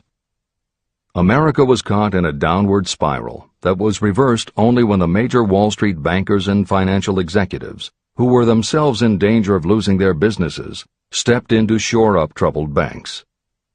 It was in large part because of the bank panic of 1907 that legislation was enacted in 1913 to create the Federal Reserve System. This is the end of the editor's comments. Third turning point. This was my first serious defeat. I mistook it then for failure, but it was not. And before I complete this lesson, I will tell you why it was not. It required the 1907 panic and the defeat that it brought me to redirect my efforts from the lumber business to the study of law. I entered law school with the firm belief that I would emerge doubly prepared to catch up with the end of the rainbow and claim my pot of gold. Napoleon Hill planned to put himself and his brother through law school by writing articles for Bob Taylor's magazine. It was through the magazine that he arranged the fateful meeting with Andrew Carnegie, described at the beginning of this book. As was noted there, when Carnegie proposed the idea of writing The Philosophy of Success, he told Hill that he would have to earn his own way. I attended law school at night and worked as an automobile salesman during the day. Because of the job, I saw the need for trained automobile mechanics. I opened an educational department in the manufacturing plant and began to train ordinary machinists in automobile assembly and repair work. The school prospered, paying me over $1,000 a month in net profits. My banker knew that I was prospering, therefore he loaned me money with which to expand. A peculiar trait of bankers is that they will loan us money without any hesitation when we are prosperous. My banker loaned me money until I was hopelessly in his debt. Then he took over my business as calmly as if it had belonged to him, which it did. From an income of more than $1,000 a month, I was suddenly reduced to poverty. For the third time, Hill had experienced defeat, but he was not beaten. He got another job, and all the while continued to work on the Carnegie Project. Fourth turning point, 1912. Because my wife's family had influence, I secured the appointment as assistant to the chief counsel for one of the largest coal companies in the world. I was among friends and relatives, and I had a position that I could keep for as long as I wished without exerting myself. What more did I need? Nothing, I was beginning to say to myself. Then, without consultation with my friends and without warning, I resigned. This was the first turning point that was of my own selection. It was not forced upon me. I quit that position because the work was too easy and I was performing it with too little effort. This move proved to be the next most important turning point of my life, although it was followed by 10 years of effort that brought almost every conceivable grief the human heart can experience. I selected Chicago as my new field of endeavor. I made up my mind that if I could gain recognition in Chicago, in any honorable sort of work, it would prove that I had something that might be developed into real ability. Fifth turning point. My first position in Chicago was that of advertising manager for a large correspondence school. I did so well that the president of the school induced me to resign my position and go into the candy manufacturing business with him. We organized the Betsy Ross Candy Company, and I became its first president.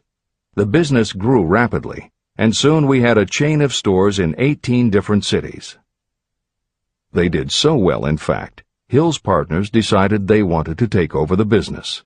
They had Hill arrested on a false charge and then offered to withdraw the charge if he would turn over to them his interest in the business. Outraged at the suggestion, Hill refused. When the case went to court, his partners failed to appear for the hearing. Hill sued them for malicious damage to his character. The judge's ruling completely vindicated Hill and allowed him the option to have his partners thrown in jail. Being arrested seemed at the time a terrible disgrace, even though the charge was false. It was not a pleasant experience, and I would not wish to go through a similar experience again, but I must admit that it was worth all the grief it cost me, because it gave me the opportunity to find out that revenge was not a part of my makeup. Sixth turning point. This turning point came shortly after my dreams of success in the candy business had been shattered, when I turned my efforts to teaching advertising and salesmanship as a department of one of the colleges in the Midwest. My school prospered from the very beginning. I had a resident class and also a correspondence school, through which I was teaching students in nearly every English-speaking country. It was 1917. And in April of that year, President Woodrow Wilson declared the United States would enter the war against Germany. Hill contacted the president, who he had previously met through Andrew Carnegie, and offered his services to help the war effort. Hill was given the position of creating public relations materials and helping to sell war bonds. When not operating his school, he threw himself into his war work, for which he insisted that he be paid only $1 a year. Then came the second military draft, and it practically destroyed my school, as it caught most of those who were enrolled as students. At one stroke, I charged off more than $75,000 in tuition fees. Once more, I was penniless.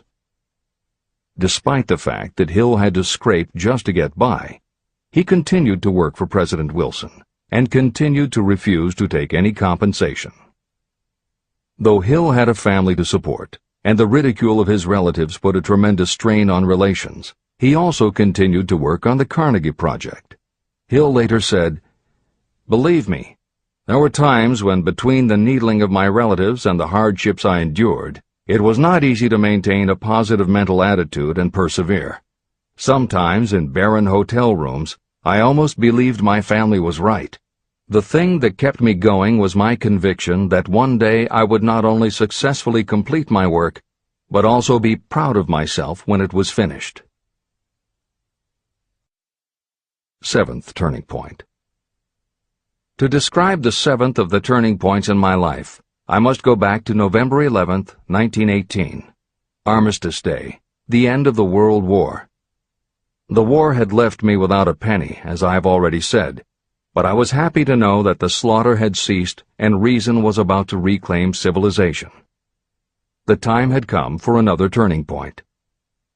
I sat down at my typewriter, and to my astonishment, my hands began to play a tune on the keyboard. I had never written so rapidly or so easily before. I did not plan or think about what I was writing. I just wrote whatever came into my mind. What Hill wrote was a long essay in which he described a new idealism based on the Golden Rule that he thought could emerge from the war. He declared that he would help spread the word, and promised that somehow he was going to find the money to launch a new magazine to be called Hill's Golden Rule. He took his essay to George Williams, a Chicago printer he had met while working at the White House, and by early January of 1919, Hill's Golden Rule magazine was on the newsstands. The first issue was 48 pages. In the beginning, with no money to pay anyone else, Hill wrote and edited every word himself, changing his writing style for each article as well as using a variety of pen names. Additional staff was hired later, which soon led to problems on the inside and on the outside, and Williams attempted to buy out Hill's share of the business. But when Hill realized that one stipulation of the buyout prevented him from any involvement in a competing publication, in October of 1920, he simply left. By April of 1921, he had raised the money for a new publication, Napoleon Hill's magazine, the foundation of which was again the Golden Rule. But it also expanded into presenting many of the principles of success that would become the basis of Hill's later books. The magazine's acceptance and success also led to Hill's success as a speaker and motivator, which led to even greater success for the magazine. At the same time, Napoleon Hill was working with one of the inmates of a penitentiary to develop a correspondence course, which he took to the prisons to encourage prisoner rehabilitation. Most everything Hill did during this time was successful, and the success of the prison program was significant. But the greed of two members of the board of directors, one of whom was the prison chaplain, eventually led in 1923 to the demise of not only the educational rehabilitation programs, but also the magazine and numerous other successful offshoot ventures. The bleak irony, as Michael Ritt notes in A Lifetime of Riches, was that few enterprises in the 1920s could have been more idealistic or humanitarian in concept. Yet in seeking to stir goodness in men's souls, these enterprises had stirred mean-spirited men to a bloodlust that destroyed everything. Without his magazine, Hill went back to teaching and lecturing, which led to an introduction to a crusading newspaper publisher, Don Mellett, who offered to help Hill publish the results of his work on the Carnegie Project. At this same time, Mellett learned that Prohibition gangsters were selling narcotics and bootleg liquor to school children in Canton, and members of the local police force were being bribed to do nothing about it. Mellett was outraged and wrote an expose in his Canton Daily News, while Hill contacted the governor to implement a state investigation of the corrupt police department. A week before Hill and Mellett were to finalize the financing for the publication of Hill's book, Don Mellett was ambushed outside his home and assassinated by a gangster and a renegade cop. They tried to kill Hill, too, but through pure luck he escaped and fled to the Smoky Mountains, where he remained holed up in a backwoods shack for most of a year. Destitute and in fear for his life, he lapsed into a state of deep depression. Then, in one extraordinary night of self-analysis, he willed himself out of his depression and resolved to finish the challenge Carnegie had posed almost 20 years earlier. Hill went to Philadelphia, convinced a publisher to put up the money, then worked night and day for almost 4 months to finish the manuscript. In March of 1928, Hill published the results of his efforts, a multi-volume masterwork entitled Law of Success. No one had ever seen anything like it. It was a phenomenon, a runaway bestseller. A little over a year later, while Hill was finally enjoying the fruits of his long labors, the stock market crash of '29 hit. The bottom fell out of everything, including the market for books. Though he never gave up on his vision, like the rest of America, Hill struggled through the Depression. He lectured, he wrote, and he taught in every way he could, but it was very hard to preach personal achievement to a country that had lost faith in itself. Napoleon Hill made it his personal mission to turn the tide by creating a variety of self-help programs, but it became disappointingly apparent that it was going to take more than one man to do it. When Franklin Delano Roosevelt was elected president, he reached out to Hill. Though Napoleon Hill was an avowed capitalist, he believed enough in the ultimate goal of FDR's policies that he committed himself to helping the new administration. Throughout the Depression years, he became a close confidant of the president's, helping to guide Roosevelt in his efforts to revitalize America. It is said that it was Hill who gave FDR the famous line, "We have nothing to fear but fear itself." And though Hill was dead broke, just as he had done for President Wilson, he refused to accept more than $1 a year for his efforts. In 1937, as America was finally beginning to see glimmerings of hope that the Great Depression might end, Hill convinced his publisher that America now needed a book to help shake off the mental and emotional stigma of those terrible times. He was right. They released Think and Grow Rich to such resounding success that it sold well over 1 million copies even before the Depression ended. At this writing, it has sold more than 60 million copies worldwide, and to this day it still sells more than 1 million copies a year in its various editions. Take your own persistence inventory.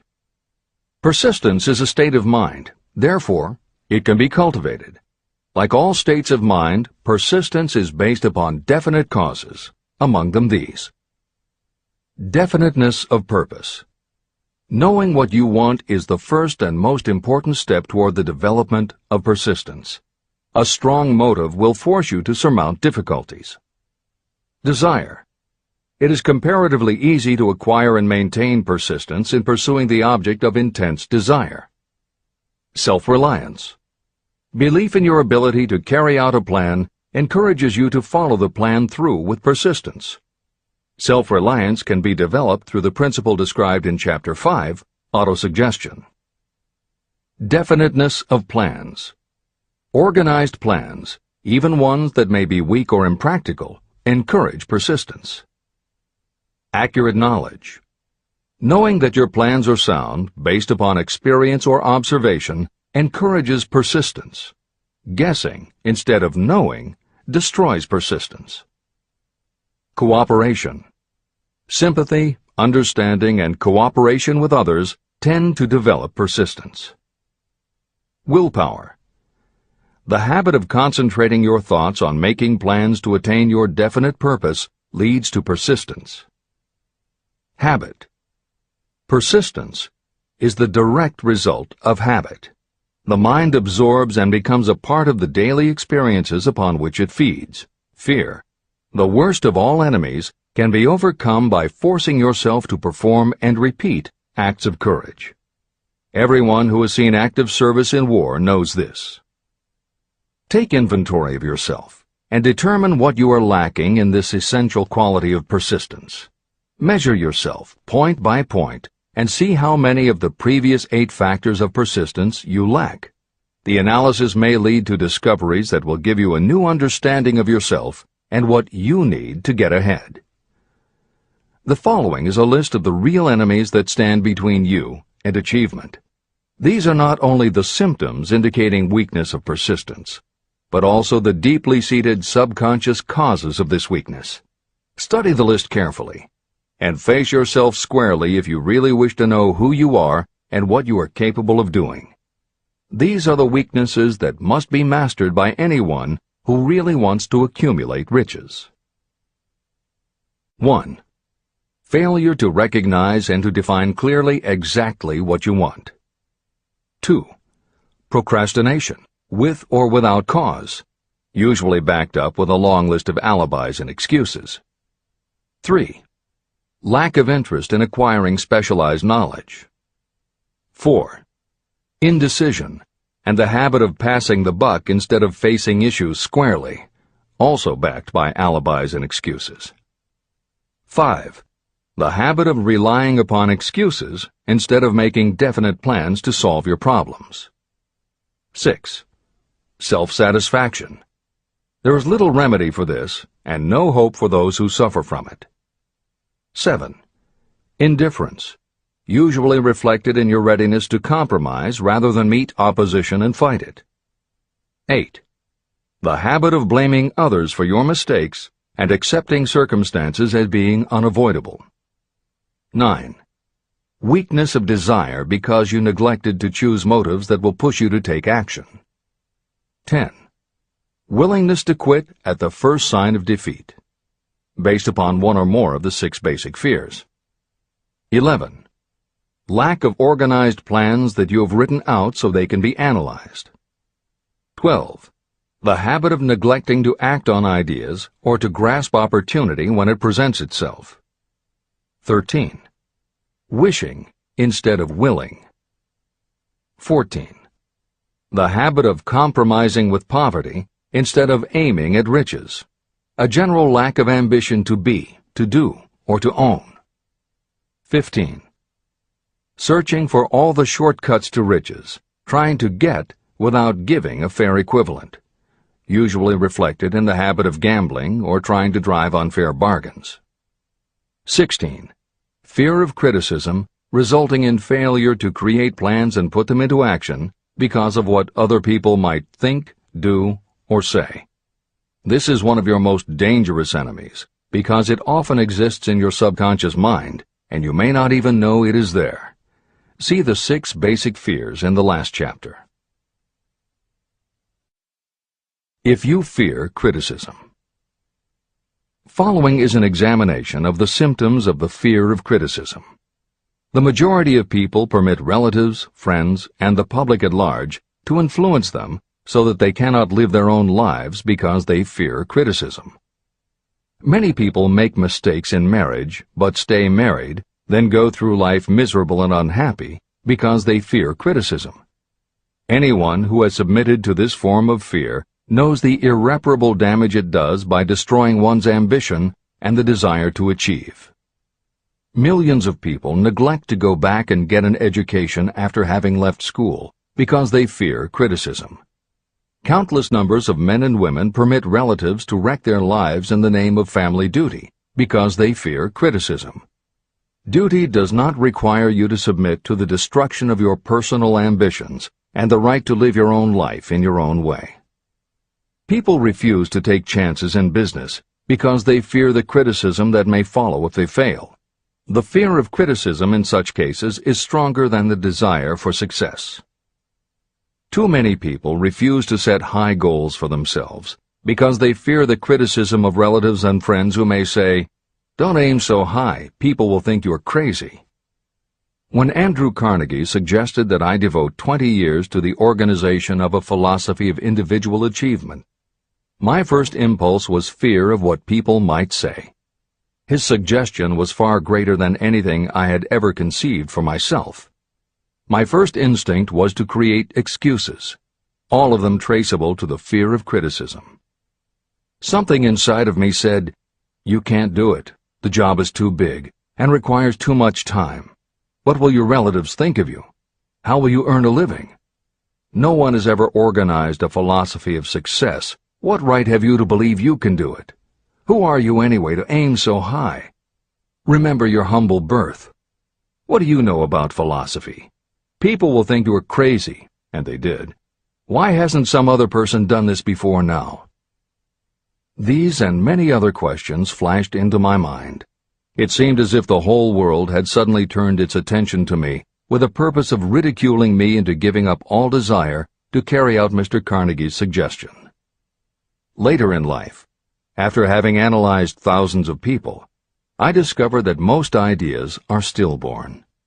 To grow, ideas need the breath of life injected into them through definite plans of immediate action. The time to nurse an idea is at the time of its birth. Every minute it lives gives it a better chance of surviving. The fear of criticism is what kills most ideas that never reach the planning and action stage. Breaks can be made to order. Many people believe that success is the result of lucky breaks. There may be something to that, but if you depend upon luck, you will almost surely be disappointed. The only break anyone can afford to rely on is a self-made break. These come through the application of persistence. The starting point is definiteness of purpose. Editor's comments. In 1999, Mark Myers, editor of one of the country's most influential self-help newsletters, Bottom Line Personal, wrote a book entitled How to Make Luck: 7 Secrets Lucky People Use to Succeed. In it, he tells of a study that was done by the psychology department at the University of Hertfordshire near London. They assembled a group of people, half of whom either thought themselves lucky or were considered to be lucky by others. The other half of the group believed they were unlucky. They were all brought to campus to watch a computerized random coin toss.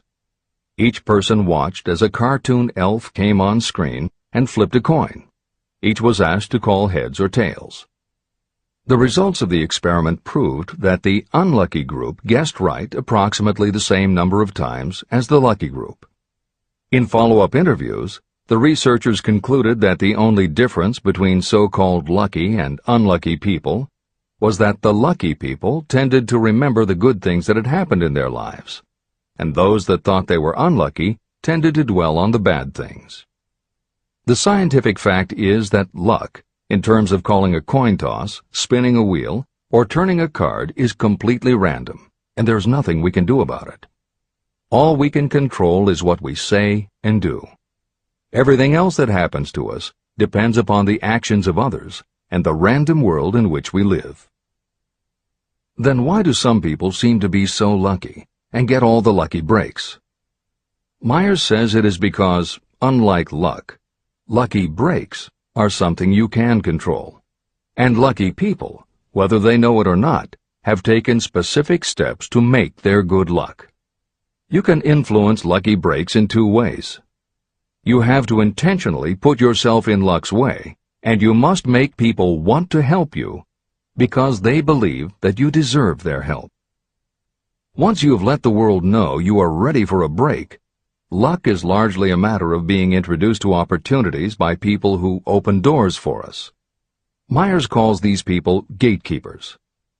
Gatekeepers offer help not only out of goodwill, but also because they hope you will help them in return when you are in a position to do so.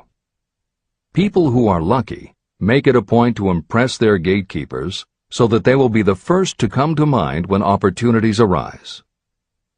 Your gatekeepers must believe that you deserve a break, and that it is worth it to them to give you one. One of the best ways to do that is simply to behave and act lucky. If you act like a loser, people think you are a loser. If you perceive yourself as lucky, it will be easier for others to see you that way. And if you are believed to be a lucky person, your chances of receiving lucky opportunities will increase, partly because others hope some of your luck will rub off on them. This is the biggest secret lucky people know. They know that when they seem lucky, more people want to help them.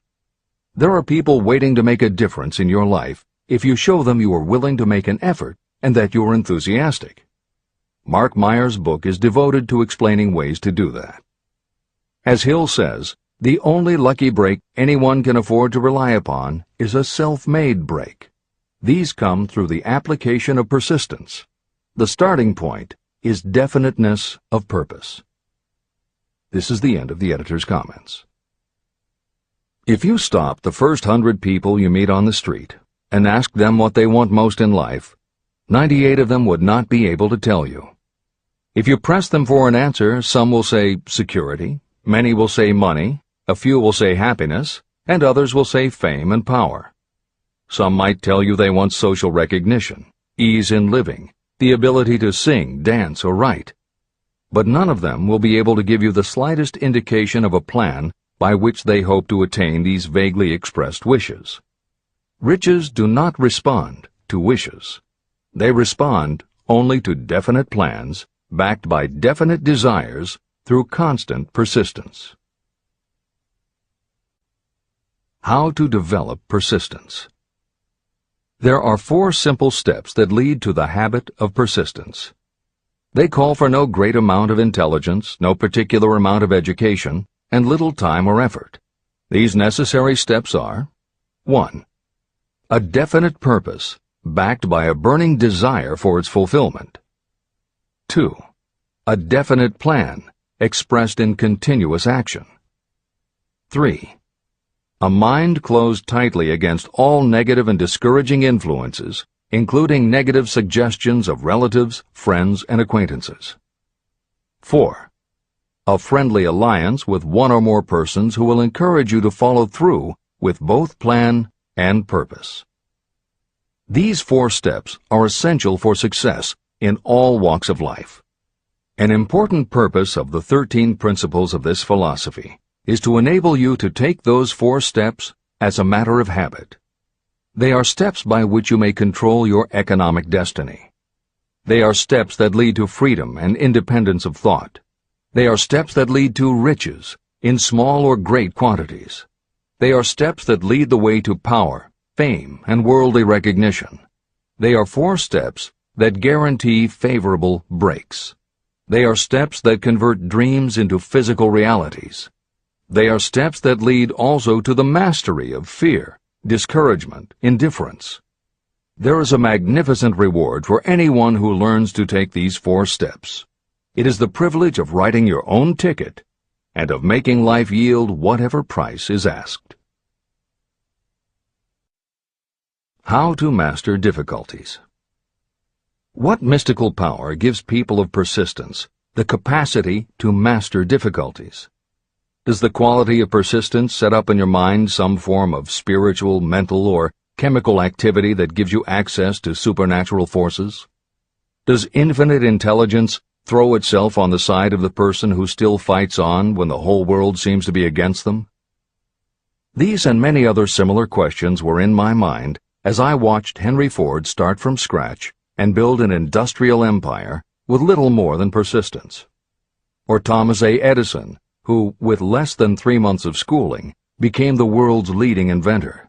He turned his persistence into sound recording and playback machines, motion picture cameras and projectors, and the incandescent light, to say nothing of 100 other useful inventions. I had the opportunity to analyze both Mr. Edison and Mr. Ford up close and personal, year by year, over a long period of time. So I speak from actual knowledge when I say that I found no quality except persistence in either of them that even remotely suggested the major source of their stupendous achievements. If you make an impartial study of the prophets, philosophers, and religious leaders of the past, you will come to the inevitable conclusion that persistence, concentration of effort, and definiteness of purpose were the major sources of their achievements. Consider, for example, the fascinating story of Muhammad. Analyze his life.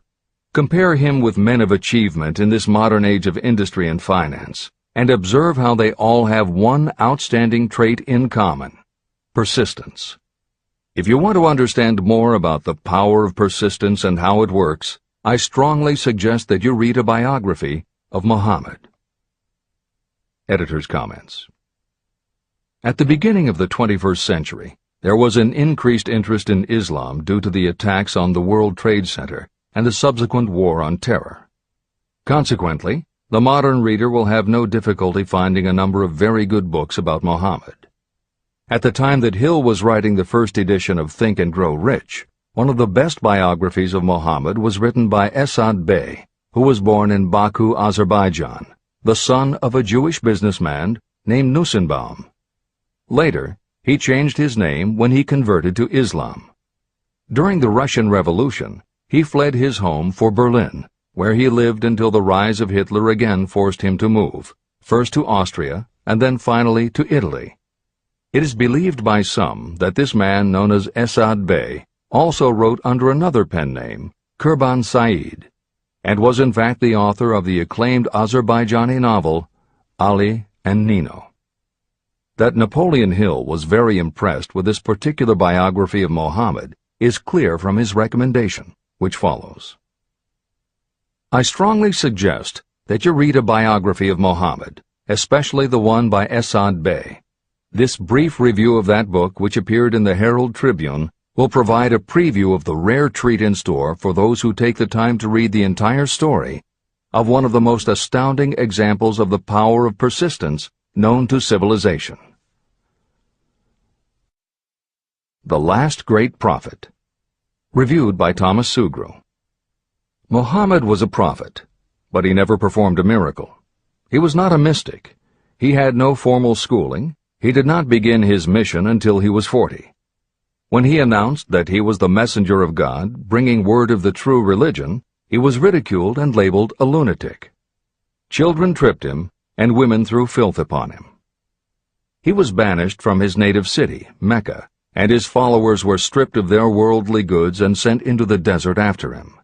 When he had been preaching 10 years, he had nothing to show for it but banishment, poverty, and ridicule.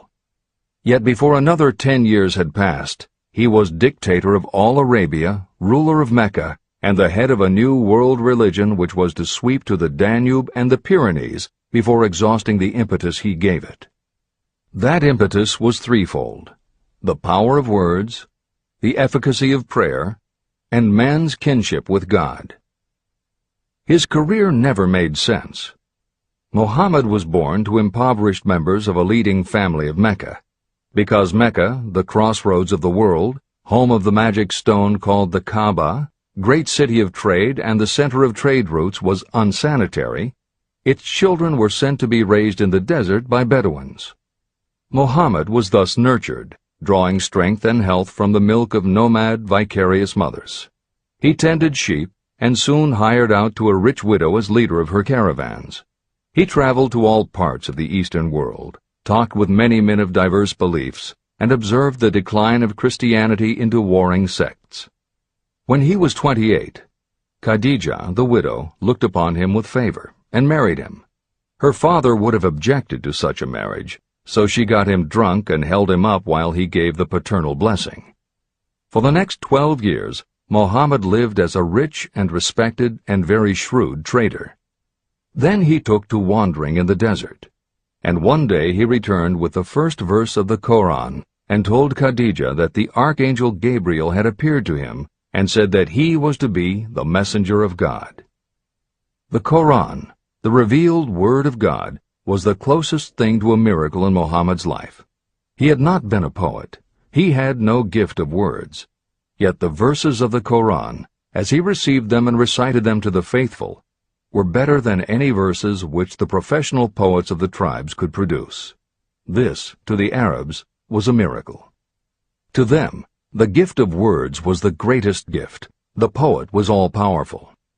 In addition, the Koran said that all men were equal before God, that the world should be a democratic state, Islam.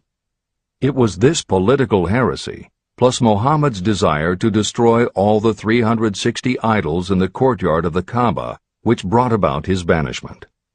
The idols brought the desert tribes to Mecca, and that meant trade. So the businessmen of Mecca, the capitalists, of which he had been one, set upon Muhammad. Then he retreated to the desert and demanded sovereignty over the world. The rise of Islam began. Out of the desert came a flame which would not be extinguished. A democratic army, fighting as a unit and prepared to die without wincing. Muhammad had invited the Jews and Christians to join him, for he was not building a new religion. He was calling all who believed in one God to join in a single faith. If the Jews and Christians had accepted his invitation, Islam would have conquered the world. They didn't. They would not even accept Muhammad's innovation of humane warfare. When the armies of the Prophet entered Jerusalem, not a single person was killed because of his faith. When the Crusaders entered the city, centuries later, not a Muslim man, woman, or child was spared. But the Christians did accept one Muslim idea, the place of learning, the university.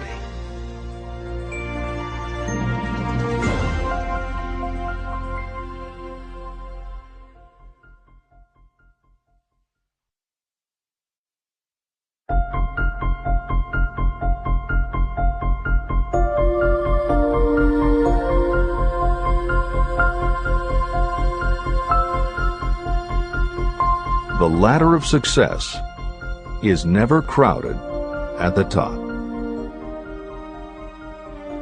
Chapter 11. Power of the Mastermind, the Driving Force. The ninth step toward riches. Power is essential for success in the accumulation of money.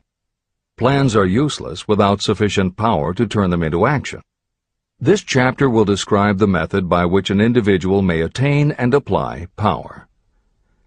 Power may be defined as organized and intelligently directed knowledge.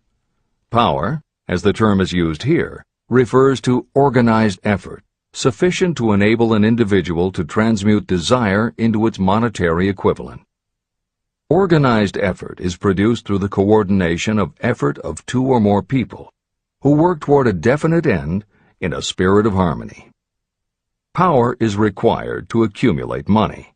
Power is necessary to keep the money after it has been accumulated. How can power be acquired? If power is organized knowledge, let us examine the sources of knowledge. Infinite intelligence. This source of knowledge may be accessed with the aid of creative imagination through the subconscious mind, as described in the previous chapters on faith, autosuggestion, and imagination, and as will be elaborated on in Chapter 13, the subconscious mind, and Chapter 14, the brain. Accumulated experience. The accumulated experience of humanity may be found in any well-equipped public library. An important part of this accumulated experience is taught in public schools and colleges, where it has been classified and organized. Editor's comment. The computer revolution and the Internet have had a profound effect upon the quantity of information available and on the ease of access and ability to organize that information. This is the end of the editor's comment. Experiment and research. In the field of science, and in practically every other walk of life, people are gathering, classifying, and organizing new facts daily. This is the source to which you must turn when knowledge is not available through accumulated experience. Here, too, the creative imagination must often be used. Editor's comment. Today, because of the computer revolution and the Internet, publishing and dissemination of information happens so quickly that there is almost no lag time between experiment or research and the integration of those results into available knowledge. This is the end of the editor's comment. Knowledge may be acquired from any of the foregoing sources. It may be converted into power by organizing it into definite plans and by putting those plans into action. If you examine the three sources of knowledge, you will see how difficult it would be if you had to depend upon just your own efforts to assemble all the knowledge you need and turn it into definite plans of action. If your plans are big and comprehensive, generally you will have to get others to cooperate with you if you are going to organize your knowledge so that you can turn your plans into power. Gaining power through the mastermind. The mastermind may be defined as coordination of knowledge and effort in a spirit of harmony between two or more people for the attainment of a definite purpose. No individual may have great power without utilizing the mastermind. In Chapter 8, organized planning. I commented on how to create plans for translating desire into its monetary equivalent. If you carry out these instructions with persistence and intelligence, and use discrimination in choosing your mastermind group, your objective will have been halfway reached even before you begin to recognize it. Editor's comments. In the following section, Hill describes the two kinds of power that an individual can access by assembling a mastermind alliance and working with that group. The first kind of power that he mentions is economic power, which needs no comment from the editors. However, to describe the second kind of power, for want of a better term, Hill uses the term psychic. Because this word has taken on connotations that Hill never intended, this concept deserves clarification before you read on. As is obvious throughout this book, Napoleon Hill was a very practical man. His use of the word psychic in this chapter has nothing to do with seances, fortune-telling, magic, or any other aspect of the paranormal. The word psychic is defined as of or pertaining to the human mind, and Hill uses the term to describe something pertaining to the mind that everyone reading this book has experienced. It is that feeling you get when you are working together with other people. Everyone is very focused on the same goal, and it is going so well that you seem to be in tune with each other. When that happens, you not only work well with the others, but your own work and ideas also seem to be operating on a higher and better plane than usual. This is the end of the editor's comments. So you may better understand the potential power available to you through a properly chosen mastermind group, I will explain the two characteristics of the mastermind principle. One kind of power is economic, and the other psychic. Economic power. The economic feature is obvious. Economic advantages may be created by any person who surrounds himself with the advice, counsel, and personal cooperation of a group of people who are willing to lend him or her wholehearted aid in a spirit of perfect harmony.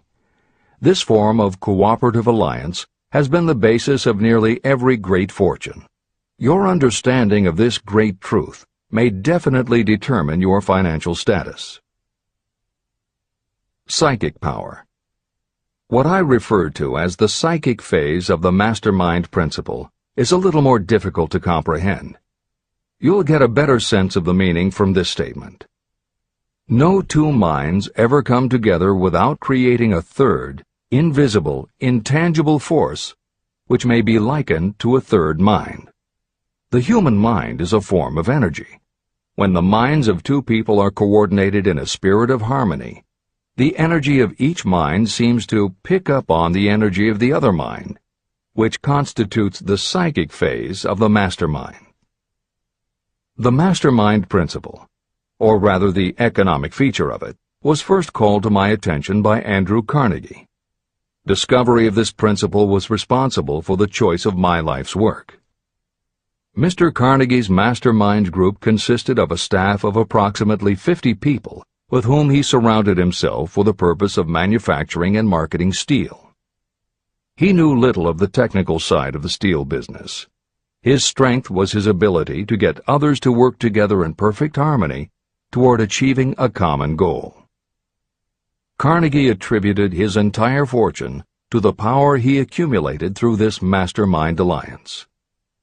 If you analyze the record of anyone who has accumulated a great fortune, and many of those who have accumulated modest fortunes, you will find that they have either consciously or unconsciously employed the mastermind principle. Great power can be accumulated through no other principle. How to multiply your brain power. The human brain may be compared to an electric battery. It is a fact that a group of batteries will provide more energy than a single battery. It is also a fact that the amount of energy provided by each individual battery depends upon the number and capacity of the cells it contains. The brain functions in a similar fashion. Some brains are more efficient than others.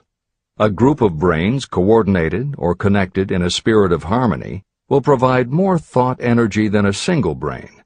just as a group of electric batteries will provide more energy than a single battery. Through this metaphor, you can see that the mastermind principle holds the secret of the power wielded by those who surround themselves with others of great brain power. The following will further define the so-called psychic phase of the mastermind principle. When a group of individual minds are coordinated and function in harmony, the increased energy created through that alliance becomes available to every individual mind in the group. Henry Ford began his business career under the handicap of poverty, illiteracy, and ignorance. Within the inconceivably short period of 10 years, Mr. Ford mastered these 3 handicaps, and within 25 years, he made himself one of the richest men in America. How did he do it? Here is an important clue. Mr. Ford's most rapid strides became noticeable from the time he became a personal friend of the famed inventor Thomas A. Edison. In the story of Ford's success, this is just the first indication of what the influence of one mind upon another can accomplish. Follow his story further, and you will have even more evidence that power may be produced through friendly alliance of minds. It is a fact that Mr. Ford's most outstanding achievements became even more pronounced later, after he formed the acquaintances of Harvey Firestone, John Burroughs, and Luther Burbank, each a man of great mental capacity. People take on the nature and the habits and the power of thought of those with whom they associate in a spirit of sympathy and harmony. Through his association with Edison, Burbank, Burroughs, and Firestone, Mr. Ford added to his own brain power the intelligence, experience, knowledge, and spiritual forces of these 4 men. Henry Ford used the mastermind principle in exactly the way it is described in this book. This principle is available to you.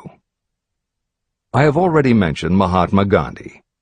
Let me review the method by which he attained his stupendous power. It may be explained in a few words.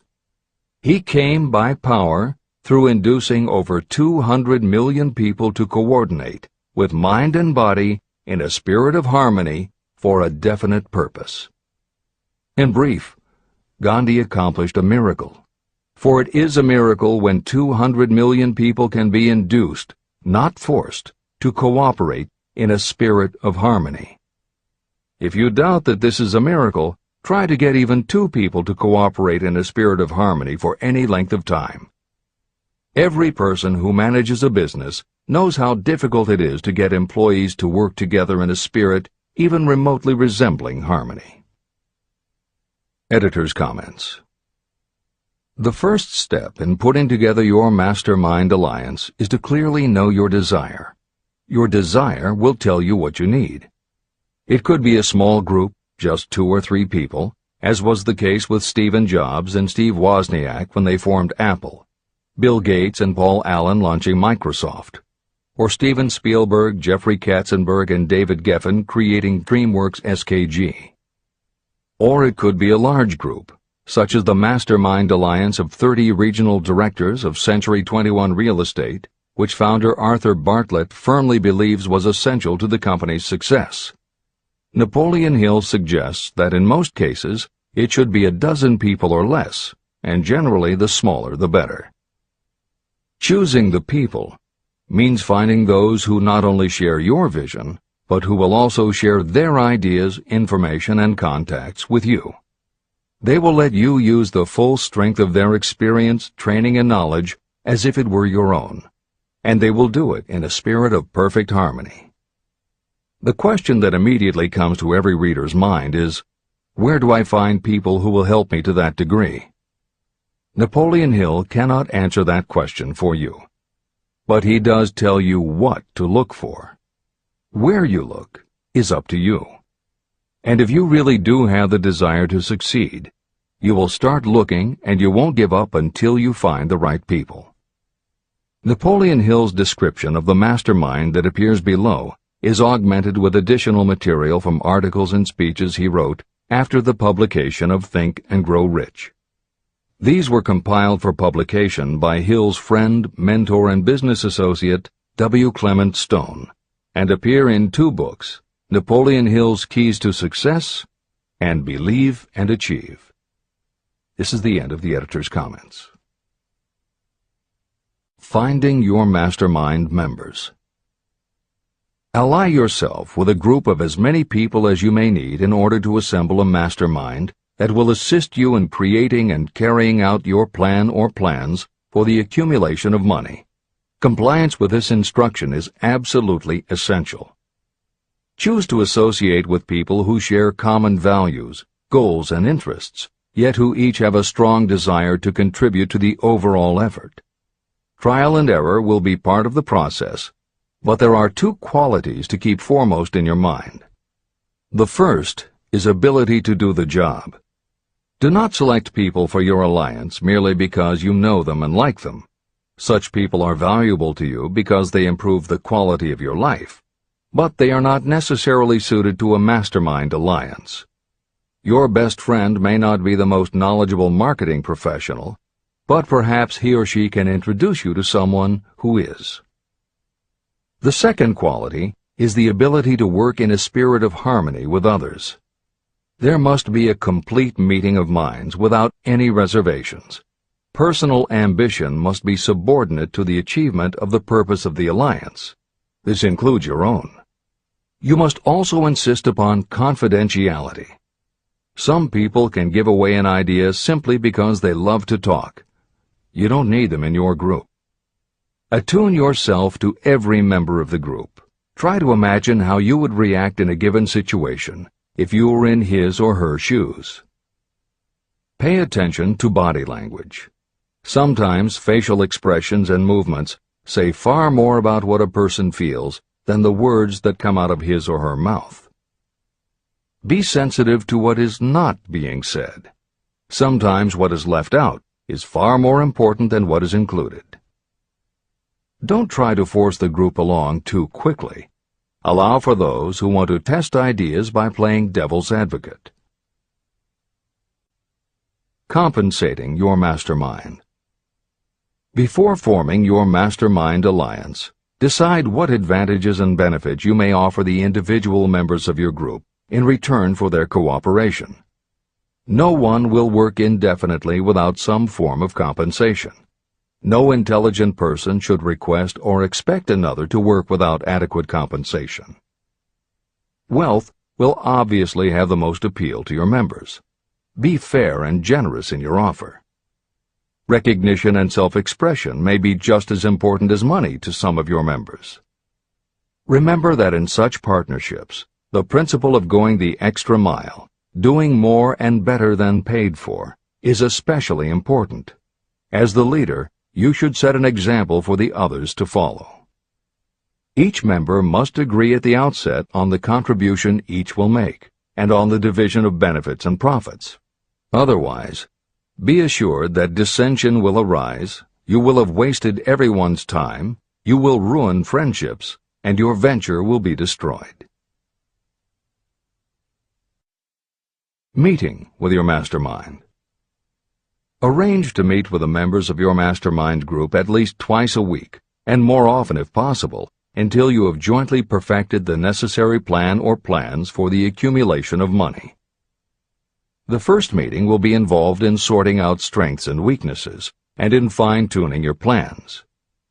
Your alliance must be active to do any good. Establish specific responsibilities and action steps to be taken. As your mastermind matures and harmony grows among the members, you will find that the meetings create a flow of ideas into every member's mind. Don't let the meetings become so regular and formalized that they inhibit phone calls and other less formal contact. Mastermind maintenance. Maintain perfect harmony between yourself and every member of your mastermind group. If you fail to carry out this instruction to the letter, you may expect to meet with failure. The mastermind principle cannot work where perfect harmony does not prevail. Create a non-threatening environment. Explore all ideas with equal interest and concern for the originator's feelings. Everyone must deal with everyone else on a completely ethical basis, No member should seek unfair advantage at the expense of others. As the leader, you must inspire confidence in your members by your dedication to your desire, which is the object of the group. The members must know with certainty that you are reliable, trustworthy, and loyal. When you are finally ready to present the results of your efforts to investors, buyers, or the public, you may face your greatest leadership challenge in maintaining the harmony of your mastermind. The group's efforts will now be judged by outsiders, and facing judgment takes courage and persistence. The courage of separate individuals is nothing compared with that of a united team. The more you are able to maintain harmony, the greater the power, and the greater the power, the more resistance you can overcome. Marriage and the mastermind. A mastermind alliance with the person you love most deeply is of untold importance.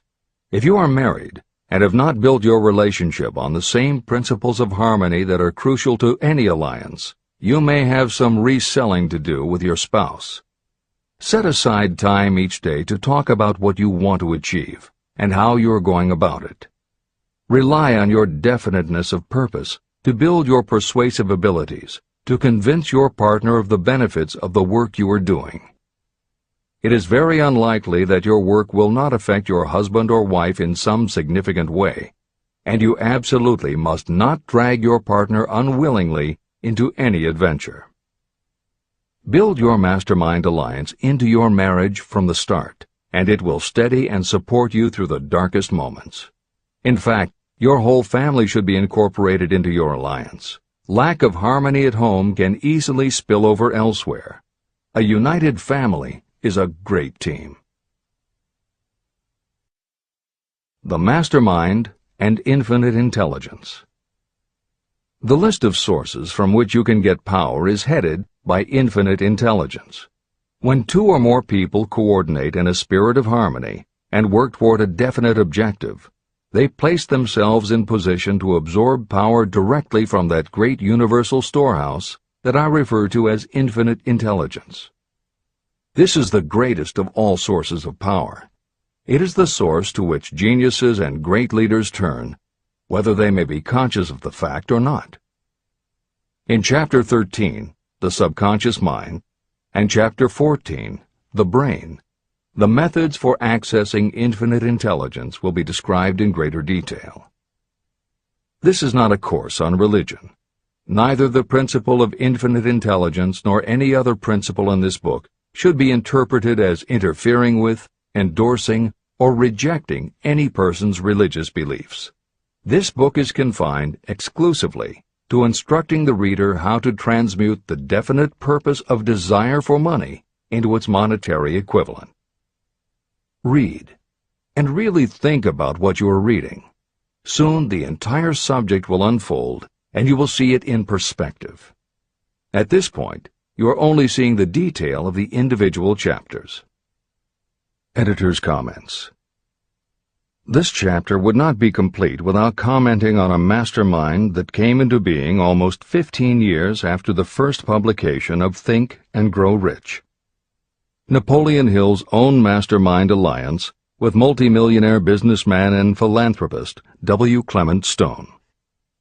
On May 2, 1951, at the age of 67, Napoleon Hill and his wife Annie Lou agreed it was time for Napoleon to think about retiring. They decided to begin by cutting back on his speaking engagements after he completed the lectures that were already on his calendar, including one he was scheduled to give a few weeks later in Chicago. Unbeknownst to them, at that event W. Clement Stone had prearranged to sit at the head table next to Napoleon Hill. Like Hill, Stone had been born into poverty. At the age of 6, he started selling newspapers to help pay the rent, and by 13, he owned his own stand. By 16, he was selling insurance, and by 20, he'd managed to scrape together $100, which he used to start his own insurance agency. Stone was a consummate salesman and motivator, and his company was growing very nicely. Then in 1938, he read Think and Grow Rich, and was so inspired by it that he bought a copy for every one of his employees and continued to do so for each new person who joined his company. Over the years, this amounted to thousands of copies.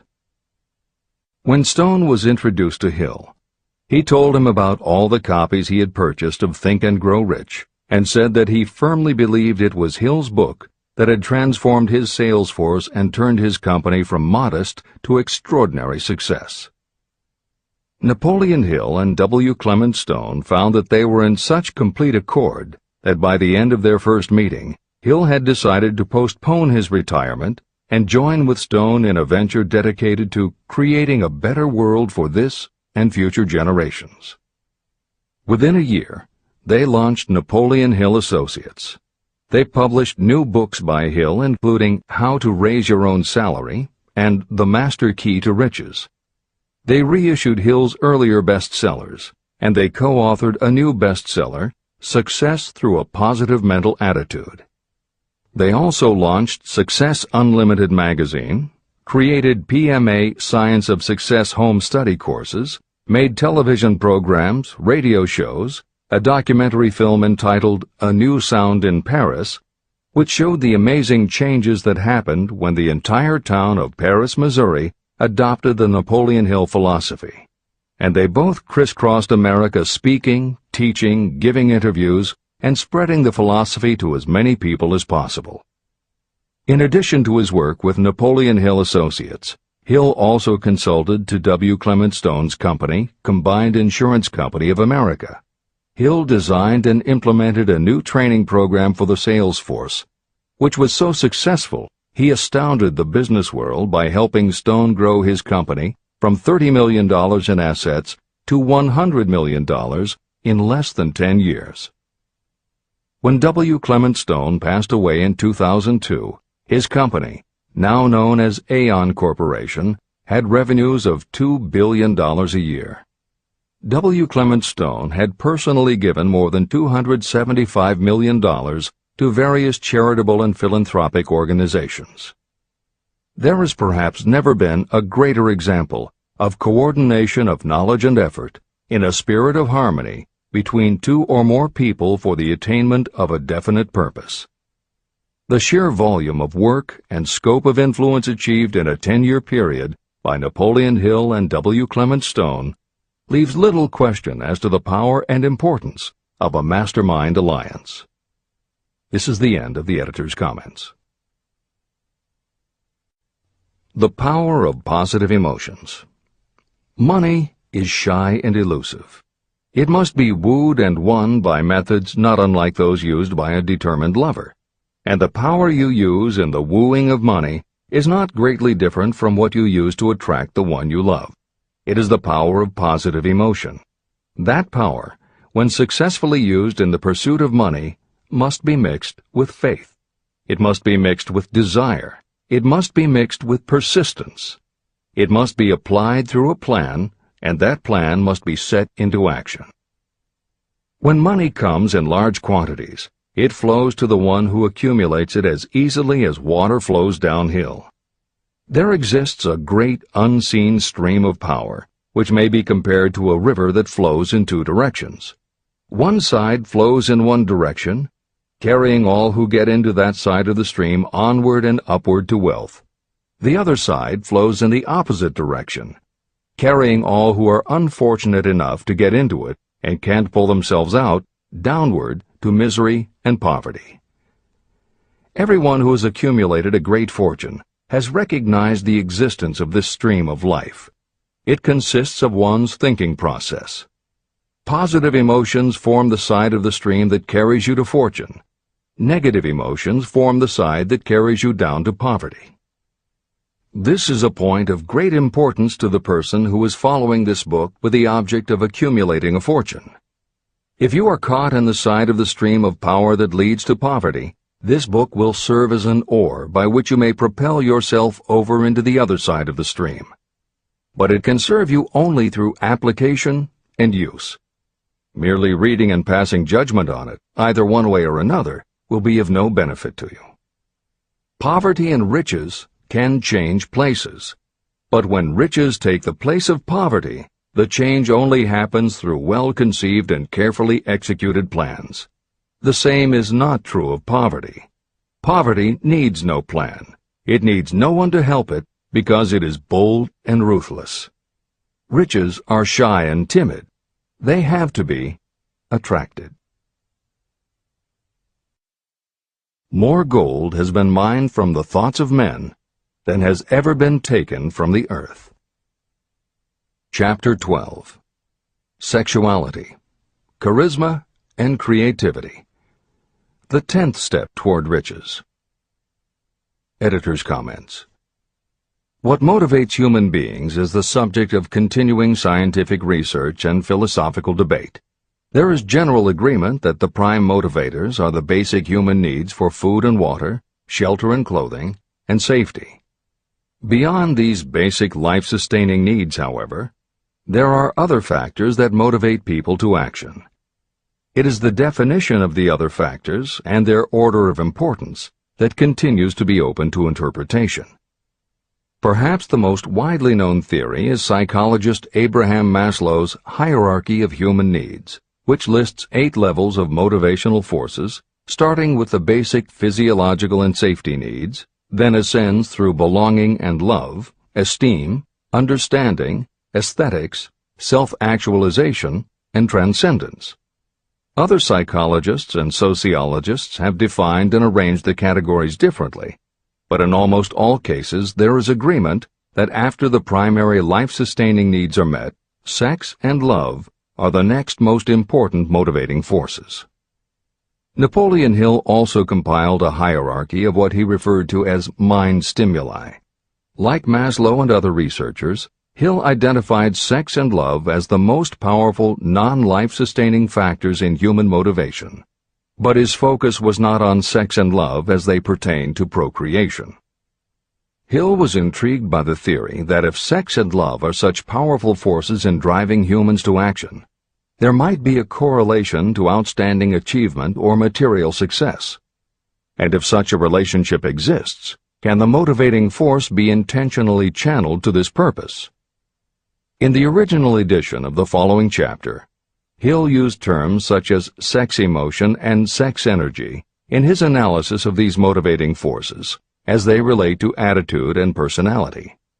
In this context, the use of the word sex was not meant to have the physical connotation that it often has today. Today these concepts would be conveyed by words such as sexuality, passion, or charisma. In this edition, where appropriate, the editors have opted for the modern usage of these and similar terms. This is the end of the editor's comments. Charisma. The world is ruled, and the destiny of civilization is established by the human emotions. People are influenced more by feelings than by reason. Your creativity is set into action entirely by emotions, and not by cold reason. The human mind responds to stimuli, through which it may be keyed up in such a way that it takes on characteristics such as enthusiasm, creative imagination, and intense desire. The stimuli to which the mind responds most freely are 1. The desire for sexual expression, 2. Love, 3. A burning desire for fame, power, or financial gain, money, 4. Music, 5. Close friendship and or admiration, 6.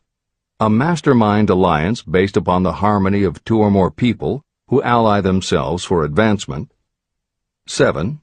Mutual suffering, such as that experienced by people who are persecuted, 8.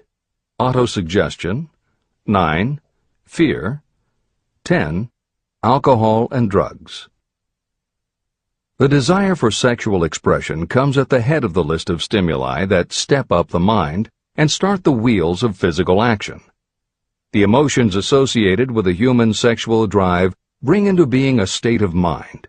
When motivated by this desire, people often show courage, willpower, persistence, imagination, and creative ability that they don't normally have.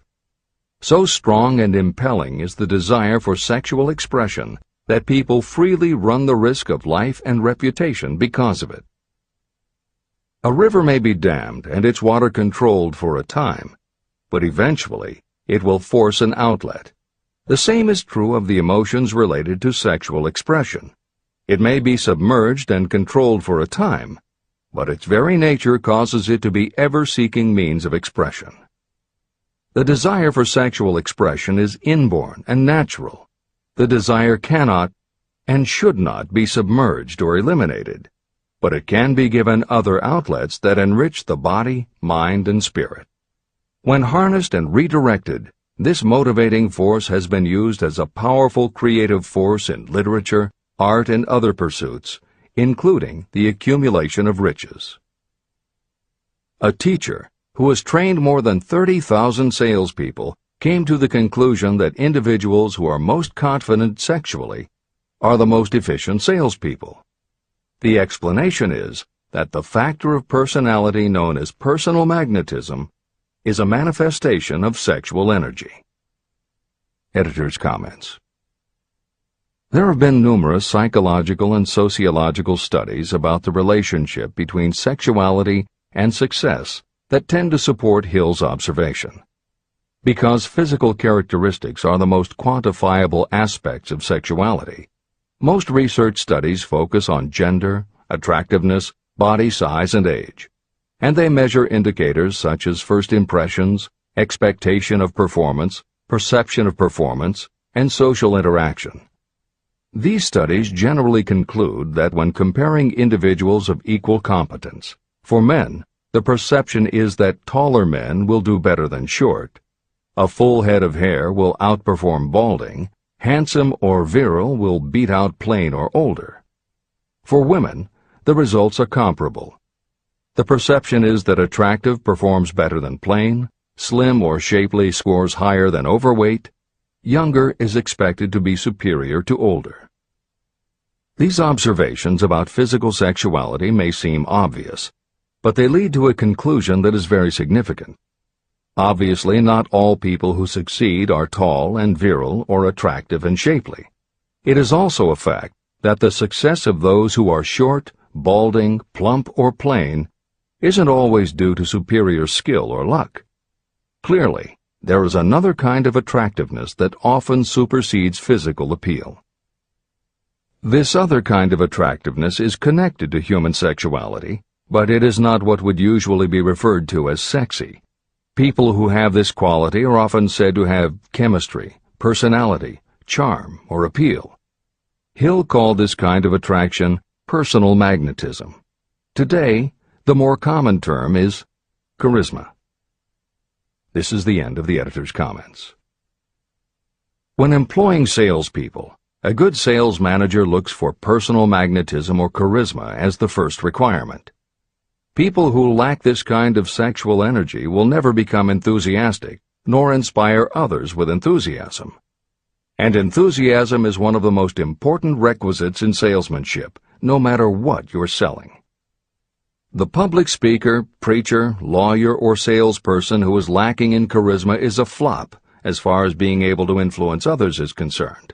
That, plus the fact that most people are influenced through an appeal to their emotions, should easily convince you of the importance of charisma as a part of the salesperson's ability. Master salespeople attain mastery in selling because they either consciously or unconsciously transmute charisma, sexual energy, into sales enthusiasm. That statement explains the actual, practical meaning of sexual transmutation. The meaning of the word transmute is, in simple language, the changing or transferring of one element or form of energy into another. The transmutation of sexual energy means switching the mind from thoughts of physical expression to thoughts of some other nature. Salespeople who know how to turn on charisma have acquired the art of sexual transmutation, whether they know it or not. The majority of salespeople who transmute their sexual energy do so without being aware of what they are doing or how they are doing it. You can cultivate and develop this quality in your dealings with others. Through cultivation and understanding, this vital motivating force may be drawn upon and used to great advantage in relationships between people. This energy may be communicated to others in the following ways. The handshake. The touch of the hand indicates instantly the presence of charisma or the lack of it. The tone of voice. Charisma, or sexual energy, is the factor with which the voice may be colored or made musical and charming. Posture and carriage of the body. People with charisma move briskly and with grace and ease. The vibrations of thought. People with charisma project sexuality through their personality in a way that influences those around them. Clothing and style. People who are charismatic are usually very careful about their personal appearance. They usually select clothing of a style becoming to their personality, physique, complexion, etc. Editor's comments. Having established a link between sexuality and success in the form of charisma, in the following section, Napoleon Hill explores how sexuality might also be a motivating factor in success by enhancing creativity. To illustrate the connection, Hill draws upon the biographies of historical figures who exhibited both charisma and exceptional creativity. In the time since Hill conducted his research, many women have risen to positions of power and influence. Their accomplishments have been well documented and are readily available in bookstores and libraries. However, when Hill was assembling his data, the majority of historical biographies available were about successful men. Further, the successful industrialists and political leaders he had personally studied during the previous 30 years were also men. Because of this limitation, Hill does not theorize about the role men might play in motivating the success of women. This issue is addressed in a later editorial comment. This is the end of the editor's comments. Creativity. It seemed quite significant to me when I made the discovery that practically every great leader I had the privilege of analyzing was a man whose achievements were largely inspired by a woman. In most instances, the woman was a wife, of whom the public had heard little or nothing. In a few of the cases I studied, the source of inspiration was the other woman. The pages of history are filled with the records of great men whose achievements may be traced directly to the influence of women who aroused the creative faculties of their minds. Napoleon Bonaparte was one of these. When inspired by his first wife, Josephine, he was irresistible and invincible. When his better judgment or reasoning faculty prompted him to put Josephine aside, he began to decline. His defeat and exile to St. Helena were not far distant. Abraham Lincoln was a notable example of a great leader who achieved his greatness through the discovery and use of his faculty of creative imagination. It is noted in practically every book written about Lincoln that he discovered and began to use this faculty as the result of the love that he experienced when he met Anne Rutledge. This is more than an interesting historical fact. It is of significance in connection with the role sexuality plays in the study of the source of genius. Following is a list of famous men of outstanding achievement: George Washington, Napoleon Bonaparte, William Shakespeare, Abraham Lincoln, Ralph Waldo Emerson, Robert Burns, Thomas Jefferson, Elbert Hubbard, Elbert H. Gary, Woodrow Wilson, John H. Patterson, Andrew Jackson, Enrico Caruso. Wherever there was evidence available in connection with the lives of these men of achievement, it indicated most convincingly that each possessed a highly developed sexual nature. An analysis of the information taken from biographies and historical writings leads to the following conclusions. 1. Those of greatest achievement have a highly developed sexual nature, but have learned the art of transmutation of sexual energy. 2. Those who have accumulated great fortunes and achieved outstanding recognition in literature, art, industry, architecture, and the professions were motivated by the influence of a mate or lover.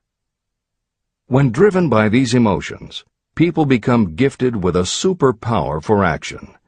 If you understand this, you will also understand that sexual transmutation contains the secret of creative ability. Editor's comments. As noted previously, although Hill's analysis focused on men, today there is a wide range of biographies about women who have succeeded in every aspect of life, including business, politics, religion, sports, entertainment, and the arts. Bearing in mind that biographical information is always subjective, the reader can now find ample material from which to draw a conclusion as to whether Hill's theory about sexuality as a motivating force is equally evident in women. Napoleon Hill had to do an in-depth analysis of biographies in searching for indications that the subject sexuality had a correlation to their success. Today, we just turn on the television, and we're inundated with intimate details about both men and women suggesting that the best and the brightest are apparently also the sexiest. Although scandals aren't usually cited as scientific proof, the exposés of some of the biggest entertainment and sports stars, high-profile CEOs of major companies, numerous politicians, and even a few presidents, all make at least a common-sense case for Hill's theory about the correlation between sexuality and success. This is the end of the editor's comments. Obviously, this does not mean that everyone who is highly sexed is a genius. People attain the status of a genius only when and if they stimulate their minds so that they can draw upon the forces available through the creative faculty of the imagination. Although it is the most important of the stimuli or motivators, the mere possession of sexual energy is not sufficient to produce a genius. The energy must be transmuted from desire for physical contact into some other form of desire and action before it will lift one to the status of a genius. Genius and creative imagination. A definition of genius might be someone who has discovered how to increase the intensity of thought to the point where that person can freely communicate with sources of knowledge not available through the ordinary rate of thought. This definition should prompt some questions in the mind of anyone reading this book. The first question should be, how may one communicate with sources of knowledge that are not available through ordinary thought? The next question should be, are there known sources of knowledge that are available only to geniuses, and if so, what are these sources and exactly how may they be reached? In the following, I will offer methods so that you can experiment and prove to yourself that this is true. By doing so, you will have the answer to both questions. Editor's comment. Humans perceive things through the 5 senses of sight, smell, taste, hearing, and touch.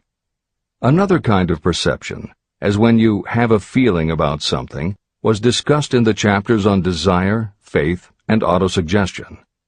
This kind of perception is often referred to as the 6th sense, and in the following Hill explores the relationship between sexuality, motivation, creative imagination, and the 6th sense. This is the end of the editor's comment. The reality of a 6th sense has been fairly well established. This 6th sense is creative imagination. The faculty of creative imagination is something the majority of people never use during an entire lifetime, and if they do use it, it usually happens by mere accident. Only a small number of people deliberately use their creative imagination for a specific purpose. Those who do use this faculty voluntarily and with understanding of its functions are geniuses. Creative imagination is the direct link between your finite mind and what I have termed infinite intelligence. All revelations and all discoveries of basic or new principles in the field of invention take place through the faculty of creative imagination. When ideas, concepts, or hunches flash into your mind, they can only have come from one or more of the following sources. 1. From the mind of some other person who has just released the thought, idea, or concept through conscious thought. 2. Your subconscious mind, which stores every thought and impression that ever reached your brain through any of the 5 senses. 3. from another person's subconscious storehouse. 4. Infinite intelligence. There are no other possible sources from which inspired ideas or hunches may be received. When brain action has been stimulated through one or more of the 10 mind stimulants listed at the beginning of this chapter, it has the effect of lifting you far above the horizon of ordinary thought. It permits you to envision distance, scope, and quality of thoughts not available on the lower plane, such as when you are solving routine problems of business. When you are lifted to a higher level of thought through mind stimulation, it is as though you have taken off in an airplane. You can now see over and beyond the horizon that limits your vision when you are on the ground. Not only that, but while you are on this higher level of thought, you are not even aware of such things as the problems of gaining the 3 basic necessities of food, clothing, and shelter. You are in a world of thought in which the ordinary workaday thoughts have been removed, just as the hills and valleys that obstruct your vision on the ground don't interfere when you are in an airplane. While on this exalted plane of thought, the creative faculty of the mind is given freedom for action. The way has been cleared for the 6th sense to function. It becomes receptive to ideas that could not reach the individual under any other circumstances. The 6th sense is the faculty that marks the difference between a genius and an ordinary individual. Developing your creative imagination. A mind stimulant is any influence that will either temporarily or permanently increase the intensity of thought. The previously mentioned 10 major stimulants are those most commonly resorted to. Through these sources you may commune with infinite intelligence, enter the storehouse of your subconscious mind, or perhaps even that of another person. That is all there is to genius. The more you use your creative faculty, the more alert and receptive it becomes to factors originating outside your conscious mind. And the more this creative faculty is used, the more you will rely upon it for your thoughts and ideas. This faculty can be cultivated and developed only through use. What we generally refer to as our conscience operates entirely through the faculty of the 6th sense. The great artists, writers, musicians, and poets become great because they acquire the habit of relying upon the still small voice that speaks from within, through their creative imagination. Anyone with a keen imagination knows that some of their best ideas come through so-called hunches. One of the best-known public speakers admits that his speeches are only really great when he closes his eyes and begins to rely entirely upon the faculty of creative imagination. When asked why he closed his eyes just before the climax of his speech, he replied, "I do it because then I speak through ideas that come to me from within." One of America's most successful and best-known financiers has the habit of closing his eyes for 2 or 3 minutes before making a decision. When asked why, he replied, "With my eyes closed, I am able to draw upon a source of superior intelligence." Dr. Elmer R. Gates created more than 200 useful patents through the process of cultivating and using his creative faculty. His method is significant to anyone interested in attaining to the status of genius. Dr. Gates was one of the really great, though less publicized, scientists of the world. In his laboratory, he had what he called his personal communication room. It was practically soundproof, and all light could be shut out.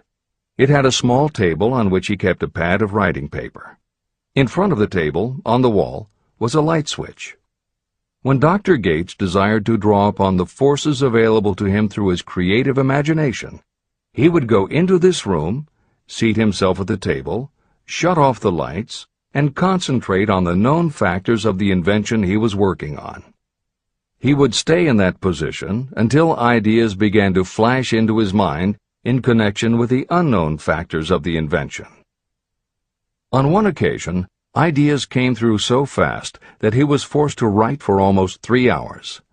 When the thoughts stopped flowing, he examined his notes and found they contained a minute description of principles that had no parallel in the known data of the scientific world. Moreover, the answer to his problem was right there in those notes. Dr. Gates earned his living by sitting for ideas. He did it for individuals and corporations, and some of the most sensible people and largest traditional corporations in America paid him to do it. The part of your mind that you generally use for reasoning may be faulty, because it is largely guided by your accumulated experience. Not all knowledge that you have learned through experience is accurate. Many times your creative ideas are much more reliable because they come from sources that are more reliable than those available to the reasoning faculty of the mind. Methods used by geniuses are available to you. The major difference between the genius and the ordinary inventor is that the genius makes use of both the synthesized and the creative faculties of imagination. For example, the scientific inventor begins an invention by organizing and combining the known ideas or principles accumulated through experience through the synthesized faculty, the reasoning faculty. If the inventor finds this accumulated knowledge is insufficient, the scientist then draws upon the sources of knowledge available through the creative faculty. The method by which the inventor does this varies with the individual, but this is the essence of the procedure. 1. The inventor stimulates his or her mind so that it functions on a higher-than-average plane through one or more of the mind stimulants. 2. The inventor then concentrates on the known factors, the finished part of the invention, and creates in his or her mind a perfect picture of the unknown factors, the unfinished part of the invention. The inventor holds this picture in mind until it has been taken over by the subconscious, then relaxes by clearing his or her mind of all thought and waits for the answer to flash into mind. Sometimes the results are both definite and immediate. At other times the results are negative, depending on the state of development of the sixth sense or creative faculty. Thomas Edison tried out more than 10,000 different combinations of ideas through the synthetic faculty of his imagination, before he tuned in through the creative faculty and got the answer that perfected the incandescent light bulb. His experience was similar when he produced the phonograph. Editor's comments. Synchronicity, precognition, intuition, flashes of insight, hunches, gut feelings, symbolic dreams. These are all aspects of the phenomena Napoleon Hill was describing in his two correlated terms, creative imagination and infinite intelligence. And the fact that Hill made a serious study of this function of the mind puts him in exceptional company. The fathers of modern psychology, Sigmund Freud and Carl Jung, recognized and tried to explain this sixth sense. Jung's concept of the collective unconscious, which is the very basis of Jungian psychology, is in many ways identical to Hill's concept of infinite intelligence. Scientists from Archimedes to Newton to Einstein to the team of Watson and Crick, who determined the structure of DNA, all conceded that intuition was instrumental in their discoveries. Duke University created a department for the sole purpose of studying these phenomena under scientific conditions. Many scientists admit to using personalized techniques similar to Hill's method for accessing intuition and creativity. These include Friedrich Kekule, who discovered the molecular structure of benzene through a dream symbol; physiologist Otto Loewi, who had a hunch followed by a dream that won him the Nobel Prize in Medicine; and as mentioned above, James Watson's breakthrough in the structure of DNA. Mozart, Shelley, Coleridge, Huxley, Descartes, Robert Louis Stevenson all claimed intuition played a role in their creations. William Blake learned the secret to a copper engraving process from a dream. British Prime Minister Winston Churchill firmly believed a premonition saved him from being killed by a bomb during the Blitz of London. As was noted earlier, psychiatry, clinical hypnosis, and affirmations all had to overcome considerable skepticism before they were accepted. That is also true of those phenomena Hill terms infinite intelligence. However, in the 1970s and 80s, the public's interest was piqued by well-researched books such as The Intuitive Edge by Philip Goldberg, Creative Dreaming by Patricia Garfield, and The Right Brain Experience by Mary Lee Zdenek. Though these anomalies of the mind still defy laboratory proof, contemporary researchers continue to publish tantalizing results. This is the end of the editorial comments. Nature has equipped the human brain and mind with internal stimulants that safely trigger the mind to tune in to fine and rare thoughts. No satisfactory substitute for nature's stimulants has ever been found. However, history is not lacking in examples of people who rose to the status of genius as the result of using artificial mind stimulants. Edgar Allan Poe wrote The Raven while under the influence of alcohol, dreaming dreams no mortal ever dared to dream before. Samuel Taylor Coleridge wrote Kubla Khan during an opium-induced dream, and Robert Burns wrote best when intoxicated. For auld lang syne, my dear, we'll take a cup of kindness yet for auld lang syne. It is true that these and others who are known as geniuses relied upon artificial mind stimulation. But a more important lesson to remember is how many of these people destroyed themselves through the use of those stimulants. Editor's comments. In more contemporary terms, Hill's point about the dangers of artificial mind stimulants was never better made than it was in the television series Behind the Music, which began running on VH1 in the late 1990s.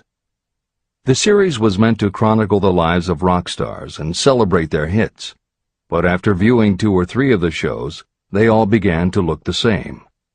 Young singer and band have a hit record, make millions of dollars, plunge into the sex, drugs, and rock and roll lifestyle, everyone gets addicted, and they blow all of the money. By the end of the show, at least one band member overdoses, the band breaks up, the singer hits the skids, meets someone who inspires him or her to go into rehab, the ex-star makes an anti-drug TV spot and professes newfound faith and family values while announcing a comeback tour. Although the shows played like a bad parody of themselves, the fact that the stories were so similar, that so many talented singers and songwriters who depended on drugs ended up burning out, should be telling you something, especially if you don't just want to succeed, but want to keep and enjoy your success. This is the end of the editor's comments. Every intelligent person knows that stimulation in excess through alcohol or drugs is a destructive form of intemperance. For some, overindulgence in sexual expression may become just as destructive. A sexually obsessed person is not essentially different from a person addicted to drugs or alcohol. Both have lost control over their faculties of reason and willpower. Human sexuality is a mighty urge to action, but its forces are like a cyclone, almost impossible to completely control. When an individual is driven solely by emotions related to sexuality, that person may be capable of great achievement, but their actions are often disorganized and destructive. It is true that a person may pursue financial or business success by harnessing the driving force of sexual energy without self-control. But history is filled with evidence that such people likely have certain traits of character that rob them of the ability to either hold or enjoy their fortunes. Ignorance of this potential pitfall has cost thousands of people their happiness, even though they possessed riches. From my analysis of over 25,000 people, I found that those who succeed in an outstanding way often do not hit their stride until they are beyond the age of 40 or 50. This fact was so astounding that it prompted me to go into the study of its cause most carefully. My investigation disclosed that the major reason why many people do not succeed early in life is their tendency to dissipate their energies through overindulgence. The majority of people never learn that sexual energy has possibilities other than physical expression. And many of those who make this discovery only do so after having wasted many years during the time when their sexual energy was at its height. Most people come to the realization by accident, and many don't even know they have tapped into this power.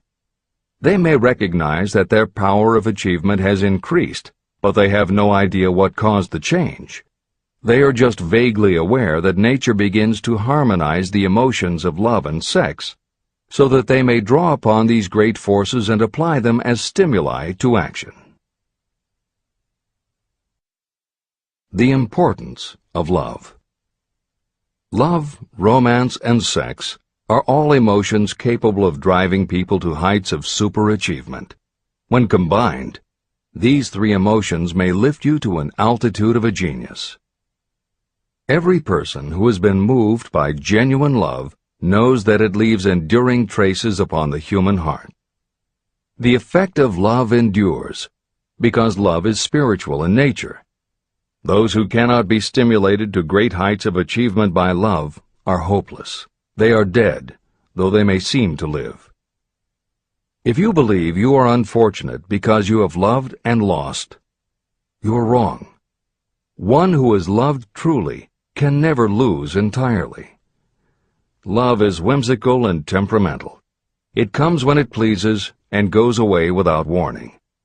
Accept and enjoy it while it remains, but spend no time worrying about its departure. Worry will never bring it back. Dismiss the thought that love only comes once. Love may come and go times without number, but there are no two love experiences that affect you in just the same way. There may be one love experience that leaves a deeper imprint on the heart than all the others. But all love experiences are beneficial, except to the person who becomes resentful and cynical when love makes its departure. Even the memories of love can lift you and stimulate your mind.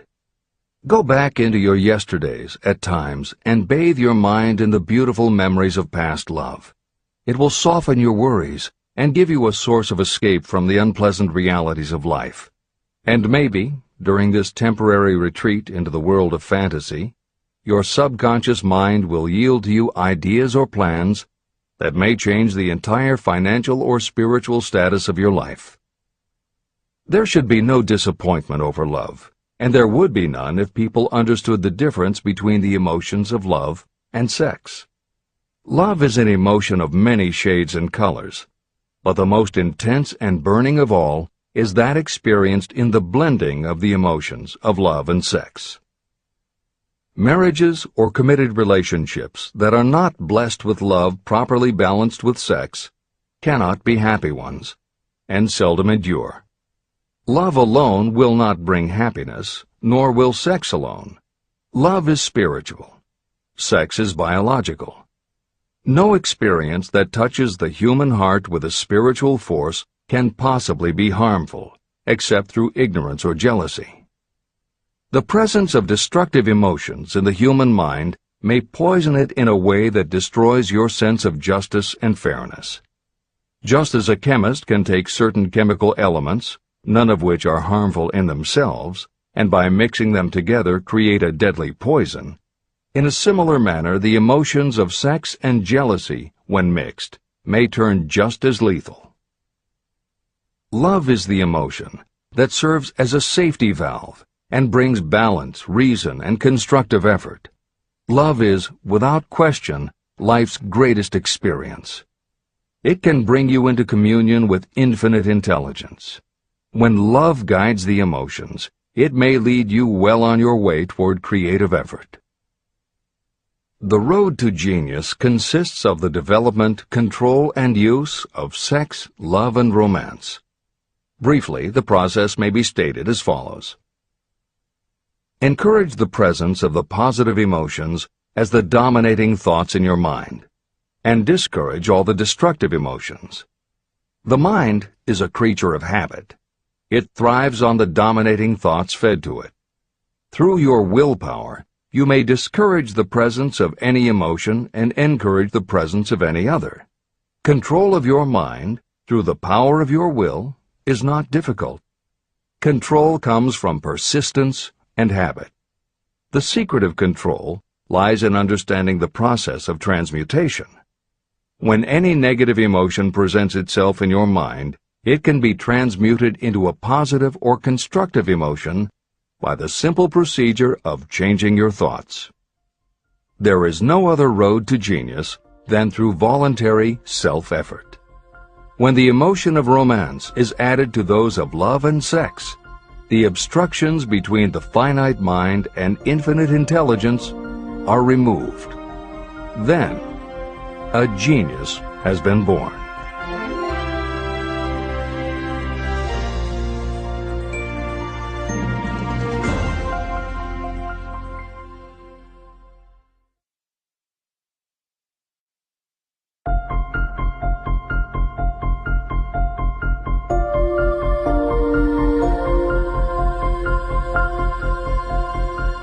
Success requires no explanations.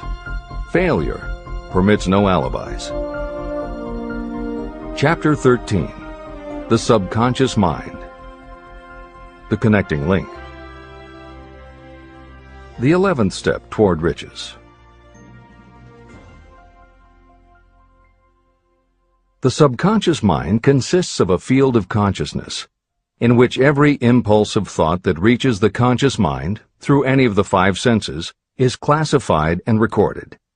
The subconscious receives and files sense impressions or thoughts regardless of their nature.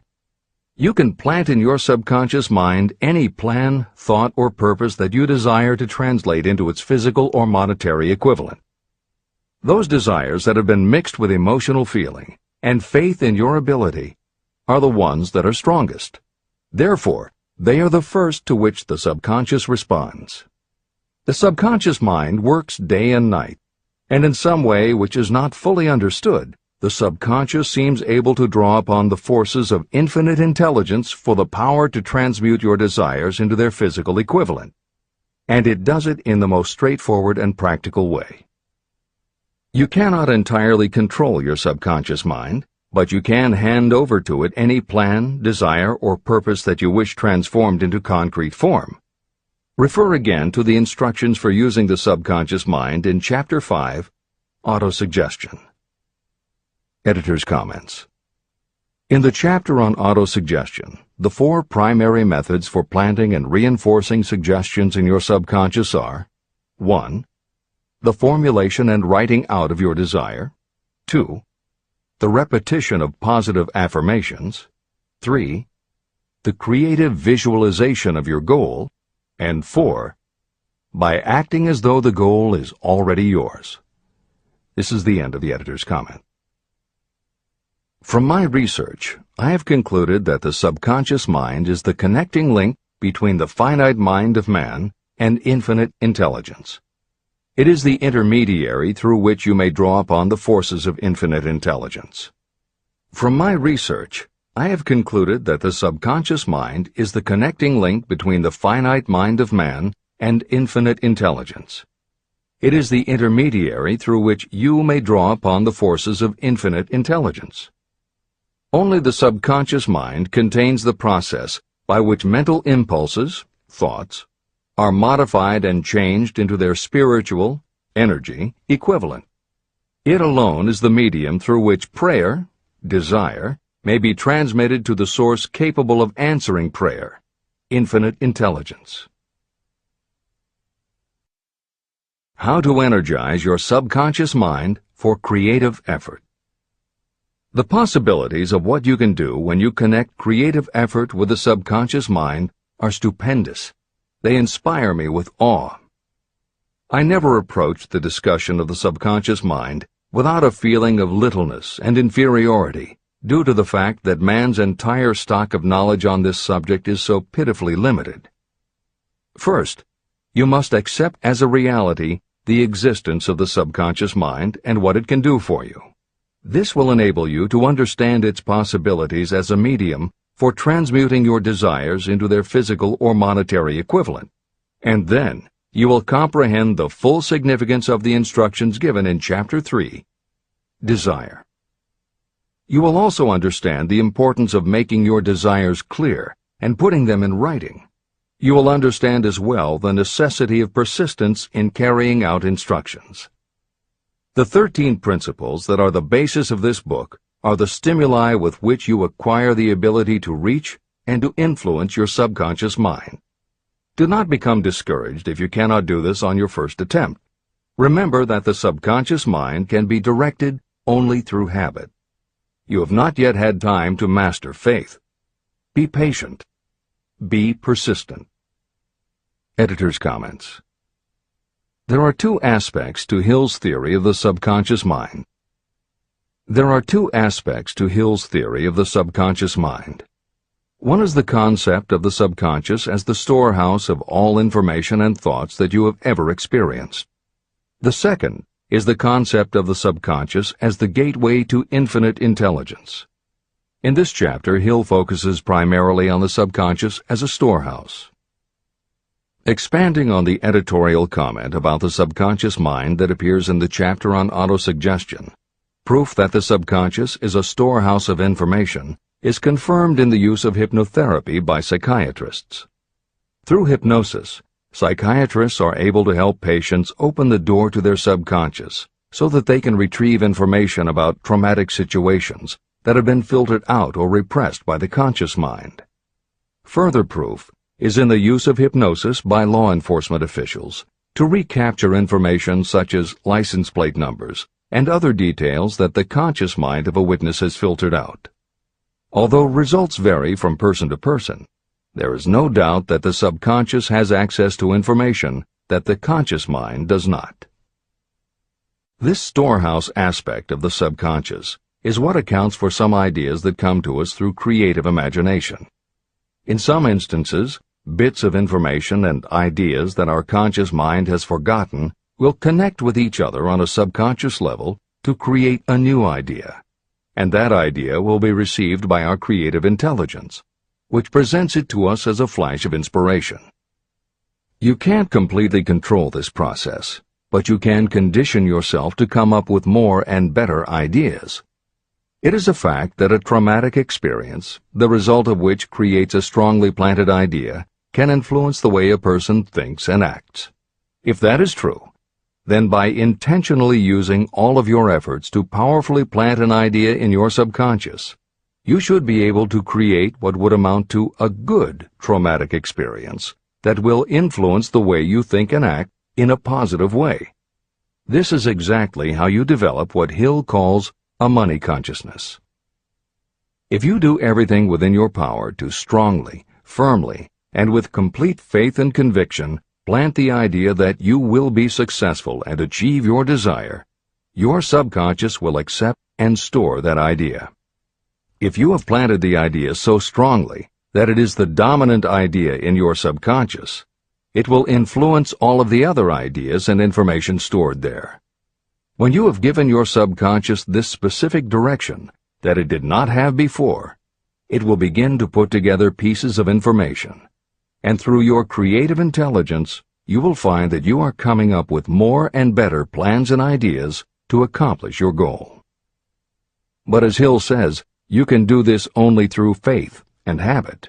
You must write out the affirmation of your goal, and you must repeat it aloud every day with absolute faith and conviction that you can achieve it. You must vividly and creatively visualize yourself achieving your goal, and you must do it every day. You must conduct yourself with the attitude that says you can accomplish your goal, and that you deserve the help of those who can help you to accomplish your goal. And you must conduct yourself in that way every day. If you seriously commit yourself to doing these things, it will change the way you think and act. Your subconscious will do everything it can to transmute your desire into reality, and other people will want to do what they can to help you succeed. This is the end of the editor's comments. Many statements in the chapters on faith and on autosuggestion are repeated here for the benefit of your subconscious mind. Remember, your subconscious mind functions whether you make any effort to influence it or not. This means that thoughts of fear, poverty, and all negative ideas will affect your subconscious mind unless you master these impulses and give it more desirable food on which it may feed. the subconscious mind will not remain idle. If you don't plant desires in your subconscious mind, it will feed on the thoughts that reach it as the result of your neglect. Both negative and positive thoughts are reaching your subconscious mind continuously. These thoughts come from the four sources. 1.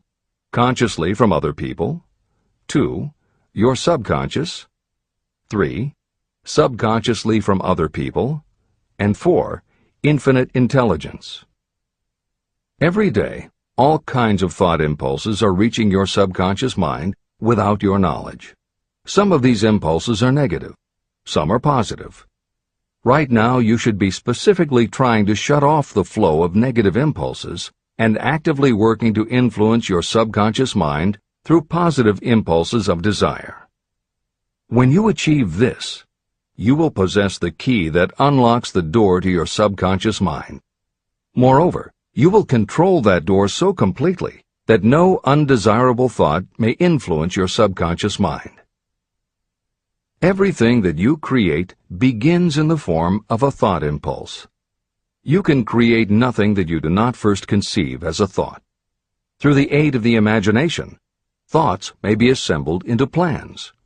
The imagination, when under your control, may be used to create plans or purposes that lead to success in your chosen occupation.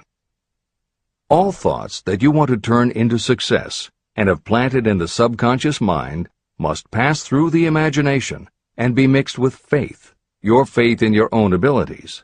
The mixing of faith with a plan or purpose intended for submission to the subconscious mind can only be done through the imagination. From these statements, it should be clear that if you want to make use of your subconscious mind, it will call for the coordination and application of all 13 principles of success that are the basis of this book. Make your positive emotions work for you. The subconscious mind is more susceptible to influence by thought mixed with feeling or emotion than it is by thoughts originating solely in the reasoning portion of the mind. In fact, there is much evidence to support the theory that only emotionalized thoughts have any real influence on the subconscious mind. It is a fact that emotions or feelings rule the majority of people. If it is true that the subconscious mind responds better and faster to thoughts that are well mixed with emotion, it is essential to become familiar with the more important of the emotions. There are 7 major positive emotions and 7 major negative emotions. The negatives get into your thoughts naturally and go directly to your subconscious without any help from you. The positive emotions must be injected by you through the principle of autosuggestion into the thought impulse that you wish to pass on to your subconscious mind. These emotions or feeling impulses may be likened to yeast in a loaf of bread. They are the action element which transforms thought impulses from the passive to the active state. That is why thought impulses that have been well mixed with emotion are acted upon more readily than thought impulses originating in cold reason. Editor's comments. W. Clement Stone, Napoleon Hill's friend, mentor, and business partner, arranged for the publication of many of Napoleon Hill's later writings. The following is adapted from material that appears in 2 of these books, Napoleon Hill's Keys to Success and Believe and Achieve. Enthusiasm is a positive mental attitude, an internal impelling force of intense emotion, a power compelling creation or expression. Being enthusiastic is an impelling external expression of action. When you act enthusiastically, you accentuate the power of suggestion and autosuggestion. The sales manager, public speaker, minister, lawyer, teacher, or executive who acts enthusiastic by speaking in an enthusiastic, sincere manner develops genuine enthusiasm. If you act enthusiastic, your emotions will follow. By filling your conscious mind with enthusiasm, you also impress upon your subconscious mind that your burning obsession and your plan for obtaining it are certain things. Then, if your conscious enthusiasm dims, your subconscious will be there, full of images of your success, to help you stoke your conscious fires of enthusiasm once again. This is the end of the editor's comments. You are preparing yourself to influence and control the inner audience of your subconscious mind in order to hand over to it the desire for money, which you wish transmuted into its physical, monetary equivalent. It is essential, therefore, that you understand the method of approach to this inner audience. You must speak its language. It understands best the language of emotion or feeling. Following are the 7 major positive emotions and the 7 major negative emotions.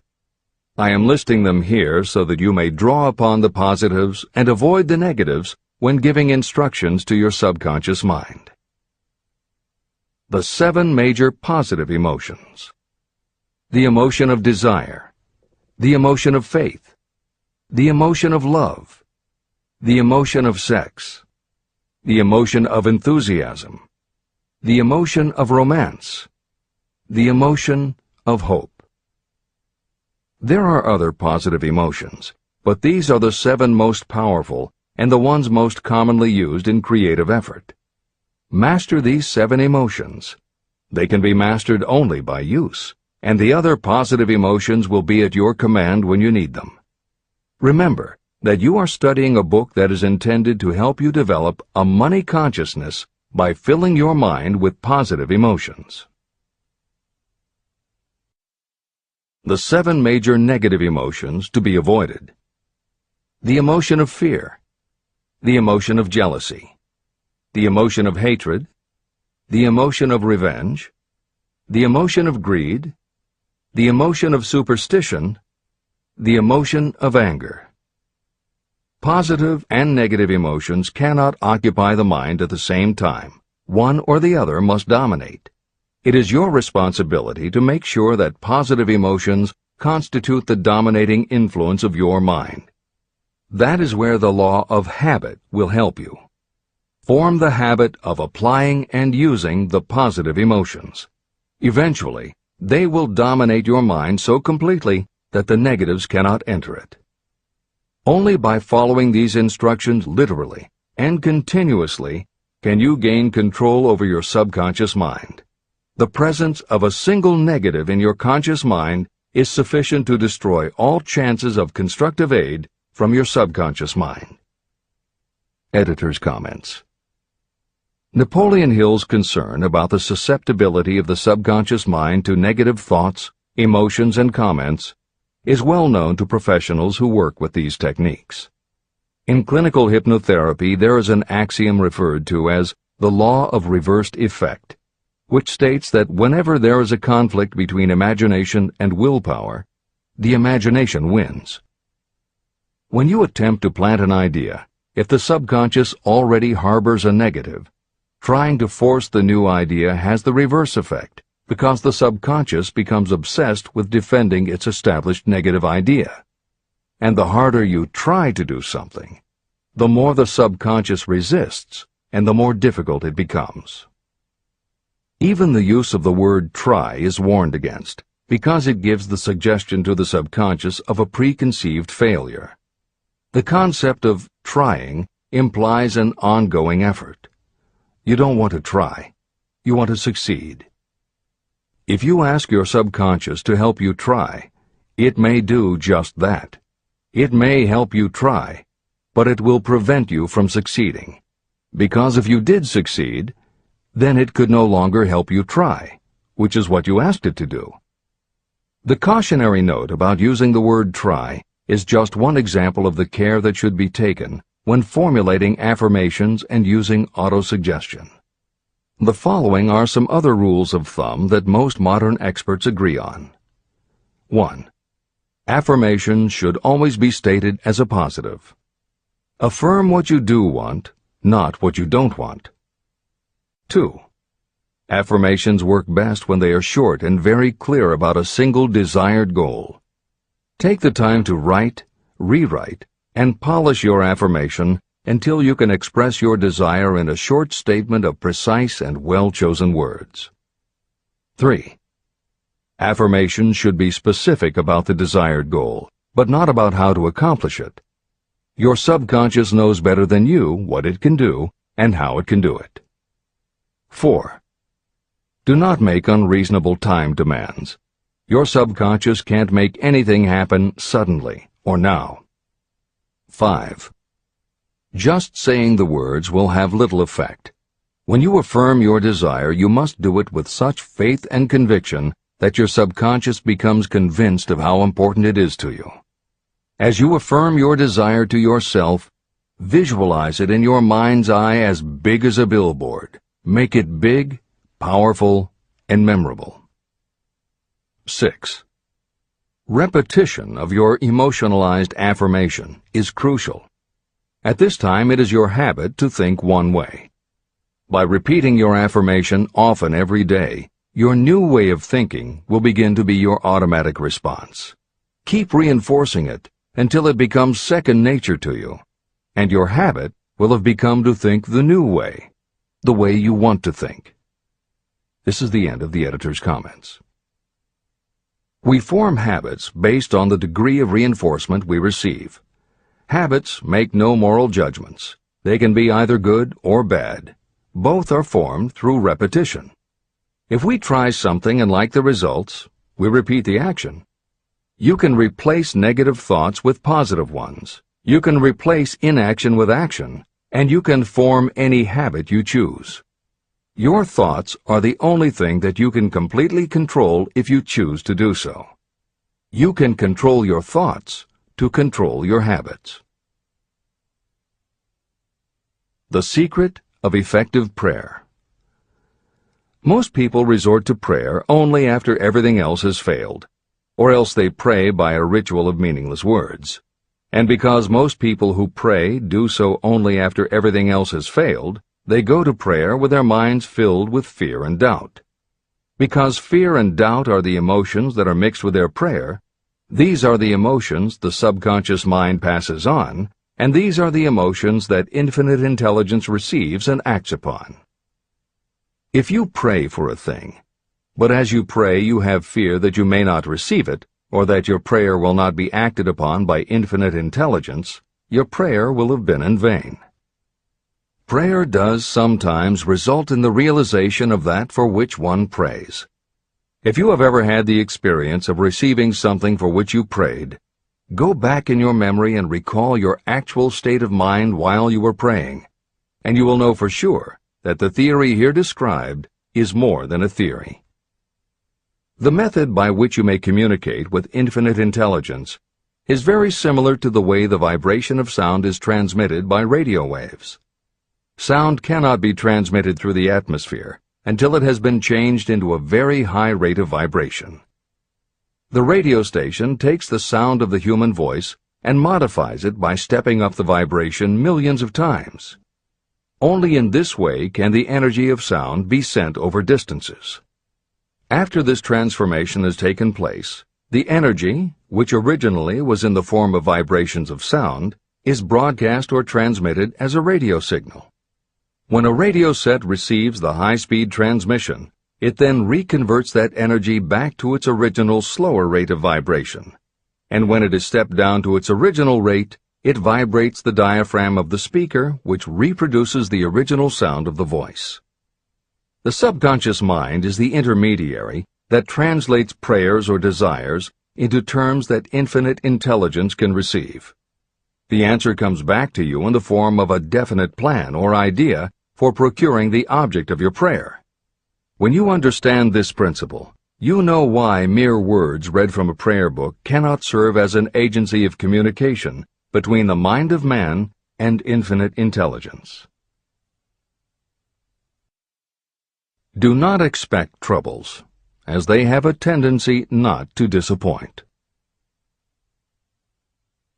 Chapter 14. The Brain.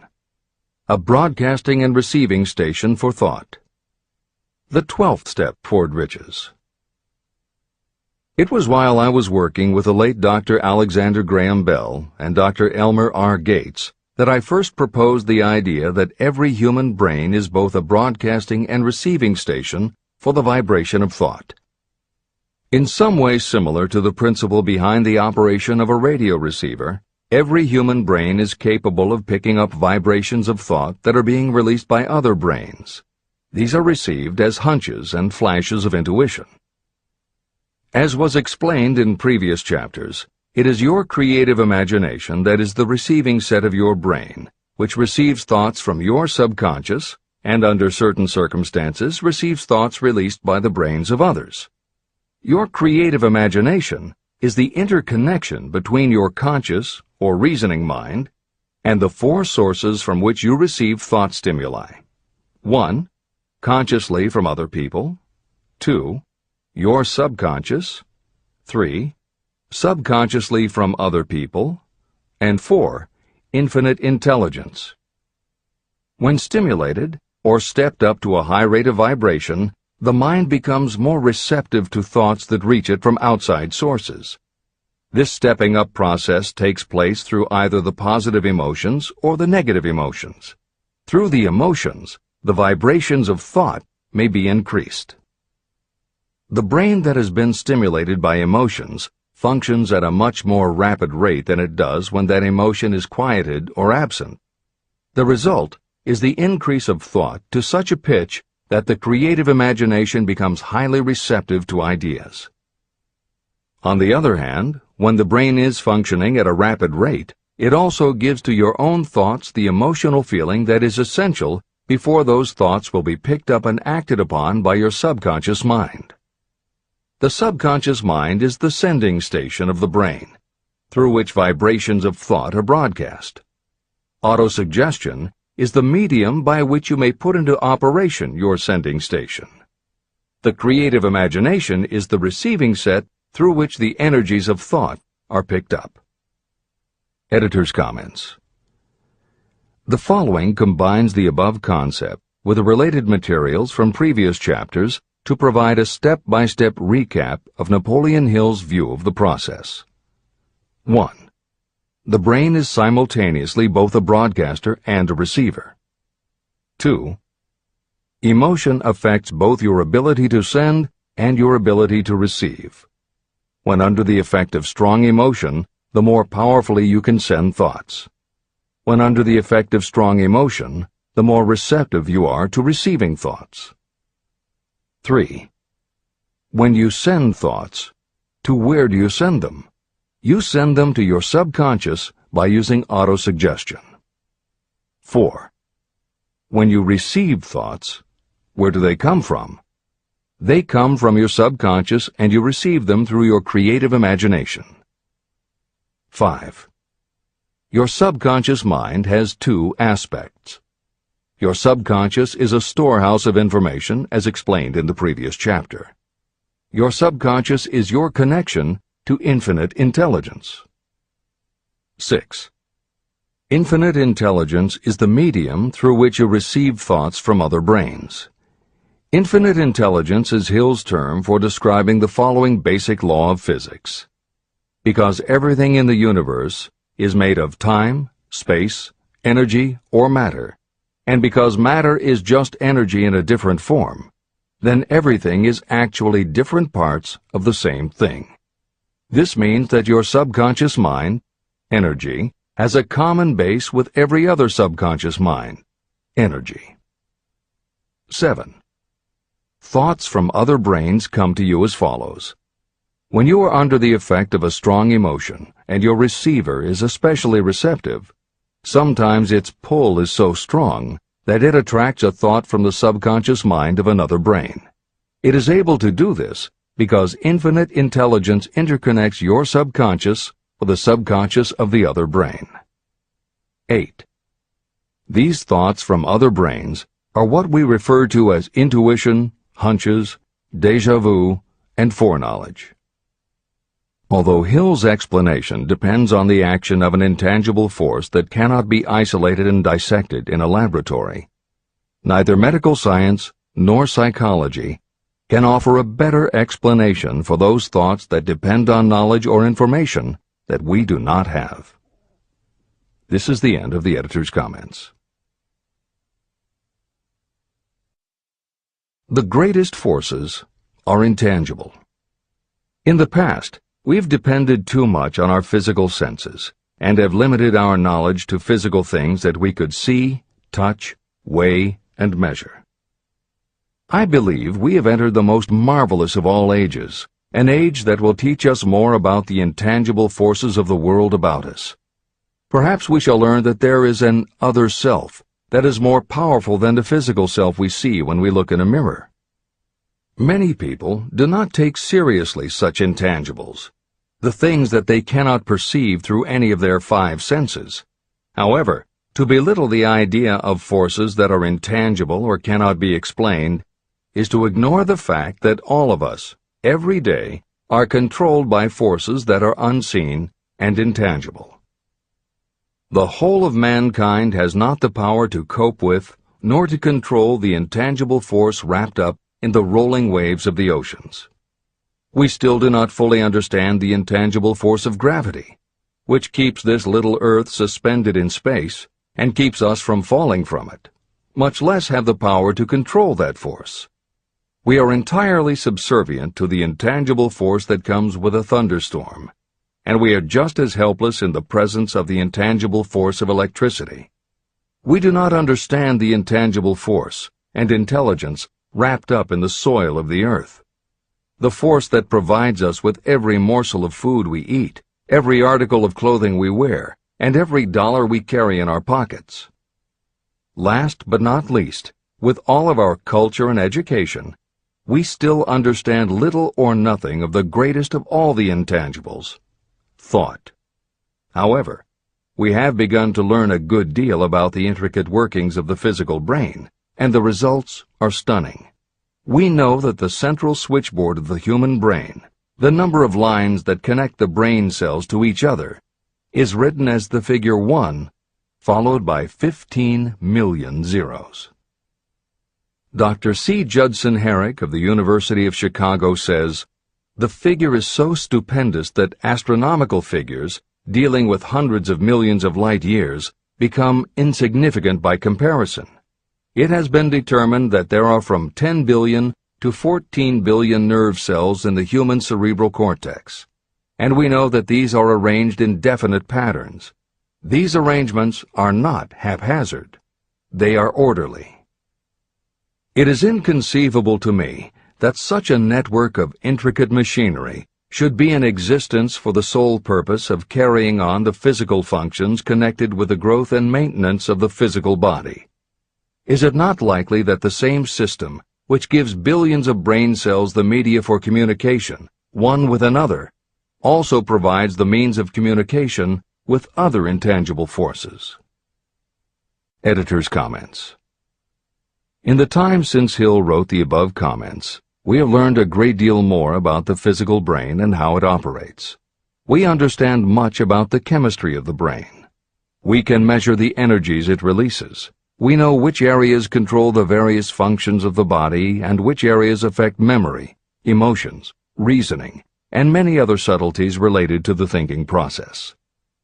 Through surgery, medication, and other techniques, we know how to prevent the brain from having certain kinds of thoughts. And we know how to encourage the brain to produce certain other kinds of thoughts when we want it to. For instance, a specific area can be stimulated and you will have pleasurable thoughts. But we cannot yet control what those pleasurable thoughts will be, and we have no idea what the bits and pieces of information are that go into your pleasurable thoughts. With all of our advanced knowledge about the physical brain, we still don't know how to make it have a specific thought or idea, especially not an original thought or a creative idea. And medical science offers no better theory than Hill's as to how we could have an intuition or hunch made up from information that we don't have and were never exposed to. In short, the physical properties of the brain confirm that it is where the thinking process takes place. But it does not offer the answer to the question of how it happens, or how thoughts from one brain might travel to another. In previous commentaries, we pointed to the laws of physics as they relate to Hill's theory about the interconnectedness of all things. And although this is not meant to be a science lesson, it may reassure you to know that the work of renowned scientists lends support to the idea. Quantum theory deals with subatomic particles so minuscule that they are almost at the level of the basic stuff from which everything is made. Albert Einstein developed what is called the EPR effect. Einstein, Podolsky, and Rosen, and Irish physicist John Stuart Bell proposed Bell's theorem, both of which pertain to the concept that when two linked subatomic particles are separated from each other, when a change is made to particle A, the same change will instantly happen in particle B, even though the two are distant from each other. Another related concept is called the holographic brain or holographic universe, and is named after an unusual quality of holograms. It is a fact that if you cut a hologram in half, you don't get two halves of a picture. You get two separate but complete pictures. Cut either one of those in half, and you get another two complete pictures. Cut other pieces, and again you get whole images. Every part of a hologram has the whole of the information in the original. In the 1970s, Carl Pribram, a neurophysiologist at Stanford University, announced the results of his studies which suggest that memory is not in a specific part of the brain, but is spread throughout the brain like the image on a holographic plate. At almost the same time, renowned physicist David Bohm proposed that the workings of the universe were like a holographic image, that among all things there is total interconnectivity, and that all things influence all other things. In effect, every part of the universe contains the whole of the universe. That is probably more than enough science for most readers. The point is, Hill was not alone in his conclusion that through some intangible force, your subconscious shares interconnectivity with everything else in the universe. Previously, the example was given of the folds and bumps in a tablecloth, all being different, but all still tablecloth. Here is another way to envision the intangible interconnection of all things. Suppose you were to drill 5 holes in a wall, and have someone outside the room put their fingers and thumb through the holes and wiggle them. If you then bring into your room someone who only believes in tangible things that he or she can see, that person will see 5 separate objects that can move independently of each other. You may tell the person that behind the wall the objects are connected and all part of the same hand, but because they cannot see the connection and disbelieve anything they don't understand, the person will not be convinced. Neither modern medicine, nor psychiatry, nor technology can yet conclusively show us behind the wall. But the fact remains, we have all had a hunch about somebody, and it turns out to be right. A premonition that something will happen, and it does. Or a feeling that something isn't right with someone who is not there with you, and it turns out to be true. How does this information come to us? As mentioned previously, psychologist Carl Jung called the intangible connection the collective unconscious, also called universal subconscious. Others call it the totally unified theory, the great first cause, the universal mind, or spirit, and some see it as another way of describing God. Napoleon Hill calls it infinite intelligence and offers a common-sense explanation that allows you to work with a phenomenon, even if it is not completely understood. And that, after all, is what Hill was aiming for, to give you a way to access intangible forces that will help you turn your desire into reality. This is the end of the editor's comments. After this book had been written, just before the manuscript went to the publisher, the New York Times published an editorial showing that at least one great university and one intelligent investigator in the field of mental phenomena are carrying on an organized research through which conclusions have been reached that parallel many of those described in this and the following chapter. The editorial briefly analyzed the work carried on by Dr. J.B. Rhine and his associates at Duke University. From the New York Times. What is telepathy? A month ago, we cited on this page some of the remarkable results achieved by Professor Rhine and his associates in Duke University from more than 100,000 tests to determine the existence of telepathy and clairvoyance. These results were summarized in the first 2 articles in Harper's Magazine. In the second, which has now appeared, the author, E.H. Wright, attempts to summarize what has been learned, or what it seems reasonable to infer, regarding the exact nature of these extrasensory modes of perception. The actual existence of telepathy and clairvoyance now seems to some scientists enormously probable as the result of Rhine's experiments. Various percipients were asked to name as many cards in a special pack as they could without looking at them and without other sensory access to them. About a score of men and women were discovered who could regularly name so many of the cards correctly that there was not one chance in many a million of their having done their feats by luck or accident. But how did they do them? These powers, assuming that they exist, do not seem to be sensory. There is no known organ for them. The experiments work just as well at distances of several hundred miles as they did in the same room. These facts also dispose, in Mr. Wright's opinion, of the attempt to explain telepathy or clairvoyance through any physical theory of radiation.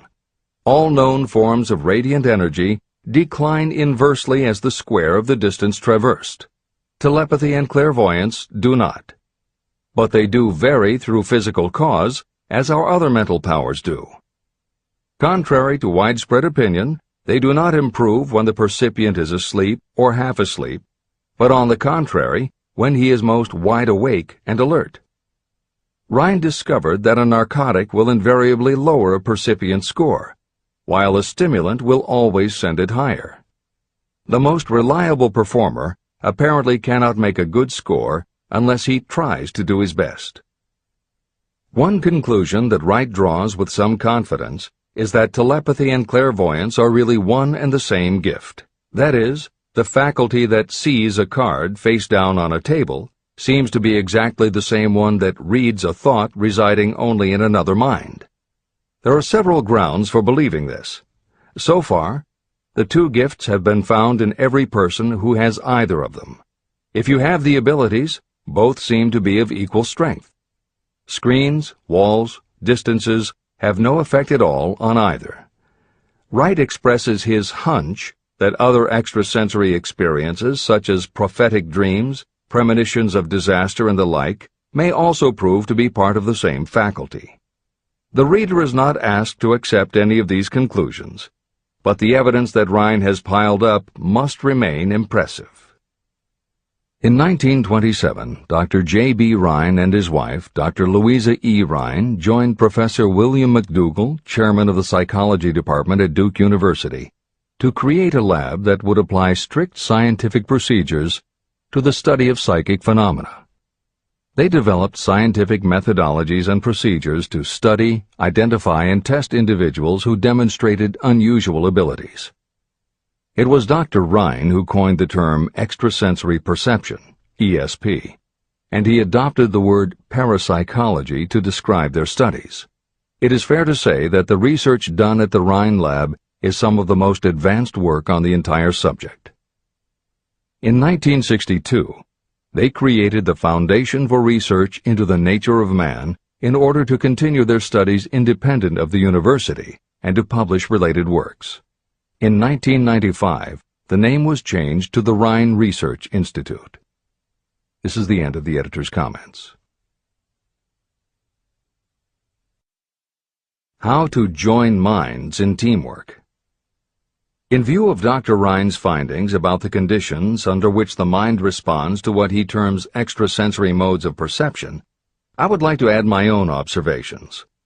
My associates and I have discovered what we believe to be the ideal conditions under which the mind can be stimulated so that this sixth sense can be made to function in a practical way. To begin with, I should explain that there is a close working alliance between myself and two members of my staff. Through experimentation and practice, we have discovered how to stimulate our minds so that we can, by a process of blending our three minds into one, find the solution to a great variety of problems that are submitted by my clients. The procedure is very simple. We sit down at a conference table, clearly state the nature of the problem we have under consideration, then begin discussing it. Each contributes whatever thoughts may occur by applying the principle used in connection with the invisible counselors described in the next chapter. The strange thing about this method of mind stimulation is that it places each participant in communication with unknown sources of knowledge definitely outside their own experience. If you understand the principle described in the chapter on the mastermind, you of course recognize the round table as being a practical application of the mastermind. This method of mind stimulation, through the discussion of definite subjects between three people, illustrates the simplest and most practical use of the mastermind. When you tap into the power of your mastermind group, you will find that the more you work together, the more each member will learn to anticipate the ideas of others and to connect immediately with their intense enthusiasm and inspiration. You cannot completely control this process, but the more you use it, the more it will come into play. By adopting and following a similar plan, you will be making use of the famous Carnegie formula described in Chapter 1. If it means nothing to you at this time, mark this page and read it again after you have finished the last chapter. Great achievement is usually born of great sacrifice and is never the result of selfishness. Chapter 15. The Sixth Sense. The Door to the Temple of Wisdom. The 13th Step Toward Riches. The 13th principle is known as the Sixth Sense, through which infinite intelligence may and will communicate voluntarily without any effort from or demands by the individual. This principle is the apex of the philosophy of success. It can be assimilated, understood, and applied only by first mastering the other 12 principles. The sixth sense is that portion of the subconscious mind that has been referred to as the creative imagination. It has also been referred to as the receiving set through which ideas, plans, and thoughts flash into the mind. The flashes are sometimes called hunches or inspirations. The sixth sense defies description. It cannot be described to a person who has not mastered the other principles of this philosophy, because such a person has no knowledge and no experience with which the sixth sense may be compared. After you have mastered the principles in this book, you will be prepared to accept as truth a statement that may otherwise be incredible to you. Through the sixth sense, you will be warned of impending dangers in time to avoid them and notified of opportunities in time to embrace them. As you develop your sixth sense, it is almost as though a guardian angel comes to you to be of help and assistance, a guardian angel who will open to you at all times the door to the temple of wisdom. Miracles of the Sixth Sense. I am not a believer in, nor an advocate of, miracles, for the simple reason that I have enough knowledge of nature to understand that nature never deviates from her established laws. However, I believe that some of nature's laws are so incomprehensible that they produce what appear to be miracles. The sixth sense comes as near to being a miracle as anything I have ever experienced. This much I do know, that there is a power, or a first cause, or an intelligence which permeates every atom of matter and embraces every unit of energy perceptible to man. I know that this infinite intelligence is the thing that converts acorns into oak trees, causes water to flow downhill in response to the law of gravity, follows night with day and winter with summer, each maintaining its proper place and relationship to the other. Through the philosophy explained in this book, this intelligence can help turn your desires into concrete or material form. I know this because I have experimented with it, and I have experienced it. Step by step through the preceding chapters, you have been led to this, the last principle. If you have mastered each of the preceding principles, you are now prepared to accept, without being skeptical, the extraordinary claims made here. If you have not mastered the other principles, you must do so before you may determine definitely whether or not the claims made in this chapter are fact or fiction.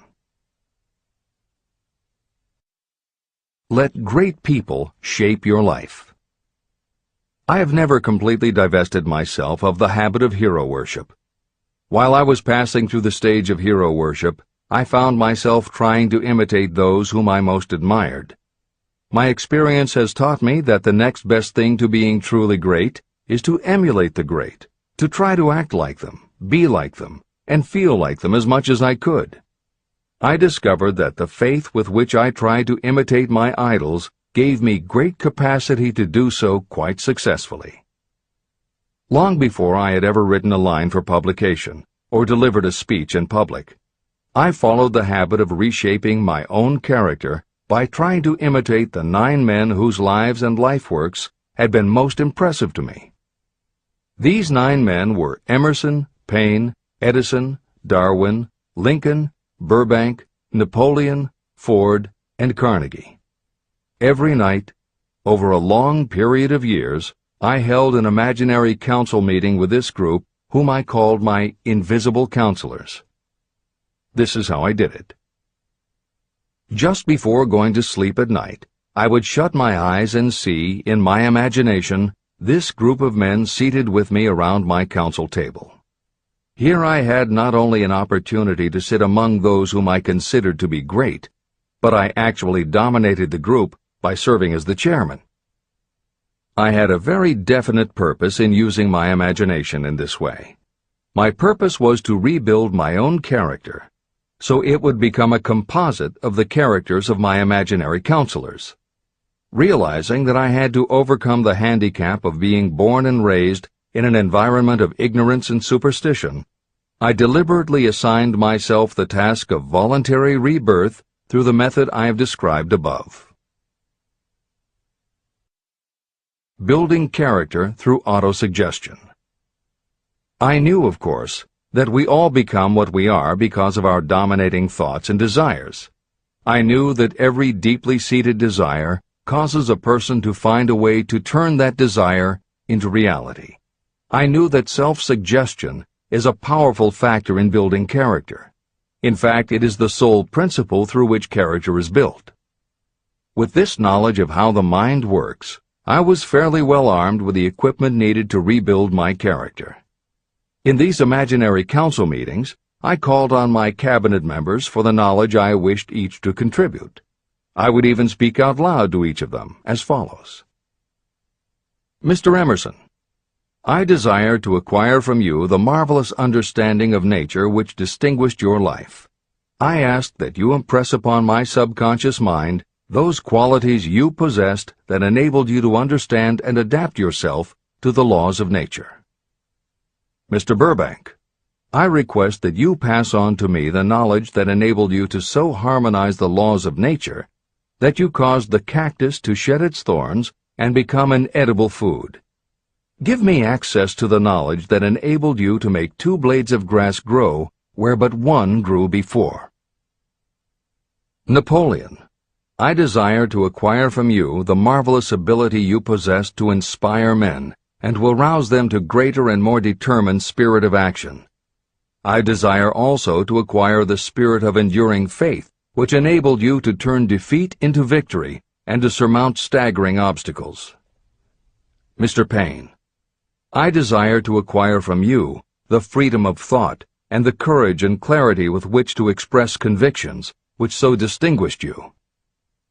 Mr. Darwin, I wish to acquire from you the marvelous patience and ability to study cause and effect without bias or prejudice, so exemplified by you in the field of natural science. Mr. Lincoln, I desire to build into my own character the keen sense of justice, the untiring spirit of patience, the sense of humor, the human understanding, and the tolerance that were your distinguishing characteristics.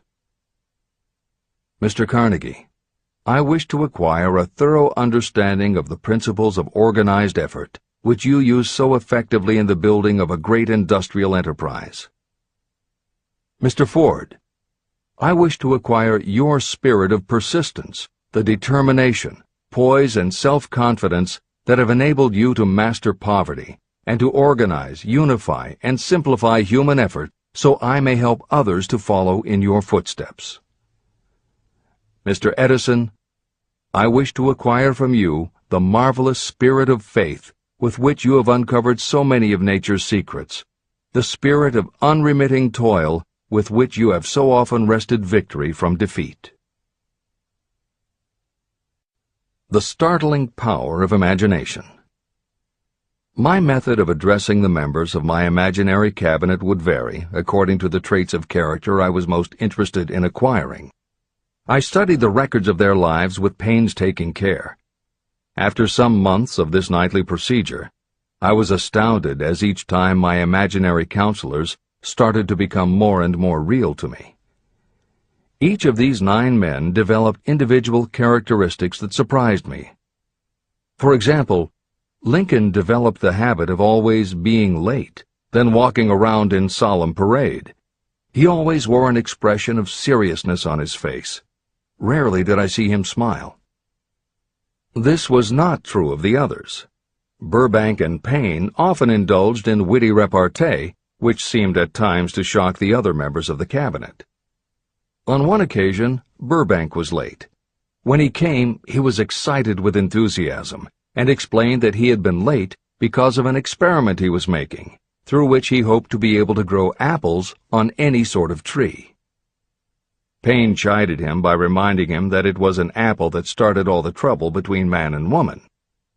Darwin chuckled as he suggested that Payne should watch out for little serpents when he went into the forest to gather apples, as they had the habit of growing into big snakes.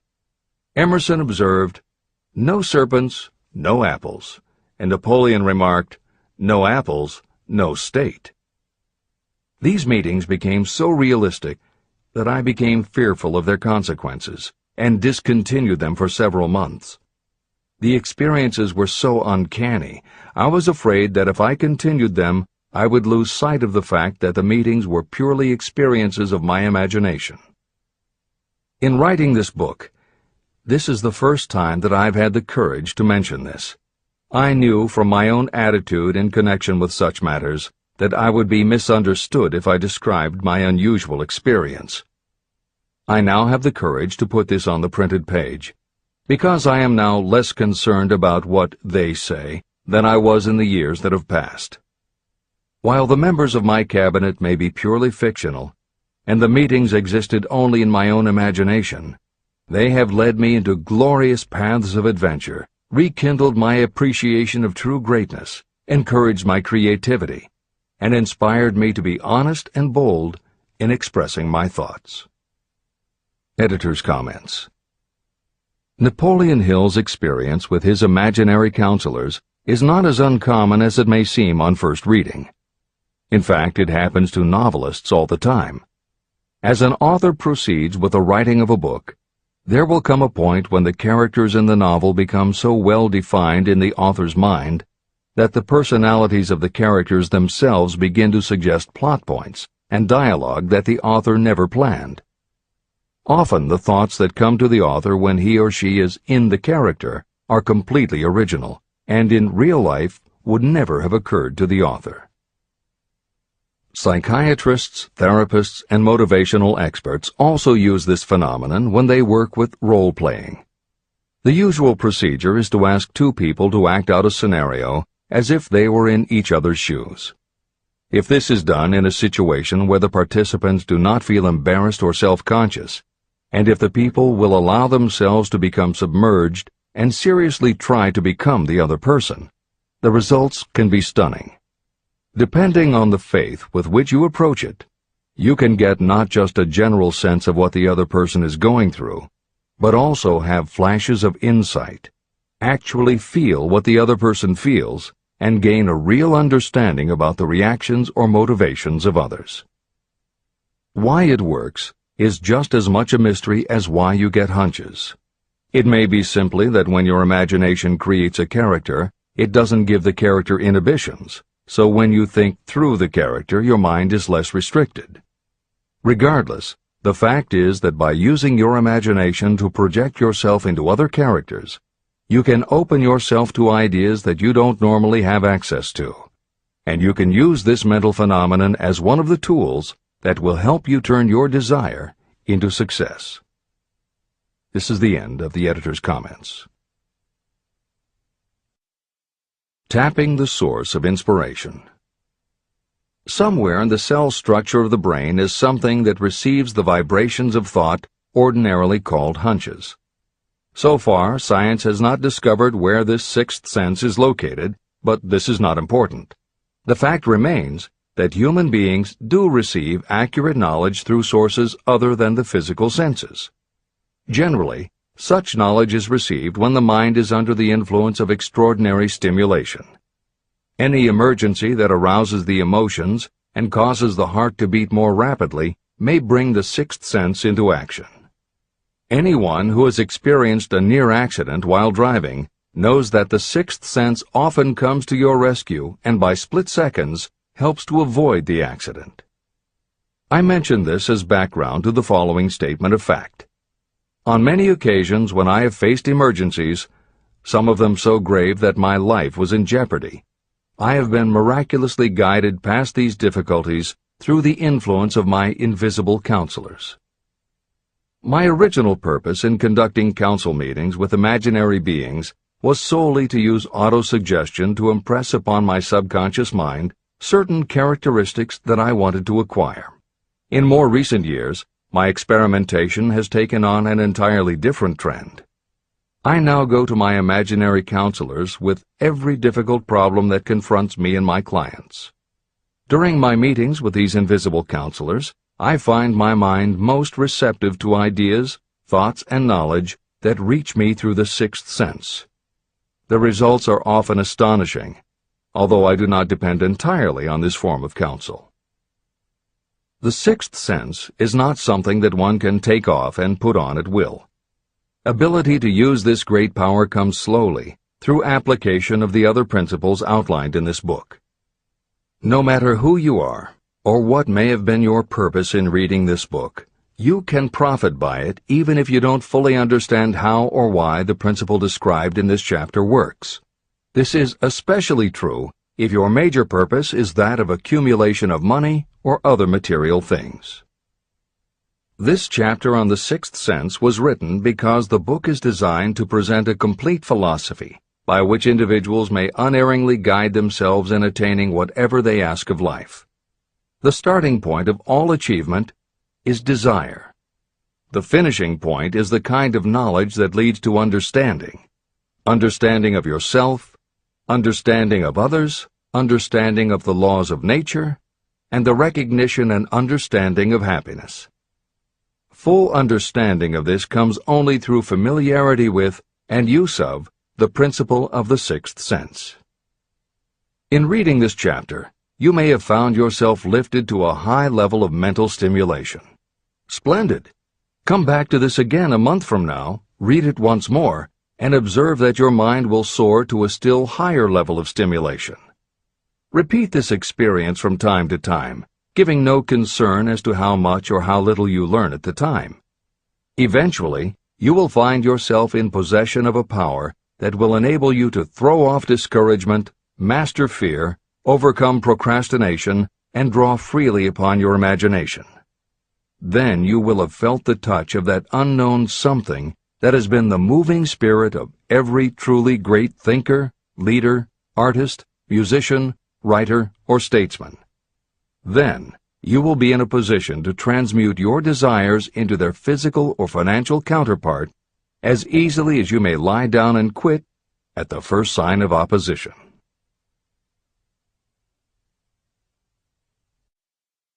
The man who actually knows just what he wants in life has already gone a long way toward attaining it.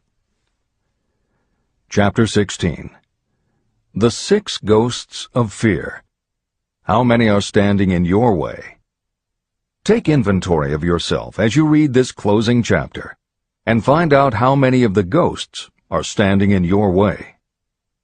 Before you can put any portion of this philosophy into successful use, your mind must be prepared to receive it. The preparation is not difficult. It begins with study, analysis, and understanding of three enemies that you will have to clear out: indecision, doubt, and fear. The sixth sense will never function while these three negatives, or any one of them, remain in your mind. The members of this unholy trio are closely related. Where one is found, the other two are close at hand. Indecision is the seedling of fear. Remember this as you read. Indecision crystallizes into doubt. The two blend and become fear. The blending process often is slow. This is one reason why these three enemies are so dangerous. They germinate and grow without their presence being observed. The remainder of this chapter describes a state of mind that you must attain before the philosophy can be put into practical use. This chapter also analyzes a condition that has reduced huge numbers of people to poverty, and it states a truth that must be understood by all who accumulate riches, whether measured in terms of money or in terms of a state of mind that may be of far greater value than money. The purpose of this chapter is to turn the spotlight of attention on the cause and the cure of the 6 basic fears. Before you can master an enemy, you must know its name, its habits, and where to attack it. As you read, analyze yourself carefully and determine which, if any, of the 6 common fears have attached themselves to you.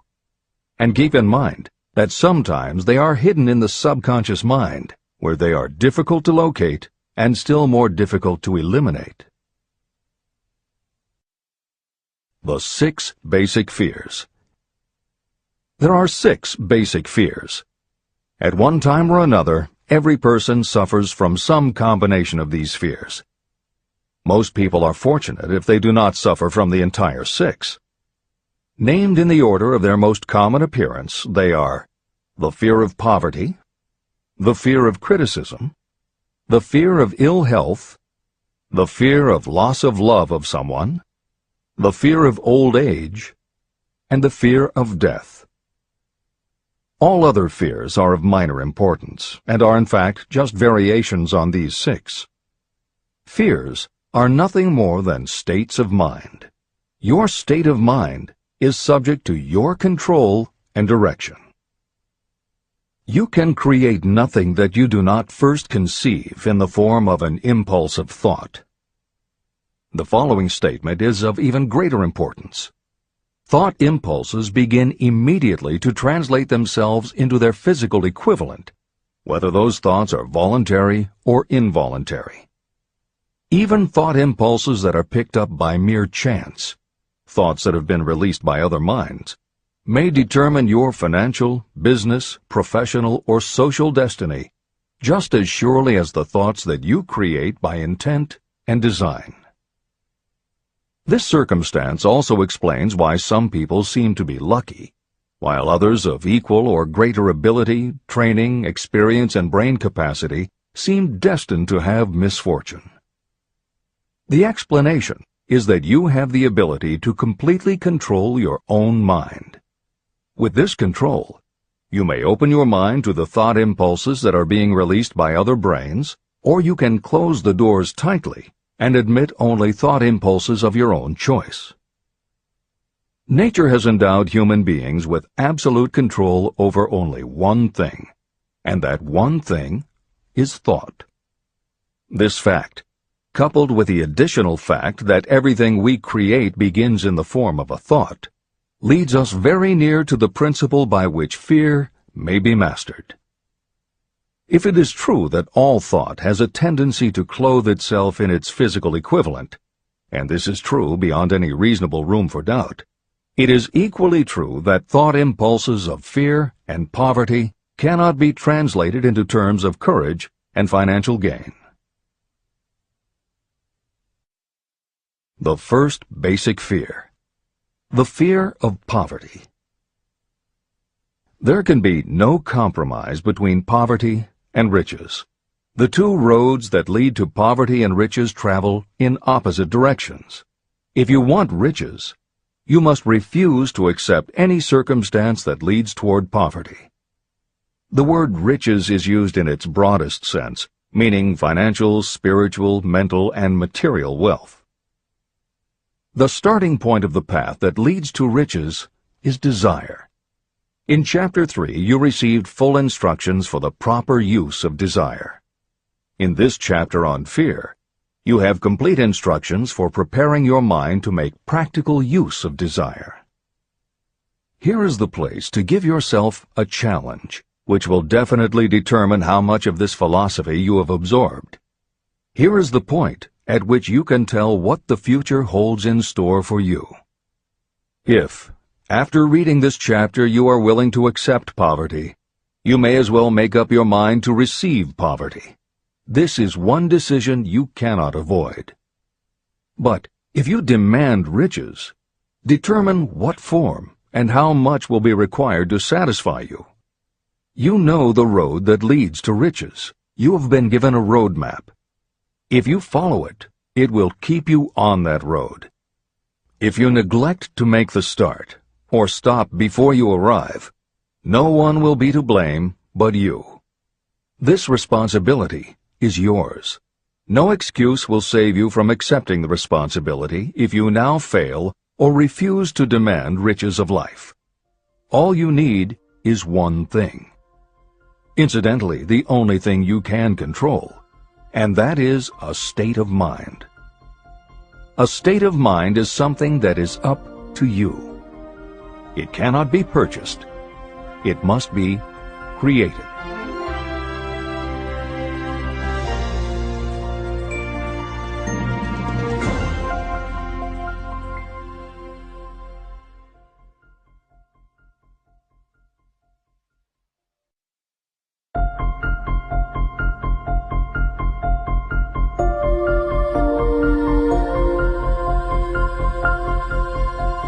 The most destructive fear. Fear of poverty is a state of mind, nothing else. But it is sufficient to destroy your chances of achievement in any undertaking. This fear paralyzes your ability to use reason, destroys the imagination, kills off self-reliance, undermines enthusiasm, discourages initiative, leads to uncertainty of purpose, encourages procrastination, wipes out enthusiasm, and makes self-control an impossibility. It takes the charm from your personality, destroys the possibility of accurate thinking, diverts concentration of effort. It defeats persistence, turns willpower into nothingness, destroys ambition, clouds the memory, and invites failure in every conceivable form. It kills love and assassinates the finer emotions of the heart, discourages friendship and invites disaster in 100 forms, leads to sleeplessness, misery, and unhappiness. And all this despite the obvious truth that you live in a world of overabundance of everything your heart could desire, with nothing standing between you and your desires except lack of a definite purpose. The fear of poverty is, without doubt, the most destructive of the 6 basic fears. It has been placed at the head of the list because it is the most difficult to master. The fear of poverty grew out of our inherited tendency to prey upon our fellow human beings economically. Nearly all animals lower than us are motivated by instinct, but their capacity to think is limited, and therefore they prey upon one another physically. We, with our superior sense of intuition, with the capacity to think and to reason, do not eat others bodily. Human beings get more satisfaction out of eating others financially. Humans are so avaricious that every conceivable law has been passed to safeguard us from one another. Nothing brings so much suffering and humility as poverty. Only those who have experienced poverty understand the full meaning of this. It is no wonder that we fear poverty. Through a long line of inherited experiences, we have learned for sure that some people cannot be trusted where matters of money and earthly possessions are concerned. So eager are we to possess wealth that we will acquire it in whatever manner we can, through legal methods if possible, through other methods if necessary or expedient. Self-analysis may disclose weaknesses that you do not like to acknowledge, but this form of examination is essential if you are going to demand of life more than mediocrity and poverty. Remember, as you check yourself point by point, that you are both the court and the jury, the prosecuting attorney and the attorney for the defense, and that you are both the plaintiff and the defendant. You are on trial. Face the facts squarely. Ask yourself definite questions and demand direct replies. When the examination is over, you will know more about yourself.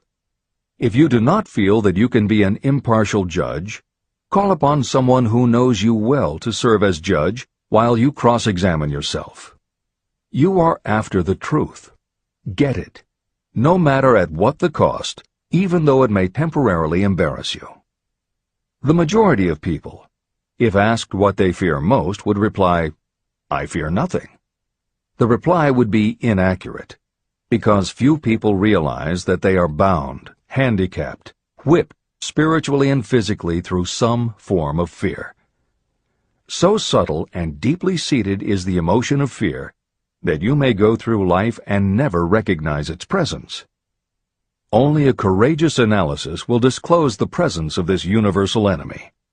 When you begin such an analysis, search deeply into your character. The following is a list of the symptoms to look for. Symptoms of the fear of poverty. 1. Indifference. Commonly expressed through lack of ambition, willingness to tolerate poverty, and the acceptance of whatever compensation life may offer without protest. Also mental and physical laziness, and lack of initiative, imagination, enthusiasm, and self-control. 2. Indecision. The habit of permitting others to do your thinking. Sitting on the fence. 3. Doubt. Generally expressed through alibis and excuses designed to cover up, explain away, or apologize for your failures. Sometimes expressed in the form of envy of those who are successful, or by criticizing them. 4. Worry. Usually expressed by finding fault with others, a tendency to spend beyond your income, neglect of personal appearance, scowling and frowning, nervousness, lack of poise, self-consciousness, and often the use of alcohol or drugs. 5. Overcaution. The habit of looking for the negative side of every circumstance. Thinking and talking about possible failure instead of concentrating on succeeding. Knowing all the roads to disaster, but never searching for the plans to avoid failure. Waiting for the right time to begin, until the waiting becomes a permanent habit. Remembering those who have failed and forgetting those who have succeeded. Seeing the hole in the donut, but overlooking the donut around the hole. 6. Procrastination.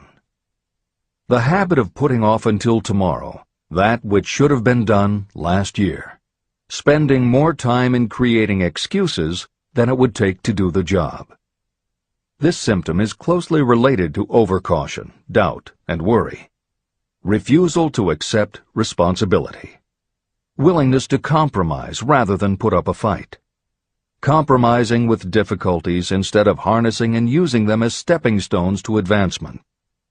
Bargaining with life for a penny instead of demanding prosperity, opulence, riches, contentment, and happiness. Planning what to do if you fail, instead of burning all bridges and making retreat impossible. Weakness of, and often total lack of, self-confidence, definiteness of purpose, self-control, initiative, enthusiasm, ambition, thrift, and sound reasoning ability. Expecting poverty instead of demanding riches. Associating with those who accept poverty instead of seeking the company of those who demand and receive riches. Money talks.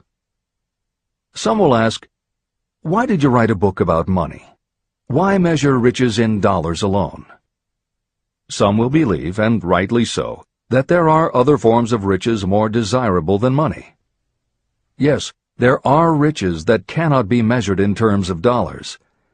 But there are also millions of people who say, "Give me all the money I need," and I will find everything else I want. The major reason why I wrote this book on how to get money is that millions of men and women are paralyzed with the fear of poverty. What this sort of fear does to one was well described by Westbrook Pegler. Editor's comments. James Westbrook Pegler was a controversial newspaper columnist for the Chicago Daily News and the Washington Post. Although his career lasted into the 1960s, he was most widely read and quoted during the 1930s and 1940s. During that period, he went from being a public supporter of Franklin Roosevelt and the New Deal policies to the opposite end of the political spectrum, championing conservative points of view. Pegler was also the author of 3 books based on his columns, and in 1940 won the Pulitzer Prize for his exposé of union racketeering. This is the end of the editor's comments. We continue with the article by Westbrook Pegler.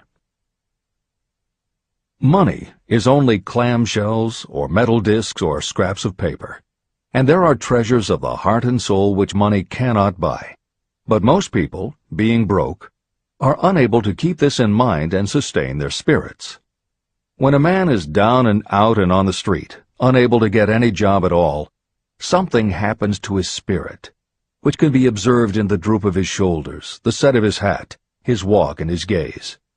He cannot escape a feeling of inferiority among people with regular employment, even though he knows they are definitely not his equals in character, intelligence, or ability. These people, even his friends, feel, on the other hand, a sense of superiority and regard him, perhaps unconsciously, as a casualty. He may borrow for a time, but not enough to carry on in his accustomed way, and he cannot continue to borrow very long. But borrowing in itself, when a man is borrowing merely to live, is a depressing experience, and the money lacks the power of earned money to revive his spirits. Of course, none of this applies to bums or habitual ne'er-do-wells, but only to men of normal ambitions and self-respect. Women in the same predicament must be different. We somehow do not think of women at all in considering the down-and-outers. They are scarce in the breadlines, they rarely are seen begging on the streets, and they are not recognizable in crowds by the same plain signs which identify busted men. Of course, I do not mean the shuffling hags of the city streets, who are the opposite number of the confirmed male bums. I mean reasonably young, decent, and intelligent women. There must be many of them, but their despair is not apparent. When a man is down and out, he has time on his hands for brooding. He may travel miles to see a man about a job and discover that the job is filled, or that it is one of those jobs with no base pay, but only a commission on the sale of some useless knick-knack which nobody would buy except out of pity. Turning that down, he finds himself back on the street with nowhere to go, but just anywhere. So he walks and walks. He gazes into store windows at luxuries which are not for him, and feels inferior and gives way to people who stop to look with an active interest. He wanders into the railroad station, or puts himself down in the library to ease his legs and soak up a little heat, but that isn't looking for a job, so he gets going again. He may not know it, but his aimlessness would give him away even if the very lines of his figure did not. He may be well dressed in the clothes left over from the days when he had a steady job, but the clothes cannot disguise the droop. He sees thousands of other people, bookkeepers or clerks or chemists or wagon hands, busy at their work, and envies them from the bottom of his soul. They have their independence, their self-respect and manhood, and he simply cannot convince himself that he is a good man too, though he argue it out and arrive at a favorable verdict hour after hour. It is just money which makes this difference in him. With a little money, he would be himself again. This is the end of the article by Westbrook Pegler. The second basic fear, the fear of criticism. Just how we originally came by this fear, no one can say definitely, but one thing is certain: we have it in a highly developed form. I am inclined to attribute the basic fear of criticism to that part of our inherited nature that prompts us not only to take away other people's goods and wares, but also to justify our actions by criticism of the character of others. It is well known that a thief will criticize the man from whom he steals, that politicians seek office not by displaying their own virtues and qualifications, but by running negative campaigns against their opponents. Designers and clothing manufacturers have not been slow to take advantage of this basic fear of criticism. Every season, styles change. Who establishes the styles? Certainly not the purchaser. It is the designers and manufacturers. Why do they change the styles so often? The answer is obvious. They change the styles so they can sell more clothes. The fear of criticism robs people of their initiative, destroys their power of imagination, limits their individuality, takes away their self-reliance, and does them damage in 100 other ways. Parents often do their children irreparable injury by criticizing them. The mother of one of my friends used to punish him with a switch almost daily, always completing the job with the statement, "You'll land in the penitentiary before you are 20. He was sent to a reformatory at the age of 17. Editor's comments. Modern psychotherapy is well aware of the circumstance that Hill describes in the preceding paragraph. In the chapters on autosuggestion and hypnosis, reference was made to childhood traumas that result in phobias, compulsive behaviors, fixations, or complexes. However, there are instances in which the implanting of a suggestion is much more subtle. Hypnotherapists have found that common phrases such as, "Don't you ever say no to me again," "I'm afraid she'll never get over it," or "You're just like your father," can hamper a person's abilities later in life if such phrases were said often enough, or at a time when a child was particularly vulnerable. This is the end of the editor's comments. Criticism is the one form of service of which everyone has too much. Everyone has a stock of it, which is handed out gratis whether called for or not. Your nearest relatives are often the worst offenders. It should be recognized as a crime. In reality, it is a crime of the worst nature for any parent to build inferiority complexes in the mind of a child through unnecessary criticism. Employers who understand human nature get the best there is in people not by criticism, but by constructive suggestion. Parents may accomplish the same results with their children. Criticism will plant fear in the human heart, or resentment, but it will not build love or affection. Symptoms of the fear of criticism. This fear is almost as universal as the fear of poverty, and its effects are just as fatal to personal achievement, mainly because this fear destroys initiative and discourages the use of imagination. The major symptoms of the fear are 1. Self-consciousness, generally expressed through nervousness, timidity in conversation and in meeting strangers, awkward movements, and shifting of the eyes. 2. Lack of poise, expressed through lack of voice control, nervousness in the presence of others, poor posture, poor memory. 3. Personality weaknesses, lacking in firmness of decision, personal charm, and ability to express opinions definitely, the habit of sidestepping issues instead of meeting them squarely, agreeing with others without careful examination of their opinions. 4. Inferiority complex, the habit of expressing your own self-approval as a means of covering up your feeling of inferiority, using big words to impress others, often without knowing the real meaning of the words, imitating others in dress, speech, and manners, boasting of imaginary achievements, and acting superior to cover up the fact that you feel inferior. 5. Extravagance, the habit of trying to keep up with the Joneses and spending beyond your income. 6. Lack of initiative, failure to embrace opportunities for self-advancement, fear to express opinions, lack of confidence in your own ideas, giving evasive answers to questions asked by superiors, hesitancy of manner and speech, deceit in both words and deeds. 7. Lack of ambition. Mental and physical laziness, lack of self-assertion, slowness in reaching decisions, being too easily influenced, the habit of accepting defeat without protest, or quitting an undertaking when opposed by others. Also the habit of criticizing others behind their backs and flattering them to their faces, suspicion of other people without cause, lack of tactfulness of manner and speech, and unwillingness to accept the blame for mistakes. The third basic fear, the fear of ill health. This fear may be traced to both physical and social heredity. It is closely associated with the causes of fear of old age and the fear of death. We fear ill health because of the terrible pictures that have been planted in our minds of what may happen if death should overtake us.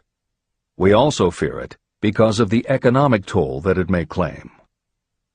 One reputable physician estimated that 75% of all people who visit doctors are suffering with hypochondria, imaginary illness. It has been shown that the fear of disease, even when there is not the slightest cause for fear, often produces the physical symptoms of the disease feared. Powerful and mighty is the human mind. It builds or it destroys. Through a series of experiments, my staff proved how susceptible people are to the power of suggestion. We asked 3 acquaintances to visit separately with the victim. They were instructed to pose the question, "What ails you? You look terribly ill." The first questioner provoked a grin from him and a nonchalant, "Oh, nothing, I'm all right." The second questioner was answered with a statement, "I don't know exactly, but I do feel badly." The third questioner was met with the admission that the victim was actually feeling ill. Editor's comment. Hill's experiment is one that you do not want to carry too far. It is not that different from the principle behind certain religious sects whose members take vengeance on their enemies by hexing or placing a spell on a victim. The spell only works because the victim believes that spells can be cast and that it is possible he or she could be hexed. When the hex victim is informed that someone has cast a spell on them, they accept that it is possible, and their mind does the rest. The same theory operated when Hill's associate was told 3 times that he looked ill. He believed it was possible. Being told 3 times was convincing, and his mind went to work and made it so. This is the end of the editor's comment. There is overwhelming evidence that disease sometimes begins in the form of negative thought impulse. Such thoughts may be planted in your mind by suggestion or created by you in your own mind. Doctors send patients to new climates for their health because a change of mental attitude is necessary. The seed of fear of ill health lives in every human mind. Worry, fear, discouragement, or disappointment can cause this seed to germinate and grow. Symptoms of the fear of ill health. The symptoms of this almost universal fear are 1. Autosuggestion. The habit of negative use of self-suggestion by looking for and expecting to find symptoms of all kinds of disease. Enjoying your imaginary illness and speaking of it as being real. The habit of trying fads and isms recommended by others as having therapeutic value. Talking to others of operations, accidents, and other forms of illness. Experimenting with diets, physical exercises, weight loss systems without professional guidance. Trying home remedies, patent medicines, and quack remedies. 2. Hypochondria, a medical term for imaginary disease. The habit of excessively talking about illness, and by concentrating the mind on disease you begin to expect it to happen to you. Nothing that comes in bottles can cure this condition. It is brought on by negative thinking, and nothing but positive thought can cure it. Hypochondria is said to do as much damage on occasion as the real disease might do. 3. Exercise. Fear of ill health often interferes with proper physical exercise and results in overweight. 4. Susceptibility. Fear of ill health breaks down your natural resistance, which makes you susceptible to real disease. The fear of ill health is often related to the fear of poverty, especially in the case of the hypochondriac, who constantly worries about the possibility of having to pay doctor's bills, hospital bills, etc. This type of person spends much time preparing for sickness, talking about death, saving money for cemetery plots, burial expenses, and such. 5. Self-coddling. The habit of seeking sympathy. The habit of feigning illness to cover your laziness or to serve as an alibi for lack of ambition. People often resort to this trick to avoid work. 6. Intemperance. The habit of using alcohol or drugs to destroy pain instead of eliminating the cause. 7. The habit of reading about illness and worrying over the possibility of being stricken by it. The fourth basic fear. The fear of loss of love. Jealousy and other similar forms of neurosis grow out of our fear of the loss of love of someone. This fear is the most painful of all the 6 basic fears. It probably plays more havoc with the body and mind than any of the other basic fears. Editor's comment. By way of introduction to each of the 6 basic fears, Napoleon Hill usually postulates how the fear originated in humans. In the original edition of this book, he suggested that the fear of loss of love may have started with prehistoric man's habit of stealing his neighbor's mate and taking liberties with her whenever he could. Though amusing, this theory does not take into account that women fear the loss of a love just as profoundly as men do, and both men and women fear losing the love of not just their mates, but also of family members and others with whom they are close. How the emotion of love originated may remain a mystery, but there is no mystery about how we feel when we lose it. This is the end of the editor's comment. The fourth basic fear. The fear of loss of love. Jealousy and other similar forms of neurosis grow out of our fear of the loss of love of someone. This fear is the most painful of all the 6 basic fears. It probably plays more havoc with the body and mind than any of the other basic fears. Editor's comment. By way of introduction to each of the 6 basic fears, Napoleon Hill usually postulates how the fear originated in humans. In the original edition of this book, he suggested that the fear of loss of love may have started with prehistoric man's habit of stealing his neighbor's mate and taking liberties with her whenever he could. Though amusing, this theory does not take into account that women fear the loss of a love just as profoundly as men do, and both men and women fear losing the love of not just their mates, but also of family members and others with whom they are close. How the emotion of love originated may remain a mystery, but there is no mystery about how we feel when we lose it.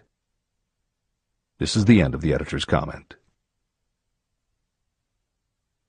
Symptoms of the fear of loss of love. The distinguishing symptoms of this fear are 1. Jealousy. The habit of being suspicious of friends and loved ones. The habit of accusing wife or husband of infidelity without grounds.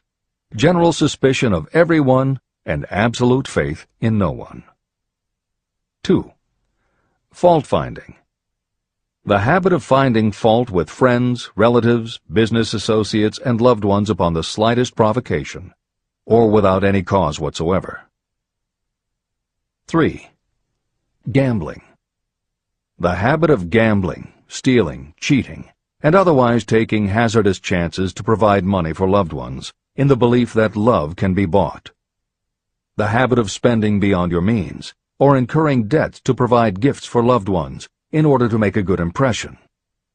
Also insomnia, nervousness, lack of persistence, weakness of will, lack of self-control, lack of self-reliance, bad temper. The fifth basic fear: the fear of old age. In the main, this fear grows out of two sources. First, the thought that old age may bring with it poverty. Second is the concern that many have for what may await them in the world beyond. The most common cause of fear of old age is associated with the possibility of poverty. Poorhouse is not a pretty word. It throws a chill into the mind of every person who faces the possibility of having to spend declining years having to live on some form of charity. The possibility of ill health, which is more common as people grow older, is also a contributing cause of this common fear of old age, as is concern about diminishing sexuality. Another contributing cause of the fear of old age is the possibility of loss of freedom and independence, as old age may bring with it the loss of both physical and economic freedom. Symptoms of the fear of old age. The most common symptoms of this fear are: 1. Lack of enthusiasm. The tendency to slow down and develop an inferiority complex, falsely believing you are slipping because of age. The habit of killing off initiative, imagination, and self-reliance by falsely believing you are too old to exercise these qualities. 2. Self-consciousness of speech.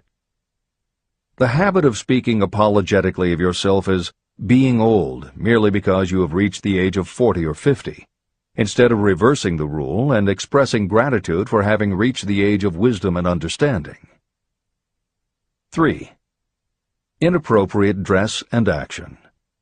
Trying to appear much younger than your age by going overboard in your attempt to keep up with the style and mannerisms of youth. The sixth basic fear: the fear of death. To some, this is the cruelest of all the basic fears. The reason is obvious. The terrible pangs of fear associated with the thought of death, in the majority of cases, may be charged to religious fanaticism. So-called heathens are less afraid of death than the more civilized. For hundreds of millions of years we have been asking the still unanswered questions: where did I come from? And where am I going?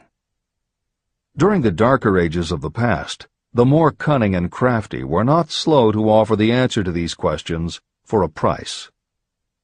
Come into my tent, embrace my faith, accept my dogmas, and I will give you a ticket that will admit you straight into heaven when you die, says the religious leader.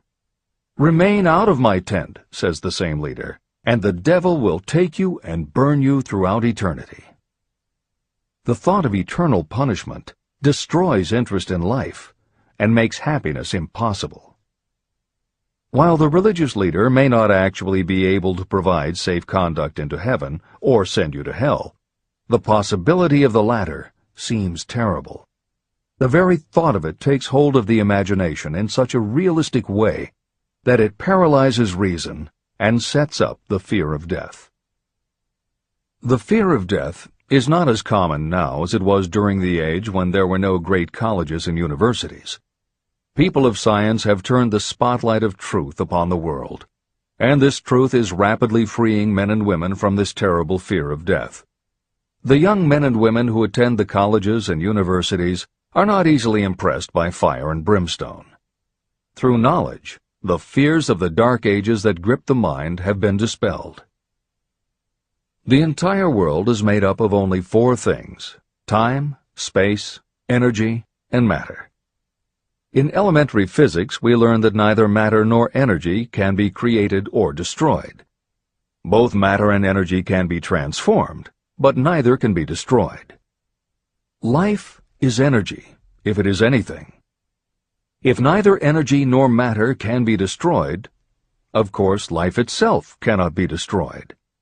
Life, like other forms of energy, may be passed through various processes of transition or change, but it cannot be destroyed.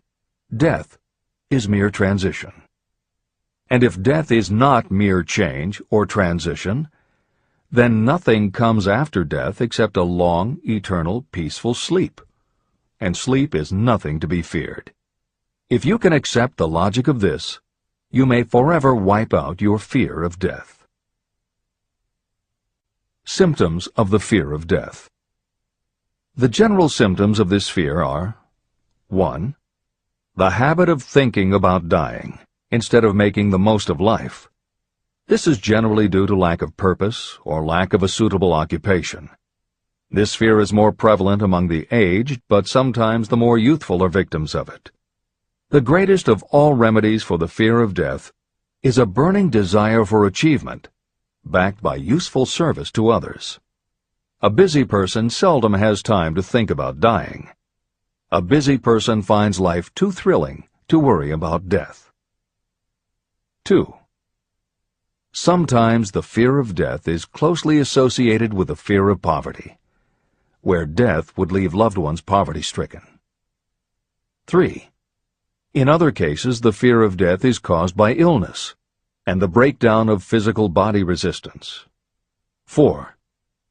The most common causes of the fear of death are ill health, poverty, lack of appropriate occupation, disappointment over love, insanity, and religious fanaticism. The disaster of worry and destructive thinking. Worry is a state of mind based upon fear. It works slowly but persistently. It is insidious and subtle. Step by step, it digs itself in until it paralyzes the reasoning faculty and destroys self-confidence and initiative. Worry is a form of sustained fear caused by indecision. Therefore, it is a state of mind that can be controlled. An unsettled mind is helpless. Indecision makes an unsettled mind. Most individuals lack the willpower to reach decisions promptly and to stand by them after they have been made. We do not worry over conditions once we have reached a decision to follow a definite line of action. I once interviewed a man who was sentenced to be electrocuted 2 hours later. The condemned man was the calmest of the 8 men who were in the death cell with him. His calmness prompted me to ask him how it felt to know that he was going into eternity in a short while. With a smile of confidence on his face, he said, "It feels fine. Just think, brother, my troubles will soon be over. I've had nothing but trouble all my life. It has been a hardship to get food and clothing. Soon, I will not need these things. I have felt fine ever since I learned for certain that I must die. I made up my mind then to accept my fate in good spirit." As he spoke, he devoured a dinner sufficient for 3 men, eating every mouthful of the food brought to him, and apparently enjoying it as much as if no disaster awaited him. Decision gave this man resignation to his fate. Decision can also prevent one's acceptance of undesired circumstances. Through indecision, the 6 basic fears become translated into a state of worry. Relieve yourself forever of the fear of death by reaching a decision to accept death as an inescapable event. Eliminate the fear of old age by reaching a decision to accept it not as a handicap, but as a great blessing that carries with it wisdom, self-control, and understanding. Master the fear of loss of love by reaching a decision to get along without love, if that is necessary. Defeat the fear of criticism by reaching a decision not to worry about what other people think, do, or say. Overcome the fear of ill health by the decision to forget symptoms, and whip the fear of poverty by reaching a decision to get along with whatever wealth you can accumulate without worry. Kill the habit of worry in all its forms by reaching a general blanket decision that nothing life has to offer is worth the price of worry. With this decision will come poise, peace of mind, and calmness of thought, which will bring happiness. If your mind is filled with fear, you not only destroy your own chances of intelligent action, but you transmit these destructive vibrations to the minds of all who come into contact with you, and you destroy their chances too. Even a dog or a horse knows when its master lacks courage, It will pick up the vibrations of fear given off by its master and behave accordingly.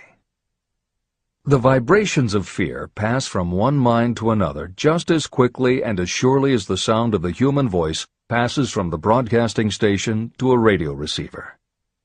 The person who constantly speaks of negative or destructive thoughts is practically certain to experience the results of those words in the form of destructive feedback. But even negative thoughts without words will come back to you. The release of destructive thought impulses alone also produces feedback in more ways than one. First, and perhaps most important to be remembered, the person who releases thoughts of a destructive nature must suffer damage through the breaking down of creative imagination. Secondly, the presence in the mind of any destructive emotion develops a negative personality, which repels people and often converts them into antagonists. The third source of damage is that negative thoughts not only affect others, but they also embed themselves in the subconscious mind of the person releasing them and there become a part of that person's character. Your business in life is to achieve success. To be successful, you must find peace of mind, acquire the material needs of life, and above all, attain happiness. All of these indications of success begin in the form of thought impulses. You control your own mind. You have the power to feed it whatever thought impulses you choose. With this goes the responsibility of using your mind constructively. You are the master of your own earthly destiny, just as surely as you have the power to control your own thoughts. You may influence, direct, and eventually control your own environment, making your life what you want it to be. Or you may neglect to make your life what you want, and you will be adrift on the seas of circumstance, where you will be tossed like a wood chip on the waves of the ocean. The Devil's Workshop. In addition to the 6 basic fears, there is another evil by which people suffer. It constitutes a rich soil in which the seeds of failure grow abundantly. It is so subtle that its presence often is not detected.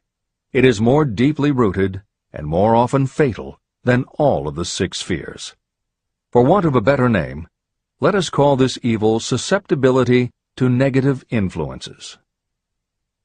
Those who accumulate great riches always protect themselves against negative influences. The poverty-stricken never do. Those who succeed in any calling must prepare their minds to resist such influences. If you are reading this book to learn how to grow rich, you should examine yourself very carefully to determine whether you are susceptible to negative influences. If you neglect this self-analysis, you will give up your right to attain the object of your desires. Make your analysis searching. As you read the following questions, be tough on yourself. Go at the task as carefully as you would if you were searching for any other enemy you knew was waiting to ambush you. You must deal with your own faults as you would with a real and serious enemy. You can easily protect yourself against real enemies because there are laws, police, and courts to deal with them. But this 7th basic evil is more difficult to master because it strikes when you are not aware of its presence, when you are asleep and while you are awake. Moreover, its weapon is intangible because it consists of merely a state of mind. Negative influences are also dangerous because they come in so many different forms. Sometimes they enter the mind through the well-meant words of your friends and relatives. At other times they come from within, through your own mental attitude. Always it is as deadly as poison, even though it may not kill as quickly. How to protect yourself against negative influences. To protect yourself against negative influences, whether of your own making or the result of negative people around you, recognize that your willpower is your defense. You must put it into constant use until it builds a wall of immunity against negative influences in your own mind.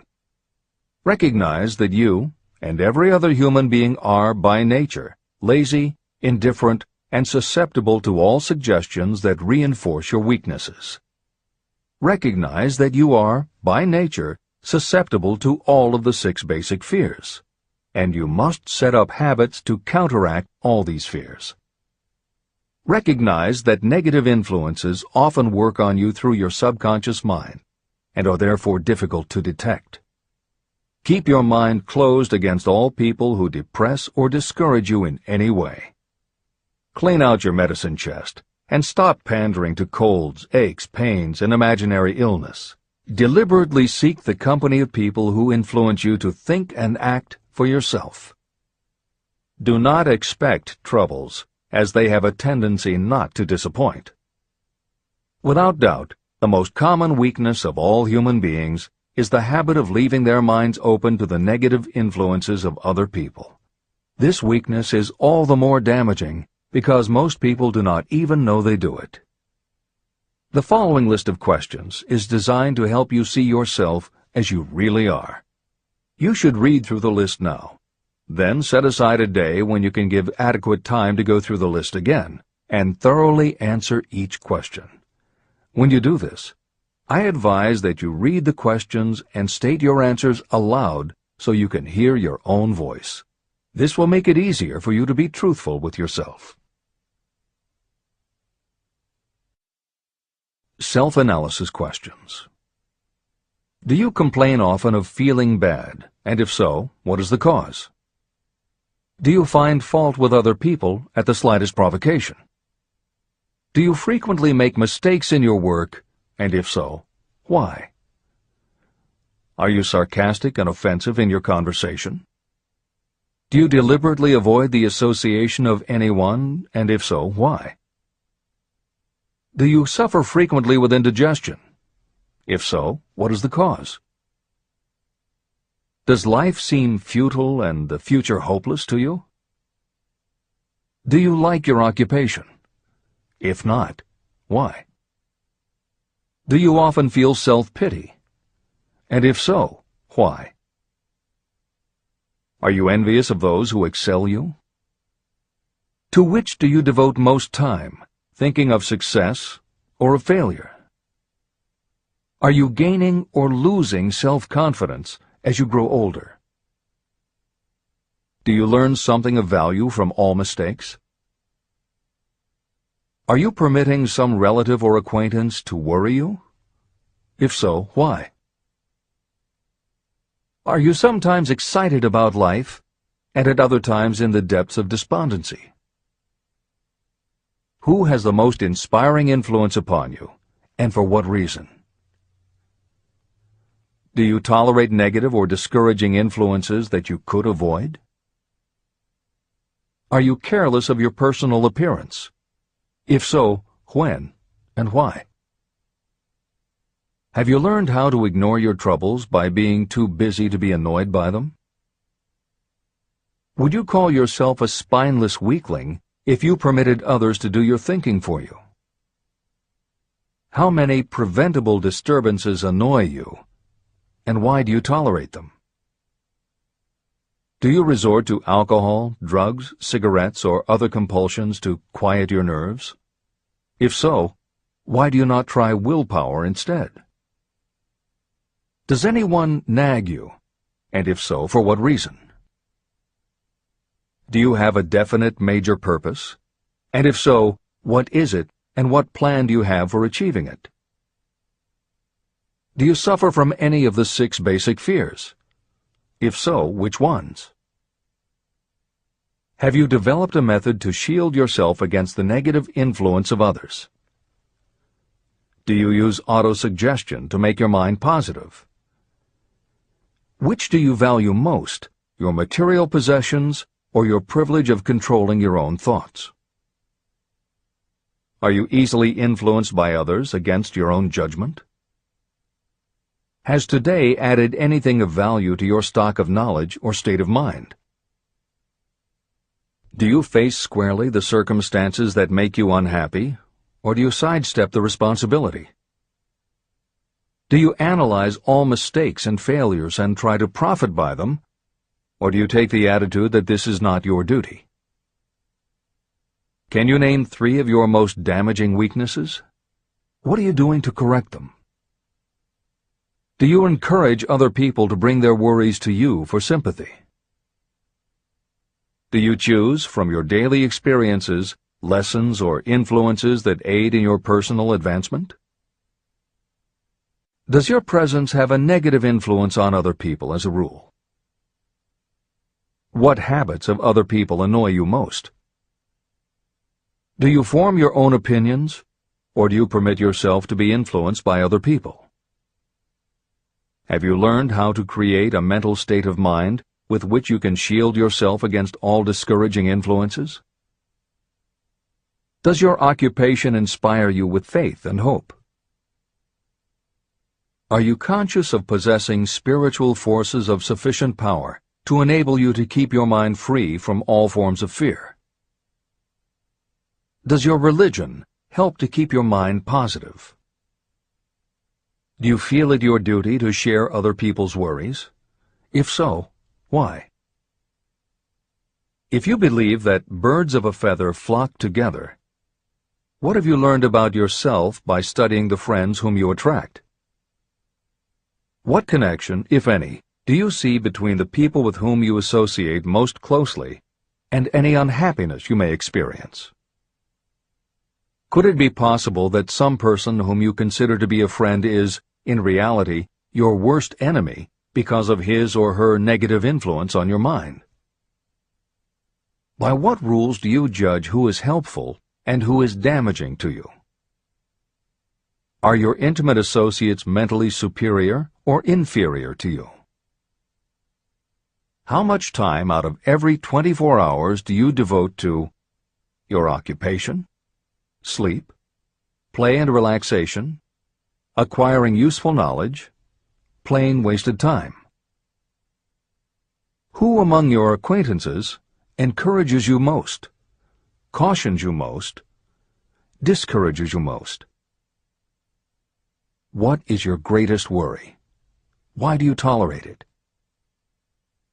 When others offer you free, unsolicited advice, do you accept it without question, or do you analyze their motive? What, above all else, do you most desire? Do you intend to acquire it? Are you willing to subordinate all other desires for this one?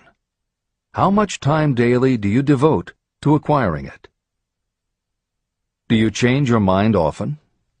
If so, why? Do you usually finish everything you begin? Are you easily impressed by other people's business or professional titles, college degrees, or wealth? Are you easily influenced by what other people think or say about you? Do you cater to people because of their social or financial status? Whom do you believe to be the greatest person living? In what respect is this person superior to yourself? How much time have you devoted to studying and answering these questions? At least one day is necessary for the analysis and the answering of the entire list. If you have answered all these questions truthfully, you know more about yourself than the majority of people. Study the questions carefully. Come back to them once each week for several months, and be astounded at the amount of additional knowledge of great value to yourself you will have gained by the simple method of answering the questions truthfully. If you are not certain about the answers to some of the questions, seek the counsel of those who know you well, especially those who have no motive in flattering you, and see yourself through their eyes. The experience will be astonishing. The one thing over which you have absolute control. You have absolute control over only one thing, and that is your thoughts. This is the most significant and inspiring of all facts known to humans. It reflects our divine nature. This ability to control your thoughts is the sole means by which you may control your own destiny. If you fail to control your own mind, you may be sure you will control nothing else. Your mind is your spiritual estate. Protect and use it with the care to which divine royalty is entitled. You were given your willpower for this purpose. Unfortunately, there is no legal protection against those who, by design or through ignorance, poison the minds of others with negative suggestion. Those with negative minds tried to convince Thomas A. Edison that he could not build a machine that would record and reproduce the human voice, because, they said, no one else has ever produced such a machine. Edison did not believe them. He knew that the mind could produce anything the mind could conceive and believe. That knowledge was the thing that lifted the great Edison above the common herd. Men with negative minds told F.W. Woolworth he would go broke trying to run a store on 5 and 10-cent sales. He did not believe them. He knew that he could do anything within reason if he backed his plans with faith. Exercising his right to keep the negative suggestions of others out of his mind, he piled up a fortune of more than $100 million. Doubting Thomases scoffed scornfully when Henry Ford tried out his first crudely built automobile on the streets of Detroit. Some said the thing would never become practical. Others said no one would pay money for such a contraption. Ford said, "I'll belt the earth with dependable motor cars." And he did. For the benefit of those seeking vast riches, let it be remembered that practically the sole difference between Henry Ford and a majority of workers is this: Ford had a mind, and he controlled it. The others have minds that they do not try to control. Mind control is the result of self-discipline and habit. You either control your mind, or it controls you. There is no halfway compromise. The most practical method for controlling your mind is the habit of keeping it busy with a definite purpose, backed by a definite plan. Study the records of those who achieve noteworthy success, and you will see that they have control over their own minds, and that they exercise that control and direct it toward the attainment of definite objectives. Without this control, success is not possible. 55 Famous Alibis by Old Man If. People who do not succeed have one distinguishing trait in common. They know all the reasons for failure and have what they believe to be airtight alibis to explain away their own lack of achievement. Some of these alibis are clever, and a few of them are justifiable by the facts. But alibis cannot be used for money. The world wants to know only one thing: have you achieved success? A character analyst compiled a list of the most commonly used alibis. As you read the list, examine yourself carefully and determine how many of these alibis you use. Remember, the philosophy presented in this book makes every one of these alibis obsolete. If I didn't have a wife and family. If I had enough pull. If I had money. If I had a good education. If I could get a job. If I had good health. If I only had time. If times were better. If other people understood me. If conditions around me were only different. If I could live my life over again. If I did not fear what they would say. If I had been given a chance. If I now had a chance. If other people didn't have it in for me. If nothing happens to stop me. If only I were younger. If I only could do what I want. If I had been born rich. If I could meet the right people. If I had the talent that some people have. If I dared to assert myself. If only I had embraced past opportunities. If people didn't get on my nerves. If I didn't have to keep house and look after the children. If I could save some money. If the boss only appreciated me. If I only had somebody to help me. If my family understood me. If I lived in a big city. If I could just get started. If I were only free. If I had the personality of some people. If I were not so fat. If my real talents were known. If I could just get a break. if I could only get out of debt, if I hadn't failed, if I only knew how, if everybody wasn't against me, if I didn't have so many worries, if I could marry the right person, if people weren't so dumb, if my family were not so extravagant, if I were sure of myself, if luck were not against me, if I had not been born under the wrong star, if it were not true that what is to be will be, if I did not have to work so hard, if I hadn't lost my money, if I lived in a different neighborhood, if I didn't have a past, if I only had a business of my own, if other people would only listen to me, if, and this is the greatest of them all, if I had the courage to see myself as I really am, I would find out what is wrong with me and correct it. And I know that something must be wrong with the way I have done things, or I would already have the success that I desire. I recognize that something must be wrong with me, otherwise I would have spent more time analyzing my weaknesses and less time building alibis to cover them. Building alibis to explain away failure is a national pastime. The habit is as old as the human race and is fatal to success. Why do people cling to their pet alibis? The answer is obvious. They defend their alibis because they create them. Your alibi is the child of your own imagination. It is human nature to defend your own brainchild. Building alibis is a deeply rooted habit. Habits are difficult to break, especially when they provide justification for something we do. Plato had this truth in mind when he said, "The first and best victory is to conquer self.